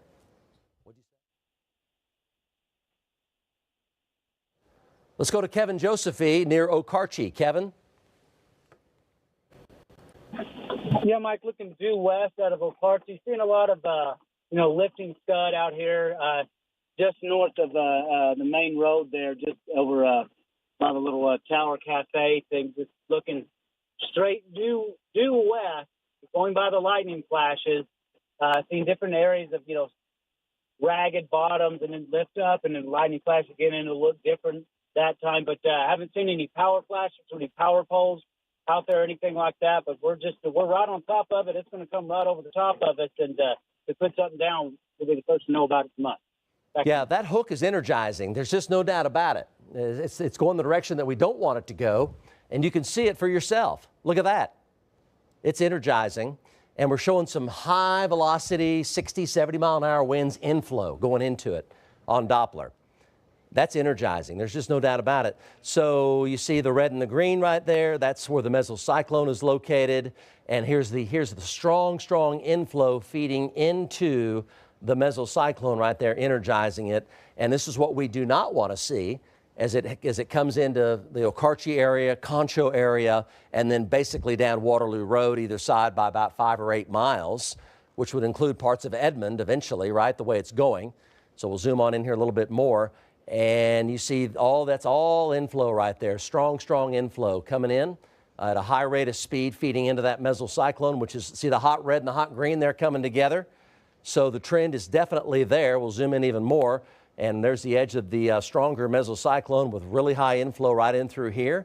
So here's Okarche, Concho, here's Northwest Highway, Highway 81 Junction, down Northwest Highway to Surrey Hills, Piedmont, and far northwest Oklahoma City right here. This is going the wrong direction. It's also moving due eastward. Looks like it's becoming potentially a tornado producer right now. Right now, there's a little TVS right there. And that's going to be heading due eastward. So this is becoming more and more of a significant threat in terms of tornado genesis right here. Just about 7.5 or 8 northwest of Calumet. Let's go to Connor Toon. He's looking at it right now. Yeah, Mike, we are just west of Calumet, looking northeast. And as you can see, that TDS that you just referenced is right in my shot, the area where there's, sorry, this headlight's driving past. This area where there's the highest rotation. Right there in my shot, a little bit to the right. As you can see, very low base right now. We're just getting quick flashes of light, so I can't really see how quick the motion is. I don't see anything touching the ground, but it is about the lowest we have seen since we've been on this section of the storm. Back to you. Okay, so again, tell us your location, Connor, right now. Yeah, we are on Highway 270 just west of Calumet, and again, we're angled northeast at the base of the storm. The hook is already kind of wrapped in front of us, but with the flashes of lightning, we're able to see all the way to that lowest point in the updraft. And like I said, I don't see anything touching the ground, but it is such a low focus point right in my shot. So again, that's gonna put that north of Calumet, quite a bit north of Calumet. Again, we're just west of Calumet looking north, and that's what you're seeing in my shot. Cosby, heads up on Northwest Highway cam, okay? So let's go back over to 1 here. So you saw the shot right there. Aaron Brackett is in the interceptor. Let's talk to Aaron Brackett. Also, let's go ahead and this is Northwest Highway right here. This is Penn Square. So you're looking right up Northwest Highway, so it's right off in through here. And obviously, this is a really good vantage point right here. So this would be covering the Northwest Oklahoma City Metro, as well as the Four Corners area, the Piedmont area, up around around Hefner Road and Northwest Highway and the Kilpatrick Turnpike, all up in through there, Surrey Hills area. This vantage point here is really excellent. We'll keep close track of this camera. So let's go back over to Kevin Josephy at Okarche right now looking at it. Kevin? Yeah, the sirens are going off in Okarche, looking back just to the due west, and not seeing anything on the ground. Wind hasn't really picked up in my location yet, so that's a good thing. It might be tracking just a little bit further to the north of Okarche, possibly, but it's just real hard to see out here. You got to wait on those lightning flashes, and I'm not seeing the lifting scud and everything and the ragged bottoms that I saw earlier. Just trying to go by the lightning flashes and just keeping a good eye on it out here. It's just so difficult at night, Mike. You just got to keep on your toes out here and make sure you got a way out. And I've got a good way to get back to the south if I need to out of here, on 81. Back to you. So, Kevin, look out for power flashes. If you see any, make sure you holler at us immediately. We got about 6 trackers on this right here. So let's go over to Lynx 1 and take a look here on Lynx 1. And, Damien, we're going to push in and take a really close look at this. So here's the supercell with an ongoing tornado warning. There's Okarche right there. And Calumet's just off the edge of the screen here to the south. So this is north of Calumet. And there's Okarche, and the hail there is golf ball size. That's the hail. Darker the purple, the bigger the hail. So golf ball right there. And then we have the shear marker, or the spin rate. And you look for the red. You look for the red in through there, and you got intermittently some red showing up. It's kind of pulsing up and down here, if you will, in terms of the shear. But also, here's the mesocyclone. So you look for the red and the green here, opposing directions of the wind. So this wind is going this way, and the green is going this way. And you can see for yourself the trend is generally going the wrong direction, right? It's becoming a little bit more red, a little bit more green, a little hotter in color, and they're trying to focus. They're making they're making an effort to focus. And when they focus, that's when you get things like funnel clouds or developing tornadoes. So it's making an effort to produce tornadic activity. That's why there's a tornado warning in effect. Obviously, a great big hook with it that's come all the way around like a scorpion stinger tail. So it's a well-organized supercell, a lot of high wind inflow. There's about 60 miles an hour flowing into it up there at the cloud base. So it's really, really flowing into it and venting it and breathing it. So the storm is exhaling right now, so it's intensifying, and let's hope it changes. But you're seeing that red and that green trying to focus right there, and that's going to be just to the southwest. You see right there of Okarche and to the west of Okarche. Back over to Kevin Josephy. He's looking right at it. I mean, he's basically point-blank range looking right at it from Okarche. Go, Kevin. So you see, go ahead, Kevin Josephy. Yeah, Mike, she's starting to talk to us a lot out here, a lot of more cloud-to-cloud lightning, lots of thunder starting to rumble. Feels like she's trying to gain more energy out of this system as it pushes into the Okarche area. Just try to look at storm structure out here. Rotation should be just off on the right-hand side of the screen there, kind of right center, but, just not seeing anything on the ground as of yet. Haven't experienced any hail, just some light rain in this area, but sure as it pushes through, conditions are going to change out here. But, we're looking for power flashes, haven't seen anything like that. Lots of bright lightning, even making it hard to actually see, almost like a camera flash, and making it very difficult to actually look at storm structure sometimes because it's just so bright. Rain's kind of let up just a little bit out here, Mike. Wind are light at the moment. Let me see something here. Trying to look up, see if I can see any rotation even above our heads. Not seeing any spin above our heads or anything, but we'll keep monitoring the situation, Mike, as it pushes through the Okarche area and into the metro. Back to you. Kevin, thank you very much. Let's go over to Max 1 here. Confirmed tornado just a short while ago, just east of Cleveland, lifting up toward Bartlesville. So north of Skytook and up by Collinsville and Bartlesville. So confirmed tornado there just on the very high end of the Arkansas arm on Keystone Lake. So confirmed tornado there lifting up through Osage County into Washington County, and then damaging winds in through here, 70, 75, maybe locally 80 miles an hour. We're talking about from Pawnee down to Stillwater, down to Perkins, down to Coyle and Langston, and then a bit of a break near Guthrie, and then it picks up again east, just on the east side of Kingfisher, the Wandle area just northwest of Four Corners, and then a supercell back here, a couple of embedded supercells in this line, but a clear supercell here with fresh inflow with a big hook, just kind of chugging along over here to the north of Calumet and to the west and west-southwest of Okarche. So that's the one tornado warning in our viewing area that we have is right here.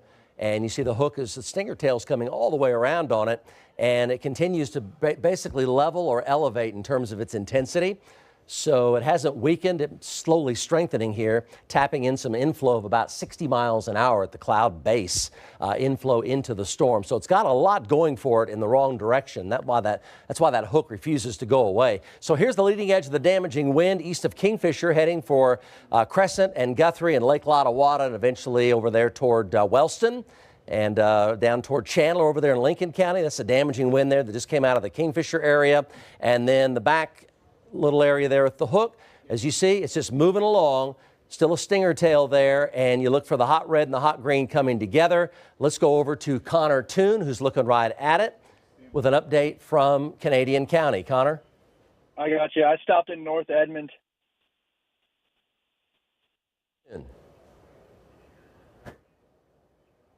Go ahead, Connor.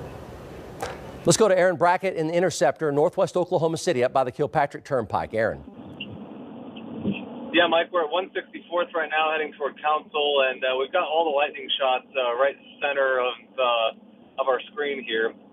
This is an area that about 4 years ago had straight line wind damage to about 110 miles per hour. These steel poles were all knocked down back behind us, Rockwell and 164. So folks in this area, line of winds from just a couple of years ago, and again, we're watching the lightning flashing quite a bit. You might be able to see it just off to the right-hand side of the road here. There's some city lights. That's the city of Piedmont in the screen right there. So that would be Piedmont High School, which sits on a hill, and the main street of Piedmont. And again, Piedmont is not at this time, I believe, a tornado warning. However, it's if things don't change, it's going to be heading that direction. Okarche first, and then kind of Piedmont down the road a little bit. The lightning flashes are very, very they're happening a lot. So we're seeing quite a bit as far as lightning intensity here with this storm. And again, it is a tail end storm on the back side of that. We're still getting plenty of inflow into this thing. A little bit of a boundary off to the north from outflow from previous storms. Not sure what if anything, that's going to do to this. But again, we're watching it move into western and northwestern parts of the Oklahoma City metro. So Okarche, Piedmont, and eventually, if it holds together, far north and west areas of Edmond need to be very, very tuned into what's going on. Okay. All right, let's check in with Kevin Josephy. Recall a few minutes ago, he was basically in Okarche, and now the hook is even closer to him.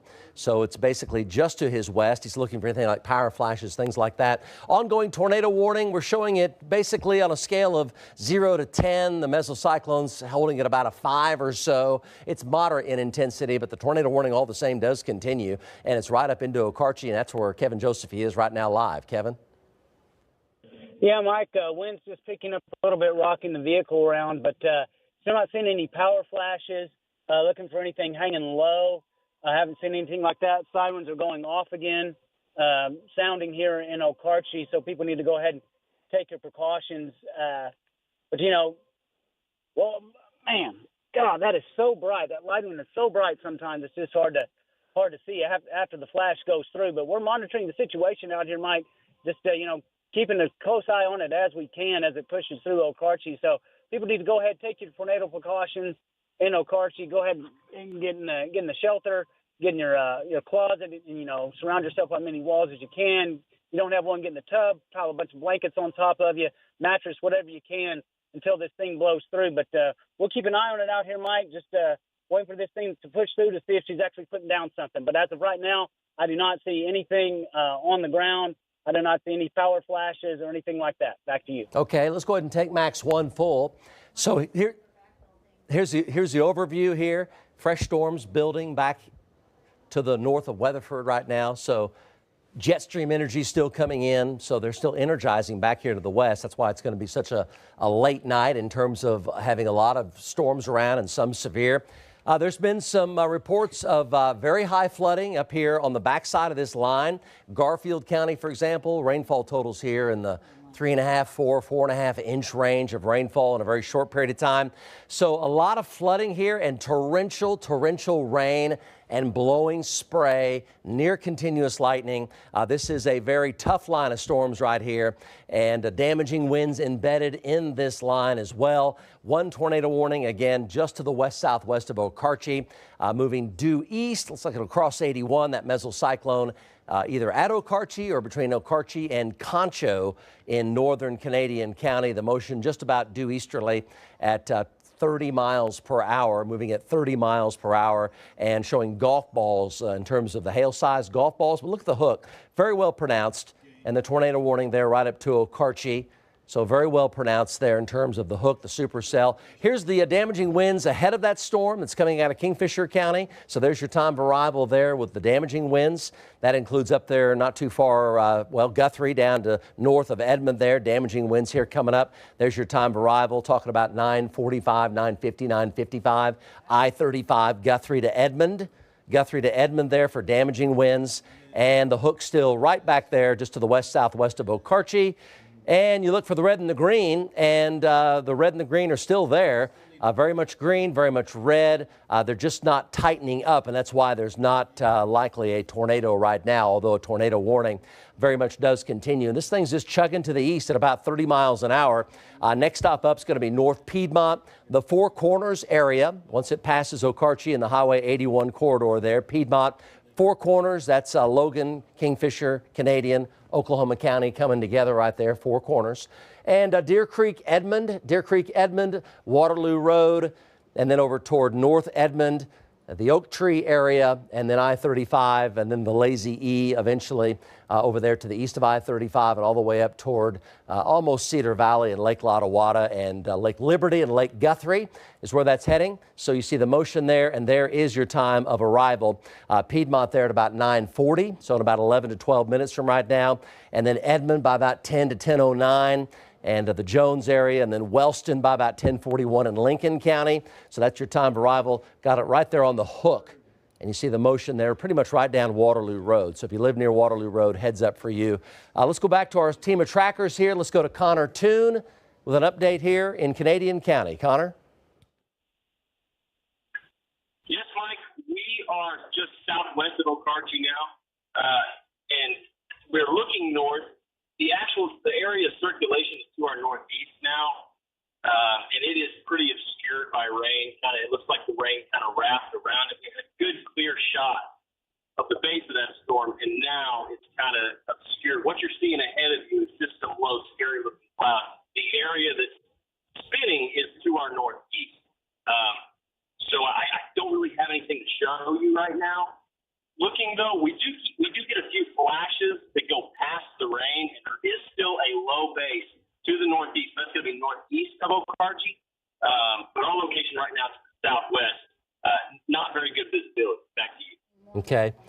So increasing flooding threat in through here. Rainfall rates are really torrential, and that supercell just keeps moving along. You know, there's been so many evenings here, you know, in the 9 to 10 to 11 o'clock hour where these supercells will just kind of chug along, you know, through Canadian County, and there'll be tornado warnings and maybe some funnels and things. And then there have been some evenings like May 9th of 2003, for example, where they begin producing tornadic activity at 10 o'clock at night. So this can happen, and that's why we're under that tornado watch continuing. And with the low-level inflow increasing, we're showing a lot of high wind here coming into it at cloud-based level, running about 60 miles per hour. These things just keep moving along. You have to stay vigilant with them. And if you're ahead of that, still large hail damaging winds, and at least for the time being, an ongoing tornado warning. Notice the back building going on by Gary Greenfield, Bridgeport, and Hydro and north of Weatherford there. So north of Weatherford there, just south of Thomas. So those are back building. Right now they're not supercells, but they are intensifying pretty fast. So the North Metro especially, but again, models show that stuff back builds down into the West Metro and comes across the Metro in that 10 to 10:30 time frame. So flooding of real threat up here in the far North Metro. kind of moving slowly down into the north central metro, if you will. But a back-building effect may occur in that 10 to 10:30 time frame, which would catch more of the metro potentially in some severe weather. So we're being vigilant about that. The tornado watch is another hour and a half. The existing one is until 11 p.m. And flooding here continues to be a main threat, a major threat, and one of the main threats, and damaging winds. Lightning's nearly continuous as well. So again, there's the golf balls there on the north side of Okarche, still a hook right there. Let's go ahead and zoom on in. There's your time of arrival ahead, the damaging winds ahead of it that came out of Kingfisher. I-35 corridor there. You see Guthrie at about 9:53, the I-35 corridor from North Edmond through Guthrie. Damaging winds quite possible in that time frame northbound from Oklahoma City on I-35 right in through there. And then over toward Chandler by 10:37. And the rotation there just continues. Again, here's the red and there's the green. And notice the red's getting hotter. What does that mean? Well, that means the inflow is increasing into the mesocyclone. You see the hot red right there. And the green's pretty hot as well. So that's why, with the mesocyclone being persistent like that, you got to be really vigilant for the possibility of developing tornadoes and also some bigger hail. Obviously, looking at it there, it's just that red and green connection there is just moving along, and it's going to be North Piedmont, Four Corners, up toward Cashin, and pretty much down Waterloo Road, far north Edmond, Lake Liberty, Lake Guthrie. There's Guthrie right there, 77 I-35 junction, on down toward Oak Tree is where that mesocyclone is tracking. The tornado warning remains in effect for a little while longer. We'll see if that gets reissued. Again, there's your time of arrival. Let's go back out to our team of trackers. Aaron Brackett, northwest Oklahoma City area, looking at it right now live. Aaron? Yeah, we're actually in Piedmont right now by Piedmont High, and it sits on top of a hill. Back a little bit ago, that's one of the reasons that you could see the Piedmont city lights from far away as this high school sits up high. So we're just about 30 seconds away from cresting the hill. We're going to be looking off to the west right at this thing. And, just watching to see what it does as it continues moving kind of easterly. Still some rotation right over Okarche. And, the track of it might go just a little bit north of Piedmont, as you were saying. We'll watch it right now. We're kind of coming over the hill. And, there's just tons of lightning here. The lightning is nearly continuous, that's for sure. So just tons of lightning, in-cloud lightning. We haven't seen too much cloud to ground, especially away from it. But we're kind of looking right into it. And no clearly defined wall cloud, at least right here from the Piedmont area that we can see. And kind of turn the lights off for you for a second so you can see all the lightning.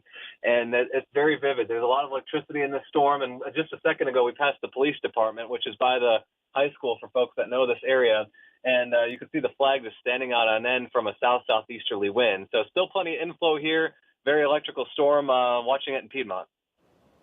Hey, thanks for the report, Aaron. We appreciate you and all of our trackers that have been working hard since really mid-afternoon when the storms began. We still have the PDS tornado watch until 11. But something I want to point out, I've been eyeing very closely numerous flooding reports coming in now, including even a water rescue that happened near the Douglas area earlier. Kingfisher reporting flash flooding. Stillwater now reporting flash flooding. Remember, many parts of the state have seen over a half a foot of water over the past 10 days or so. You're looking at the Stillwater cam right now. Still a bunch of lightning at this time. And we have severe thunderstorms that continue. So the burgundy color here, that maroon, that is the flash flood warnings that continue. We also have a PDS tornado watch that remains in effect. You were looking at a flood watch. So here's the big severe thunderstorm warning. Some good news, that tornado warned storm, the tornado warning has been allowed to expire for the time being. What we've seen these things cycle up. What's happening right now is I think those storms that are back building are taking away a little bit of that potential energy there from the southern end storm. So the back building's happening right now because we have our main wave of energy coming out, the jet stream storm, but we also have the cold front that's taking over. And the latest data suggests that we'll have some back building and additional development will be possible in south central Oklahoma closer to the midnight and 1 a.m. hours. So that will be moving south and east. We're seeing ongoing confirmed tornado reports now in northeastern Oklahoma. That has a hook on it. moving into Osage County. That's out of our area, but these are still producing tornadoes off to the northeast. Let's go ahead and zoom on into the latest. We're tracking that very heavy rain over Stillwater. In addition to that, you could have 60 to 70 mile per hour winds. This thin line you're seeing, that is an outflow boundary, so it's shooting out about 60 to 70 mile per hour winds. Again, no tornado warning at this time in our area, but we're still watching the flooding threat. Right now, let's go to one of our trackers. Who's on the side of my screen right now? Let's go ahead and go into that tracker right now with the very heavy rain. Go ahead. Brian Winslow, go ahead. Emily. We're eastbound on Highway 33 at the 74 junction to Cashin, and we're gonna go down into Cashin and make sure there's no flooding there. Very heavy rain, about a quarter-mile visibility at the most. Still a very electrical storm. The temperature is 64 degrees where we are right now, and hang on, we don't have any hail where we are. But very heavy rains. There's not a lot of traffic out, which is good. I wouldn't recommend driving in this just because there's a lot of water on the road. But we're out here tracking it. Back to you, Emily. Okay, we appreciate your storm report. Yes, Mark? Corey's passing on tornado emergency with debris ball at Barnsdall, which is up towards Barnesville. Oh, okay, so Corey Inman's still on the tornado warning storms. That's out of our area, but a debris ball, yeah, that is an ongoing confirmed tornado right now near Barnsdall. Is that what you said? Yep, Barnsdall. It's out of our viewing area. I do not know the names as well, but that is pushing off to the east. Yeah, so tracking that's serious situation in northeastern Oklahoma ongoing at this time. Debris ball, we do not want to hear about that. So the environment is still rich, especially in northeastern Oklahoma with a low-level jet. So that continues. Very heavy rain down through Guthrie, pushing into Edmond, and that extends farther to the southwest. So this was the previously tornadic storm near Okarche. Let's switch over to velocity. It still has a couplet with it east of Okarche. So we're not done quite yet. Also some higher winds pushing into Cashin right now. So this is near Okarche. We still have a broad circulation off to the east. It continues to move quickly off to the east. So we're not done quite yet. We're also tracking the storms heading northeast, some stronger winds about to head towards Guthrie. You're looking at the Guthrie cam. And I know we have Gage Shaw also tracking out in this area. Earlier, he was out with John Slater and they were able to cover a tornado warning live on the air. Let's go to Gage right now. Hey, Emily, we are just off of Covell and I-35 here in Edmond. We're watching this storm near Okarche that you're talking about to our west. We're watching it head this way. We're going to pick it up wherever we think is safest once it gets a little bit closer, and we'll keep an eye on it as it comes through. Okay, thanks for that report. Yeah, one of many trackers, very busy today. I believe we have a damage picture that just came in. If we can pop that up. This was just east of Okeen. Reports of a hog farm that was damaged. So here you go, east of Okeen. Thanks to Tyler Hodges for sharing this one. Looks like the horse is okay, thank goodness. Hopefully all the horses are okay. But wow, look at that damage. So we had a potentially strong tornado that happened earlier in the day. We were watching that live on the air. Also some high wind events. There's still ongoing flash flooding. We still have a PDS tornado watch that goes until 11 p.m. We appreciate your viewer reports. Of course, safety first before you submit these photos. All right, let's go ahead and go back to the maps where we're still tracking the severe thunderstorms. Wider view showing the strong winds heading towards Guthrie. The higher winds will be grazing north of Edmond. We still are watching that circulation northwest of Piedmont as that will be eventually heading east for North Edmond and could have some powerful winds with it as well. Let's go out to either Kevin Josephy or Aaron Brackett right now. Go ahead, control room. A lot of our trackers are on it right now. Let's go to Kevin Josephy, who's watching this line. It will be impacting the North Metro moving through. Go ahead, Josephy. Yeah, just watch that circulation come through. Just kind of on the southern sides of Okarche.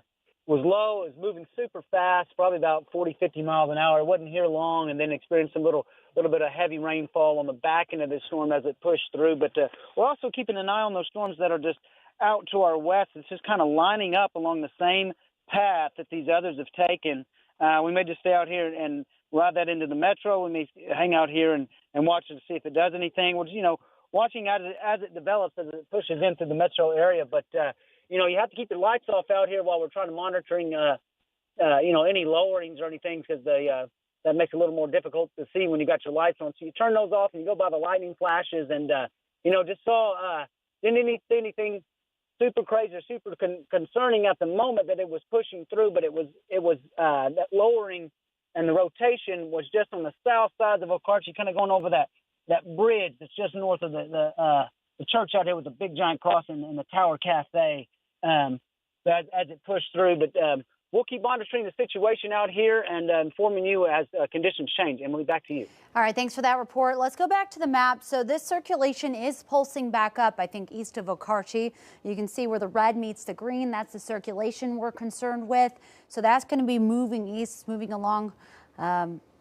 It's moving off to the east, heading towards Piedmont Road eventually. So it's going to be moving between Cashin and Piedmont, impacting North Edmond. Let's go to Aaron Brackett, who's been tracking this storm all along as well. And Aaron, we're watching the circulation closely. These things can cycle and pick back up again. Go ahead. Yeah, that's what we're kind of concerned about right here. We are, folks that know Piedmont, we are just about a mile off to the west of the high school, sitting up on a ridge, and we're looking off to the northwest, and we're seeing, intermittently what definitely appears to be some scud, low clouds, very low cloud deck that would be passing east of Okarche, heading kind of toward the Cashin area, and about 7 to 8 miles northwest of Piedmont right now, kind of where the reflectivity looks notchy. And, where we're seeing a little bit of a velocity signature right there, kind of riding the county line. Looks like it's going to go near or just north of Four Corners right now. But again, we're watching this real carefully here. Okay, thanks for that, Aaron Brackett. Let's go back to the maps one more time. We appreciate our storm trackers working hard even through the evening hours as the PDS Tornado Watch continues until 11 p.m. We're also tracking a flash flooding risk. We have some higher winds that will be approaching I-35 near Guthrie South. Also very heavy rain. There's already been reports of flooding from Stillwater, from Kingfisher, other areas. That will include Guthrie and the North Metro. Very high flooding threat. And you can see the outflow, the stronger winds that are pushing through Kearney and Chandler out ahead of this main line. Here's the big flood watch. Flash flood warnings continue through Monday night. Right now, let's go to Brian Winslow, and then Damian Lotus is going to take over. Go ahead, Brian. Yeah, Emily, we're still eastbound on Highway 33. Still very heavy rain. We're watching an area. We're right at Cimarron City, so there's an area of circulation to our southeast that we're watching, and then we're still watching the larger circulation down by Okarche. Right now, where we are, there's no hail. There's just a lot of heavy rain. It's very, very hard to see. We're only doing about 45 miles per hour right now. A lot of lightning. It's like Josephine was saying, the lightning is so bright, it's like a camera flash. So it's very hard to see and inside the rain on top of that. But we're almost back to Highway 74, and we're tracking it back to you, Emily. All right, Brian, thanks so much. So Brian is going to be eastbound on Highway 33, making his way between Kingfisher, Cashin, over towards Guthrie and I-35 eventually. Lots of lightning out there. Lots of heavy rainfall here continuing across the state. This is going to be one of the primary issues we're looking at. And here's 9 views across the state of Oklahoma, and every single one of them are showing flooding rainfall, lots of lightning, and for some of them showing small hail. So let's go ahead and go over to Max 2. I'll show you a statewide view of our storm scanner. We still have I believe it was a tornado emergency for Osage County pushing into Washington County there in northeastern Oklahoma. Tornado watch continues until 11 o'clock this evening. Some of the northwestern counties have been trimmed off of this because the line is now continuing to push its way off to the south. And this is just a wall of water extending from Kansas down towards central Oklahoma. And right now, what I'm now starting to watch is, so far today, these storms, at least over the past couple of hours, have been primarily impacting northern Oklahoma. By northern Oklahoma, I mean I-40 and points to the north. Now, however, we are starting to see back building south of I-40. So now we have some storms near Hobart, down towards Altus, Olustee, Mangum, down there towards the Red River. And the storm motion here for this evening and for tonight is going to be primarily to the east, moving about 30, 40, some cases up to 50 miles an hour. So what does that mean? So far, the action has been north of I-40. So for the Oklahoma City Metro, the south side, Moore, Norman, Newcastle, Chickasha, we've been in the clear. But guess what? that trend is going to change here as we head throughout the next couple of hours, because these showers, these storms that are developing down here, they're not severe yet, but as you can see over the past couple of radar scans, they have definitely blown up some. So what we're going to see is these are going to be the storms that eventually work their way towards I-35. So for the south side of Oklahoma City, Moore, Norman, so far, don't let your guard down, because even though the storms have stayed well to our north, tornado warning storms have stayed well to our north, we're not out of the woods just yet, because now these storms are starting to go. And once again, there's been nothing down here, no storms down here. So the atmosphere is primed, and I mean primed, to produce severe weather. For some of these storms, it's not a question of if they're going to produce a tornado, it's going to be when they do that. So that's what we're going to be watching across northern Oklahoma. The good news is pretty much from Perry up to the Kansas border along I-35, you're starting to clear. As these storms start to push their way to the east, there could be some trailing showers, but nothing severe behind these storms as they continue to work their way off to the east and to the northeast. On down the line here for Oklahoma City, pretty much Edmond, Guthrie, all the way up towards Perry. That's where we're seeing that wall of water I'm tracking right there. We had our storm tracker, I think it was Brian Winslow, showing us Highway 33 and just that blinding, flooding rainfall continuing. He's right there on Highway 33 where it makes that dip there to the east of Caston over towards Guthrie. And then on down the line, this is where we're seeing some of that rotation that made its way from Okarche over towards Caston. So we have Kevin Josephy. He was out tracking that. So Kevin, give me an update on what you're seeing right now here, and what was that the strongest winds that you recorded earlier whenever you were near Okarche? The winds I would have probably maybe at a time maybe gusted to about 50 at the most. Even when that circulation come across, it kind of passed to my south. I was like between Okarche proper and before it turns into Northwest Expressway. That. Oh yeah, I know that bridge. There's a cemetery just to the west of that bridge you're talking about. That's where my grandparents are buried. It's also where my dad's buried too. So yeah, I know Okarche pretty well. And by the way, that church you were talking about earlier, Holy Trinity Church, you got to point that out, otherwise they'll get mad at you. So this is what we're looking at, northwest Oklahoma City. This is from our 50-pin camera. You got Northwest Expressway right there. Mike, for the most part, it looks like the good news is the roads are for the most part clear right now. So that's going to be some good news. Shout out for Kingfisher and Okarche right there from Damian Lotus, everybody, right? Local guy right there. Good stuff. So here's the broad view. Tornado watch continues. A lot of severe thunderstorm warnings, a lot of flash flood warnings. The tornado warning has expired for the time being. Coming into the Four Corners area out of Okarche. Tornado warning heading for Bartlesville right now, okay? Bartlesville. I'm going to show that to you coming up. And that's a confirmed tornado with a debris ball. The whole thing is going on there. Severe thunderstorm warnings here in orange. Tornado watches in green. Canadian, Oklahoma County now. Severe thunderstorm warning. Logan County, Eastern Kingfisher County, Payne County, up into Northern Creek County, Pawnee County, and Osage County. Severe thunderstorm warnings. These are all flash flood warnings. Water rescues up there in parts of Garfield County earlier. A lot of 4, even some 5-inch rainfall totals. Flash flood watch continues for the metro as well. Here's the broad view. So there's downtown Oklahoma City right there.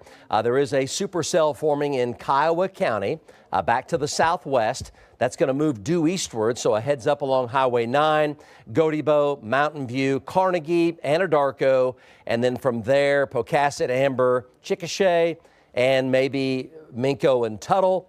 Again, still a little ways out, but that's a developing supercell there. A lot of jet stream energy now coming in, a lot of cold air aloft coming in. So some of these storms are still ramping up and not holding their own. Now, I do want to show you this area here coming into Bartlesville. This is what a tornado looks like on radar as I'll zoom into it here momentarily. Here's the arcing area of rain and flooding rainfall back down through the North Metro right now. But look at this supercell, man, that developed. Produced a tornado confirmed with debris. Barnsdall now rapidly heading up toward Bartlesville. Fortunately, the main line is starting to crash into it. But talk about red and green coming together. Look at that. Confirmed tornado there, and it looks like it went right over Barnsdall. See that? Went right over Barnsdall, and it's rapidly at like 65 miles per hour. It's just flying, heading into Bartlesville, and it still has super hot red and super hot green. That's a tornado, though. You can clearly see all those chaotic colors going on in there. It looks very much like Barnsdall had a tornado hit It went right over Barnsdall, and it's moving 65, close to 70 miles per hour. It's just flying up toward Bartlesville up here in Washington County and far eastern Osage County north of Oshaleta. But it looks like Barnsdall took a tornado hit. That's what it looks like right there. And there was a debris ball there as well. So the line arcs back down through Yale, back down to Cushing, back down to Perkins, Stillwater, showers and thunderstorms around. Here's the Stillwater camera. We can show that to you. The Stillwater camera, the OSU campus right here. They've got some light to light moderate rain in Stillwater right now. They got heavier storms either side of Stillwater, but there's Stillwater tonight live here at 9:52. Back over to radar. So we're going to zoom on in. We're going to head on down into the northern side of the metro. Hail, high winds, flooding rainfall. Logan County's a mess in terms of torrential rain, blowing spray, and areas of hail. A lot of dime, nickel, and quarters. But there is tons and tons of rain in the Guthrie area, all the way down to almost Waterloo Road in far north Edmond. And we'll zoom on in, still have a hook here just west of Four Corners, and it's been ramping up and ramping back down. There is no tornado warning on it, but it's not occasionally not too far from it. It exhales and then it inhales and exhales. It's been doing that, kind of going up and down in terms of the mesocyclone inhaling then exhaling, and that's been happening here for about an hour now, but the tornado warning currently is expired. Here's the leading edge of the line here for you folks ahead of it in Logan County over through Lincoln County, so Cushing, Luther, Wellston at 11 o'clock, Chandler at 11:16, hail, wind, blowing spray. As that moves to the east, flooding rainfall as well. And again, there's Oklahoma County, Canadian County there's Piedmont, there's Edmond, and we'll zoom on in and still has that area of rotation there heading over toward far north Edmond, Waterloo Road area, Twin Lakes, Cedar Valley, and Guthrie, South Guthrie especially, 1023. And again, it's been exhaling and inhaling, and right now no tornado warning, but it is still definitely a mesocyclone. Here's a look at it right here. Hot red, hot green, they're coming together. They're just not totally tightened up, but that's still a strong mesocyclone. Still could produce, not impossible to produce a tornado here near Cashin, over here toward I-35, the South Guthrie exit over to about Lake Liberty and Lake Guthrie, and about Waterloo Road. So you see the hot red and hot green still very much right there, just northwest of Four Corners, and then all the way back down to Greenfield, heavy rain, dime and nickel size hail in through there, but that one big storm there at Cashin, that's the play for sure. And again, hot red, hot green, that's not too far away from a tornado warning right there. Aaron Brackett is basically looking right at that. He's got the interceptor with his night vision. So again, it's making an effort to tighten up. So stay alert here. Logan County, southern Logan County, down to Waterloo Road and far north and northwest Edmond. Go Aaron Brackett.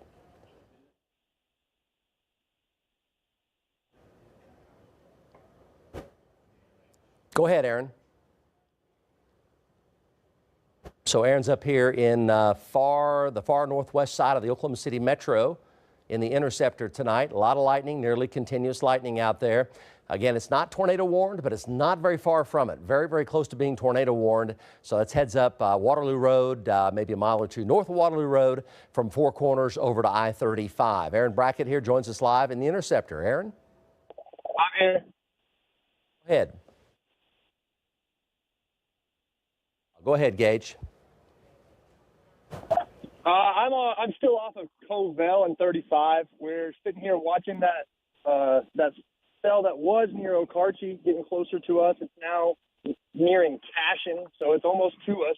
We're going to pick it up here in Edmond and make sure it doesn't do anything rowdy.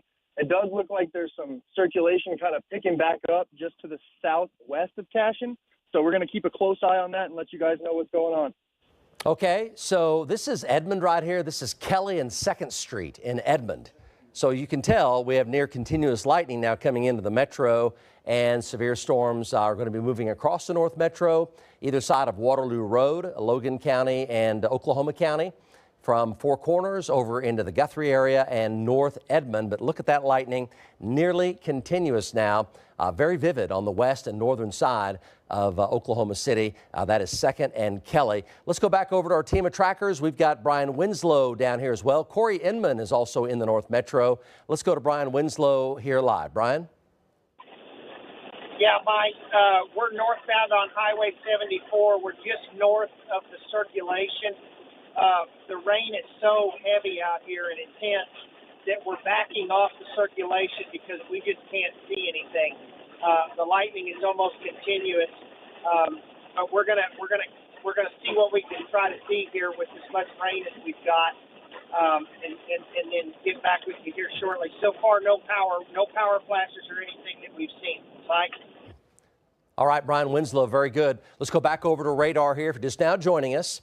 So we have this hot red and hot green right here. It's not tornado warned right now because it hasn't completely tightened up. But the hotter the color there, the stronger the wind in opposing directions. So it shows the spin. And we're talking about the Four Corners area over here toward I-35, the South Guthrie exit. There's some pretty good wind crossing I-35 right now in the Guthrie area down to about Waterloo Road, heading over toward the Lazy E.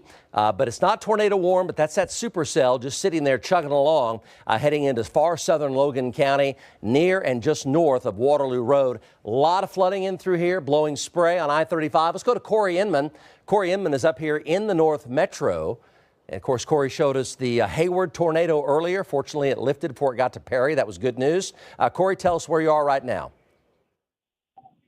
Yeah, Mike, eastbound on 44, just got on 44 here at the Wellston exit. So we're over here by Luther right now, coming east, trying to get in position, or I'm sorry, coming west, trying to get in position as these things come into the North Metro. Not really able to make out any base or anything on the cell just yet. A few minutes and we'll be over here past Luther coming into the Edmond area and should be able to get a look at it. Okay, Corey, thank you so much. Let's go over to Emily Sutton here at the pod. Emily? Yeah, I just have a quick thing to add here. There's rapid development in southwestern Oklahoma. So there's talk now with these storms going up that the watch can be expanded farther east in south central Oklahoma. Of course, the flooding threat remains a big issue as well. But we're watching line development. If you can pick up Max 3 really quick, I'll show you what I'm talking about here.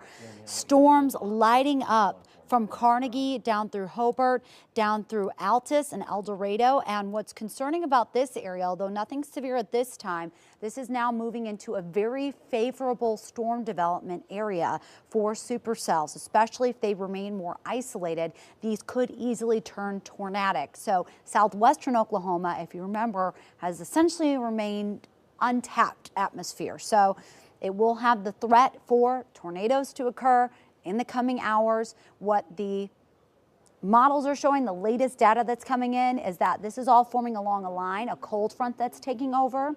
So this line will gradually push east during the overnight hours. So we could have more storms impacting the metro into the 11 o'clock and midnight hour. As these storms move off to the east, this will also impact south central Oklahoma. So the watch will likely be expanded. We have our crews also covering this part of the state. This has been an oncoming ordeal. So in addition to that, concerned about flooding as well. Mike, I'm going to send it back to you. Of course, we're tracking the latest on the metro storms. No tornado warnings at this time, but we're definitely concerned about those circulations you've been pointing out. Yeah, they're still there. Definitely Logan County here, just moving right along. Damaging winds, a lot of blowing spray, a lot of hail, flooding rainfall here to the north of Edmond right now. Logan County, all in through here. Conditions very, very poor up here with severe thunderstorm warnings in effect. And again, that rotation continues just to the north of Four Corners, just to the south of Cashion. Supercell in that line. Again, not tornado warned, but it continues to have strong circulation from time to time, but not strong enough to warrant a tornado warning. Where's it going? Guthrie at 1019, Langston, Fallis, Wellston, Perkins area. That's where that's going. And they're back building all the way back down to north of Gary and Greenfield, and that one developing supercell down in northern Kiowa County. So this activity will be coming into northern Canadian County and the North Oklahoma City Metro, and could be severe and could have some flooding rainfall as well. Kingfisher, Piedmont, Edmond at 1106. So an hour from right now, we're talking about this area in the backside, the very back of the line. They're not supercells, but they are heavy storms moving over the same areas here and then gradually working their way in to the Oklahoma City Metro. Now, let's go to Aaron Brackett here. He's looking at this Four Corners circulation. Again, it's been going up and it's been going back down. Right now, it may be easing back just a little bit, but you see the red and the green just moving right along. Golf ball and larger size hail with this. Southern Logan County. Aaron joins us live. Aaron? Yeah, Mike. So right now we're 178, Northwest 178th, and MacArthur, you're looking right into that circulation. And as the lightning flashes, you can see just how low the wall cloud is. It definitely looks concerning. A lot of this is likely scud. That's cumulus clouds that get sucked up into the thunderstorm. But you can see just how low this part of the thunderstorm is, and we get lightning flashes right here. And this is going to be approaching Four Corners. We're, again, approaching 192nd and then 206 here, heading slowly up to the north on MacArthur. So this is, heads up for far northern Edmond.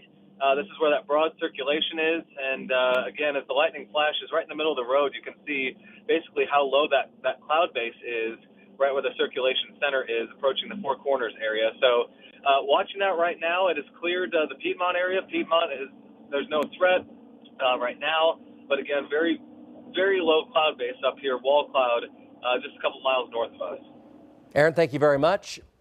Again, as of right now, there is no tornado warning anywhere for the metro, although there is a supercell up here.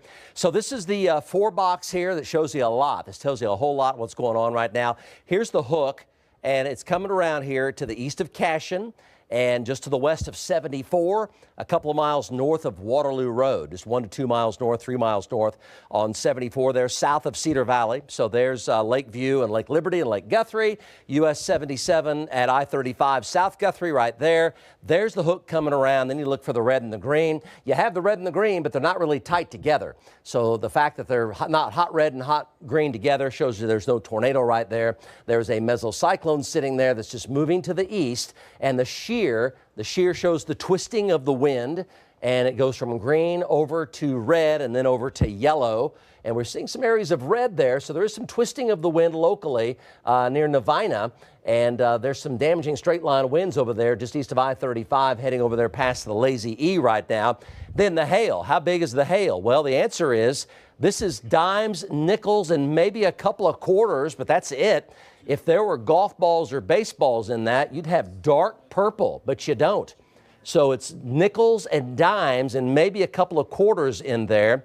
Let's go back over to Kevin Josephy. It went right through his area. He's back there not too far from Okarche. Another eyes there on the storm with a live update. Kevin? Yeah, Mike, pulling into the southern sides of Kingfisher, just past the Mercy Hospital out here. Got a driving rain and a hard west wind blowing me from left to right as I go northbound. There's a lot of ponding on the road out here. Difficult to keep it on the road. Haven't ran across any hail yet, but expect to see some probably further push into before this storm. But just monitoring the situation out here. But definitely got to keep both hands on the road if you're out in this stuff, because it'll push you off into the ditch if you're not careful. Slow my speed down a lot here as we push into the part of this storm. Just trying to see what we can find in here, but becoming more difficult to see the further we get into it. Back to you. Okay, very good. Kevin Josephy, thank you so much for that. So let's kind of give you an overview here. The PDS Tornado Watch does continue till 11. There are no tornado warnings in effect for the metro right now. That's good.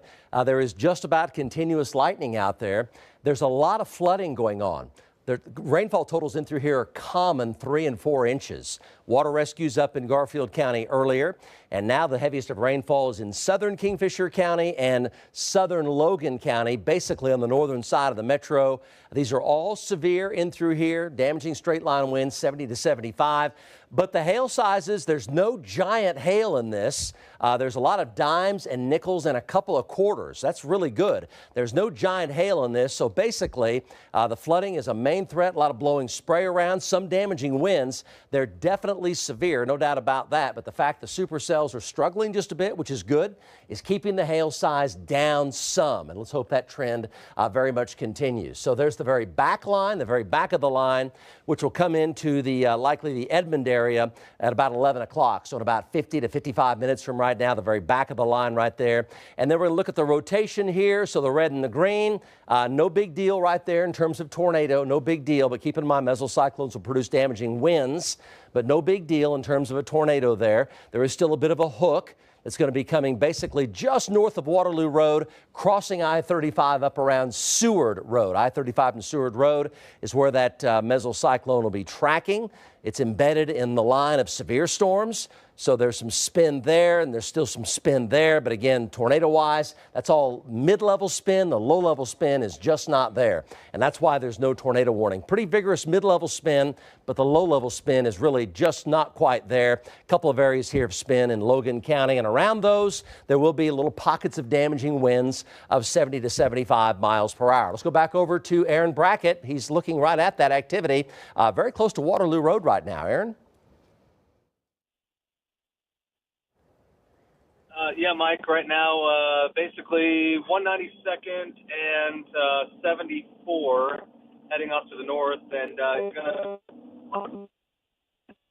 the lightning flashes that we have, the very low cloud base that we have. So we're going north on 74, Waterloo, seeing some emergency vehicles up ahead, not exactly sure what's going on with that, but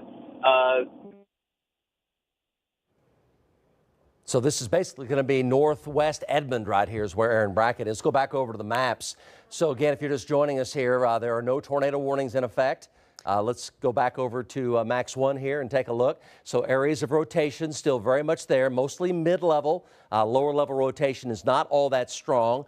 This one is inching up a little bit, but damaging winds still very much a possibility in through here, and that's why there are severe thunderstorm warnings. But again, down low, the rotation is not very strong right there, so that's good. But damaging winds in through there, very close to Waterloo Road, and flooding is a real threat in through here. Hey, Mike, real quick.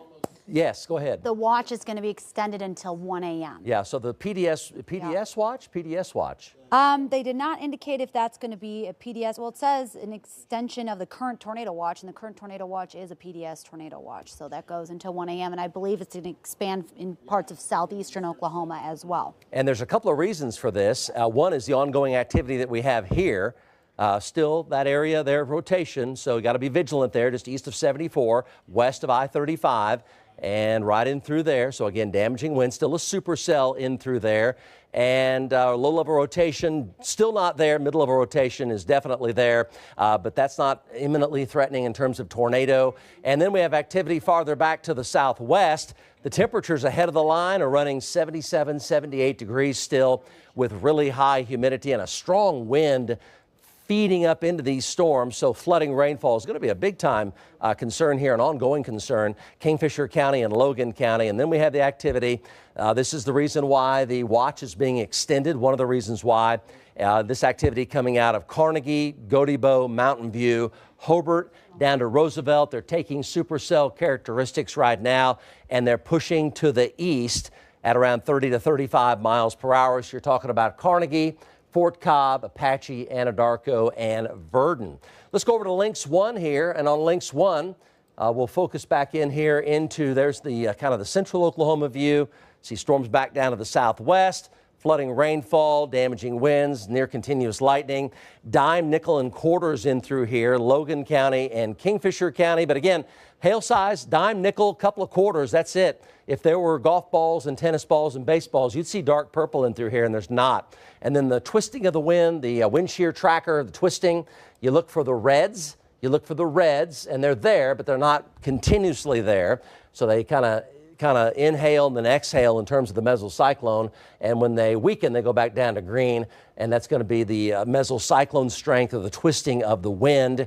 And here is the rain and the hail here with flood warnings in effect all in through there. So this is the metro that's basically ongoing. Go ahead. 60-mile-per-hour wind report in Stillwater. 60-mile-an-hour winds in Stillwater, yes, related to that big complex of heavy rain and some pockets of hail. So 60 in Stillwater just reported there from Emily. And basically, you know, it's just kind of so far so good in terms of tornadoes. Looks like Barnsdall up in Osage County had a tornado about 30 minutes ago. Now that system's now over Bartlesville. That's the most serious storm in the state. Let's go back to our... Mike, I have our storm reports up. If you want to see them so far, at least 6 preliminary tornadoes coming in on our storm reports map. So who is this right here, Irish? That's likely Corey Inman.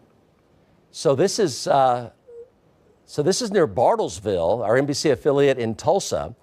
This is up near Bartlesville, tracking that storm up there. And that storm's moving at 65 miles per hour. So ongoing tornado warnings out of Osage County into Washington County. That's out of our viewing area, but Barnsdall had a tornado with a debris ball, and it looked like it went right through town about 45 minutes ago. 6 tornadoes so far in Oklahoma. We've shown you most of those earlier today. Those were, for example, near Lacey and also near Hayward, which was west of Perry a little while ago. And up there north of Ringwood, we're tracking that for you earlier. Again, that was a little bit earlier, and then the big hail and the damaging wind reports. That's what's happened so far. So 6 tornadoes, but the tornado watch has been extended until 1 a.m.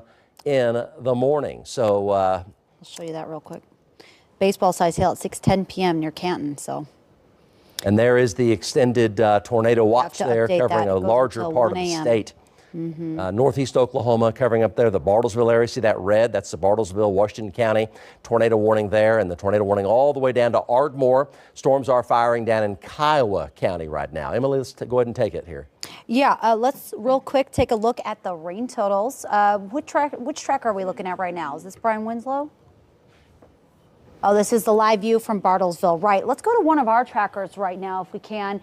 How about we go to Aaron Brackett. He's in the Interceptor tracking the latest. Aaron, we're still tracking these storms, and I'm also taking a look at some of these rain totals so far from today. And just north of Hennessy, at least 4 inches of rain reported. So flooding is going to be an ongoing threat as we head into the overnight hours as well. Go ahead, Aaron. Yeah, Emily, right now on Highway 74, just north of Simmons Road, and as the lightning flashes here, you're gonna see this lowering that we're tracking real carefully here. I'm gonna move the interceptor just a second. So this is associated with that area of rotation. Chris McBee is showing you. You see that? You guys are gonna see that here in just a second. Pretty good lowering right here. Nothing appears to be in contact with the ground, but this is kind of right where that rotation is on Highway 74. Obviously, no tornado warning on it right now, but we are right at it. It's going to be about 4 miles off to the south and east of Cashin, and right at Highway 74, I'm going to give you a more precise Charter Oak. So we're right at Charter Oak, just up to it, and there's the lowering right there. You can see it with the lightning. It looks pretty scuddy right now, but that's right where we have a little maximized area of rotation on radar. I mean, we're staring right at it. We're just about 1.5 miles away from it. So, again, no tornado warning, but that's that appendage on reflectivity and on velocity. That's that little rotation there. Again, no tornado warning, nothing on the ground, but we're watching it carefully. Thanks for that report. Aaron, you are doing an amazing job. Same with all of our trackers. We want to continue our team coverage. Remember, the tornado watch has been extended now until 1 o'clock this morning, so we're not done yet. And there's new development in southwestern Oklahoma. I want to point out a new area that's showing up near the Kingfisher area. This is where the winds are really starting to ramp up. Of course, we've been talking about, you heard Aaron talking about the strong winds. Wow, that circulation is really ramping up. I'd say southeast of Cashin. It looks like it's tightening up. Mike, what do you think about that? Southeast of Cashin? Well, let's see. Yeah, it's pulsing up. Still the same area that that Aaron is tracking, but definitely more of a couplet now, southeast of Cashin. That continues to move east. So that's going to be tracking east, eventually crossing I-35. At the very least, this is going to be producing the potential of 70-mile-per-hour winds. We recently had a report of 60-mile-per-hour winds in the Stillwater area. So these are high wind producers at this time. So we're watching that circulation. Let's go to Brian Winslow right now, who's also tracking these storms. Go ahead, Brian. Yeah, Emily, we're at the 3374 junction. We're in the lights here of the gas station. That circulation is just to our south. The rain is so intense that you can see about 200 feet. So we can't get any idea of what kind of lowering or a wall cloud where that circulation is because the rain is so intense.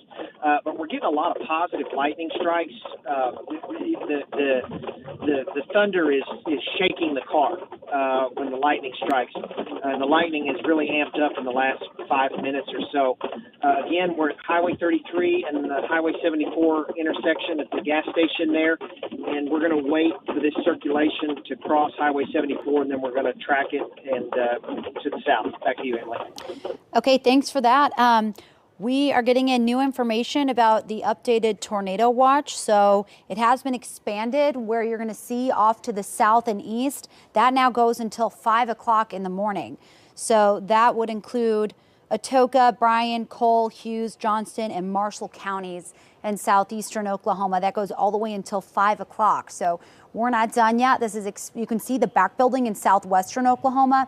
It's expected to merge into a line that charges southeast. It's because of a cold front that's taking over. And so with that front, while the line of storms that pushes the threat into southeastern Oklahoma during the very early morning hours, the rest of the watch still goes until 11 p.m. at this time. So that is the latest we're seeing. That includes the Oklahoma City Metro. Notice the newer development off to the southwest. I just want to touch on that really quick. These are not severe in southwestern Oklahoma, but they are strong and they are in a favorable environment still for tornado genesis. This is an untapped part of the atmosphere so far. So still a lot of instability and a lot of potential storm fuel in this part of the state. So we're also watching you in southwestern Oklahoma. Mark, what trackers do we have in this part of the state? Let's go back to Aaron. I'm talking to him. You go to him now. All right, let's go back to Aaron. Aaron Brackett or Aaron Sanders? Aaron Brackett in the Interceptor. Aaron, go ahead. Yeah, Emily, again, still at Charter Oak and Highway 74 right now, so that would be far just out of North Edmond and Northwest Edmond. And, there's been a couple lightning flashes where this lowering right here has been kind of scary looking. It doesn't look so threatening right now with what we're showing you, the lightning flashes. The storm may have tried to gust out for right now and possibly develop a new circulation closer to I-35 and Guthrie, but there still is a little bit of low-hanging clouds right here. Again, doesn't look quite as bad, but it does look like at least a small sort of wall cloud here. The lightning rates have been pretty intense, and I'll tell you right where we're at, the wind has gone to pretty much zero. So I'm not sure if that's the outflow from the storm in this localized area or there's a lot of updraft motion, but watching things very carefully here. Charter Oak and Highway 74. Back to you. Yeah, we see what you're talking about. It's approaching I-35. There's still a couplet there. It's pretty broad, but that still will be producing some potential for damaging winds, and we're also seeing that lowering that we could see it illuminated from your shot there. There it is.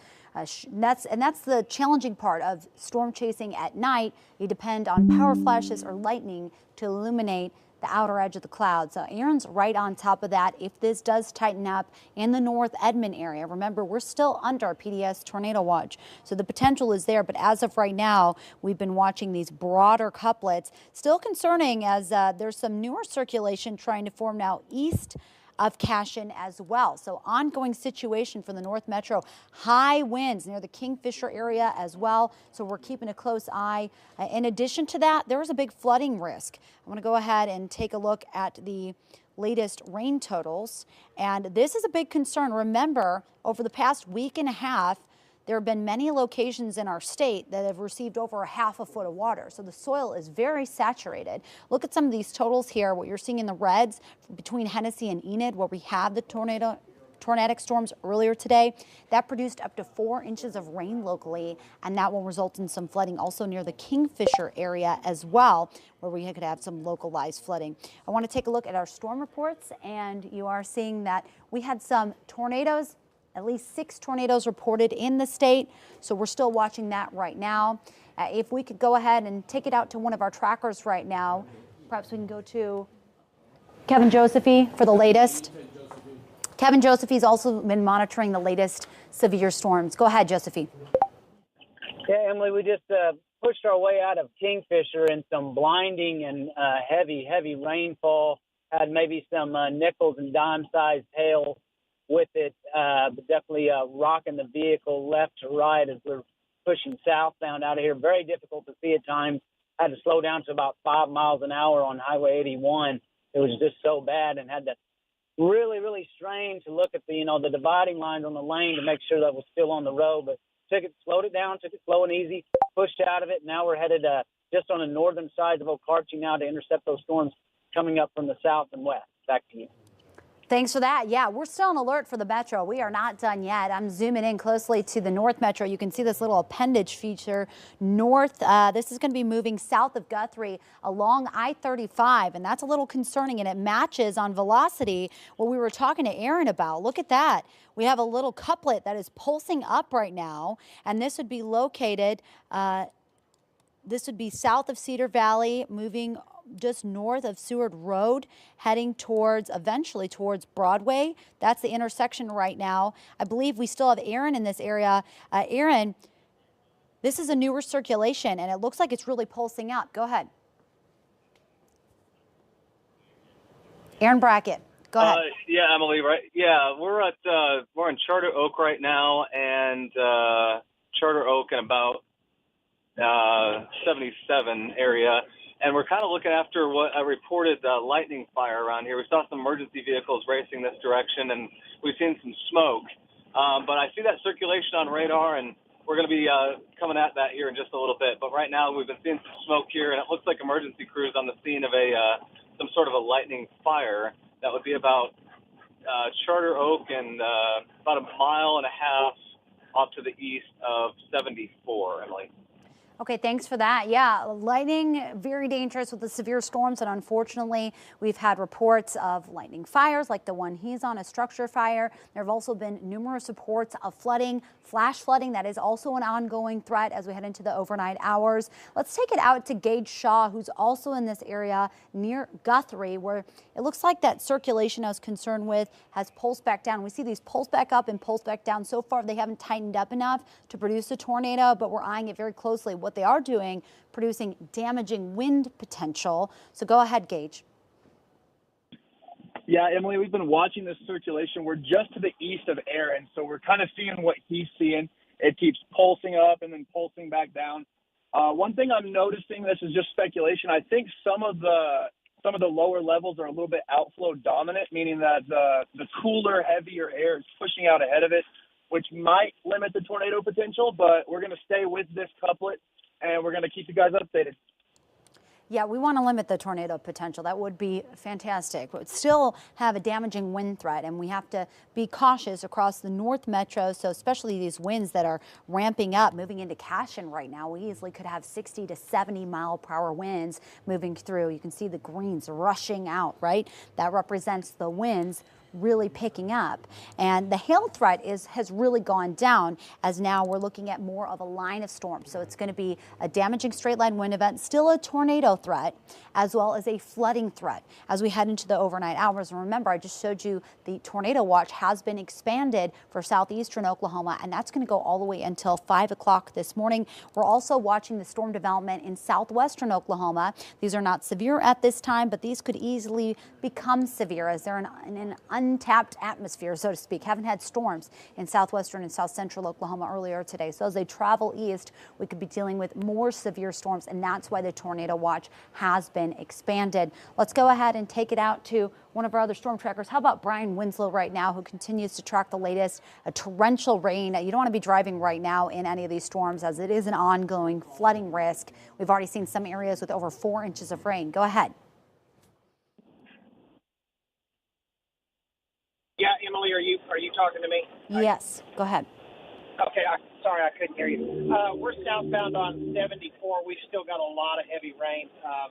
Visibility's down half a mile. The lightning seems to have dialed back a bit. So that's good. It feels like the storm is weakening. It's 63 degrees where we are. We're just south of the 3374 intersection. About 3 or 4 miles. So we're southbound on 74. We're going to be just east of Cashin.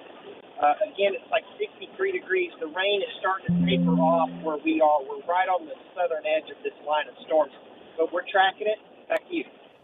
Okay, thanks for that. Yeah, we are watching this flood watch that continues all the way through the overnight hours, and flash flood warnings that remain in effect near Enid, near Stillwater. There have even been a few reports of water rescues that happened overnight. So that is a growing concern. When you take a look at the rain totals today, they have been impressive across parts of the state, especially areas that had the tornado warned storms earlier. Some of those produced up to 4 inches of rain, especially look at this north of Hennessy, that little bullseye near Wacomas, Hennessy, and near O'Keene, 3 to 4 inches locally. And remember, our soil is very saturated from the past week and a half or so of the severe weather we've been seeing. Tornado watch continues. There has been an update to the tornado watch, so let's go ahead and switch on over. Southeastern Oklahoma, this tornado watch goes until 5 a.m. And then for central Oklahoma, it still goes until 11 p.m. We'll see if it's extended even more. Severe thunderstorm warnings continue to move across the North Metro up through Tulsa. Again, looking at the tornado reports today, at least, that has now upgraded. So we have 1, 2, 3, 4, 5, 6, 7, at least 7 tornadoes. Of course, some of that just recently happening in northeastern Oklahoma, a more favorable tornado environment. We are still tracking the latest with our team coverage. We have Mike Morgan here, Damian Lotus here, and Aaron Brackett is still out in the field. He was covering a structure fire due to lightning. Aaron, what's the latest? Go ahead, Aaron Brackett in the Interceptor.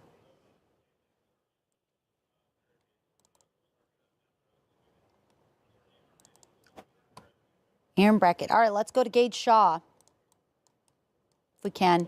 Yeah, Emily, I'm just off of Seward Road, just east of I-35. We're taking a look. It's really hard to see, but just to the right of the road, there's a little bit of a lowering. The wind's really cranked up here in the last 5 to 10 minutes since I was on with you last.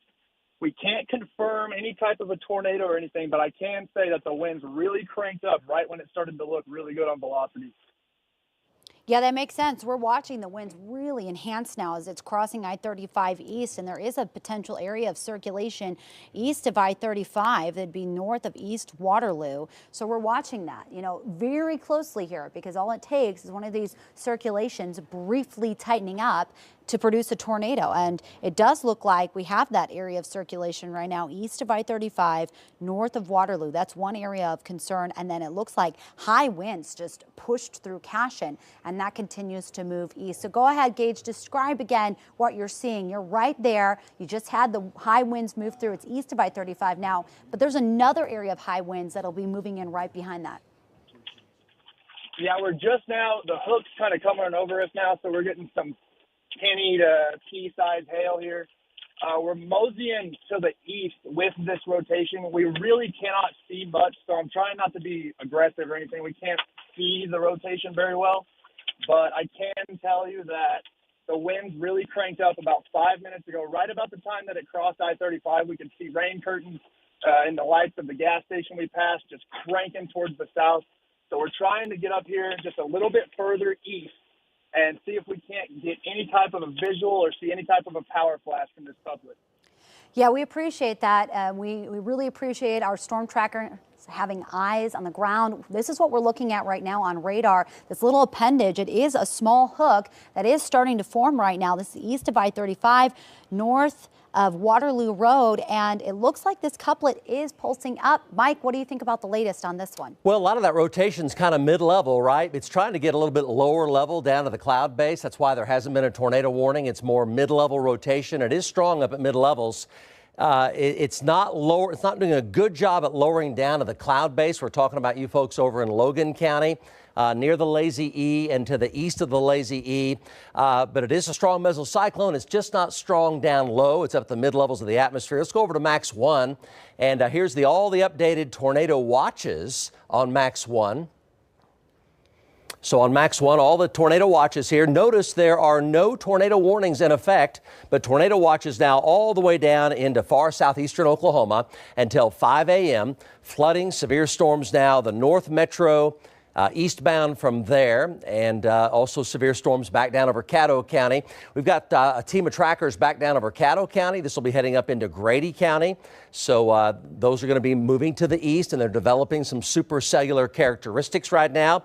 So conditions are still very favorable east from Caddo County into Grady County, ahead of that line to develop supercells. That's exactly why the tornado watch has been extended. But notice right now there are no tornado warnings warnings anywhere in effect for Oklahoma and the Oklahoma City Metro. A lot of flash flood warnings. See all the dark red here? These are all flash flood warnings for Blaine County, for Kingfisher County, for Logan County, northern Lincoln County, Payne County, into southern Noble County.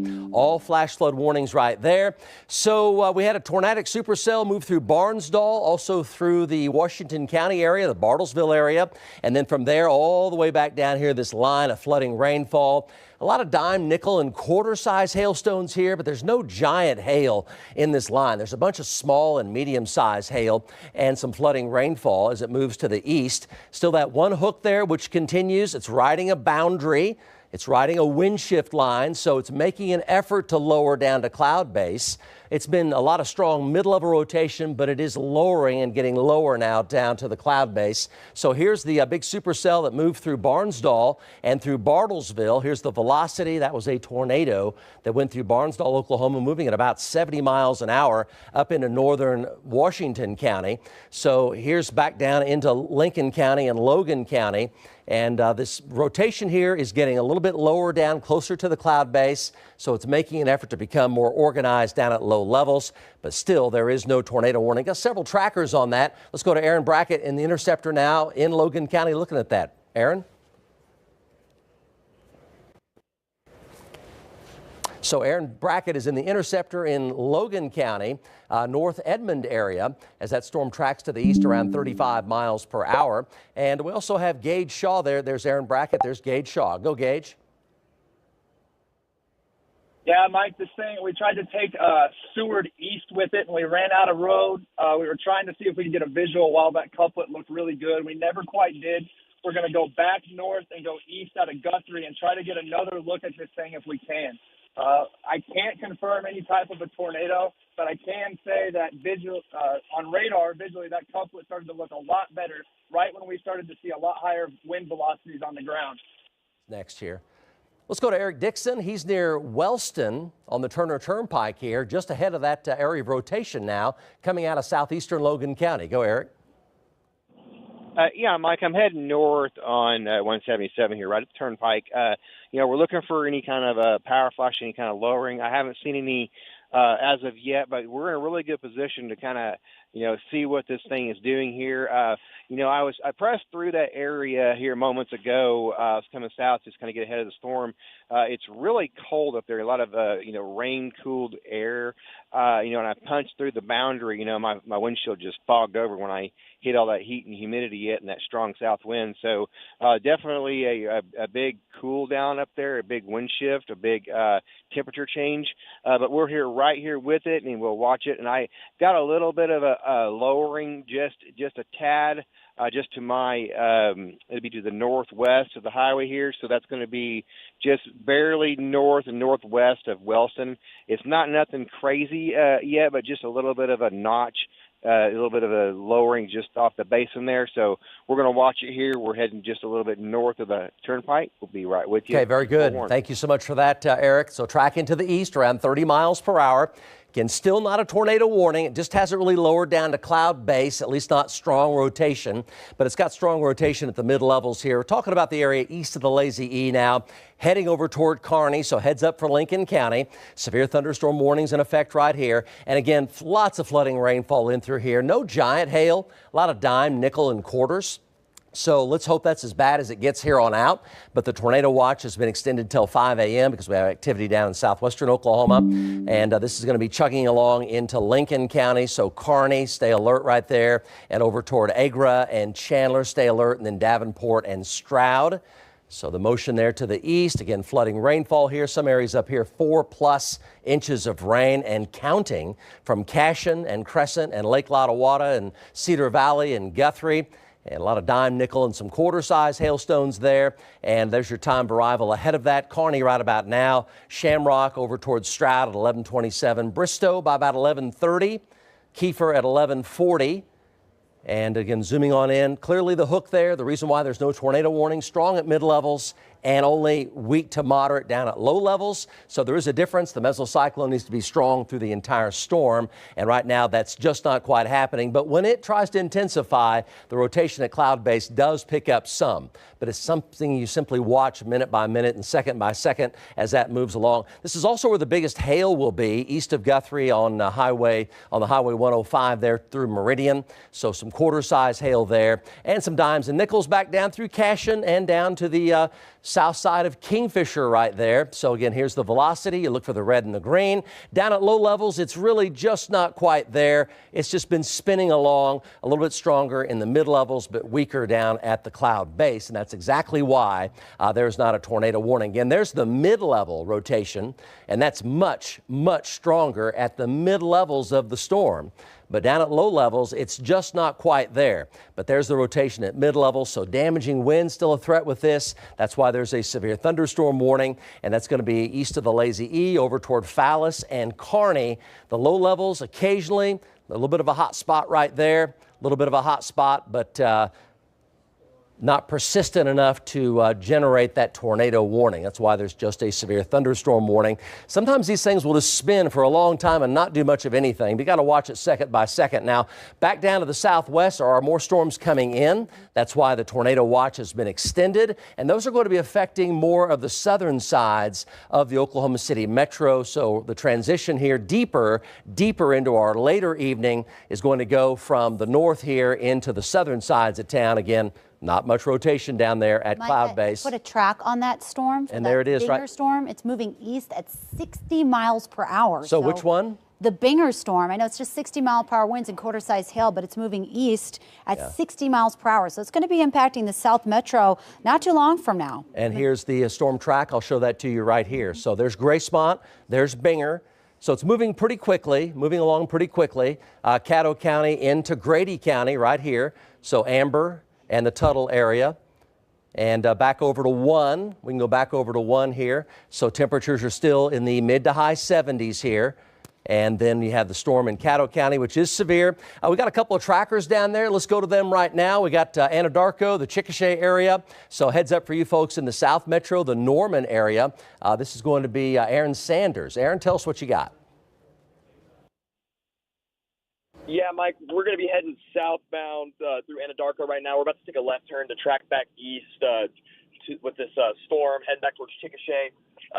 Right now, looking off behind me, there's a lot of lightning coming from this storm, and it's looking like it's starting to kind of pick up intensity on radar, but we're really not seeing any large indicators of too much from where we're at. Really don't have a good eye from where we're at right now. We're kind of repositioned to get set up for y'all.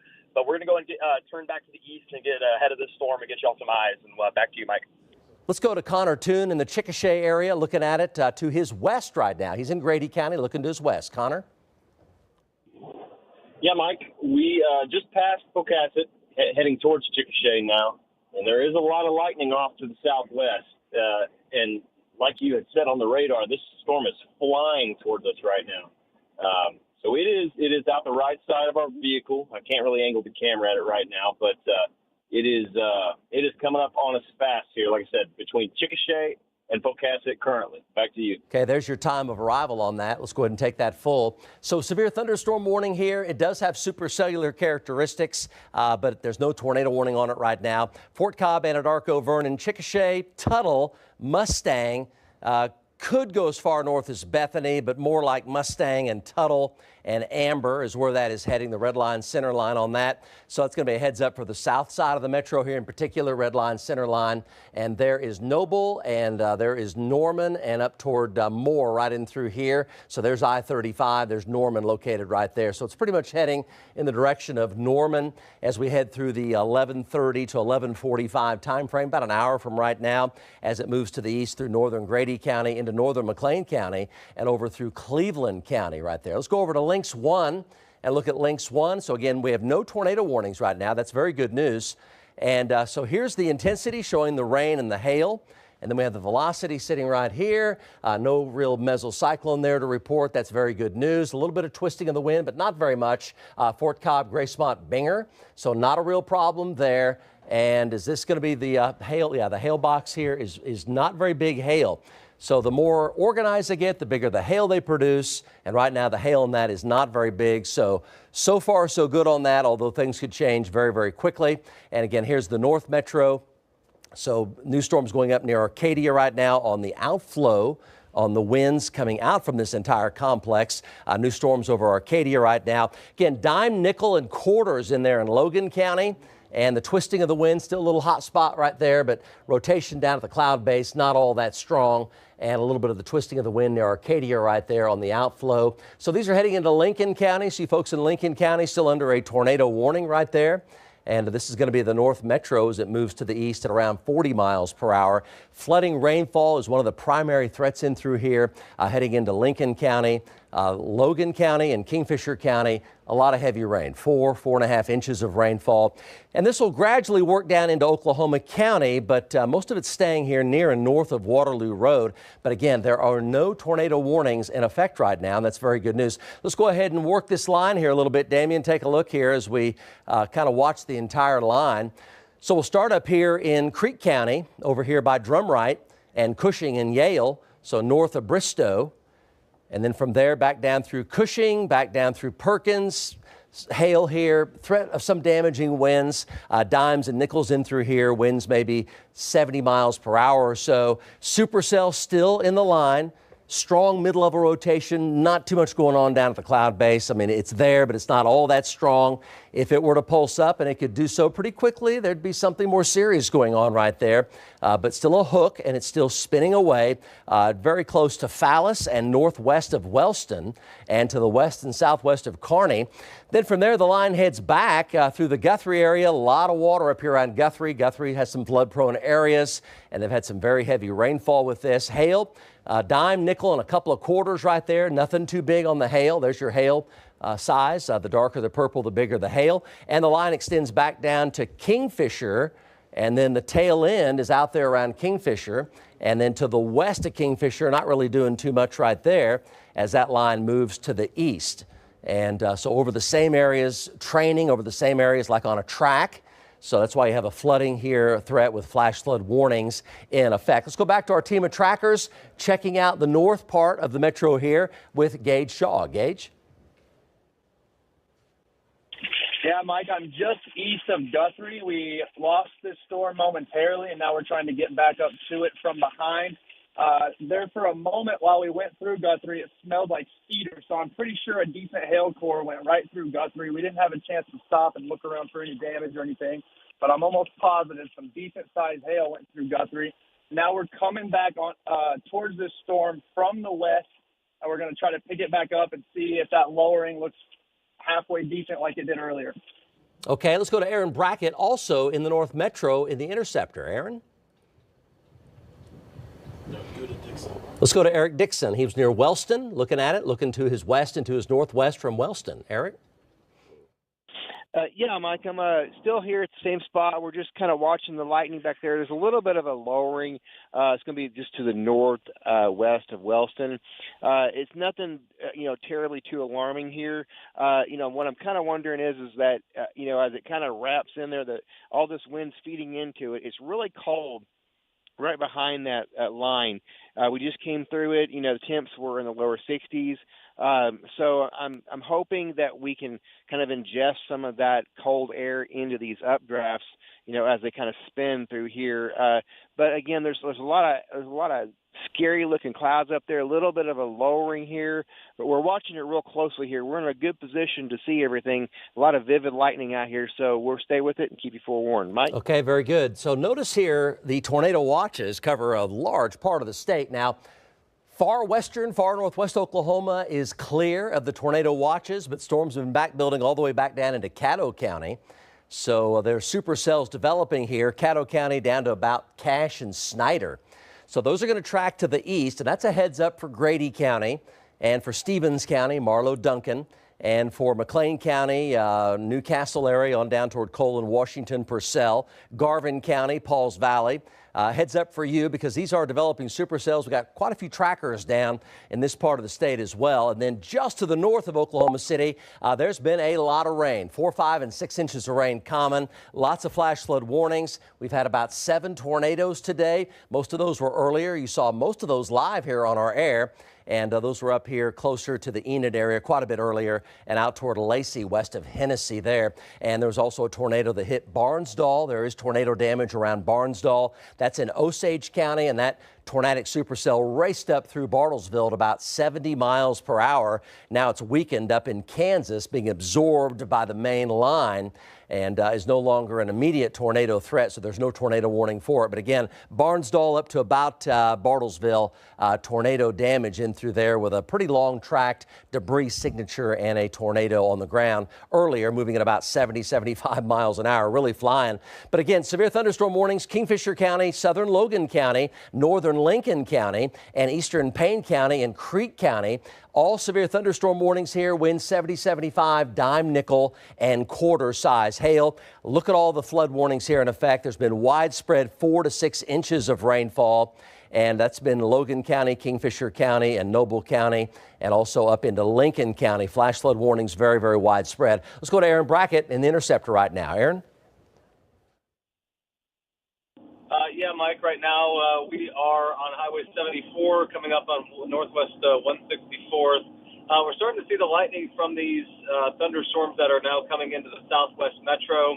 And, you know, they're kind of all lined up right there, and they're still in a pretty prime environment. Pretty interesting, too. Just about a mile ago, we've been having some cell phone problems, but we're back on track. Just about a mile ago, we had the windshield completely fog over instantly. It was very quick, and that was likely from leaving the cool outflow of the northern storms and coming back into the humidity, the 70-degree dew points.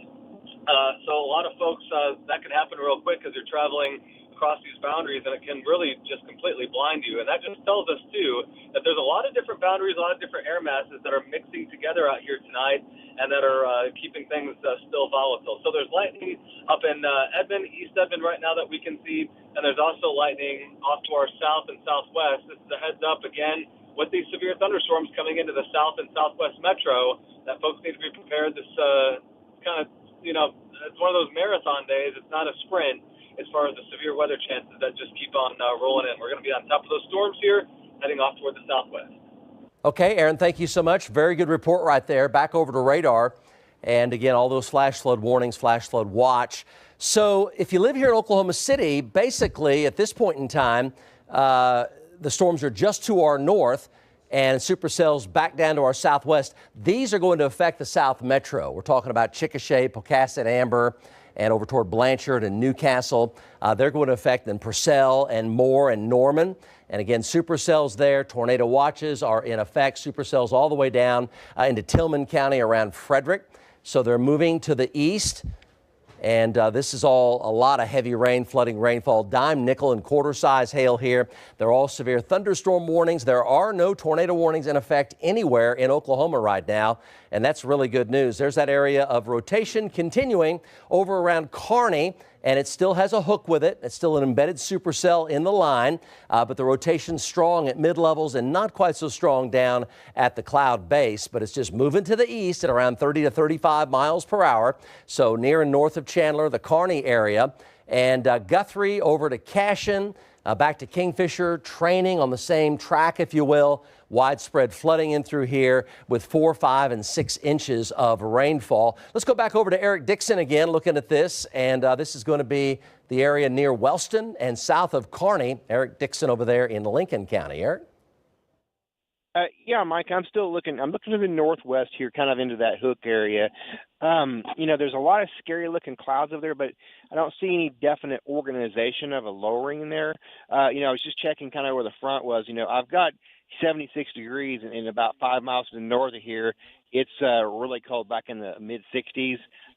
So like I said, you know, I'm hoping that this is going to be ingesting some of that cold air that's back up in there. But we're here with it and we're watching it. Keep you forewarned, Mike. Very good, Eric. Yes. So a lot of folks' phones may have gone off, especially over the North Metro. This is for this widespread flooding up here. Widespread flooding. Again, these are torrential severe storms with a lot of really heavy rain. and the flooding is quite severe up here, so flood-prone areas are in flood.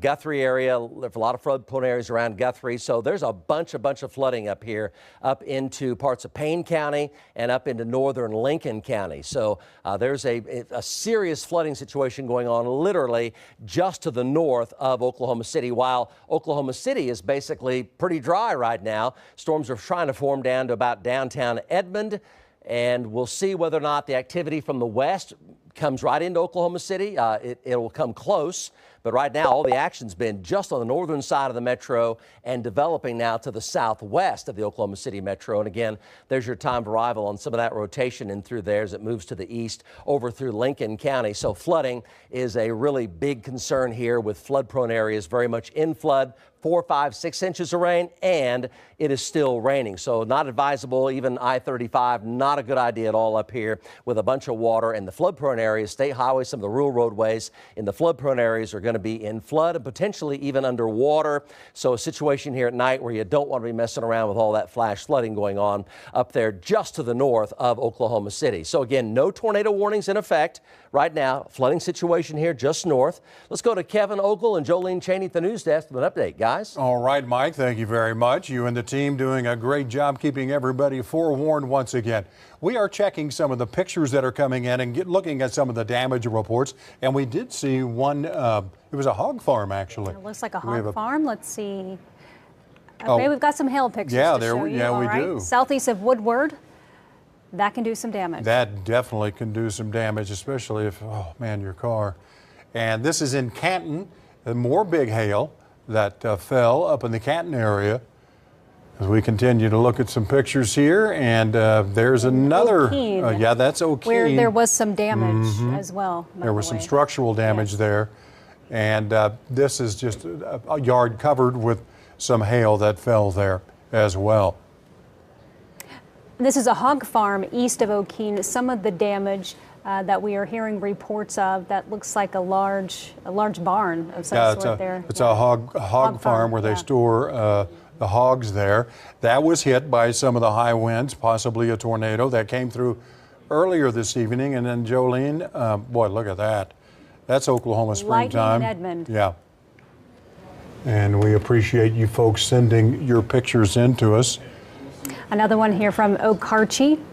Now, you might notice something here. Jolene pointed this out. We saw this picture earlier. I noticed the tree had a lot of damage, but look at the little turtle sandbox. The lid stayed on it. Storms do weird things unless they put it back on. But, exactly. Yeah. A tree toppled there as well. We also received word of damage reports in Garfield County, straight north where Enid is. 3 barns destroyed in that area, too. And we have some power lines down, we have some limbs down, and I have a sneaky feeling, unfortunately, we're going to be getting a lot more damaged pictures in once we get the morning light tomorrow morning. There was a report of a house fire near Penn and Charter Oak. That's in Logan County. I believe we have a crew checking on that as well, possibly from lightning. Right, they had a lot of lightning in that area. This is near Sharon, northwest Oklahoma. This was one of the tornado warnings that came out. And you can see that it definitely had a lowering, and there definitely was some turbulence there. And that is where a tornado had a brief touchdown. These are some of the first storms from the 4 to 6 o'clock hour that we're looking at. Pictures here. We're getting pictures from now. This was from John Slater, I believe. This is near O'Keene, and that's that lowering that did drop down into a tornado. John and I believe Gage were on that, but that is what we saw earlier. Boy, you can tell from the tent, that green tent, there's a lot of hail in that as well. And damage from high winds, and we do know crews are out doing damage assessment right now and probably will be into the early morning hours. No doubt about that. This is some more of the video we had in. This looks like rain and hail coming down near Pond Creek. up there in northern Oklahoma. Boy, listen to that hail. Painful to hear, isn't it? It really is. That's well described, Jolene. Painful to hear because you know it's going to cost some money to fix some things. All right, let's go back to Emily Sutton in the Forewarned Storm Center for another update. Emily. Yeah, we continue our team coverage. Thanks for all of those reports, and we appreciate our viewers' reports as well. Just getting this in from the Langston Fire Department, power lines down on a storm shelter in Cashin, so that's certainly concerning. And we're getting more reports as the storms pass. A big focus right now, and maybe the reason why your phone started buzzing loudly with an alert about 10 minutes ago, flash flood warnings continue across the North Metro, up through Stillwater, up through Enid. We still have a flood watch that continues overnight tonight. Let's go ahead and take a look at the latest. We are still tracking the rain totals. We've had some immense amounts of water here in areas from Kingfisher to Guthrie, up through Wacomas, Covington. All these areas you're seeing at least 4 inches of rain that have fallen, and we're still seeing rain in that area. It's something called training. So when you have rain moving over the same areas again and again, very concerning, and that's why there is a flash flood warning, a life-threatening situation if you're caught out in that. We have tornado watch for southeastern Oklahoma. It has been extended and expanded until 5 o'clock in the morning. I think we have about 5 more minutes for the tornado watch in central Oklahoma, so we'll have to see that update. Some of it has been extended until about 1 a.m. as well. A look at the latest. We've had at least 7 tornadoes reported. It looks like 8 tornadoes now. 8 tornado reports across the state, and this also includes near Canton Lake, baseball-sized hail that was reported earlier. So we've had plenty of storm reports, as expected, mainly along and north of I-35. But as you can see right now, we are still tracking severe thunderstorm warnings, and there has been a new severe thunderstorm warning that has been issued. This continues for Caddo and Canadian and Grady, 1 inch hail and 60-mile-per-hour winds as this moves off to the east. There has been some mid-level rotation with this, occasionally producing some of those 60 to 70-mile-per-hour winds. We've been watching the velocity signatures still very closely, but I'd say flooding at this point is one of the biggest threats. We still have some 60-mile-per-hour winds pushing off the east. This is moving into Kearney, towards Wellston, eventually towards Chandler, so that continues. And we also have some storms developing now off to the southwest. This one is still severe. That is, let me switch over back to TLX. This one's moving over Gracemont towards Minco, and this is going to be moving into the South Metro. So tracking into El Reno, Union City, moving east towards Mustang, towards Oklahoma City, towards Moore. If we can go to our tracker right now, I believe we have one of our trackers on this storm system. Maybe Kevin Joseph, he's out in this area. Let's go to Kevin Joseph for the latest. Yeah, Emily, in the Yukon area, trying to head south down towards Mustang, and right at the front end of this super quick moving storm that's coming into the metro area. It's got a lot of heavy rain in it. You can expect some ponding on the roadways and maybe area neighborhoods to flood a little bit as this thing pushes through the metro area. But we're just monitoring the ever-changing situations out here, trying to get in position for you in some of this heavy rainfall. Back to you.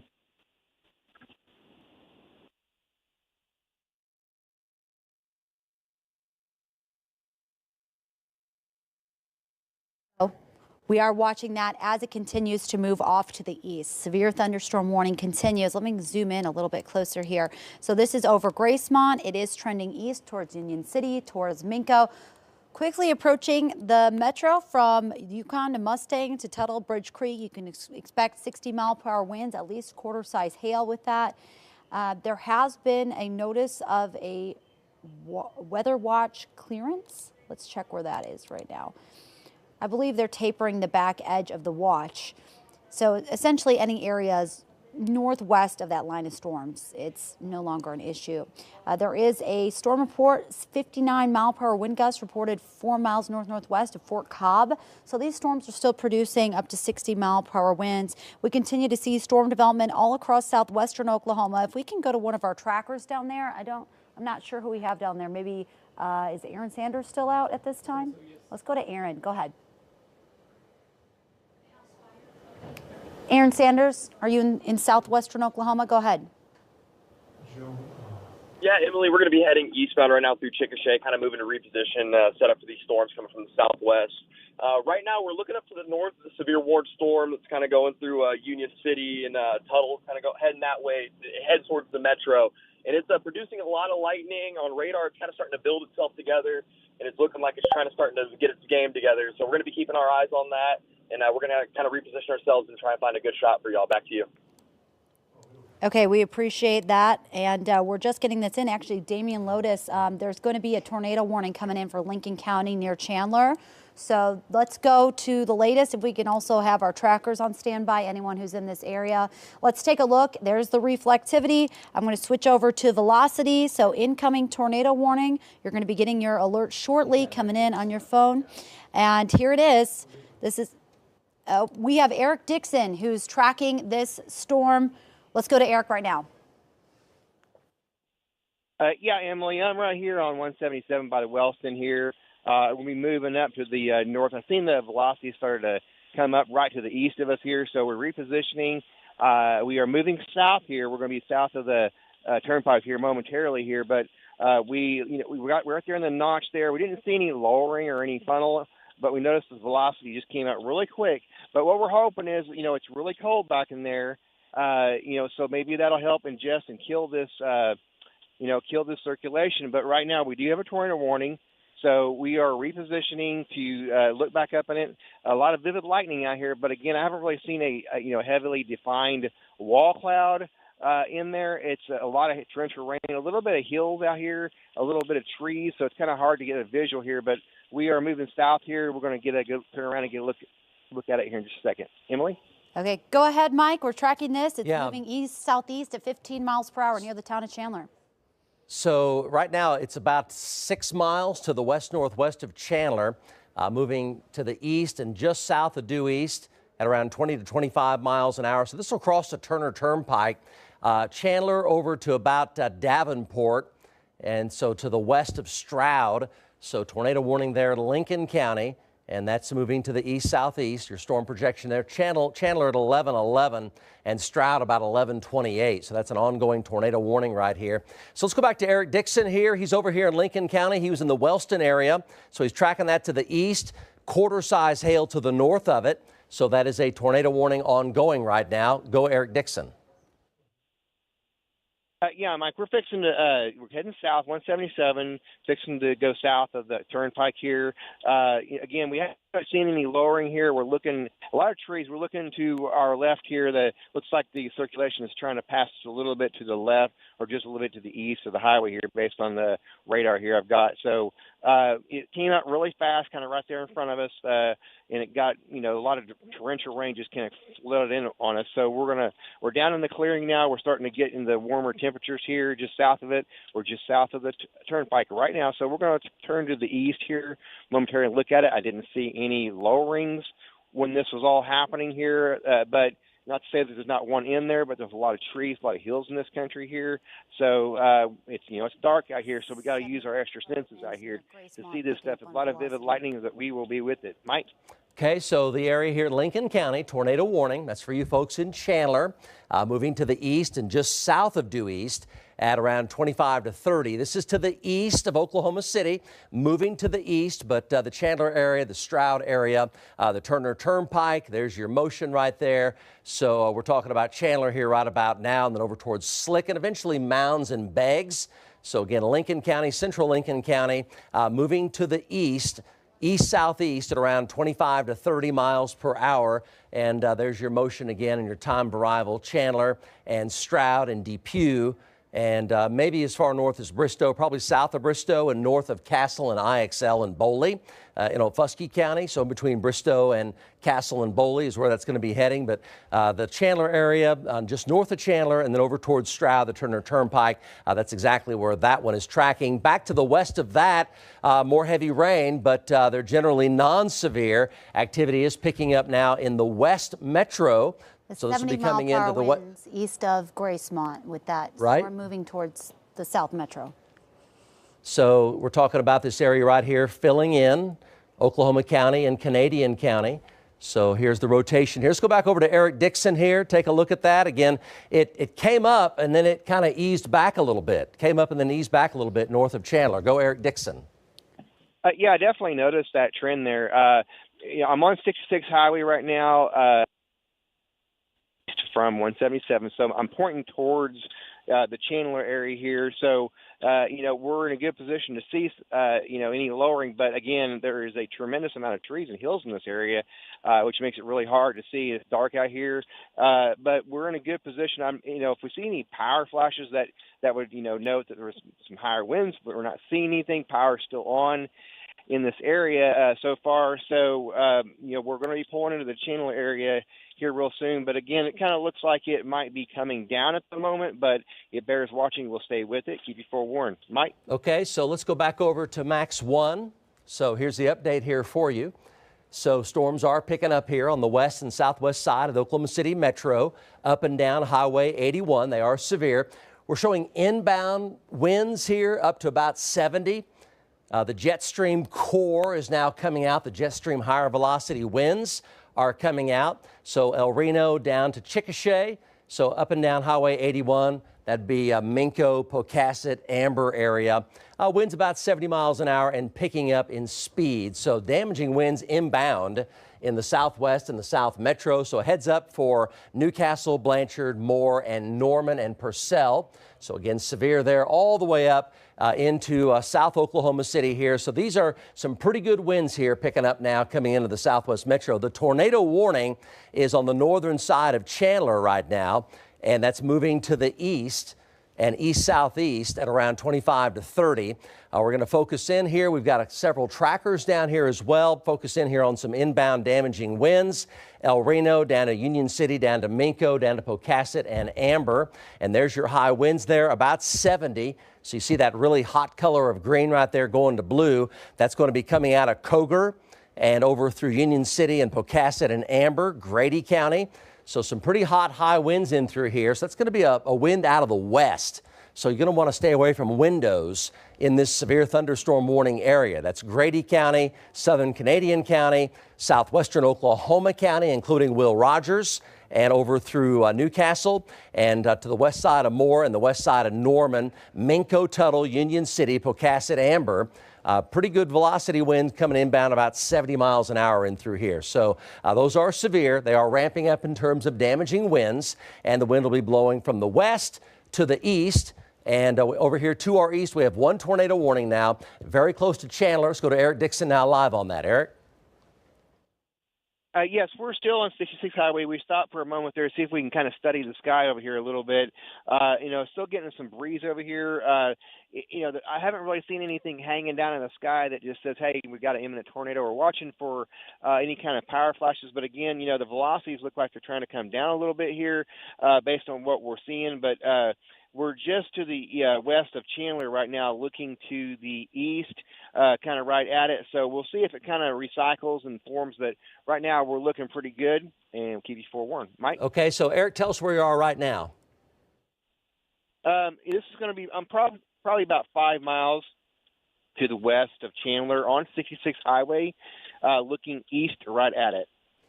Okay, so you haven't seen any power flashes, nothing like that. Is that right?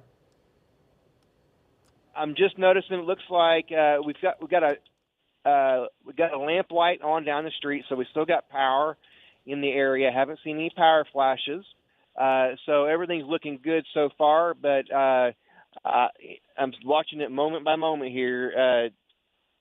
Maybe recycling just a little bit based on radar, but I don't see anything right now. I'm kind of in the core of the rain here, which is making the visibility a little bit worse. But we're going to kind of creep up on this thing a little closer into Chandler and see what we can find out up there. Okay, Mike? Very good. Thank you so much for that. Let's go back over to Max 1. So we have one tornado warning. Got some pretty strong winds now coming into the southwest metro and the south metro right now. So tornado warning here near and north of Chandler. Eastbound over towards Stroud, so the Turner Turnpike, not a good idea in through here at all. High winds, still an ongoing tornado warning here, and the motion is almost due eastward at around 25 to 28 miles per hour. So tornado precautions, Chandler, damaging winds around there as well. And the rotation there definitely came up during the tornado warning. It looks like that it's eased back some over here in Lincoln County, but Davenport, Chandler, and Stroud, heads up, you're under a tornado warning, and this is your time of arrival right here. Chandler, Davenport, Stroud. Davenport about 11:19, that's in 9 minutes. Stroud about 11:29, and Milfay and Depew, and over toward Gypsy, which is north of Okemah. That's where it is heading, Highway 48 corridor between Okemah and Bristow right now. But again, the rotation, it ramped up and then it came down really fast. So it looks, the low-level rotation is just not there anymore. It's just not there for a tornado. So I'm of the belief that's not a giant threat tornado-wise. It came up fast. There's no doubt about that. And then it came down fast. So it inhaled, tornado warning, now it's exhaling. That appears to be exactly what's going on. Let's go ahead and take a look. Eric Dixon right there on the ground looking at it. Eric? Yeah, that's exactly true. You know, we've got a lot of torrential rain right now. I've got 67 degrees here. You know, so it's in the mid-70s, a little bit south of here. So, you know, hopefully, you know, this colder, you know, rain-cooled air in the front is trying to take over the area here. You know, there's a lot of activity in this area. It's very dynamic in this area. A lot of turning in the winds.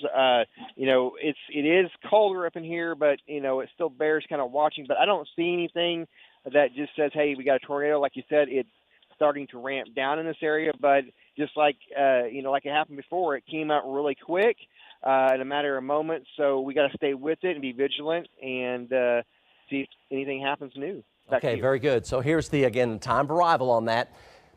Again, it ramped up and then it ramped right back down again. Still a tornado warning, yes.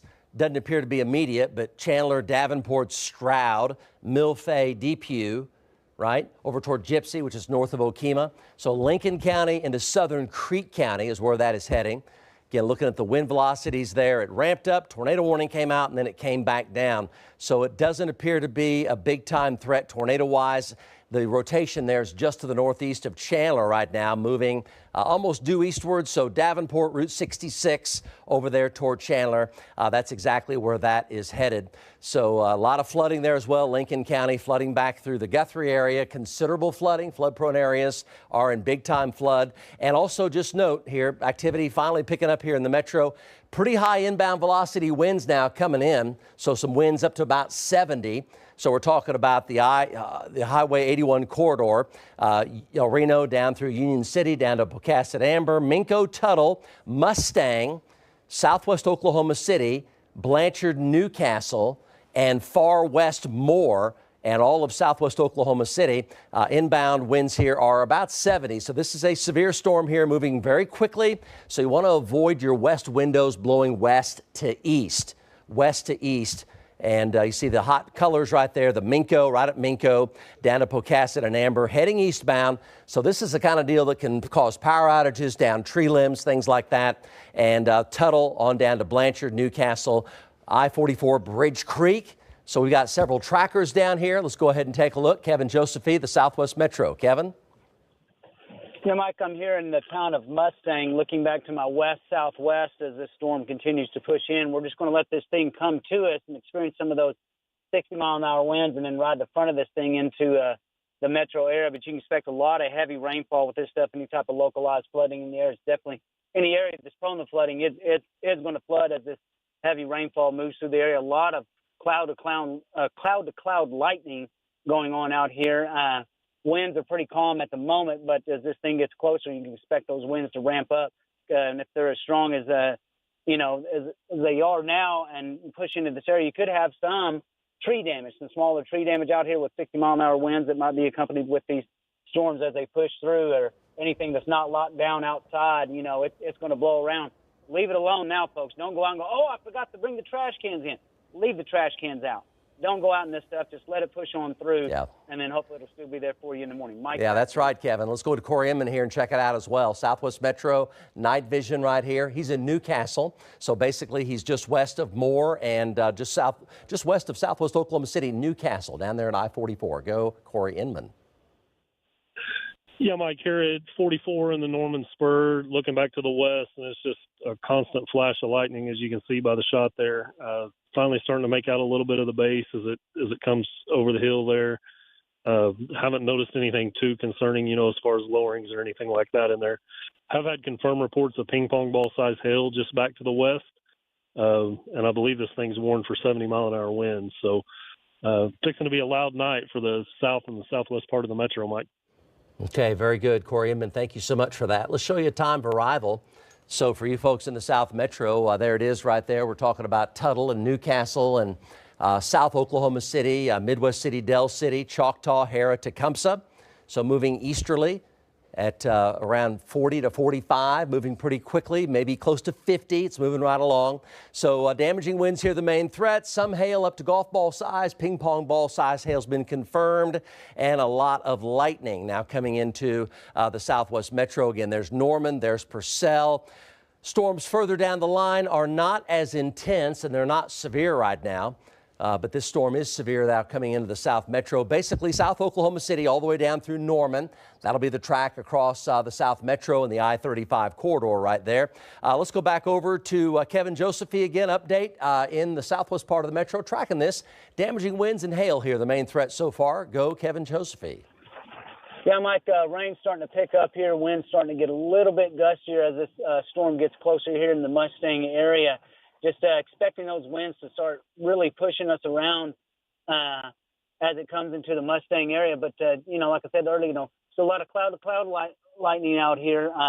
Rain's definitely going to pick up as it moves through. At times, I'm probably going to be able to have to slow it down maybe to 5-10 miles an hour just because it's so heavy and moving so fast. But I'm going to try to stay right on the edge of that and give you reports of what that wind is doing on the front end of that storm as it pushes into the western side of the metro. Mike, back to you. Okay, so a bit of a heads up right here. So something I have to watch here very, very carefully, a bit of a heads up. So there's a little area of rotation starting to form, and this is what we look for, right?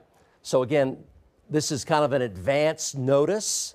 There's a little bit of rotation here forming between Minco and Tuttle, and I'll show that to you here coming up. Right here coming out of Minco. So this is what we look for right here, all right? So this is going to be Mustang into southwest Oklahoma City. So not impossible, see that right there? Not impossible that produces tornadic activity as it comes across the South Metro. When I talk about South Metro, what am I talking about? Either side of South 89th Street. So South Oklahoma City and North Moore. So see that right there? So strong west winds, 70, 75, right next to a little bit of a curl back winds coming in like this. So you start getting these little areas of spin. There's so much jet stream energy and so much low-level wind shear out there. So heads up for our trackers here. Heads up for our trackers. Just know, coming out of Minco to Tuttle to Mustang, heads up for you folks. I would stay away from windows on this. Stay away from windows. That is a little developing low-level circulation there that is continuing to pick up. So you want to stay away from windows. Mustang, Tuttle, Newcastle, North Newcastle, southwest Oklahoma City, Moore, South Oklahoma City, Valley Brook, and then eventually over here into, again, Moore, North Moore, over into the Tinker, Midwest City, Del Air area. So there is a little area rotation there forming just northeast of Minco, and that's what we have to watch out for. And this high wind punching around right there with a little bit of wind going back, you get that to localize, that'll spin up. With this type of wind shear we have out there tonight, that'll spin up. So again, there's no tornado warning, but what we're doing here is giving you advance notice, right? So this wind here, 70, 75. See that hot color right there, that blue? That's 70 to 75. It's a wind out of the west blowing to the east. So again, that's Tuttle and up toward Mustang, but Tuttle, Newcastle, North Newcastle, southwest Oklahoma City, and Moore, and South Oklahoma City. So you want to make sure you stay away from windows. If that area right there tightens up, where you see that little bit of red right there, just a little bit of red, if that tightens up next to that hotter color of green, that's going to be a little, well, it's technically a supercell. So we want to say it's a QLCS tornado. Okay, fine, but it's technically a supercell. All right, so it could be a supercellular tornado, QLCS, which is a gust front tornado if you want. But there's a supercell sitting here too. So it's really a supercell situation, which means that it could be a little bit of a higher threshold of a tornado because it's being driven by a mesocyclone aloft, but a lot of low-level wind shear in there, so we got to watch that. But at the bare minimum, there's damaging wind in through there, 70, 75, close to 80. Let's go over to Lynx 1. Let's go over to Lynx 1, and let's check it on out here. So again, here is, we're going to push all the way to Union City. There's Minco, and you see right here the velocities here. You look for the hot green, and there's a little bit of red sitting right there. You can see the city streets here popping up, right? And the shear tracker, or the twisting of the wind is getting a hotter green to a red. The twisting of the wind is a hotter green to a red, and then you have the red here and the hot green. That's some low level. This is lower level rotation, very, very low down here at cloud base. So the hail, not really big hail with it. It's mainly a wind event with somewhat of a threat of a supercell generated tornado here, which you could maybe call a QLCS gust front type tornado, but there's a supercell sitting here, so it's really a bigger deal than a QLCS. As it moves to the east, I'm talking about either side of Highway South 89th Street. So North Newcastle, Southwest Oklahoma City, South Mustang, the Tuttle area, and then from there into Westmore, South Oklahoma City, Valley Brook, Del City, Midwest City, Del Air. We've got our trackers right there. Let's go back over to Max 1 and let's check with our trackers. So again, the trend is still there. That is definitely a lower level mesocyclone sitting right there. Let's go back to Kevin Joseph with an update. Kevin, tell us where you are. What do you see? Mike, I'm about a mile west of 150 on 152 from Mustang Road. My winds are fairly calm here right now. The rain was pretty heavy for a brief moment of time. Then it lightened up. Looking for any type of power flashes or any gusts coming down the road or anything into our distance. Not back to our east. Not seeing anything at the moment. About to start to drift east with this thing down 152, but right at this time, I'm not in anything too threatening at the moment in my location. Okay, a lot of cloud to cloud lightning and occasional cloud to ground stuff out here just caused the lights to flicker to come on and off. Back to you. Okay, so let's go ahead and back out of this a little bit, and we're going to go back over here to Lincoln County. So power flashes in through here with a big surge of winds coming out of the west. So west to east here. So Davenport over through Stroud, damaging straight line winds there, 70, 75, 80 miles per hour. A power flash is being reported in Lincoln County. That's heading over into Southern Creek County. And right there on the northern side of that near Kendrick, there's still an area of rotation right there, ongoing tornado warning, but a lot of damaging wind there on the south side of that mesocyclone spinning counterclockwise. And there's your time of arrival for that. Stroud basically coming up right now. And then Milfay, and then over toward Depew, and then down toward Bristow, Highway 48, north of IXL, Highway 48 corridor. IXL up to Bristow. That's where that's heading right now. Probably goes south of Bristow, but it'll be close. And a lot of water and a lot of wind on the Turner Turnpike right now, a whole bunch. And there's a lot of wind there coming around the south side of that mesocyclone. Still an ongoing tornado warning. But mainly it looks like big time damaging straight line winds there. The rotation center just east of Kendrick, moving toward between Stroud and Depew is where that's going right now. Moving to the east. Storms are filling in nicely in Edmond, so a lot noisier now in the Edmond area. Storms are filling in, heavy rainfall here. And then back down to the southwest, damaging straight line winds here. And a little area of rotation there with a supercell north of Tuttle right now, just south of Mustang. Corey Inman, he's right there. So what you need to know is stay away from windows as this moves on in. Winds 70, 75 miles an hour. Certainly possible, if not likely. Go Corey Inman. Yeah, Mike, northbound on 44 from the spur. We've got the camera pointed back in that direction. Of course, coming through some hills here. Not really able to make out anything in that general vicinity right now. We've had the camera pointed back there for a while. Haven't had any power flashes or anything like that. So hopefully it's just some winds, but we're going to get up here a little further north and get out of these trees, and we'll have a better view of it for you. Okay, so let's do a storm projection on that. It's moving at about 45 miles an hour, pretty fast. So we'll project that eastbound, and that's what we're talking about right there. So downtown 1150, Midwest City 1158, over towards Spencer and Jones at about midnight tonight. Again, not a tornado warning with it. Not a tornado warning with it, but some damaging straight line winds, 75 plus. And then right there on the northern side of that, there's a little bit of a spin, just a little bit of a spin now coming into Mustang. So we have to watch for things like power outages, tree limbs down, things like that. Severe thunderstorm warning, yes, but damaging straight line winds, absolutely. It'll be a west wind blowing to the east, so Tuttle and Newcastle through Moore. Tuttle, Newcastle through Moore, and that's where that damaging wind swath is heading. So you want to stay away from windows in through here. Tuttle, Newcastle, North Newcastle into Moore, and areas in southwest Oklahoma City down around Interstate 44. That's winds 75, about 80. So it's about 80-mile-an-hour winds. The reason why this is all happening is the jet stream is now coming out.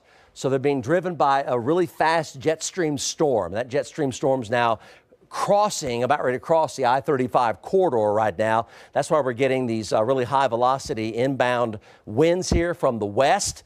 And again, just a little bit of spin right there. Let's go back over to Corey Inman here with an update. We've got quite a few trackers down here in the south and southwest metro. Go, Corey. Yeah, Mike, still northbound on 44, just south of the Newcastle area. Quite a lightning show moving in. Still have the night vision pointed back into that little notch that we were looking at there on the leading edge. Haven't seen any power flashes or anything back in that general area. Just a lot of cloud to ground lightning. The winds off of the leading edge haven't hit us here on 44 yet.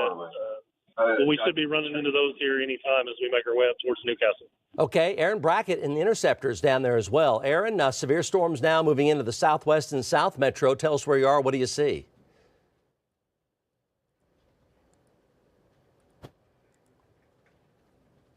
Okay, let's go to Corey Inman here, checking it out with his night vision camera. Corey Inman, go ahead. Yeah, Mike, just south of the Newcastle Casino here on 44. Have the camera pointed back to the west. We're looking in there and don't really see any lowered feature or anything in there. Just a lot of cloud to ground lightning coming out of that storm. Getting ready to get into a clearing here. Might have a little bit better view back to the west northwest, but so far haven't seen any power flashes. Nothing along those lines. Just a tremendous amount of cloud to ground lightning in there. Okay, very good. That's an update right there for the Southwest Metro. So let's go back over to Max 1. So what we have is ongoing tornado warnings here near Stroud, very close to and really right over the Turner Turnpike. So near Stroud right there, going into Creek County, so the Highway 48 corridor, Bristow down to about IXL. So Bristow down to IXL there, severe storms, damaging winds, ongoing tornado warning. There have been power flashes in here related to the rotation around the mesocyclone. So that's over here heading into Creek County. Storms are filling in the metro, and they're intensifying. These are all intensifying here in North Oklahoma City and in parts of South Edmond. And but then this area here of some damaging winds now through Mustang to the east side of Tuttle and to the north of Newcastle. Again, that's about 80 in through there. That's about 80-mile-an-hour winds now coming past Tuttle into Newcastle and North Newcastle, heading right into Moore. That's right at 80-mile-per-hour winds. The wind will be out of the west, so you want to stay away from your west windows in through here. Really high winds in through here. Let's go back over to Corey Inman with an update. Still just a little bit of spin up there near Mustang. Not too serious. Mainly it's the damaging straight line of winds from west to east. Now about to come down pretty much down highway or down South 89th Street and down into Moore out of the North Newcastle area. Go, Corey. Yeah.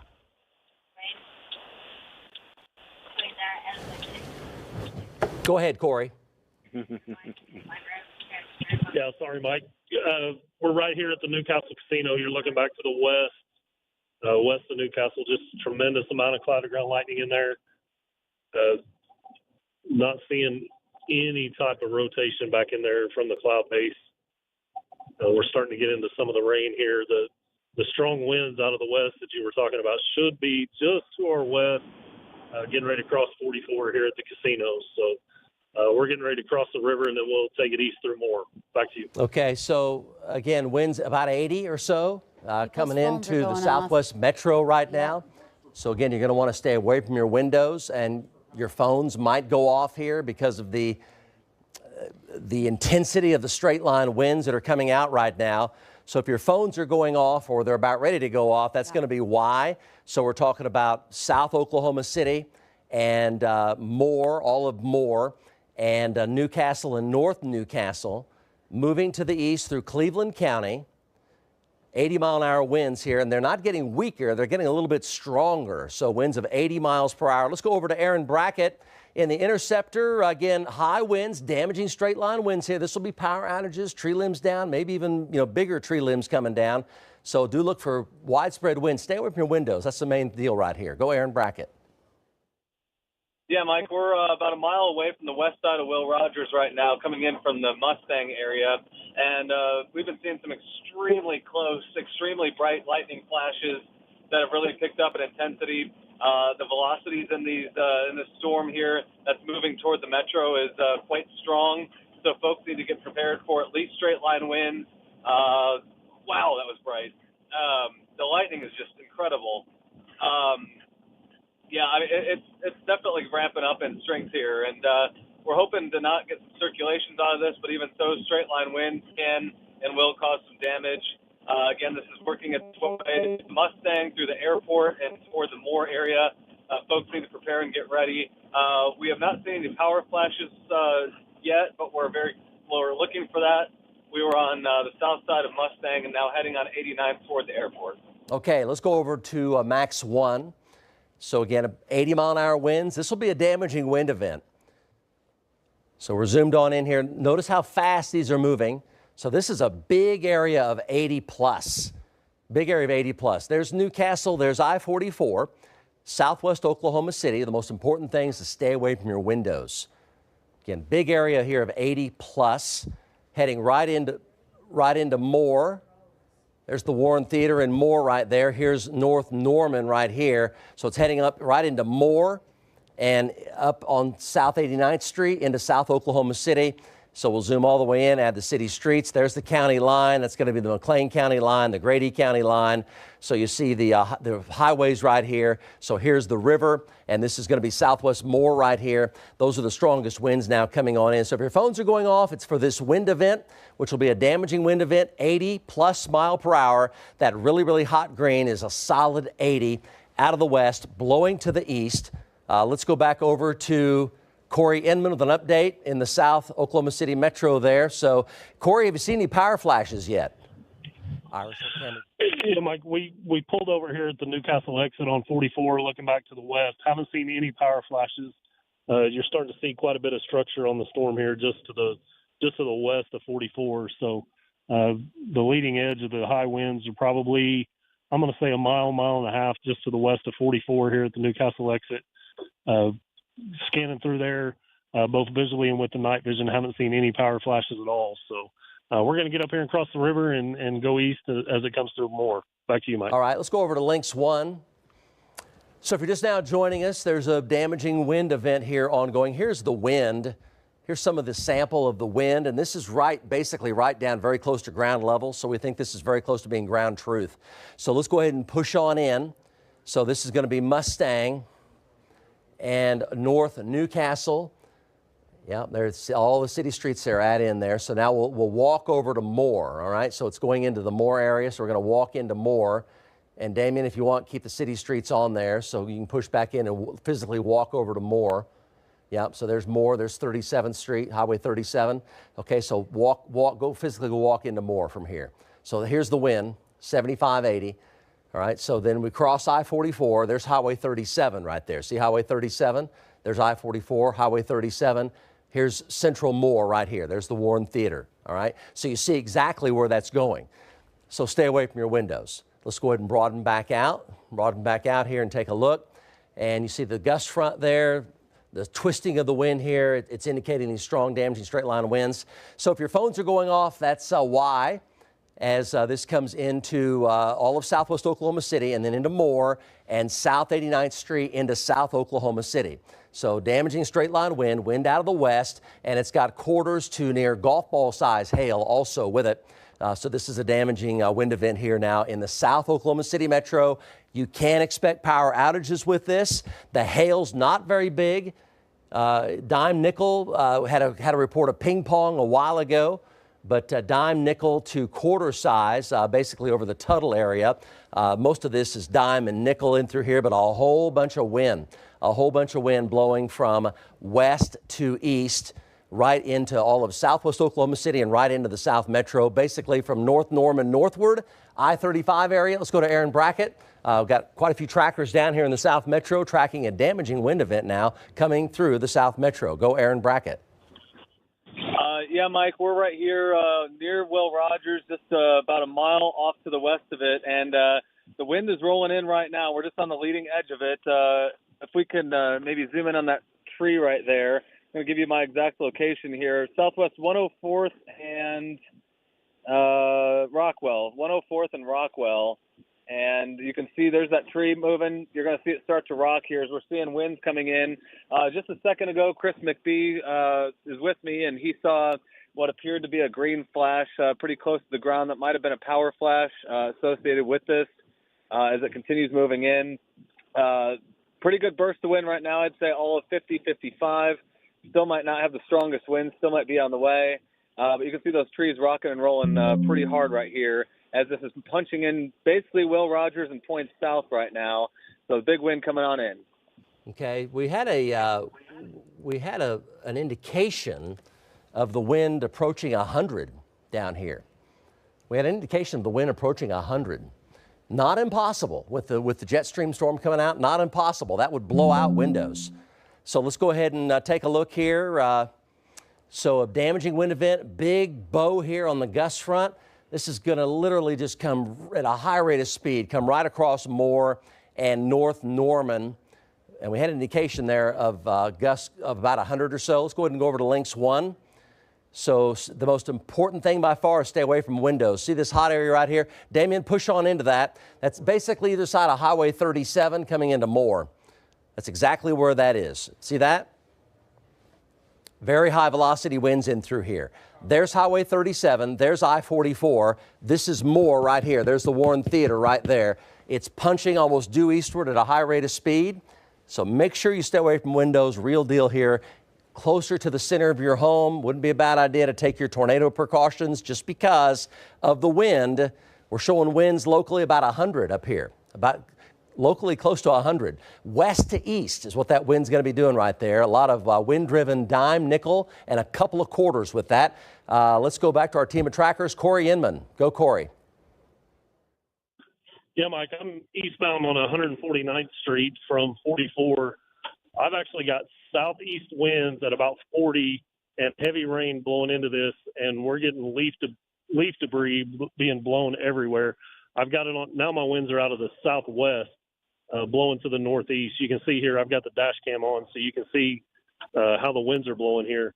I'm going to flip back to the roof cam and see if we can pick out any power flashes or anything. But these winds are just swirling like crazy in here.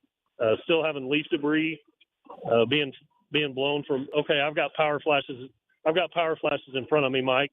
149th Street, looking to the east, and I've had multiple power flashes due east of me right now. Let me see if I can get the camera over in that direction.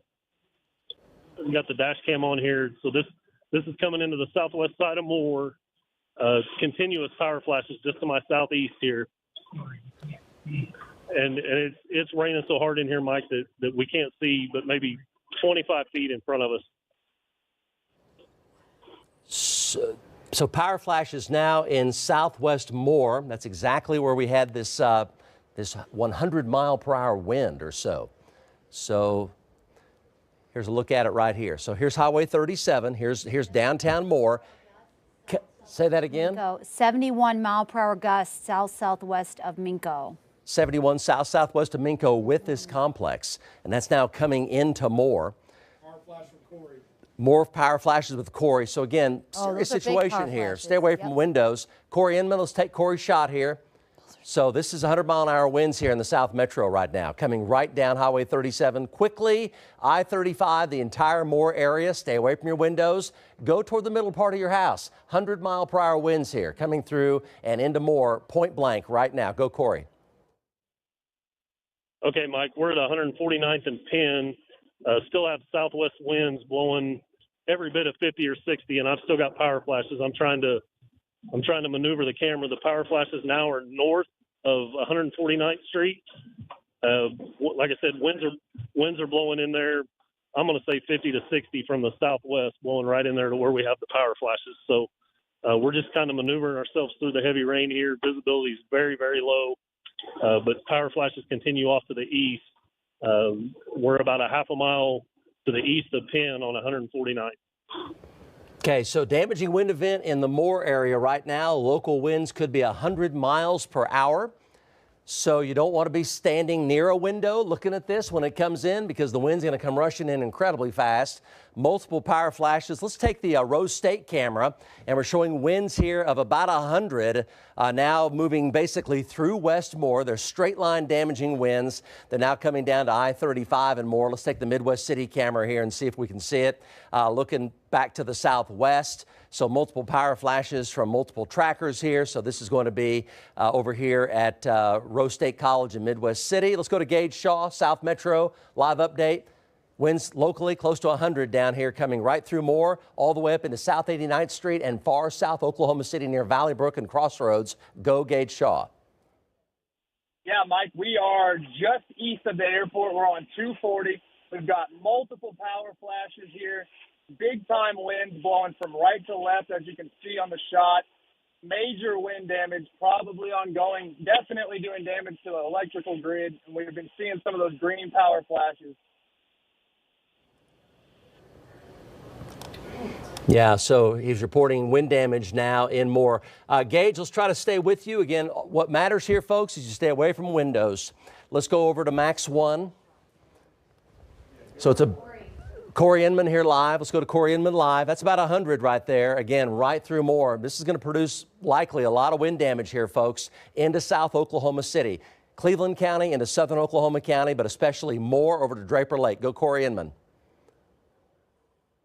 Yeah, Mike, still eastbound on 149th. Get you across the street here in just a second. Still have multiple power flashes. We got them behind us now. Kind of concerning because I've still got a southeast wind blowing into this. This is Hudson and 149th. Still have tree debris blowing from south to north. Multiple power flashes to the east, multiple power flashes to the northwest. So definitely a damaging wind event. Looking in there and don't see anything that would say QLCS or anything right now, but very heavy rain, a lot of cloud to ground lightning, and the damaging wind continues just to move from west to east across Moore, Mike. We're going to take a look. This is going to be up by the York plant, I-35 and 77, looking to the north, the Norman camera, and power flashes on that as well. So that's about 100 right there, and it's every bit of 100. So, man, look at the camera here rocking. So this is the Norman camera. It's rocking around. This is up there at 77 and I-35 in far north Norman. So if the winds are that strong in Norman, they are 3 times stronger in Moore. So multiple power flashes here. Big time damaging wind event in the metro. Let's go back over to radar. Most important thing, toward the middle of your home, the middle where you live. Just go toward the middle of where you live. Coming shortly for the Valley Brook area. Say it again. Tornado warning coming out for the Valley Brook area. Okay, that's going to be on the northern side of that damaging wind event. That same circulation you're pointing out. That little circulation that went through Mustang. Yep. So now we're talking about South Oklahoma City for a tornado warning on the northern side of this big-time damaging wind event. So Valley Brook, near Crossroads Mall. The circulation right now. It's going to be either side of South 89th Street up to 240, South 89th up to 240. And you're talking about basically, May, Penn, Western, over through Santa Fe Avenues, and then over through Sunny Lane and Eastern. Either side of 240 is what you're talking about. And that's going to be for the northern side of this big time damaging wind event. Everybody stay away from windows here. Go ahead and toward the middle of your house. as many walls from you and the outside as possible. And a lot of damaging winds up to about 100, just racing through more right now. And you got to stay away from those windows. So tornado warning now, South Oklahoma City. Yep, TDS just south of 240. Go to the CC. Will Go to the Rogers, CC on, Will Rogers, on TDR. 70-mile-per-hour gusts. Will Rogers. So Will Rogers right here, gust to 70, right? 70. Yes. Let's go to Kevin Josephine 240. Kevin, again, tornado warning, South Oklahoma City. Either side of 240, seek shelter over Crossroads Mall and Valley Brook coming out of OCCC. Go, Kevin Josephine. Mike, I'm coming up on the western exit on eastbound on 240. Got strong winds, blinding rain at times, heavy ponding. Trying to look back to our south. It's just difficult to see through the rain, but lots of cloud-to-ground lightning out here. Definitely flooded areas on 240 because of the heavy rain. Inside by the Jersey barrier there, hydroplaned for a minute there. But we're trying to get our way over to the I-35 to head south to see if we can see any power flashes. I think Gage Shaw maybe a little bit further ahead of me and maybe have more to report with what he's seeing a little further south into this storm. Mike, back to you. Okay, so this is what we have going on right now. Damaging wind event, the entire South Oklahoma City, South Metro, from essentially just south of downtown, down 89th Street. Either side of I-35 now, and it's racing to the east at over 50 miles an hour. It's just flying, so you'll want to stay away from windows. Let's go over to radar here. There's also a tornado warning, and keep in mind it's moving very fast, and that circulation center now is going to be on the west side of Midwest City. So it's moving very, very quickly to the east-northeast. So Midwest City, tornado warning for you. Del City, damaging winds, lots and lots of damaging winds. And the tornado circulation here is going to head up toward Choctaw, is where that is. It's right here on the northern side of all this damaging wind that's racing through Moore and now coming right up into Tinker, 240. The old GM plant over toward the Tinker Diagonal, big-time damaging winds. North side of that, little tornado circulation with a little debris signature located just to the northeast of OCCC. And that's going to be traveling through Midwest City and up toward Choctaw is where that is headed. And these winds here are locally about 100 miles an hour. Gage Shaw, one of our trackers down there. Most important thing is you stay away from windows. Go, Gage. Yeah, Mike, we are on 240 right near where that tornado warning was. We could not see any definite tornado, but just to the north side of 240, all the power went out at one time after a big green power flash. So it's very possible that there's a tornado back there just to my north, just north of I-240.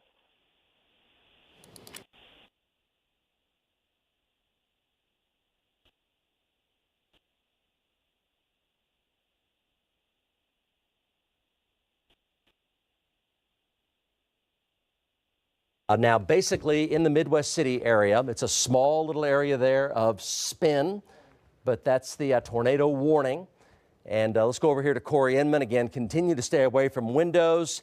The wind is now coming into the Rose State area, so damaging straight line winds. Tornado warning for Midwest City. Here's Corey Inman live. Again, we hope you still have power here. The most important thing is you put as many walls between you and the outside of your home as possible and away from windows. That's the most important thing with this. Go, Corey Inman.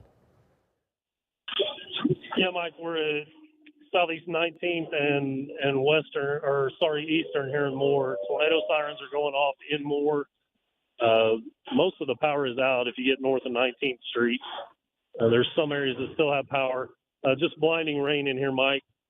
Visibility is probably about 100 feet in front of us. Strong northeast wind. And we still have some leaf debris from the winds in the Moore area. So the tornado circulation is off to the east here. I don't know that we're going to be able to get back up to it, but blinding rain and a lot of strong winds coming through Moore right now. Okay, so the tornado is now approaching Nakoma Park really fast. It's not very big, but there's been a little confirmed debris signature with it, so it's picking up a little bit of debris. Let's go over to Max 1.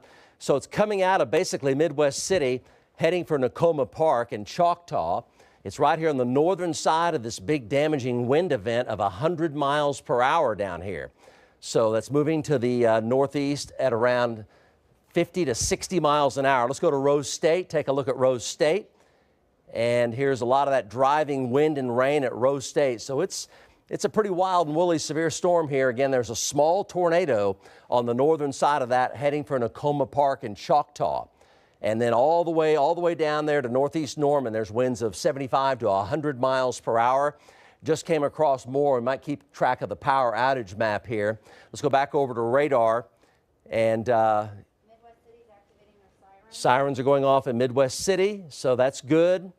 And again, that rotation there is basically at about northeast 10th and about Sunny Lane and northeast 10th, approaching Nakoma Park here and just to the near and south of Spencer. It's a small little signature here, but there's been little areas of debris here coming up from that. So there's a tornado on the northern side of this big damaging wind event. The Tinker Diagonal, the old GM plant, Tinker Air Force Base, heading over to Hera. So this is flying at between 50 and 60 miles per hour and damaging wind all the way back through Moore. The main core of that wind came right across Moore at a high rate of speed.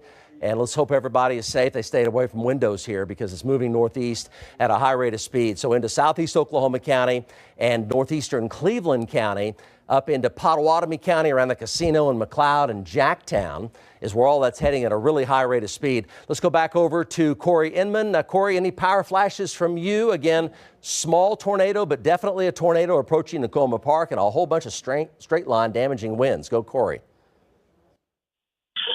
Mike, we're still northbound on Eastern here, the north side of Moore. Haven't had any power flashes in a while. We got strong west winds. I'm going to say 50 to 55 here on the north side of Moore. Very heavy rainfall. Some of the low-lying areas. Well, there's a power flash right there in front of us. You should be able to catch that since I flipped over to the dash cam. But that's associated with these strong winds. Looked like maybe it was blowing a small tree limb or something there through the power lines and got it to spark. But I'll tell you, it got cold once this rain and wind blew through here. We're down to 59 degrees. Here it's going to be coming up on Eastern and 240. Driving north on Eastern, we haven't seen any damage other than just some leaf litter and such in the roadways. We're at 20th and Eastern.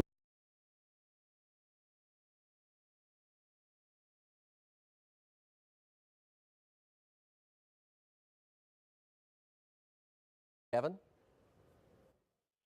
Yeah, Mike, just coming up out of just north of 240, and power went out down along on the south side. Up here near, what is this I'm coming up on to? Southeast 51st, they have power, but south of Southeast 51st along I-35 towards Moore, all the lights just went out. So I don't know if straight line winds on there damaged something or maybe another spin up. I'm not sure, but I'm trying to get up to Southeast 44th and head back east towards the Del City area and find any damage. Back to you. Okay, so let's go back over to radar here. So if you're just now joining us, we hope you have power. So we have this ongoing tornado warning near Nakoma Park, quickly heading up toward Choctaw. And then there's damaging winds all the way down to East Norman now, racing to the east-northeast at over 50 miles per hour. And you see here's the tornado warning in red and severe thunderstorm warnings all around that. And now we'll go over here and take a look. So Choctaw, there's been a little tornado debris signature here, and it's now very close to Spencer on the south and southeast side of Spencer, up toward the south side of Jones. And then from there, it's heading up here toward Lincoln County, say over here around 105 and Britton, and 105 and up toward 122nd Street over here in Lincoln County. That's where it's heading. There's the Oklahoma-Lincoln County line right there.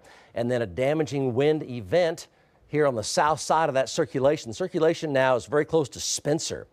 So it's right through here. There's been a little debris signature all the way along the road here, back down toward OCCC. So there's a little tornado there on the northern side of that with a big-time damaging wind event with wind gusts still every bit of 80 miles per hour. Big bow in the gust front, moving at a high rate of speed. So we're talking about Choctaw and Hera now for damaging winds. The wind will be out of the southwest, blowing to the northeast. So stay away from windows and conditions are gradually going to be improving in the Moore area. But there's been a lot of power flashes here, and there's still a lot of wind down around Moore. The leading edge of the gust front, though, is now up around the Tinker Diagonal. That's where it's tracking, and conditions will improve out around Newcastle and Minko and Tuttle and Mustang as it moves on through. Let's go back to Corey Inman here. Ongoing severe thunderstorm warning. Wind still locally over 80 miles an hour. A lot of power flashes here, and a little tornado still showing up very close to Spencer right now. Go Corey Inman. Yeah, Mike, here at Eastern and 240, I've got the night vision pointed off to the east over there.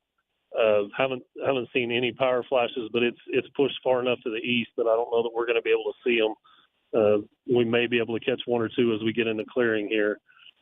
Coming up Eastern from 19th Street and more, aside from just some tree debris, haven't seen any other damage as that circulation passed through the northern sides of Moore. So things are definitely looking up in Moore. Rain's kind of let off, and not much wind over here now. So we're gonna pull off, Mike. Don't know that we've got a route to get back up to it. So we're gonna pull off and let Josephine and those guys have it. Okay, Corey, thank you so much. Did a great job this evening. We hope everybody's safe down here in the South Metro. Let's give you an update here on the tornado warning earlier in the Lincoln County area. Let's go back over to radar.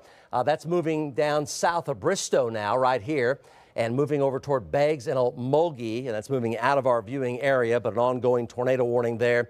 Very close to Highway 48 between Bristow and IXL is where that is, and an ongoing tornado warning now very close to Nakoma Park and very close to Choctaw is where that is, basically right at Choctaw up to Jones is where that little signature there of a tornado is located, and south of that, damaging straight line winds continue. Let's go to Aaron Brackett. So everybody over here to the east, stay away from your windows, talking about Jacktown and Meeker and Jones and the casino down over toward Dale. Stay away from your windows. Everybody ahead of that, still winds 80 plus. Aaron Brackett live here. Aaron? Yeah, Mike, 240 and I-35 right now, kind of looking for some damage. Gosh, we were really in the thick of it near Will Rogers. Excuse me, I'd estimate winds to about 70 miles per hour, and we weren't even in the worst part of the storm. We were driving eastward and going 50, 55 miles per hour, and we could see rain curtains coming from behind us, accelerating faster than we were going. Power lines were shaking, near constant lightning. May have seen a couple of green flashes from time to time, but I mean, folks just it really came through here hard. Right now, coming up into Moore here, so north 12th Street, coming up on 12th Street here, and seeing a lot of people that have power, which is really good. I'm sure there's some outages in some places that people are dealing with tonight as these intense winds and a little tornado came through. But that's really hauling off to the east really fast right now. So we're out here kind of looking for damage in the Moore area. Okay, so power outages right now are not all that high, which is really good. OG&E 3,600 customers, for example, which is not really all that high. And that's definitely good news there. So ongoing tornado warning here, now very close to Choctaw with the damaging winds south of that. So eastern Oklahoma County into Lincoln County and northwestern Pottawatomie County. And then all the way back down here through the Norman area, severe storm still there. The winds are not as strong down here in Norman, kind of on the tail end of that. Zoom on in here. So this big bow you see right here is the big damaging wind event with a little area of a tornado there just southeast of Jones is where that is. Tracking over toward 102 and about Britton Road up toward 122nd Street, 102 there in Lincoln County. That's where that's tracking. So damaging winds all in through here. And the motion is northeasterly at a high rate of speed. There's an outflow boundary here as well, so that could enhance localized spin.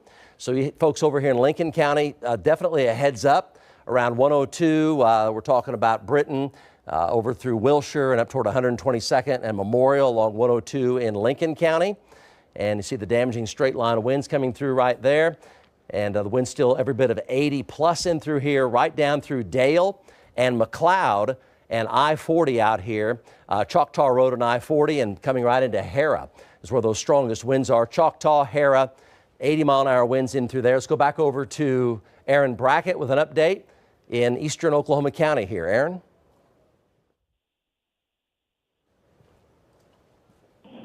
Yeah, Yeah, Mike, we're just kind of going through more right now, and back near 10th Street, we're near 4th right now. Back near 10th, there were a couple of hotels that didn't have power, didn't really look like they had any damage or large-scale damage that we could see.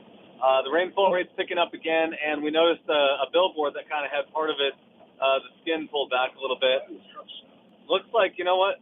You're going to see this picture here in a second. It looks like there's a bunch of cars and trucks stopped under the underpass at South 4th Street. And I'm assuming here, this looks like OHP or somebody is trying to urge them to get going. The whole I-35 northbound is blocked by these trucks that are stopping in the middle of the highway and clogging up traffic. It looks like some of them are now moving, but we say this all the time: don't stop under underpasses, don't stop in the middle of the highway. That's what had just happened. Now they're starting to move. Obviously, folks, we know you want to protect your vehicle, but that's not the time or place to do that. So that was 4th Street right there. Looks like they're moving now, and traffic is again flowing northbound I-35. Other than that, again, a few sporadic power outages. Still looking for some damage around here. Send it back to you. So, Aaron, you don't see any debris in the road, tree limbs, anything like that on I-35 through Moore. Is that correct? Yeah, that's correct. There's a little fence damage. Okay, okay. Chris McBee says that was there. Yeah, we really don't. I mean, it's kind of miraculous. There's no limbs or tree branches and leaves in the road. Obviously, we saw some of that coming down when we were near Will Rogers, getting knocked around by these high-level winds, but miraculously, no. I mean, it looks like the power's out here. Do you agree? Yeah. Okay, so the power's out. What road would this be? We're Indian Hills right now. So I-35 on the east side of Indian Hills and 35 on the east side of I-35. The power is out. Yeah, there's quite a bit out here. There's shopping centers, so that is out right now. But no, I mean, there's no large branches or trees or leaves or anything on I-35. We're going to kind of get off where the power's out and have a closer look here in a second and report back to you. Okay, let's go ahead and take a kind of broaden everything out, take a big look here. So to the west of this line, we are clearing out. This is the main jet stream storm. It's now midnight. This is the main jet stream storm. And to the west of this line, we are clearing out and the severe weather threat is over. To the east of the line, the severe weather threat continues. And basically eastern Oklahoma County, southern Oklahoma County, the South Metro, the East Metro, then down I-35, still a severe weather threat here. There's still a little storm down there in Cotton County. They'll be heading over into Stevens County and over into Carter and Murray counties. And then here's the earlier tornado warning, which has been replaced with a severe thunderstorm warning. That's going into Mulgee County. It's southeast of Bristow now, And so the tornado warning there has been allowed to expire. That's good news. So Edmond is now clear. The Village is clear. Downtown Oklahoma City is clear. Bethany and War Acres are clear. Piedmont is clear. Yukon is clear. Guthrie is clear. After all that heavy flooding up here, we now have the rain that has ended, and that's it. The jet stream wave of energy is now coming out, and things are picking up and moving east. So ahead of this line and under the line, the tornado watch still very much continues. But notice how quickly the storms now have cleared the I-35 corridor in Edmond through downtown Oklahoma City. They have moved on out.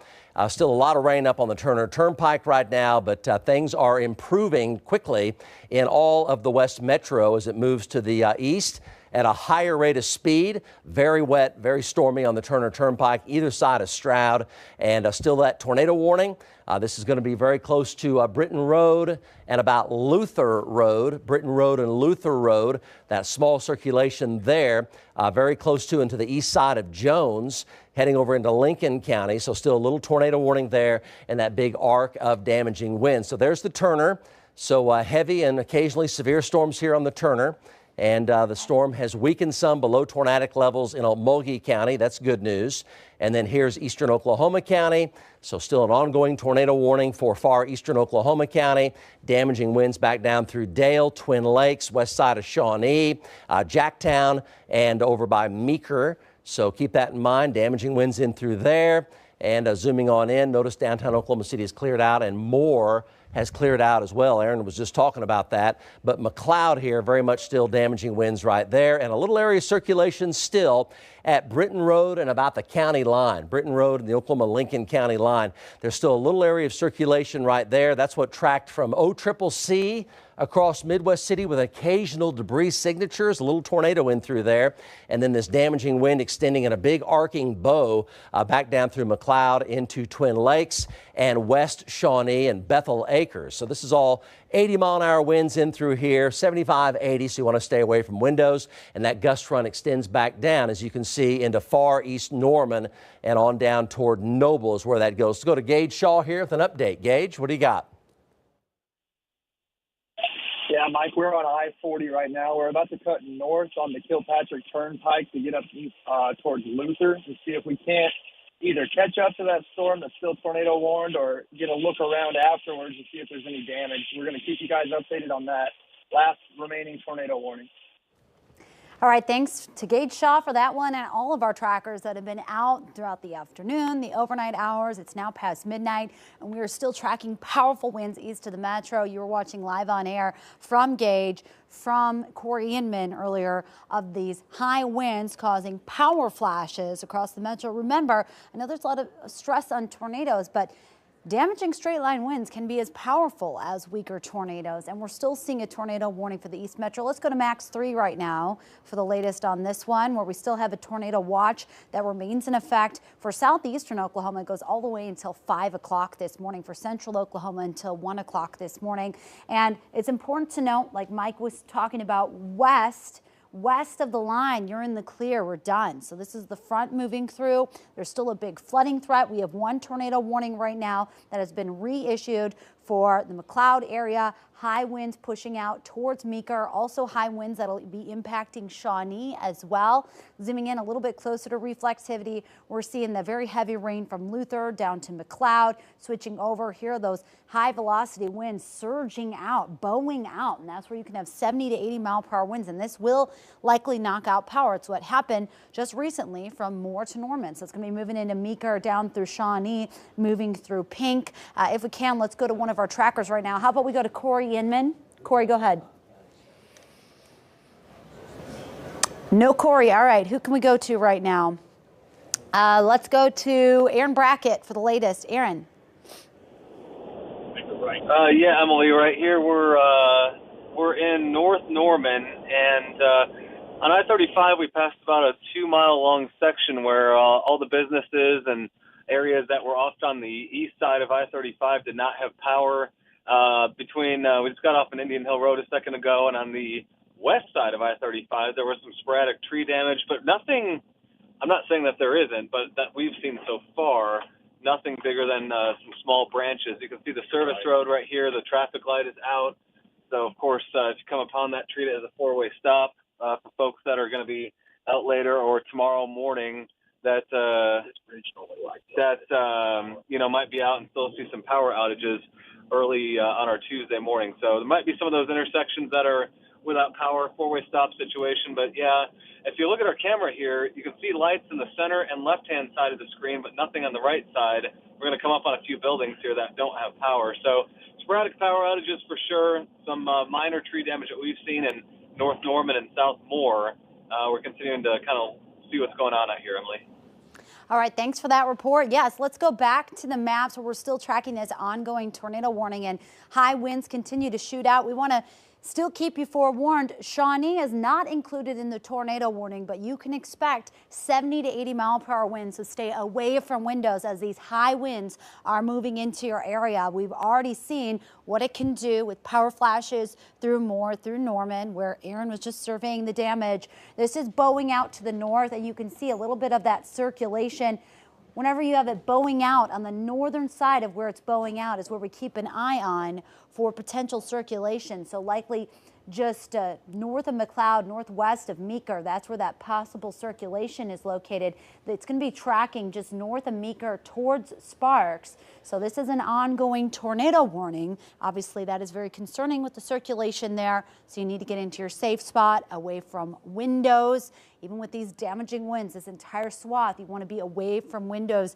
We have Gage, who's still on top of this. He was tracking the power flashes earlier. Gage, we still have some powerful winds heading across Shawnee, all the way up into Meeker. We're keeping a close eye on that. Go ahead. Yeah, Emily, we're on the Kilpatrick Turnpike now, just to the west of New Walla. We saw, once we got onto the Kilpatrick, we turned north off of 40. We saw a few power flashes off to our right, which would be our northeast. So this thing is still blowing. I don't think we would have been close enough to see the tornado warning itself. So I think whatever power flashes we saw would have been from just these straight line winds that we're a little bit closer to. But that couplet further north does look, oh, I'm sorry, we're on the Kickapoo Turnpike right now, but that couplet further north does look a little bit better than what we're seeing where we're at. It's just really hard to catch it because it's embedded in this line of straight line winds that are moving 70, 80 miles an hour, and it's moving along at about the same clip. All right, thanks for that report. Yeah, our trackers, they're trying their best to stay on top of it, but what happened with these powerful straight line winds, they are just accelerating at a very fast pace. So moving 50, 60 miles per hour off to the east. So it's going to be challenging for our crews to stay ahead of it. Those winds are still bowing out. So here's that circulation northwest of Meeker. That's going to be heading towards Sparks. Bowing winds, that's moving towards Meeker, towards Johnson, moving into Shawnee right now. Shawnee, you want to stay away from windows. Could have 70, maybe 80 mile per hour winds heading your direction. Okay, this circulation is pulsing up right now west of Sparks, so that tornado warning continues. Let's go out to Corey Inman, who's also tracking the latest on this. Corey, go ahead. Go ahead, Corey Inman. All right, let's go to Connor Toon, who's also tracking these storms. Go ahead, Connor.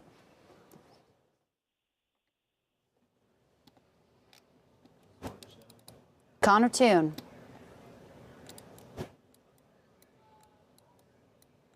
Okay, let's go back to the maps. We're going to be checking in with our trackers later. Diller, just let me know when somebody's available. So we're tracking those storms bowing out from Meeker down through Shawnee. Tornado warning continues. There we go. We have Damien also tracking the latest on links. Damien, you want to go ahead and do a quick storm analysis? Sure. All right, so let's go ahead and go over the links. I'll show you, give you a broad view. What Mic's off. You need your mic on. Right now, so Mic. it is? Yep. We're working on it, guys. So this is what I'm tracking yes. right now. We're moving it off to the east, and the line of storms, it's bringing damaging winds that continue to push off to the east. And of course, we have the ongoing tornado warning. Zooming in, you can see that circulation northeast of Harrah. That's going to be heading towards Sparks, that tornadic circulation. So it is still pulsing up. That circulation is still there, and concerning damaging winds just starting to move in now, moving through Bethel Acres, moving into Shawnee. Get ready from Johnson to Shawnee to Tecumseh. You're going to have about 70 to 80 mile per hour winds. This is where we've been watching the power flashes earlier that happened with a 71 mile per hour winds, the highest I've seen for the Minco area earlier. And it continues to move. So yeah, at least 60 to 70 mile per hour winds moving into the Shawnee area right now. Damien, your mic's back on. Let's go ahead and hear the latest. All right, so here we go. This is what I'm tracking here on links. You can see we still have this line of thunderstorms extending from northeastern Oklahoma down into the central parts of the state, but there are still now going to be some more showers and thunderstorms developing south of this line that we're going to have to pay attention to here as we head into this evening. But what you're looking at right now is just a broad view of a lot of these storms here across northeastern here into central Oklahoma. So first thing I'm going to do is I'm going to take off these watches and warnings so that way you can actually see the reflectivity, because we have a lot. Every single one of those glowing boxes you see right there are either tornado or severe thunderstorm watches and warnings, and we also have some flash flood warnings continuing, because I do want to point out that as we head into tonight, in addition to the severe weather, we're also going to be tracking flooding threats here as we head near early Tuesday morning. We're already starting to see some of that. So overall here, from what you're seeing on the top left-hand side of your screen, that is our reflectivity product. That is just showing you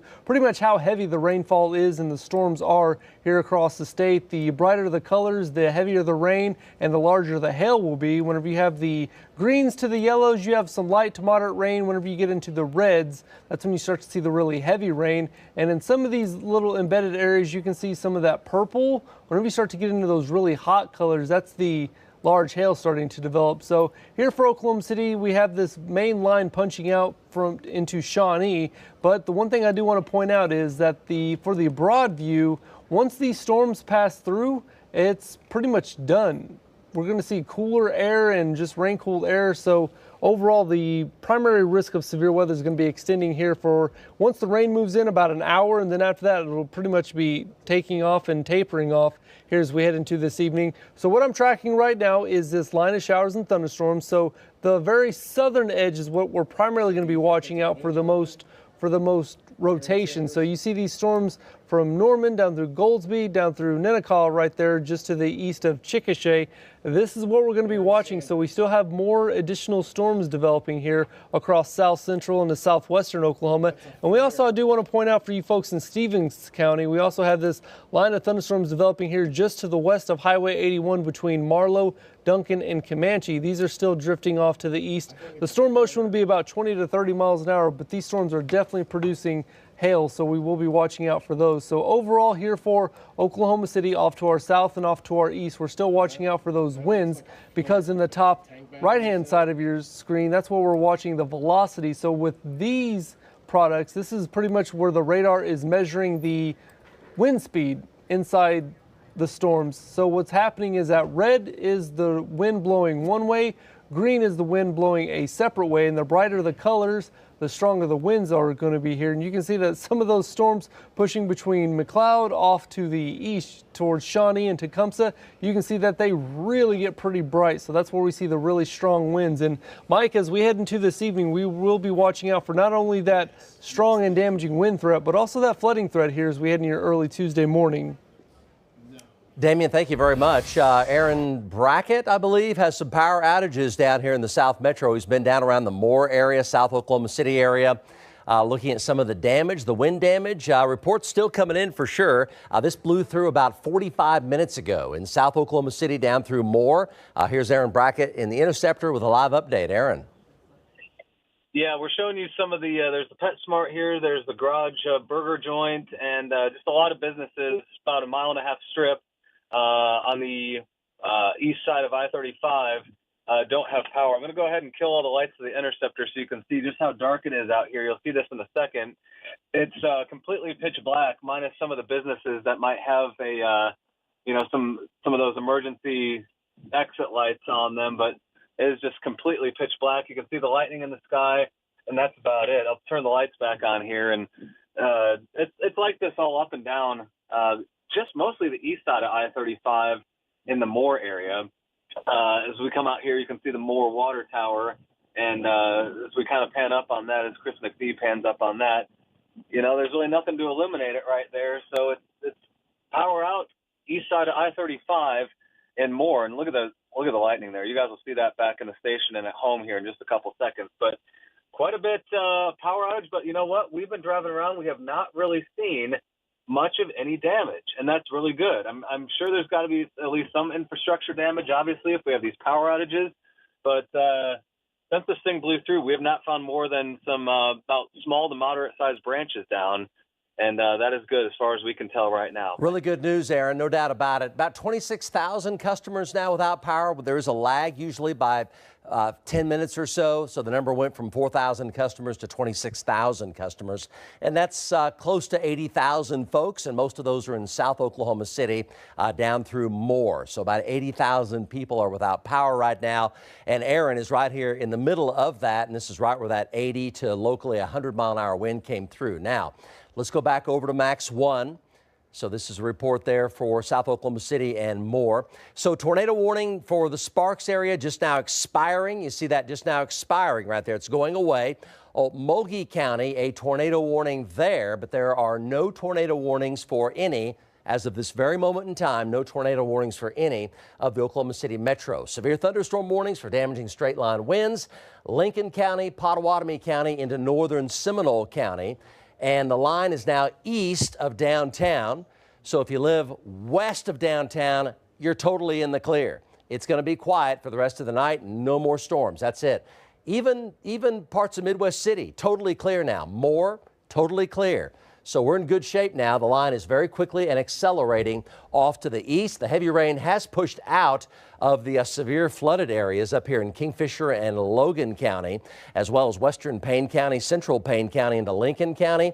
A lot of 5- and 6-inch rainfall totals, and there are all still streams in flood here and flood-prone areas that are in flood. But the good news is that heavy rain, those really torrential rains that were training over the same area over and over again, have picked up and moved out of that area. So that's really excellent news for the flooding threat.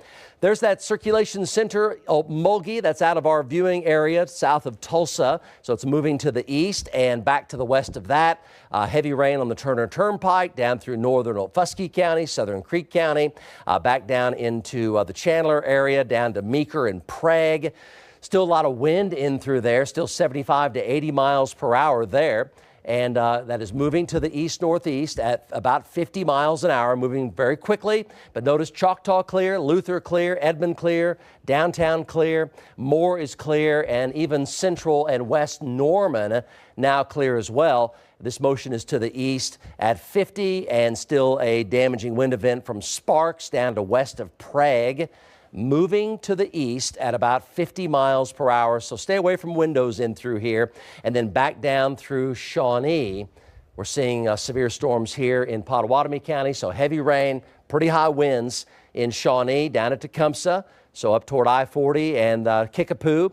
A lot of wind in through there, very heavy rain. The hail's not really all that big, a lot of dimes and nickels. A lot of dimes and nickels here. It's mainly a wind event and a torrential rainfall event and frequent to near continuous lightning event. And from Chandler down to Sparks and Prague is where the strongest winds are located as they move to the east. And then on down through Pottawatomie County here, down to Tecumseh, from Meeker on down the highway there into Pottawatomie County. Still showing winds 70, pretty common.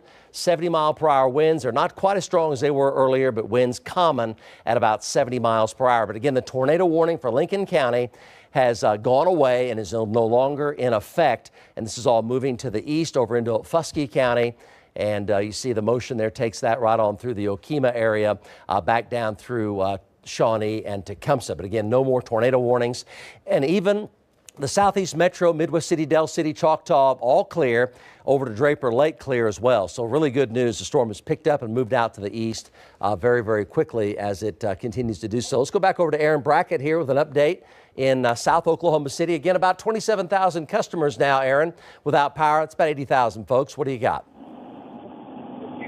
Yeah, just coming past 15th Street here and I-35, and you might be able to see it right now. Some of the really tall lights in the middle are still out, and that was a section where we have power out on both east and west sides of I-35. But as we go a little bit further off to the north right now, still, gosh, I mean, not even any leaves in the interstate, which is great. You know, we saw some vehicles slowing down earlier. There's a row of trucks that literally stopped traffic moving north on I-35 to hide out under an underpass. That is cleared. Traffic is fine right now, and as you can see now, we're just north here, and the power has come back on. Both sides, east and west of I-35, and the lights in the middle of the road lighting up the highway again.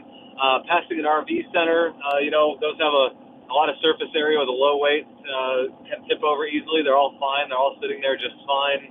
And as we go farther north, still looking for some damage, but haven't really found anything that is really bad, and that's absolutely excellent news. Aaron Brackett, thank you very much. Let's go back over to radar here. So, again, the tornado watch has been allowed to expire for Oklahoma County. Kevin and Jolene, really good news. More coming up here. Right, Mike. We just want to update folks on the pictures we've had come in so far, maybe a little video. You heard, yes, we have a house fire that we believe may have been started by lightning. And this is at Penn and Charter Oak.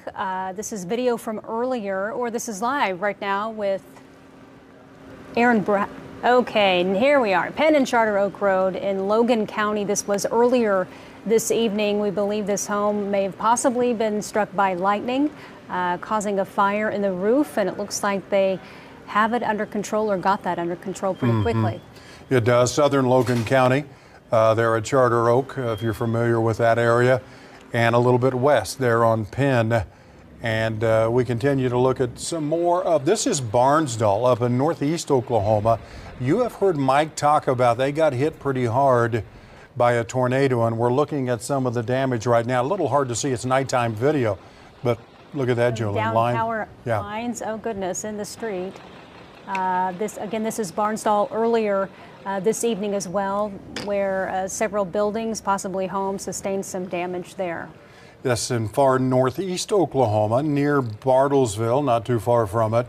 And there you see, unfortunately, familiar scenes from Tornado Alley here in Oklahoma. And look at the rain, torrential rain coming down. This is video earlier from some of our storm trackers and more earlier where they were seeing power flashes, and a lot of them too in the Moore area. And then shortly after that was that brief tornado near, that would be just west or just east of Moore.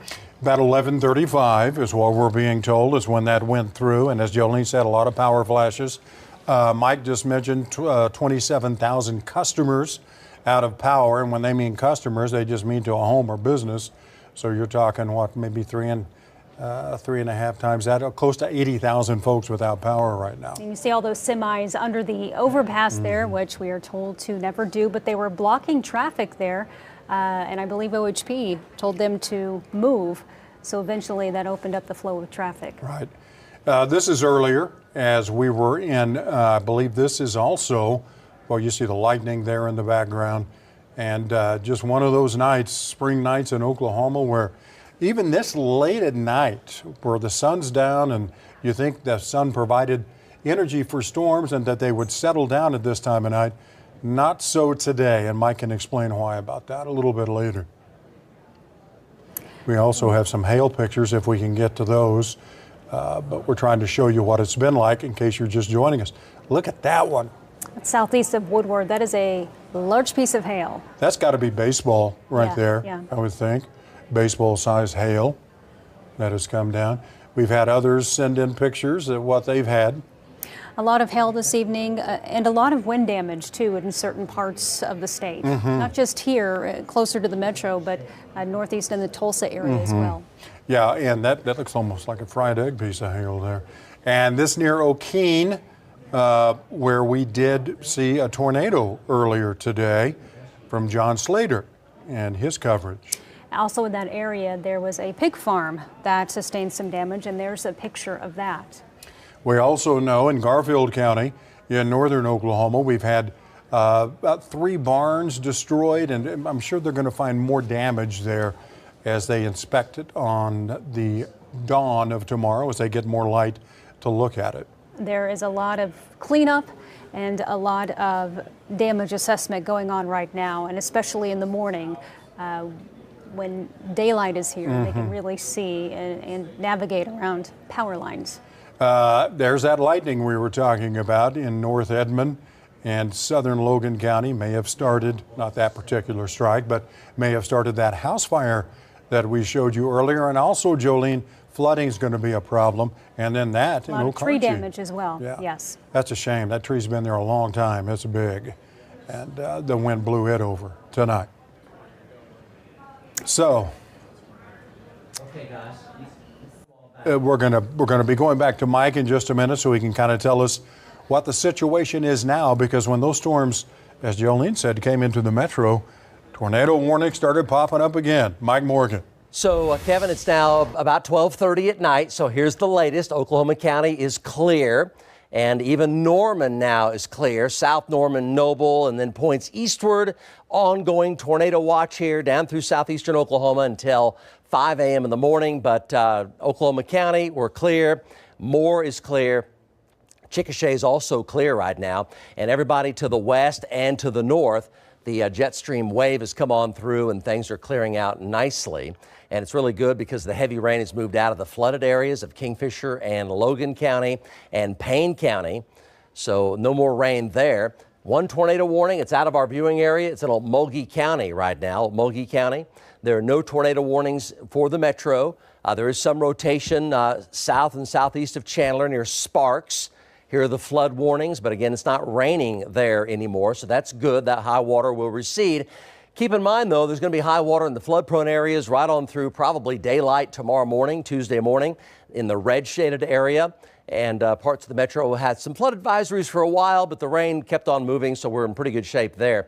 So here's the line. The line goes from Marlow and Duncan in Stevens County down to the far south side of Norman near Noble, and then from there to Tecumseh, and then over into northern Okfuskee County into Okmulgee County, and then northeastward from there. Damaging tornadoes northwest of Springfield, Missouri, and a tornado warning west of Joplin, Missouri right now. That's kind of part of that whole Barnsdall area. Barnsdall had a tornado earlier, several hours ago, up toward Washington County. So zooming on in, here's Okmulgee County, back down through northern Okfuskee County, back down through Prague, back to the north side of Seminole, the little exit on I-40. And then back down to Shawnee and Tecumseh. Severe thunderstorm warnings there. There's still a little bit of rotation here southeast of Chandler right now. And this is all moving to the east at around 45 to 50, moving along, picked up some speed, even some 55-mile-an-hour, 60-mile-an-hour motion earlier. And then back down through Pottawatomie County, severe. A lot of dimes and nickels here and quite a bit of wind. And this is going to be Lincoln County down into Pottawatomie County, and the motion there is to the east, as you can see. So it's quickly now starting to push out of the Chandler area. So Luther's clear, Choctaw's clear, Jones clear, McLeod is clear. Even the northwest side of Shawnee is starting to clear on out now. So the jet stream storm's picking up and moving on through. And that's what gave us those high winds with 27,000 customers without power. So rotation-wise, what's left of it is near Davenport to the southwest of Stroud, but it's not really very strong anymore. So it does not look like it's imminently a tornado threat right there. And even the straight line winds have come down a fair amount. There's a lot of 60 to 70 in through here. So Seminole, North Seminole, little area west of Okemah. Pretty good wind still in through here. But again, there's Norman. We're clear there. There's Moore. There's downtown Oklahoma City, the Village, Edmond, all clear for the rest of the night. So we're in really, really good shape right there. And there's your motion to the east over through Okfuskee County and over into northern Seminole County. This is the strongest part of that line right there. And it extends back down to about Noble. So Norman, basically, except for extreme southeast Norman, even Norman is now clear. And there's Purcell, so still some storms with a bit of hail down by Goldsby. And the Noble area there, still a little bit of hail there, but it's currently not severe, but heavy rainfall and some small dime-size and pea-size hailstones there. And then back down into the Marlow-Duncan area, heavy storms there, but they are currently not severe, so that's good, but there's still a tornado watch ahead of that. And again, zooming on into Tecumseh and Shawnee, we're in pretty good shape. So we're going to go ahead and check out tonight's forecast. The storms are ending in the metro, 56 clearing skies for tonight and going forward. The high probability of rain and storms is where it is and pushing to the east. And by morning, we'll be in the middle 50s, even the 40s tonight up in northwest Oklahoma. Again, no more storms from the metro to the west for the rest of tonight.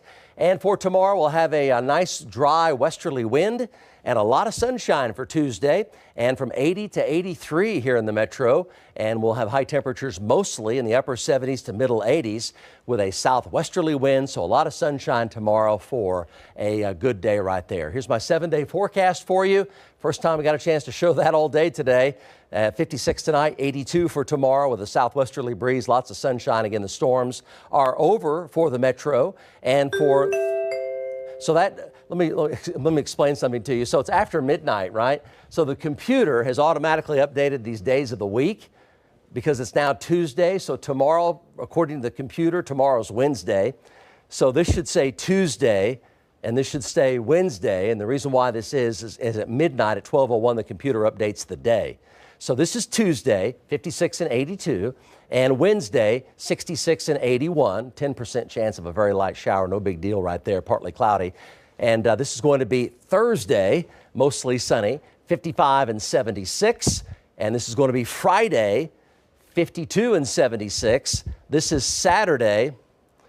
In the computer, again, it's after midnight, so it's doing some funky things right there, but you get the idea. The weather's going to turn a lot nicer and a lot more calm out there, so that's really good news. Let's go to Damian Lotus. I'm going to reset the computer with an update right here with links.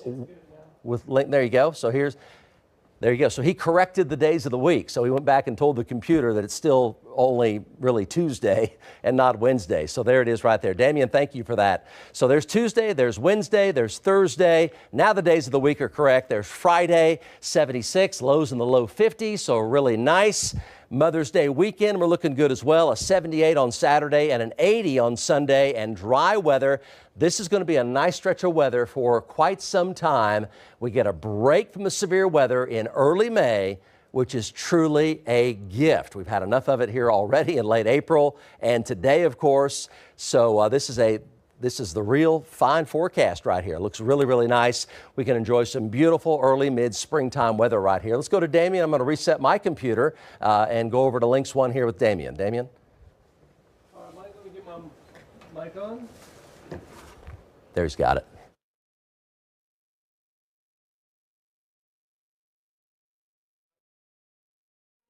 We're currently with Links. Hey everybody, so it is now early on your Tuesday morning, just after 12:30, and if you're tuning in right now, you're probably still wondering, man, are these storms still going? And yes, they are here across the state. We have some heavy thunderstorms here continuing, even some severe thunderstorms, but as of right now, no tornadic thunderstorms here across the state, which is good. So this is what we're tracking for right now. Here's a more of a broad view that I'm showing you here with our Link system. So overall, here for this morning, or yes, I guess it is morning now here for us, right?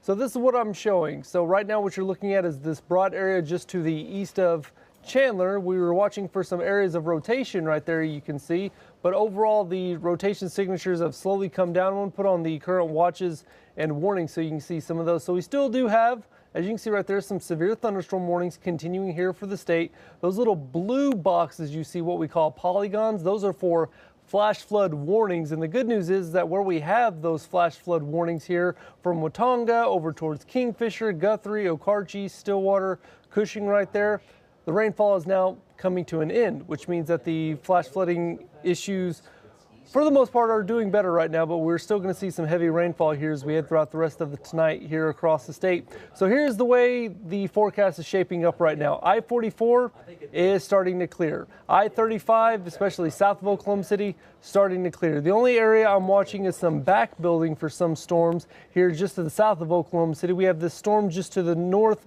of Lindsay. We also have these storms pushing through Stevens County from Marlow and Duncan down through Comanche. So we will be watching out for those. But as of right now, these storms are not severe, which is a good thing. So this is what we're going to be tracking for right now. So Oklahoma City down through Moore, still cloudy. There could still be some mist and drizzle, but overall those strong thunderstorms, the severe thunderstorms, are now starting to push their way off to the east. Taking a closer look here at Shawnee. So Shawnee, Tecumseh, down through Seminole, we're still going to see some heavy thunderstorms, some severe thunderstorms. But as of right now, what you see here on the top right-hand part of your screen, those are the winds that the radar is sampling, and you can see we're still having probably 50 to 60 mile an hour wind gust in there. On the bottom right-hand side of your screen, we're still seeing some spin in the atmosphere, but overall, yeah, that spin has substantially come down here across the state, so that's some good news as well. As far as the hail sizes, yeah, the hail sizes have come down substantially as well. So overall, the latest trends for a majority of these storms have really shown signs of really improving. So here's the hail across Shawnee and Tecumseh. So Mike, we're still watching out for some hail. We're still watching out for some strong winds and some heavy rainfall. Damian, thank you very much. So if you're just now joining us, 12:36 at night, here's what's going on. So to the west of this line, we're cleared out. And that's Oklahoma City. We're cleared out. Even down through Moore, we're fine. Down through Chickasha, not a problem. There's a little cluster of storms down in Stevens County, Marlow, Duncan. They're not severe. They're not severe right now. Tornado watch does continue eastward of the line, underneath the line, and east of the line. The tornado watch continues. The only tornado warning right now is in Okmulgee County over by Morris, east of Okmulgee. But again, Oklahoma City, we're in good shape. There are about 27,000 customers without power. We've had about 8 tornadoes today, which for a high risk is actually lower than average. The high risks, we normally have about 19 tornadoes in the state when we get a high risk. That's the average over the past 6 high risk days. We've had 8 tornadoes in our area of the state and a couple up here in northeast Oklahoma. So what really matters is there's pretty significant damage in Barnsdall, and there's some tornado damage up here in Garfield County. But a lot of these storms were what we call high precipitation supercells, which kept the tornadoes involved in rain most of the time. So for most, not everybody, but for most folks, this was a victory in terms of a high-risk day with a PDS tornado watch. Can't speak for everybody, right? We can't speak for Barnsdall, for example, because they had tornado damage up here. And a nursing home was hit up there, so it's the real deal in Barnsdall by that tornado up here in Osage County, so we can't speak for everybody. But generally, for a high-risk day, this was a lower than average result of tornadoes and damaging events, which that is a victory for us. But again, I got to make it totally clear. You can't speak for everybody. Barnsdall did have significant damage, and a nursing home up here was hit in Barnsdall, which is in Osage County up here to the northwest of Tulsa a little ways. So the tornado watch here no longer in effect. We're in good shape. Severe storm warnings are off to our east, and this is mainly hail and wind and a lot of heavy rain and very intense lightning. These are severe, and they're not tornadic. And they're basically from Tecumseh and southeast Shawnee to north of Seminole right now. Flash flood warnings continue, but the heavy rain is pushed out of the flash flood warning areas. So that's good. Here's the big view. So the big view here, as you can see, got a couple storms. They're not doing anything too bad right now around Lake Fuquay and down toward Marlow and Duncan. Not doing anything too badly down here. And then tornado watches east, and then to the east of Norman and down by Purcell through Tecumseh to the north side of Seminole. Line of severe storms and heavy storms here moving to the east. Only 1 tornado warning, and that's going to be for the area near Morris.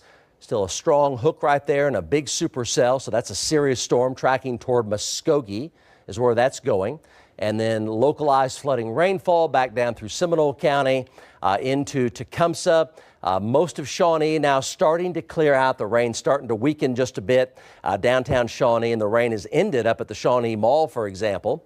And the rain is over for Oklahoma County completely. So the threat is past for us, for Oklahoma County, as well as Moore and Norman, and everybody to the west, Yukon, War Acres, Bethany, Piedmont, down through Mustang, Chickasha. The threat is past. So severe thunderstorm warnings here, but again, no tornado warnings. Heavy rain, winds of about 70 in through here, and a dime, nickel, and maybe a couple of quarters involved in that. Let's go ahead and go over to Lynx 1, Damien, and take a look at the whole line here again. So what we have here, this is your hail. So again, those are dimes and nickels and maybe a couple of quarters. North of Seminole now, there's your rain. And the hail is kind of in purple there, but that is the actual hail cores you see there. Again, this is a history, so it's basically over here in Pottawatomie and Seminole County. Notice there's Norman. The storms are to the south and to the east of Norman, pushing away. So over by Slaughterville and Noble and north of Lexington, tracking over here toward, well, a little ways to the east of Etowah, a little ways to the south of Twin Lakes, right? Pink, Little Axe, Tecumseh. And the shear tracker, the twisting of the wind, a lot of just little green specks in there, which shows localized, gusty, and maybe some localized damaging winds. But again, tornado signatures typically are red, and they go to yellow. We saw that earlier. There's none of that in there. The yellow polygons are the severe thunderstorm warning. So just localized areas of damaging hotspot winds in through there. And there's your velocity, nothing mesocyclone-wise in there. So that's really good news. Let's go back over to Max 1. So it's continued with a lot of lightning and a lot of dime and nickel size, maybe a couple of quarter size hailstones, and a lot of wind here. Still common 60, 65, close to 70. Again, the storms are on the south and southeast side of Shawnee now, and back down through Tecumseh, and then the tail end of that is down there on the east side of Noble, pushing to the east. Again, these are all severe, nothing tornado, only well to the east over there by Muskogee is the only tornado warning. And motion there is to the east, and there again is the South Metro. Storms have cleared more. Storms have cleared Norman, about 27,000 customers without power. And then from there, you go down over into the Stevens County area, and these are non-severe. They're heavy. They're to the east of Duncan and east of Marlow, pushing to the east. So Elmore City, Tatum's, you're still under a tornado watch, but these are not even severe thunderstorm warned. So that's good news, but we'll keep watching this with this tornado watch in effect for all of south central Oklahoma into southeastern Oklahoma. But again, no tornado warnings are in effect. We're going to go back to programming here. It's now almost 12:45 in the evening. Our team of trackers here today keeping you forewarned. The entire newsroom, our weather staff here keeping you forewarned. A very active day today with about 8 to 10 tornadoes. But for high-risk days and a PDS tornado watch, this has been a general victory for our state. Good news. But again, there is some wind damage and some hail damage, and in some spots of our state, tornado damage. And we'll update you on that first thing in the morning right here on News 4 at 4 and 5 a.m. on our Tuesday morning. And we will see you then. We'll keep track of it throughout your evening. Stay with News 4. We'll keep you forewarned.